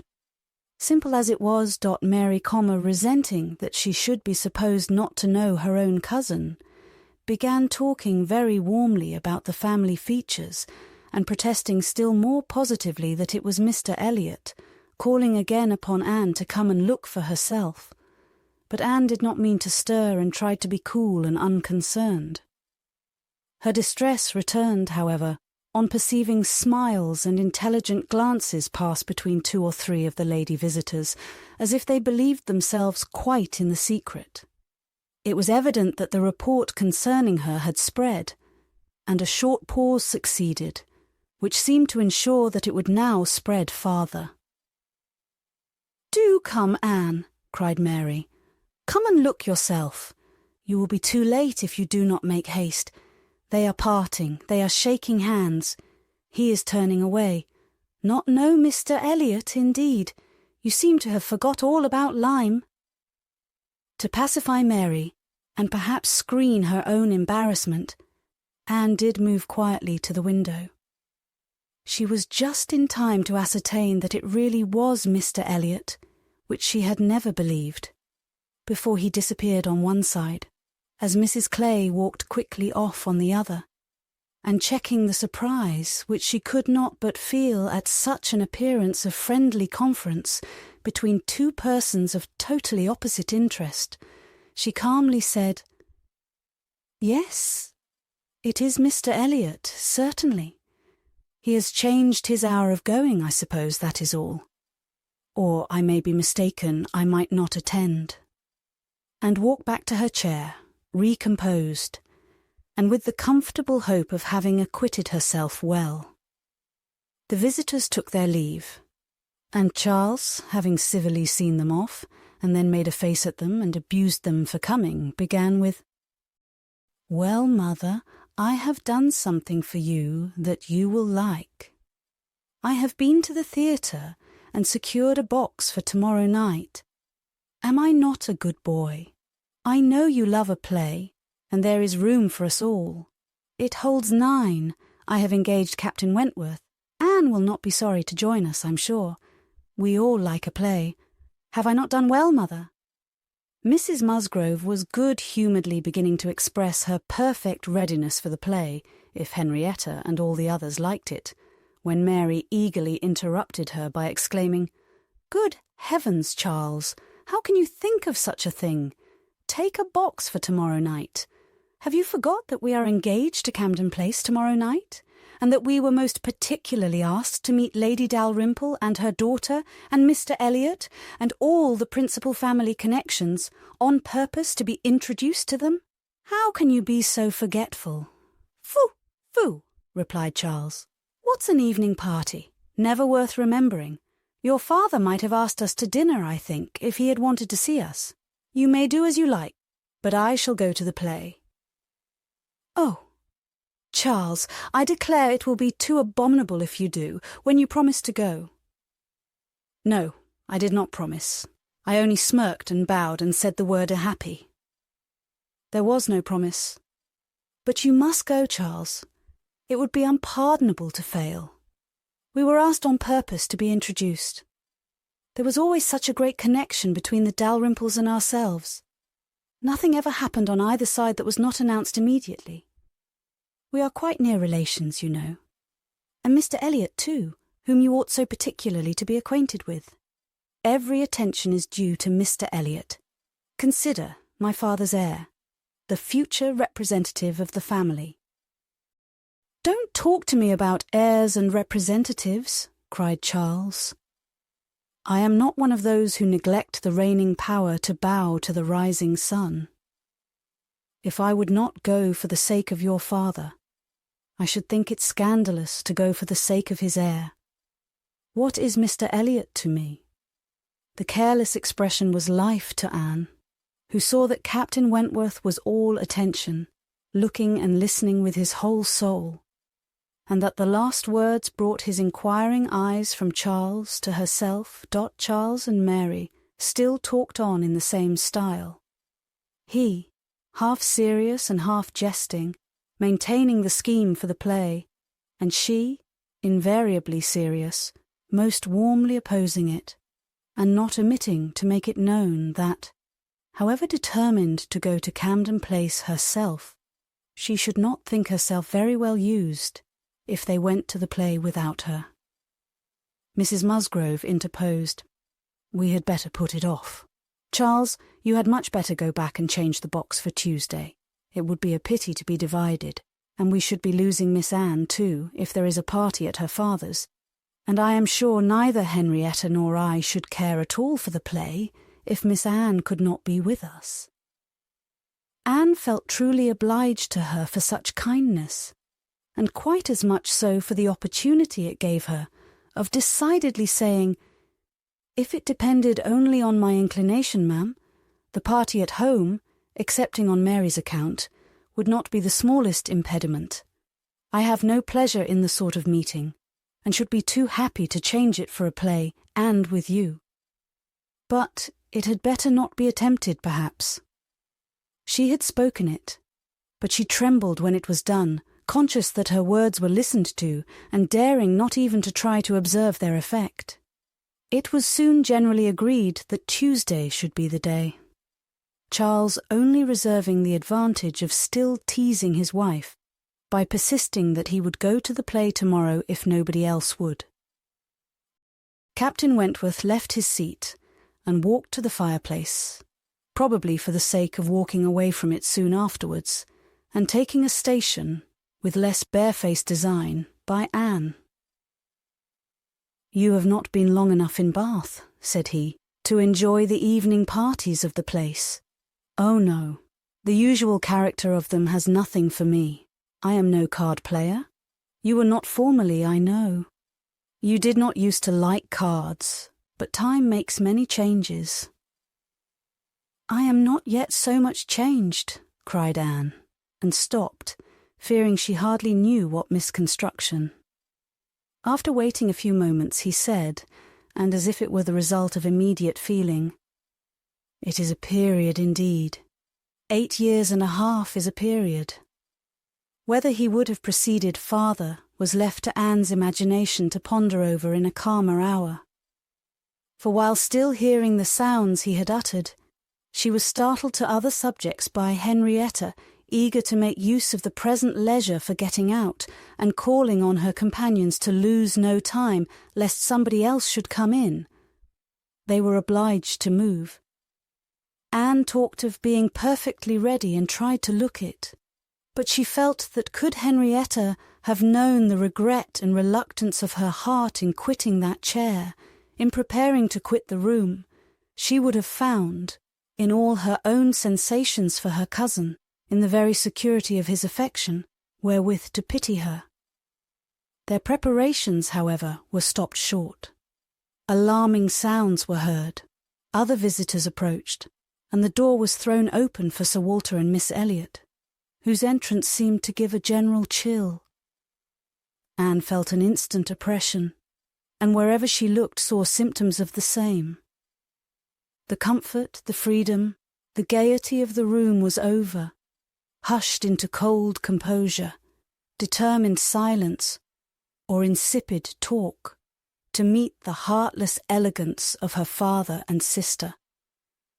How mortifying to feel that it was so! Her jealous eye was satisfied in one particular. Captain Wentworth was acknowledged again by each, by Elizabeth more graciously than before. She even addressed him once, and looked at him more than once. Elizabeth was, in fact, revolving a great measure. The sequel explained it. After the waste of a few minutes in saying the proper nothings, she began to give the invitation which was to comprise all the remaining dues of the Musgroves. Tomorrow evening to meet a few friends, no formal party.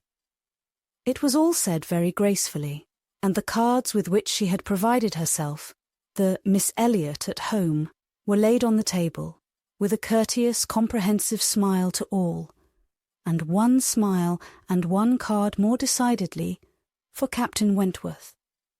The truth was that Elizabeth had been long enough in Bath to understand the importance of a man of such an air and appearance as his. The past was nothing. The present was that Captain Wentworth would move about well in her drawing-room. The card was pointedly given, and Sir Walter and Elizabeth arose and disappeared. The interruption had been short, though severe, and ease and animation returned to most of those they left as the door shut them out, but not to Anne. She could think only of the invitation she had with such astonishment witnessed, and of the manner in which it had been received, a manner of doubtful meaning, of surprise rather than gratification, of polite acknowledgement rather than acceptance. She knew him. She saw disdain in his eye, and could not venture to believe that he had determined to accept such an offering as an atonement for all the insolence of the past.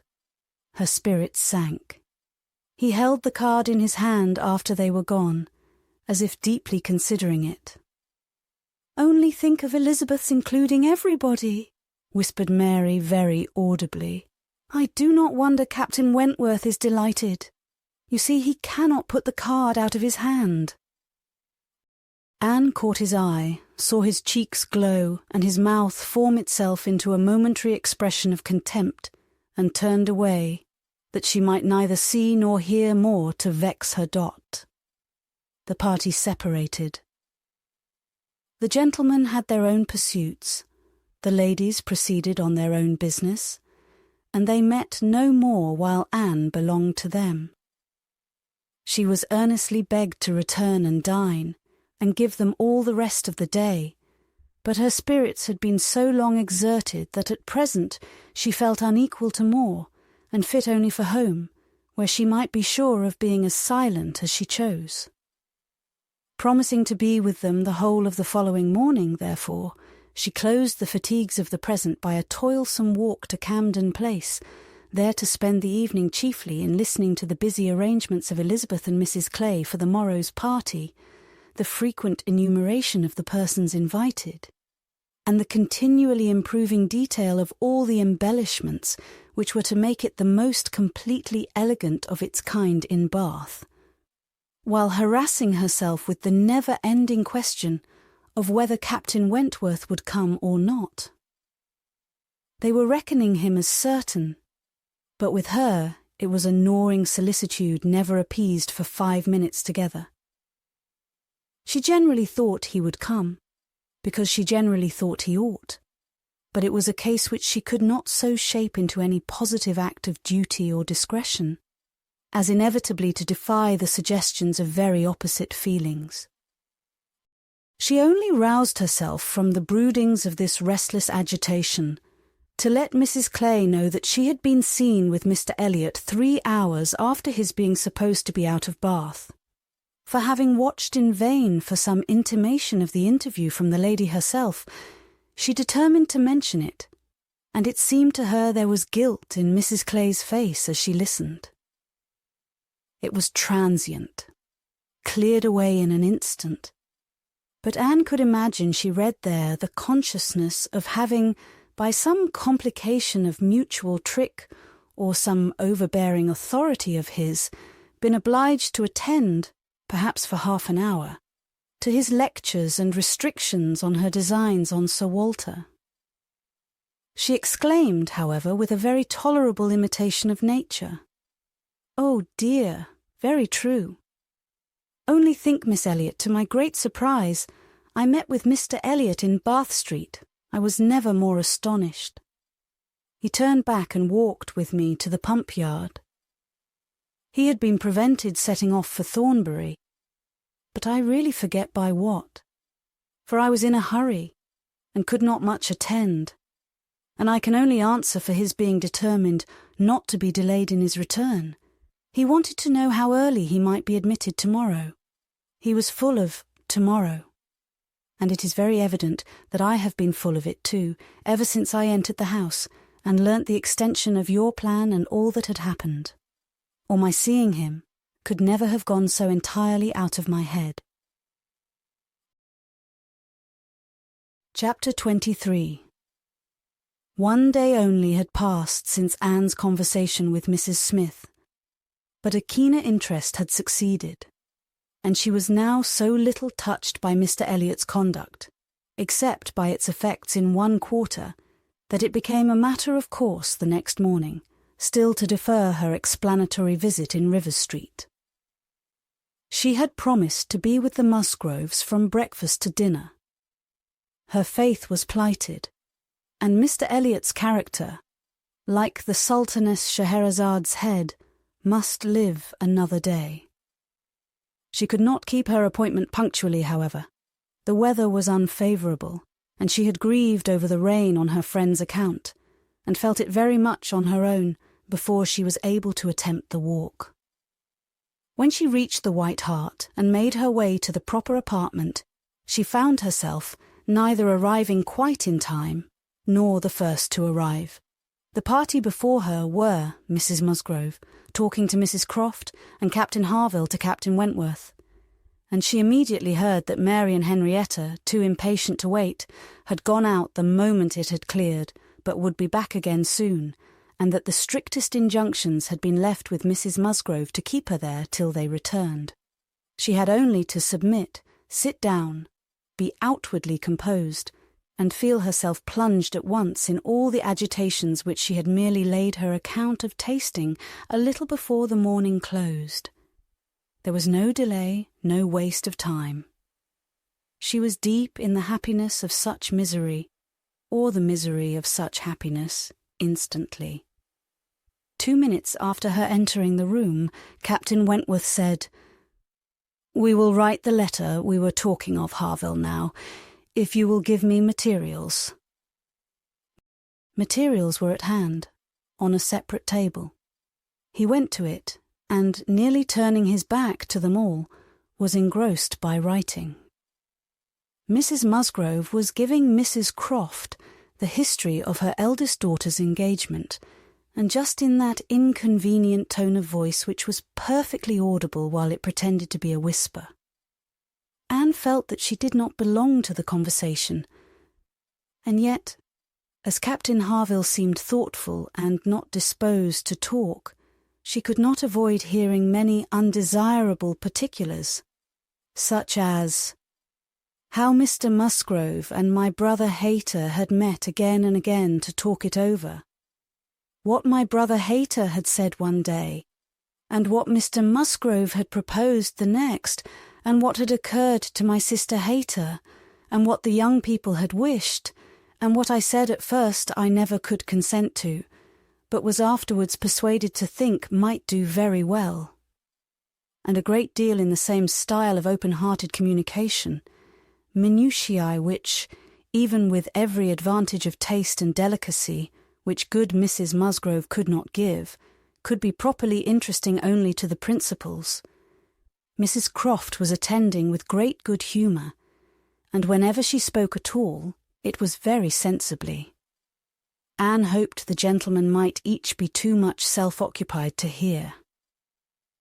"And so, ma'am, all these things considered," said Mrs. Musgrove in her powerful whisper, "though we could have wished it different, yet altogether we did not think it fair to stand out any longer, for Charles Hayter was quite wild about it, and Henrietta was pretty near as bad, and so we thought they had better marry at once and make the best of it, as many others have done before them.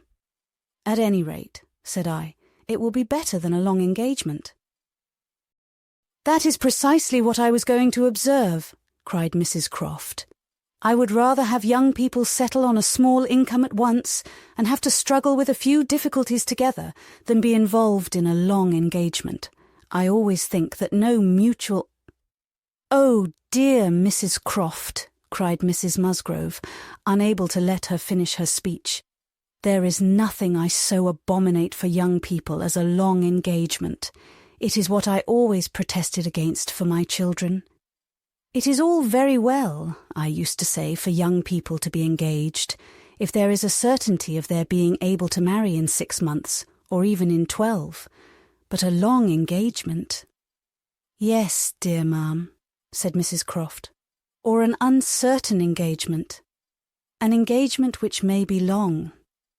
To begin without knowing that at such a time there will be the means of marrying, I hold to be very unsafe and unwise, and what I think all parents should prevent as far as they can." Anne found an unexpected interest here.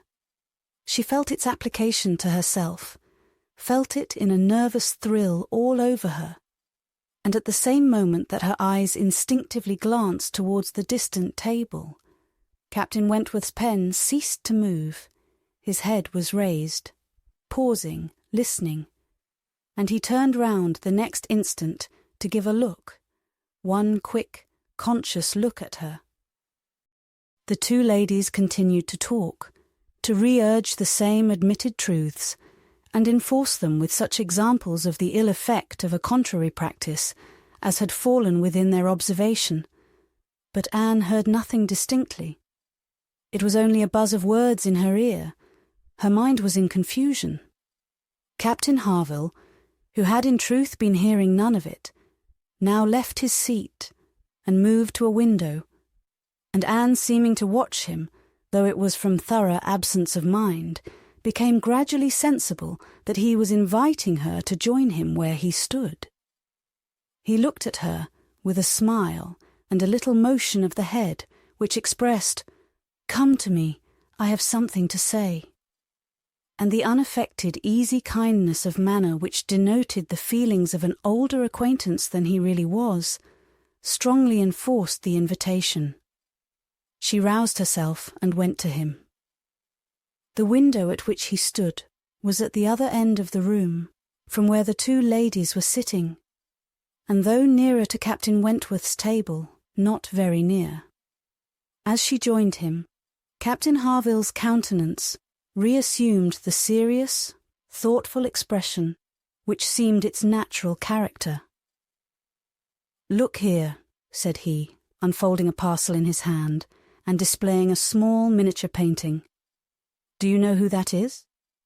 "Certainly, Captain Benwick." "Yes, and you may guess who it is for, but," in a deep tone, "it was not done for her. Miss Elliot, do you remember our walking together at Lyme and grieving for him? I little thought then, but no matter. This was drawn at the Cape.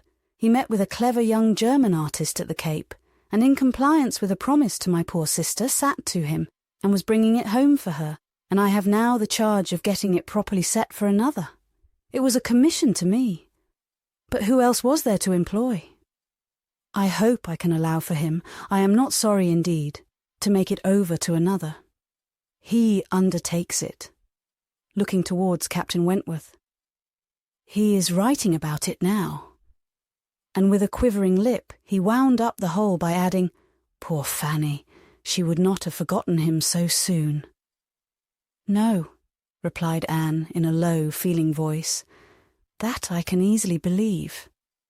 It was not in her nature. She doted on him. It would not be the nature of any woman who truly loved." Captain Harville smiled, as much as to say, "Do you claim that for your sex?"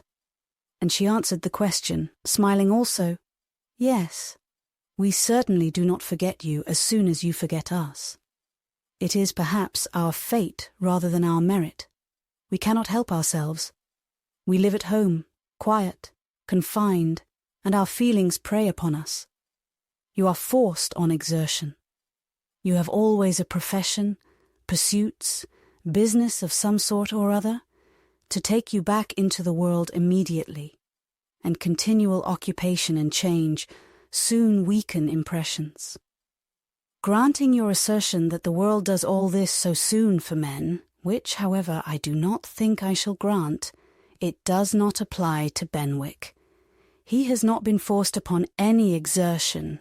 The peace turned him on shore at the very moment, and he has been living with us in our little family circle ever since." "True," said Anne, "very true. I did not recollect. But what shall we say now, Captain Harville? If the change be not from outward circumstances, it must be from within. It must be nature, man's nature, which has done the business for Captain Benwick. No, it is not man's nature. I will not allow it to be more man's nature than woman's to be inconstant and forget those they do love or have loved. I believe the reverse. I believe in a true analogy between our bodily frames and our mental, and that as our bodies are the strongest, so are our feelings, capable of bearing most rough usage and riding out the heaviest weather. Your feelings may be the strongest, replied Anne, but the same spirit of analogy will authorize me to assert that ours are the most tender. Man is more robust than woman, but he is not longer lived, which exactly explains my view of the nature of their attachments. Nay, it would be too hard upon you, if it were otherwise. You have difficulties and privations and dangers enough to struggle with. You are always labouring and toiling, exposed to every risk and hardship. Your home, country, friends, all quitted, neither time nor health nor life to be called your own. It would be hard indeed, with a faltering voice, if woman's feelings were to be added to all this. We shall never agree upon this question, Captain Harville was beginning to say, when a slight noise called their attention to Captain Wentworth's hitherto perfectly quiet division of the room. It was nothing more than that his pen had fallen down, but Anne was startled at finding him nearer than she had supposed, and half inclined to suspect that the pen had only fallen because he had been occupied by them, striving to catch sounds, which yet she did not think he could have caught. "Have you finished your letter?" said Captain Harville. "Not quite. A few lines more. I shall have done in 5 minutes. There is no hurry on my side. I am only ready whenever you are. I am in very good anchorage here," smiling at Anne, "well supplied and want for nothing. No hurry for a signal at all. Well, Miss Elliot," lowering his voice, "as I was saying, we shall never agree, I suppose, upon this point. No man and woman would, probably. But let me observe that all histories are against you, all stories, prose and verse.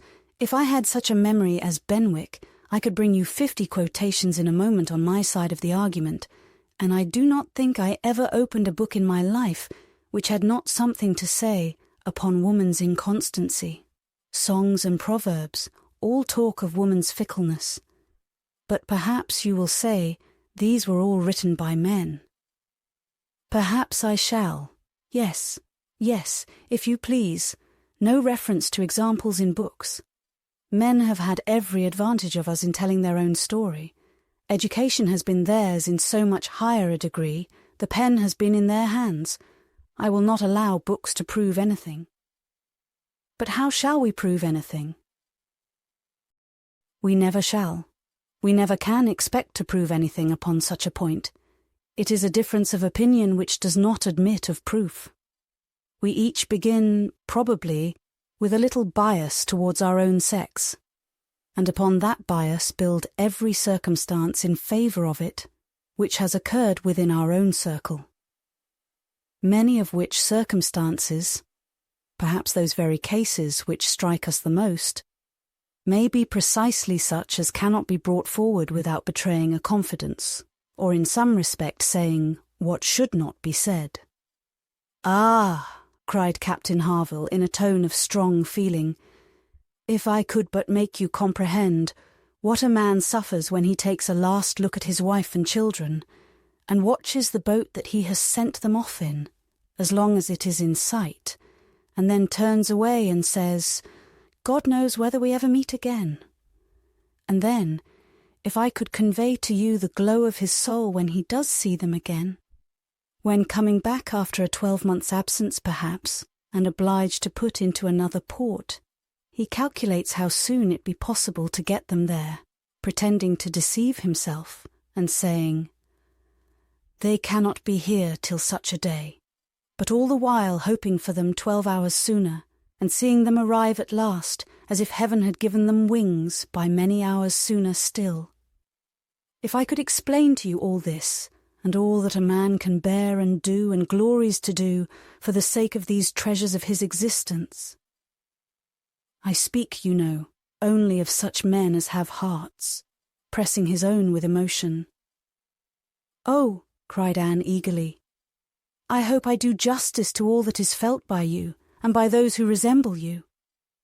God forbid that I should undervalue the warm and faithful feelings of any of my fellow creatures.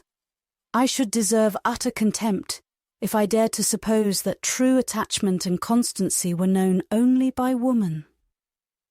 No, I believe you capable of everything great and good in your married lives. I believe you equal to every important exertion and to every domestic forbearance, so long as, if I may be allowed the expression, so long as you have an object. I mean while the woman you love lives, and lives for you. All the privilege I claim for my own sex, it is not a very enviable one, you need not covet it, is that of loving longest when existence or when hope is gone. She could not immediately have uttered another sentence. Her heart was too full, her breath too much oppressed. You are a good soul, cried Captain Harville, putting his hand on her arm, quite affectionately. There is no quarrelling with you, and when I think of Benwick, my tongue is tied. Their attention was called towards the others. Mrs. Croft was taking leave. Here, Frederick, you and I part company, I believe, said she. I am going home, and you have an engagement with your friend. Tonight we may have the pleasure of all meeting again at your party, turning to Anne. We had your sister's card yesterday, and I understood Frederick had a card too, though I did not see it. And you are disengaged, Frederick, are you not, as well as ourselves? Captain Wentworth was folding up a letter in great haste, and either could not or would not answer fully. Yes, said he. Very true. Here we separate. But Harville and I shall soon be after you. That is, Harville, if you are ready, I am in half a minute. I know you will not be sorry to be off.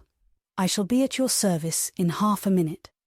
Mrs. Croft left them, and Captain Wentworth, having sealed his letter with great rapidity, was indeed ready, and had even a hurried, agitated air, which showed impatience to be gone.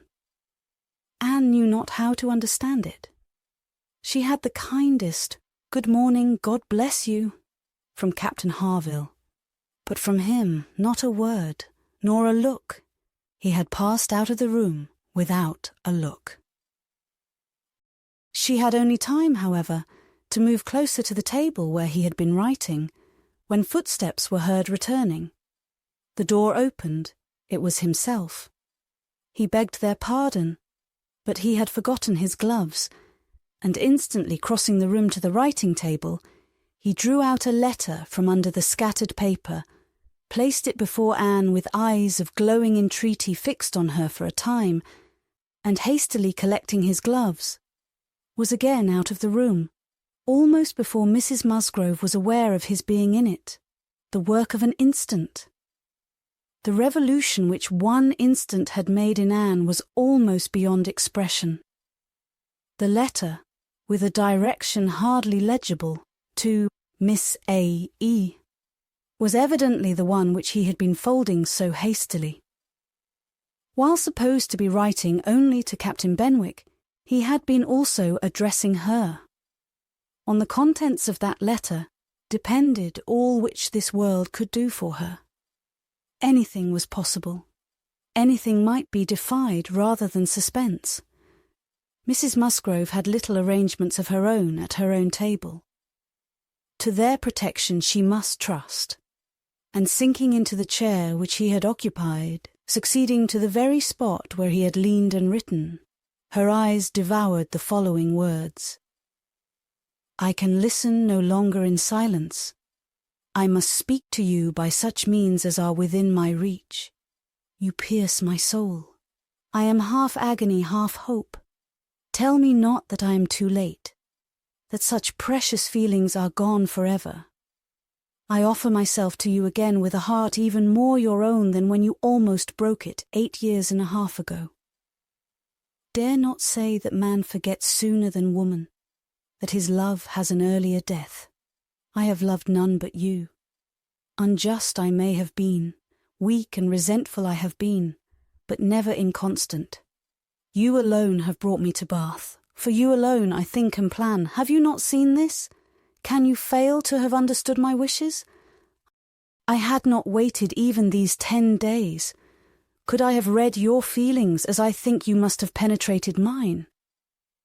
I can hardly write. I am every instant hearing something which overpowers me. You sink your voice, but I can distinguish the tones of that voice when they would be lost on others. Too good, too excellent creature. You do us justice indeed. You do believe that there is true attachment and constancy among men.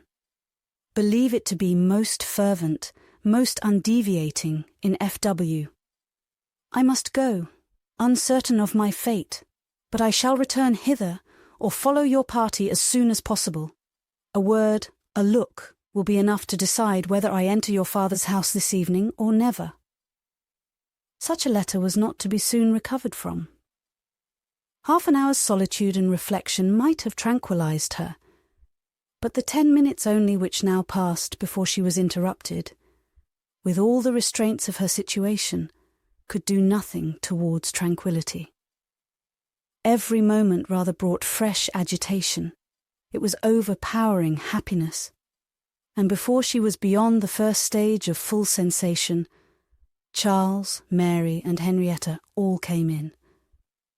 The absolute necessity of seeming like herself produced then an immediate struggle, but after a while she could do no more. She began not to understand a word they said, and was obliged to plead indisposition and excuse herself. They could then see that she looked very ill, was shocked and concerned, and would not stir without her for the world. This was dreadful. Would they only have gone away and left her in the quiet possession of that room, it would have been her cure. But to have them all standing or waiting around her was distracting, and in desperation she said she would go home. "By all means, my dear," cried Mrs. Musgrove, "go home directly, and take care of yourself, that you may be fit for the evening. I wish Sarah was here to doctor you, but I am no doctor myself. Charles, ring and order a chair. She must not walk." But the chair would never do. Worse than all, to lose the possibility of speaking 2 words to Captain Wentworth in the course of her quiet, solitary progress up the town, and she felt almost certain of meeting him, could not be borne. The chair was earnestly protested against, and Mrs. Musgrove, who thought only of one sort of illness, having assured herself with some anxiety that there had been no fall in the case, that Anne had not at any time lately slipped down and got a blow on her head, that she was perfectly convinced of having had no fall, could part with her cheerfully and depend on finding her better at night. Anxious to omit no possible precaution, Anne struggled and said, "I am afraid, ma'am, that it is not perfectly understood. Pray be so good as to mention to the other gentlemen that we hope to see your whole party this evening. I am afraid there had been some mistake, and I wish you particularly to assure Captain Harville and Captain Wentworth that we hope to see them both." "Oh, my dear, it is quite understood, I give you my word. Captain Harville has no thought but of going." "Do you think so? But I'm afraid, and I should be so very sorry. Will you promise me to mention it when you see them again? You will see them both this morning, I dare say. Do promise me." "To be sure I will, if you wish it. Charles, if you see Captain Harville anywhere, remember to give Miss Anne's message. But indeed, my dear, you need not be uneasy. Captain Harville holds himself quite engaged, I'll answer for it, and Captain Wentworth the same, I dare say." Anne could do no more, but her heart prophesied some mischance to damp the perfection of her felicity. It could not be very lasting, however. Even if he did not come to Camden Place himself, it would be in her power to send an intelligible sentence by Captain Harville. Another momentary vexation occurred. Charles, in his real concern and good nature, would go home with her. There was no preventing him. This was almost cruel. But she could not be long ungrateful. He was sacrificing an engagement at a gunsmith's to be of use to her, and she set off with him, with no feeling but gratitude apparent. They were on Union Street, when a quicker step behind, a something of familiar sound, gave her 2 moments' preparation for the sight of Captain Wentworth. He joined them, but, as if irresolute whether to join or to pass on, said nothing, only looked. Anne could command herself enough to receive that look, and not repulsively. The cheeks which had been pale now glowed, and the movements which had hesitated were decided. He walked by her side. Presently, struck by a sudden thought, Charles said, "Captain Wentworth, which way are you going? Only to Gay Street, or farther up the town?" "I hardly know," replied Captain Wentworth, surprised. "Are you going as high as Belmont?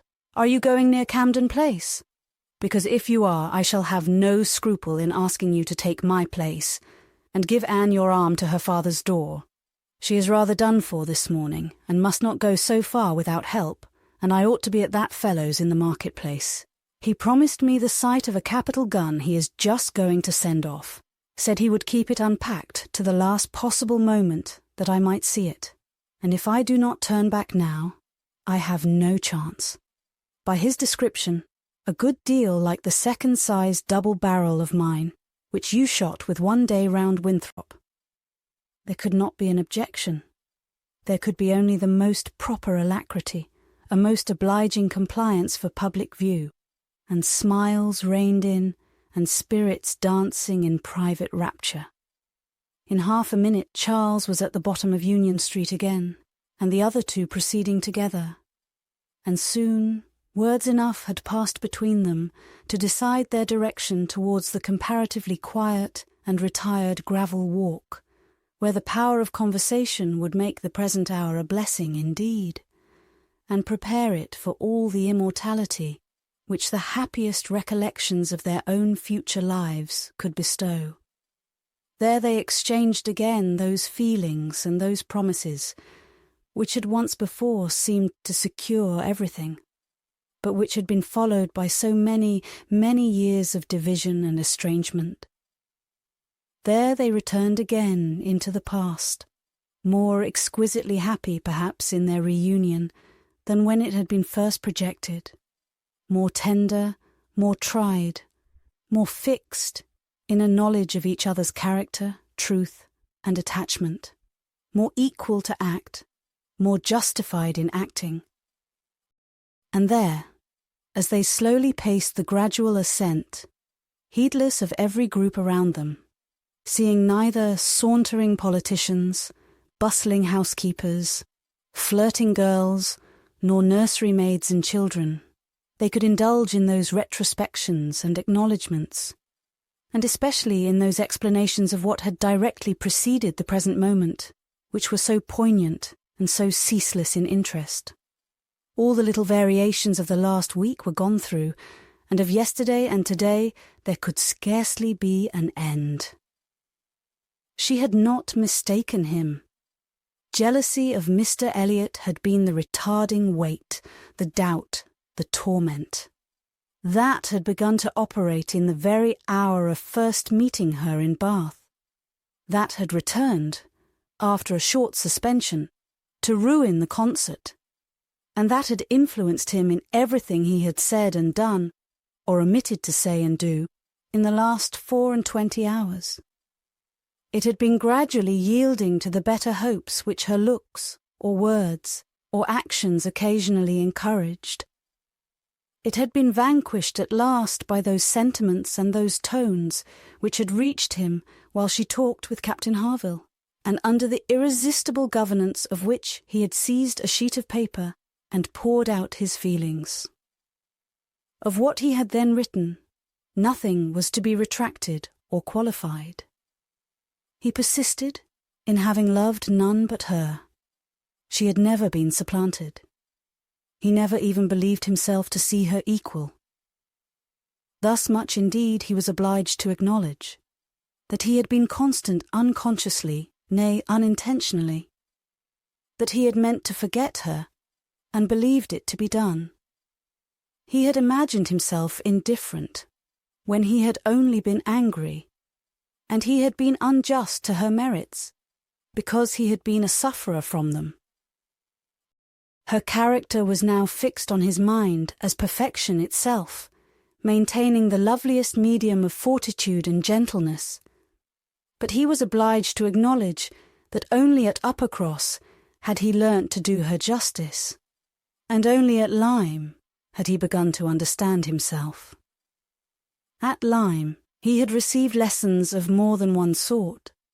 The passing admiration of Mr. Elliot had at least roused him, and the scenes on the Cobb and at Captain Harville's had fixed her superiority.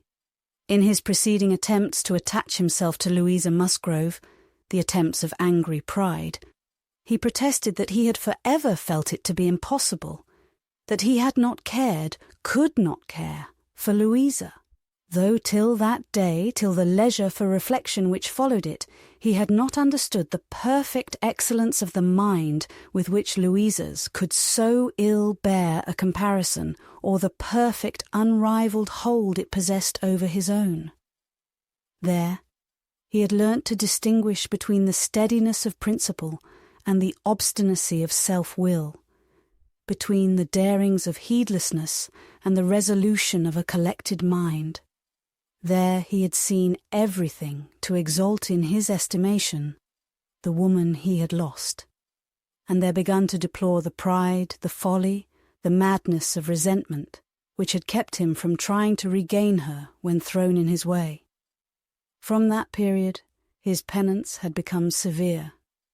He had no sooner been free from the horror and remorse attending the first few days of Louisa's accident, no sooner begun to feel himself alive again, than he had begun to feel himself, though alive, not at liberty. "I found," said he, "that I was considered by Harville an engaged man, that neither Harville nor his wife entertained a doubt of our mutual attachment. I was startled and shocked. To a degree I could contradict this instantly, but when I began to reflect that others might have felt the same, her own family, nay, perhaps herself, I was no longer at my own disposal. I was hers in honour if she wished it. I had been unguarded. I had not thought seriously on this subject before. I had not considered that my excessive intimacy must have its danger of ill consequence in many ways, and that I had no right to be trying whether I could attach myself to either of the girls, at the risk of raising even an unpleasant report. Were there no other ill effects? I had been grossly wrong, and must abide the consequences. He found too late, in short, that he had entangled himself, and that precisely as he became fully satisfied of his not caring for Louisa at all, he must regard himself as bound to her, if her sentiments for him were what the Harvilles supposed. It determined him to leave Lyme, and await her complete recovery elsewhere. He would gladly weaken, by any fair means, whatever feelings or speculations concerning him might exist, and he went, therefore, to his brother's, meaning after a while to return to Kellynch, and act as circumstances might require. "I was 6 weeks with Edward," said he, "and saw him happy. I could have no other pleasure. I deserved none. He inquired after you very particularly, asked even if you were personally altered, little suspecting that to my eye you could never alter." Anne smiled and let it pass. It was too pleasing a blunder for a reproach. It is something for a woman to be assured, in her 28th year, that she has not lost one charm of earlier youth. But the value of such homage was inexpressibly increased to Anne, by comparing it with former words, and feeling it to be the result, not the cause of a revival of his warm attachment. He had remained in Shropshire, lamenting the blindness of his own pride and the blunders of his own calculations, till at once released from Louisa by the astonishing and felicitous intelligence of her engagement with Benwick. "Here," said he, "ended the worst of my state. For now I could at least put myself in the way of happiness. I could exert myself. I could do something. But to be waiting so long in inaction, and waiting only for evil, had been dreadful. Within the first 5 minutes I said, 'I will be at Bath on Wednesday.' And I was. Was it unpardonable to think it worth my while to come, and to arrive with some degree of hope? You were single. It was possible that you might retain the feelings of the past, as I did, and one encouragement happened to be mine. I could never doubt that you would be loved and sought by others, but I knew to a certainty that you had refused one man, at least, of better pretensions than myself, and I could not help often saying, 'Was this for me?' Their first meeting in Milsom Street afforded much to be said, but the concert still more. That evening seemed to be made up of exquisite moments. The moment of her stepping forward in the octagon room to speak to him, the moment of Mr. Elliot's appearing and tearing her away, and 1 or 2 subsequent moments, marked by returning hope or increasing despondency, were dwelt on with energy. "To see you," cried he, "in the midst of those who could not be my well-wishers, to see your cousin close by you, conversing and smiling, and feel all the horrible eligibilities and proprieties of the match, to consider it as the certain wish of every being who could hope to influence you, even if your own feelings were reluctant or indifferent, to consider what powerful supports would be his. Was it not enough to make the fool of me which I appeared? How could I look on without agony? Was not the very sight of the friend who sat behind you, was not the recollection of what had been, the knowledge of her influence, the indelible, immovable impression of what Persuasion had once done, was it not all against me?" "You should have distinguished," replied Anne. "You should not have suspected me now. The case is so different, and my age is so different. If I was wrong in yielding to Persuasion once, remember that it was to persuasion exerted on the side of safety, not of risk. When I yielded, I thought it was to duty, but no duty could be called in aid here. In marrying a man indifferent to me, all risk would have been incurred and all duty violated." "Perhaps I ought to have reasoned thus," he replied, "but I could not. I could not derive benefit from the late knowledge I had acquired of your character. I could not bring it into play.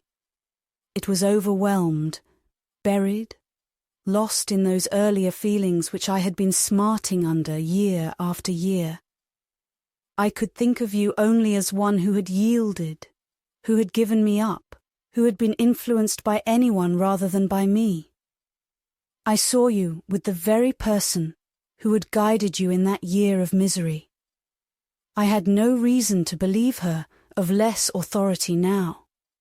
The force of habit was to be added." "I should have thought," said Anne, "that my manner to yourself might have spared you much or all of this." No. Your manner might be only the ease which your engagement to another man would give. I left you in this belief, and yet I was determined to see you again. My spirits rallied with the morning, and I felt that I had still a motive for remaining here. At last Anne was at home again, and happier than anyone in that house could have conceived. All the surprise and suspense and every other painful part of the morning dissipated by this conversation, she re-entered the house so happy as to be obliged to find an alloy in some momentary apprehensions of its being impossible to last. An interval of meditation, serious and grateful, was the best corrective of everything dangerous in such high-wrought felicity. And she went to her room and grew steadfast and fearless in the thankfulness of her enjoyment. The evening came, the drawing-rooms were lighted up, the company assembled. It was but a card party. It was but a mixture of those who had never met before and those who met too often. A commonplace business, too numerous for intimacy, too small for variety. But Anne had never found an evening shorter, glowing and lovely in sensibility and happiness, and more generally admired than she thought about or cared for. She had cheerful or forbearing feelings for every creature around her. Mr. Elliot was there. She avoided, but she could pity him. The Wallaces, she had amusement in understanding them. Lady Dalrymple and Miss Carteret, they would soon be innoxious cousins to her. She cared not for Mrs. Clay, and had nothing to blush for in the public manners of her father and sister. With the Musgroves, there was the happy chat of perfect ease. With Captain Harville, the kind-hearted intercourse of brother and sister. With Lady Russell, attempts at conversation, which a delicious consciousness cut short. With Admiral and Mrs. Croft, everything of peculiar cordiality and fervent interest, which the same consciousness sought to conceal. And with Captain Wentworth, some moments of communications continually occurring, and always the hope of more, and always the knowledge of his being there. It was in one of these short meetings, each apparently occupied in admiring a fine display of greenhouse plants, that she said, "I have been thinking over the past and trying impartially to judge of the right and wrong, I mean with regard to myself. And I must believe that I was right, much as I suffered from it, that I was perfectly right in being guided by the friend whom you will love better than you do now. To me, she was in the place of a parent. Do not mistake me, however. I am not saying that she did not err in her advice. It was, perhaps, one of those cases in which advice is good or bad only as the event decides. And for myself, I certainly never should, in any circumstance of tolerable similarity, give such advice. But I mean that I was right in submitting to her, and that if I had done otherwise, I should have suffered more in continuing the engagement than I did even in giving it up, because I should have suffered in my conscience. I have now, as far as such a sentiment is allowable in human nature, nothing to reproach myself with, and if I mistake not, a strong sense of duty is no bad part of a woman's portion." He looked at her, looked at Lady Russell, and looking again at her, replied, as if in cool deliberation, "Not yet, but there are hopes of her being forgiven in time. I trust to being in charity with her soon. But I too have been thinking over the past, and a question has suggested itself, whether there may not have been one person more my enemy even than that lady, my own self. Tell me if, when I returned to England in the year 8 with a few £1,000 and was posted into the Laconia, if I had then written to you, would you have answered my letter? Would you, in short, have renewed the engagement then?" "Would I?" was all her answer. But the accent was decisive enough. "Good God," he cried, "you would?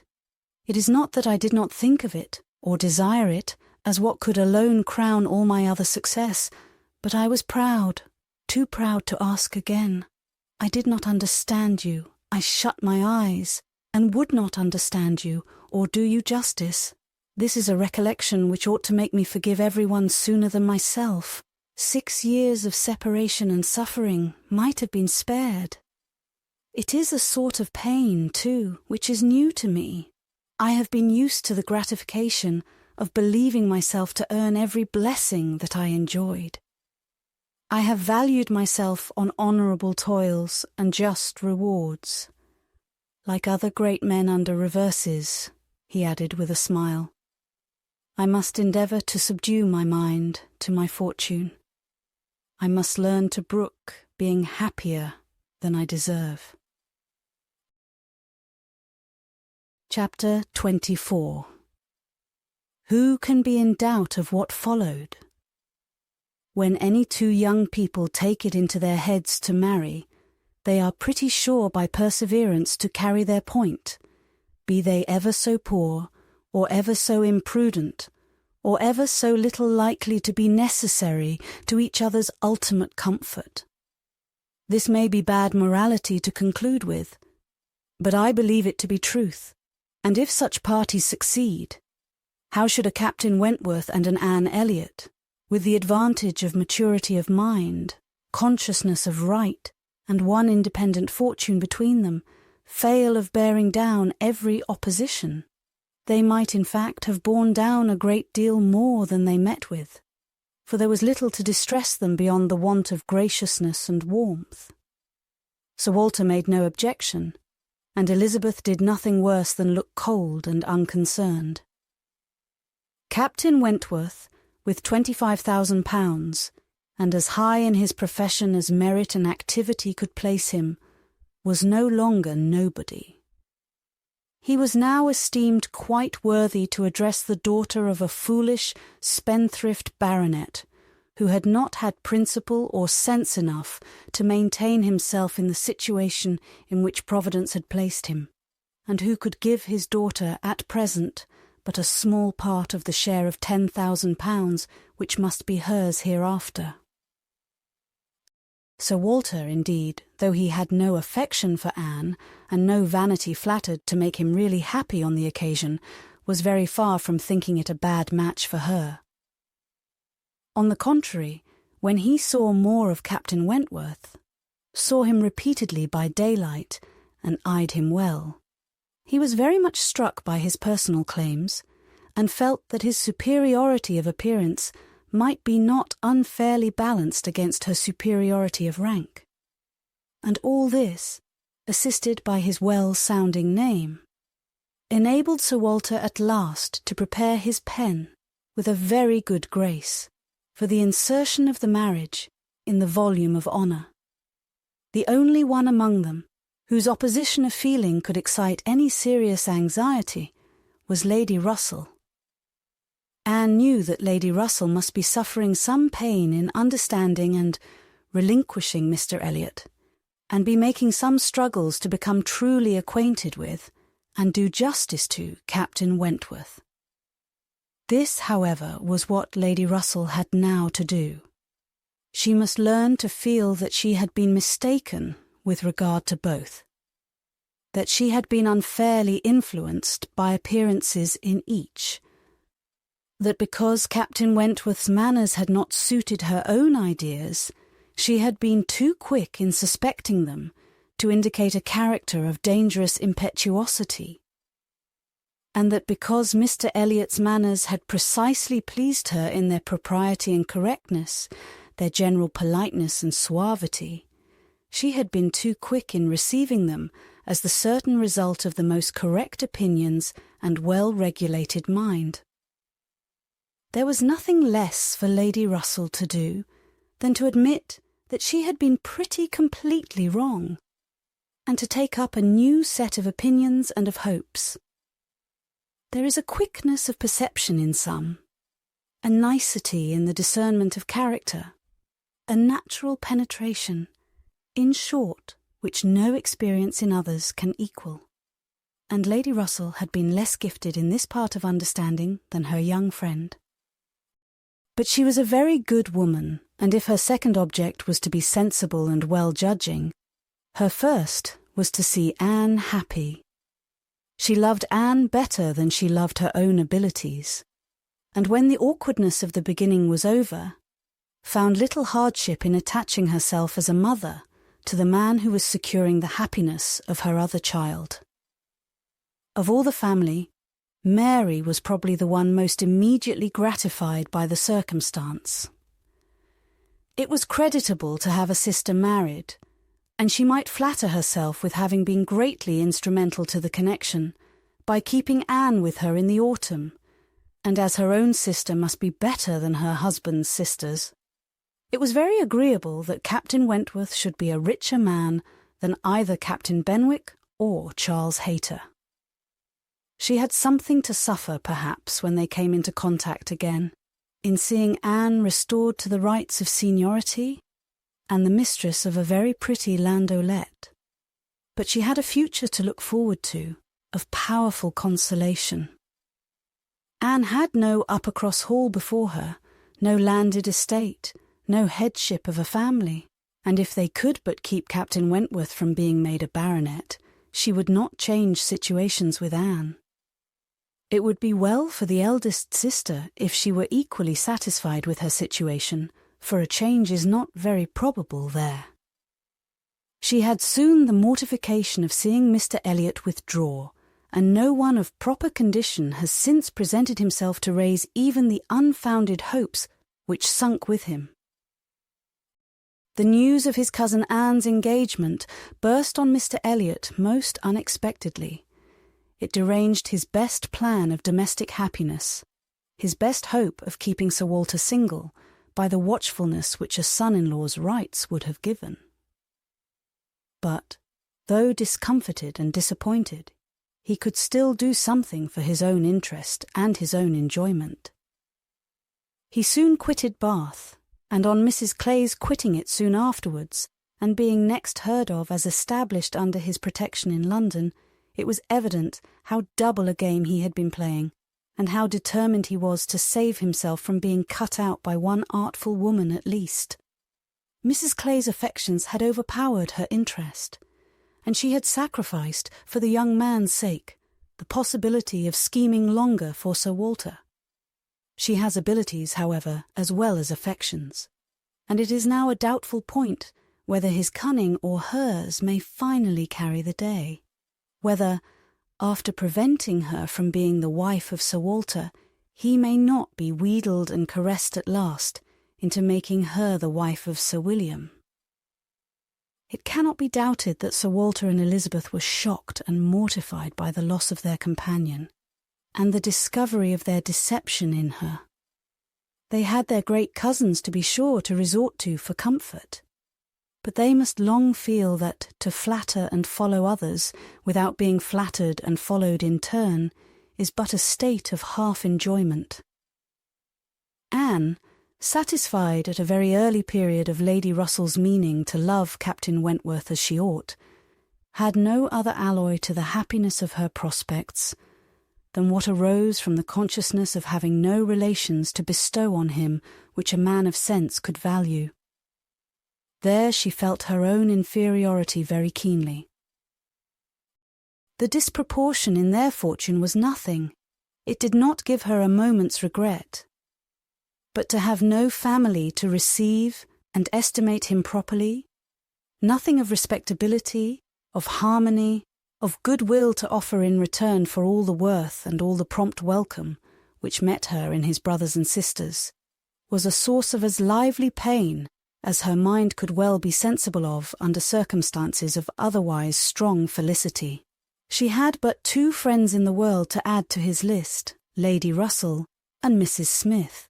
To those, however, he was very well disposed to attach himself. Lady Russell, in spite of all her former transgressions, he could now value from his heart. While he was not obliged to say that he believed her to have been right in originally dividing them, he was ready to say almost everything else in her favour. And as for Mrs. Smith, she had claims of various kinds to recommend her quickly and permanently.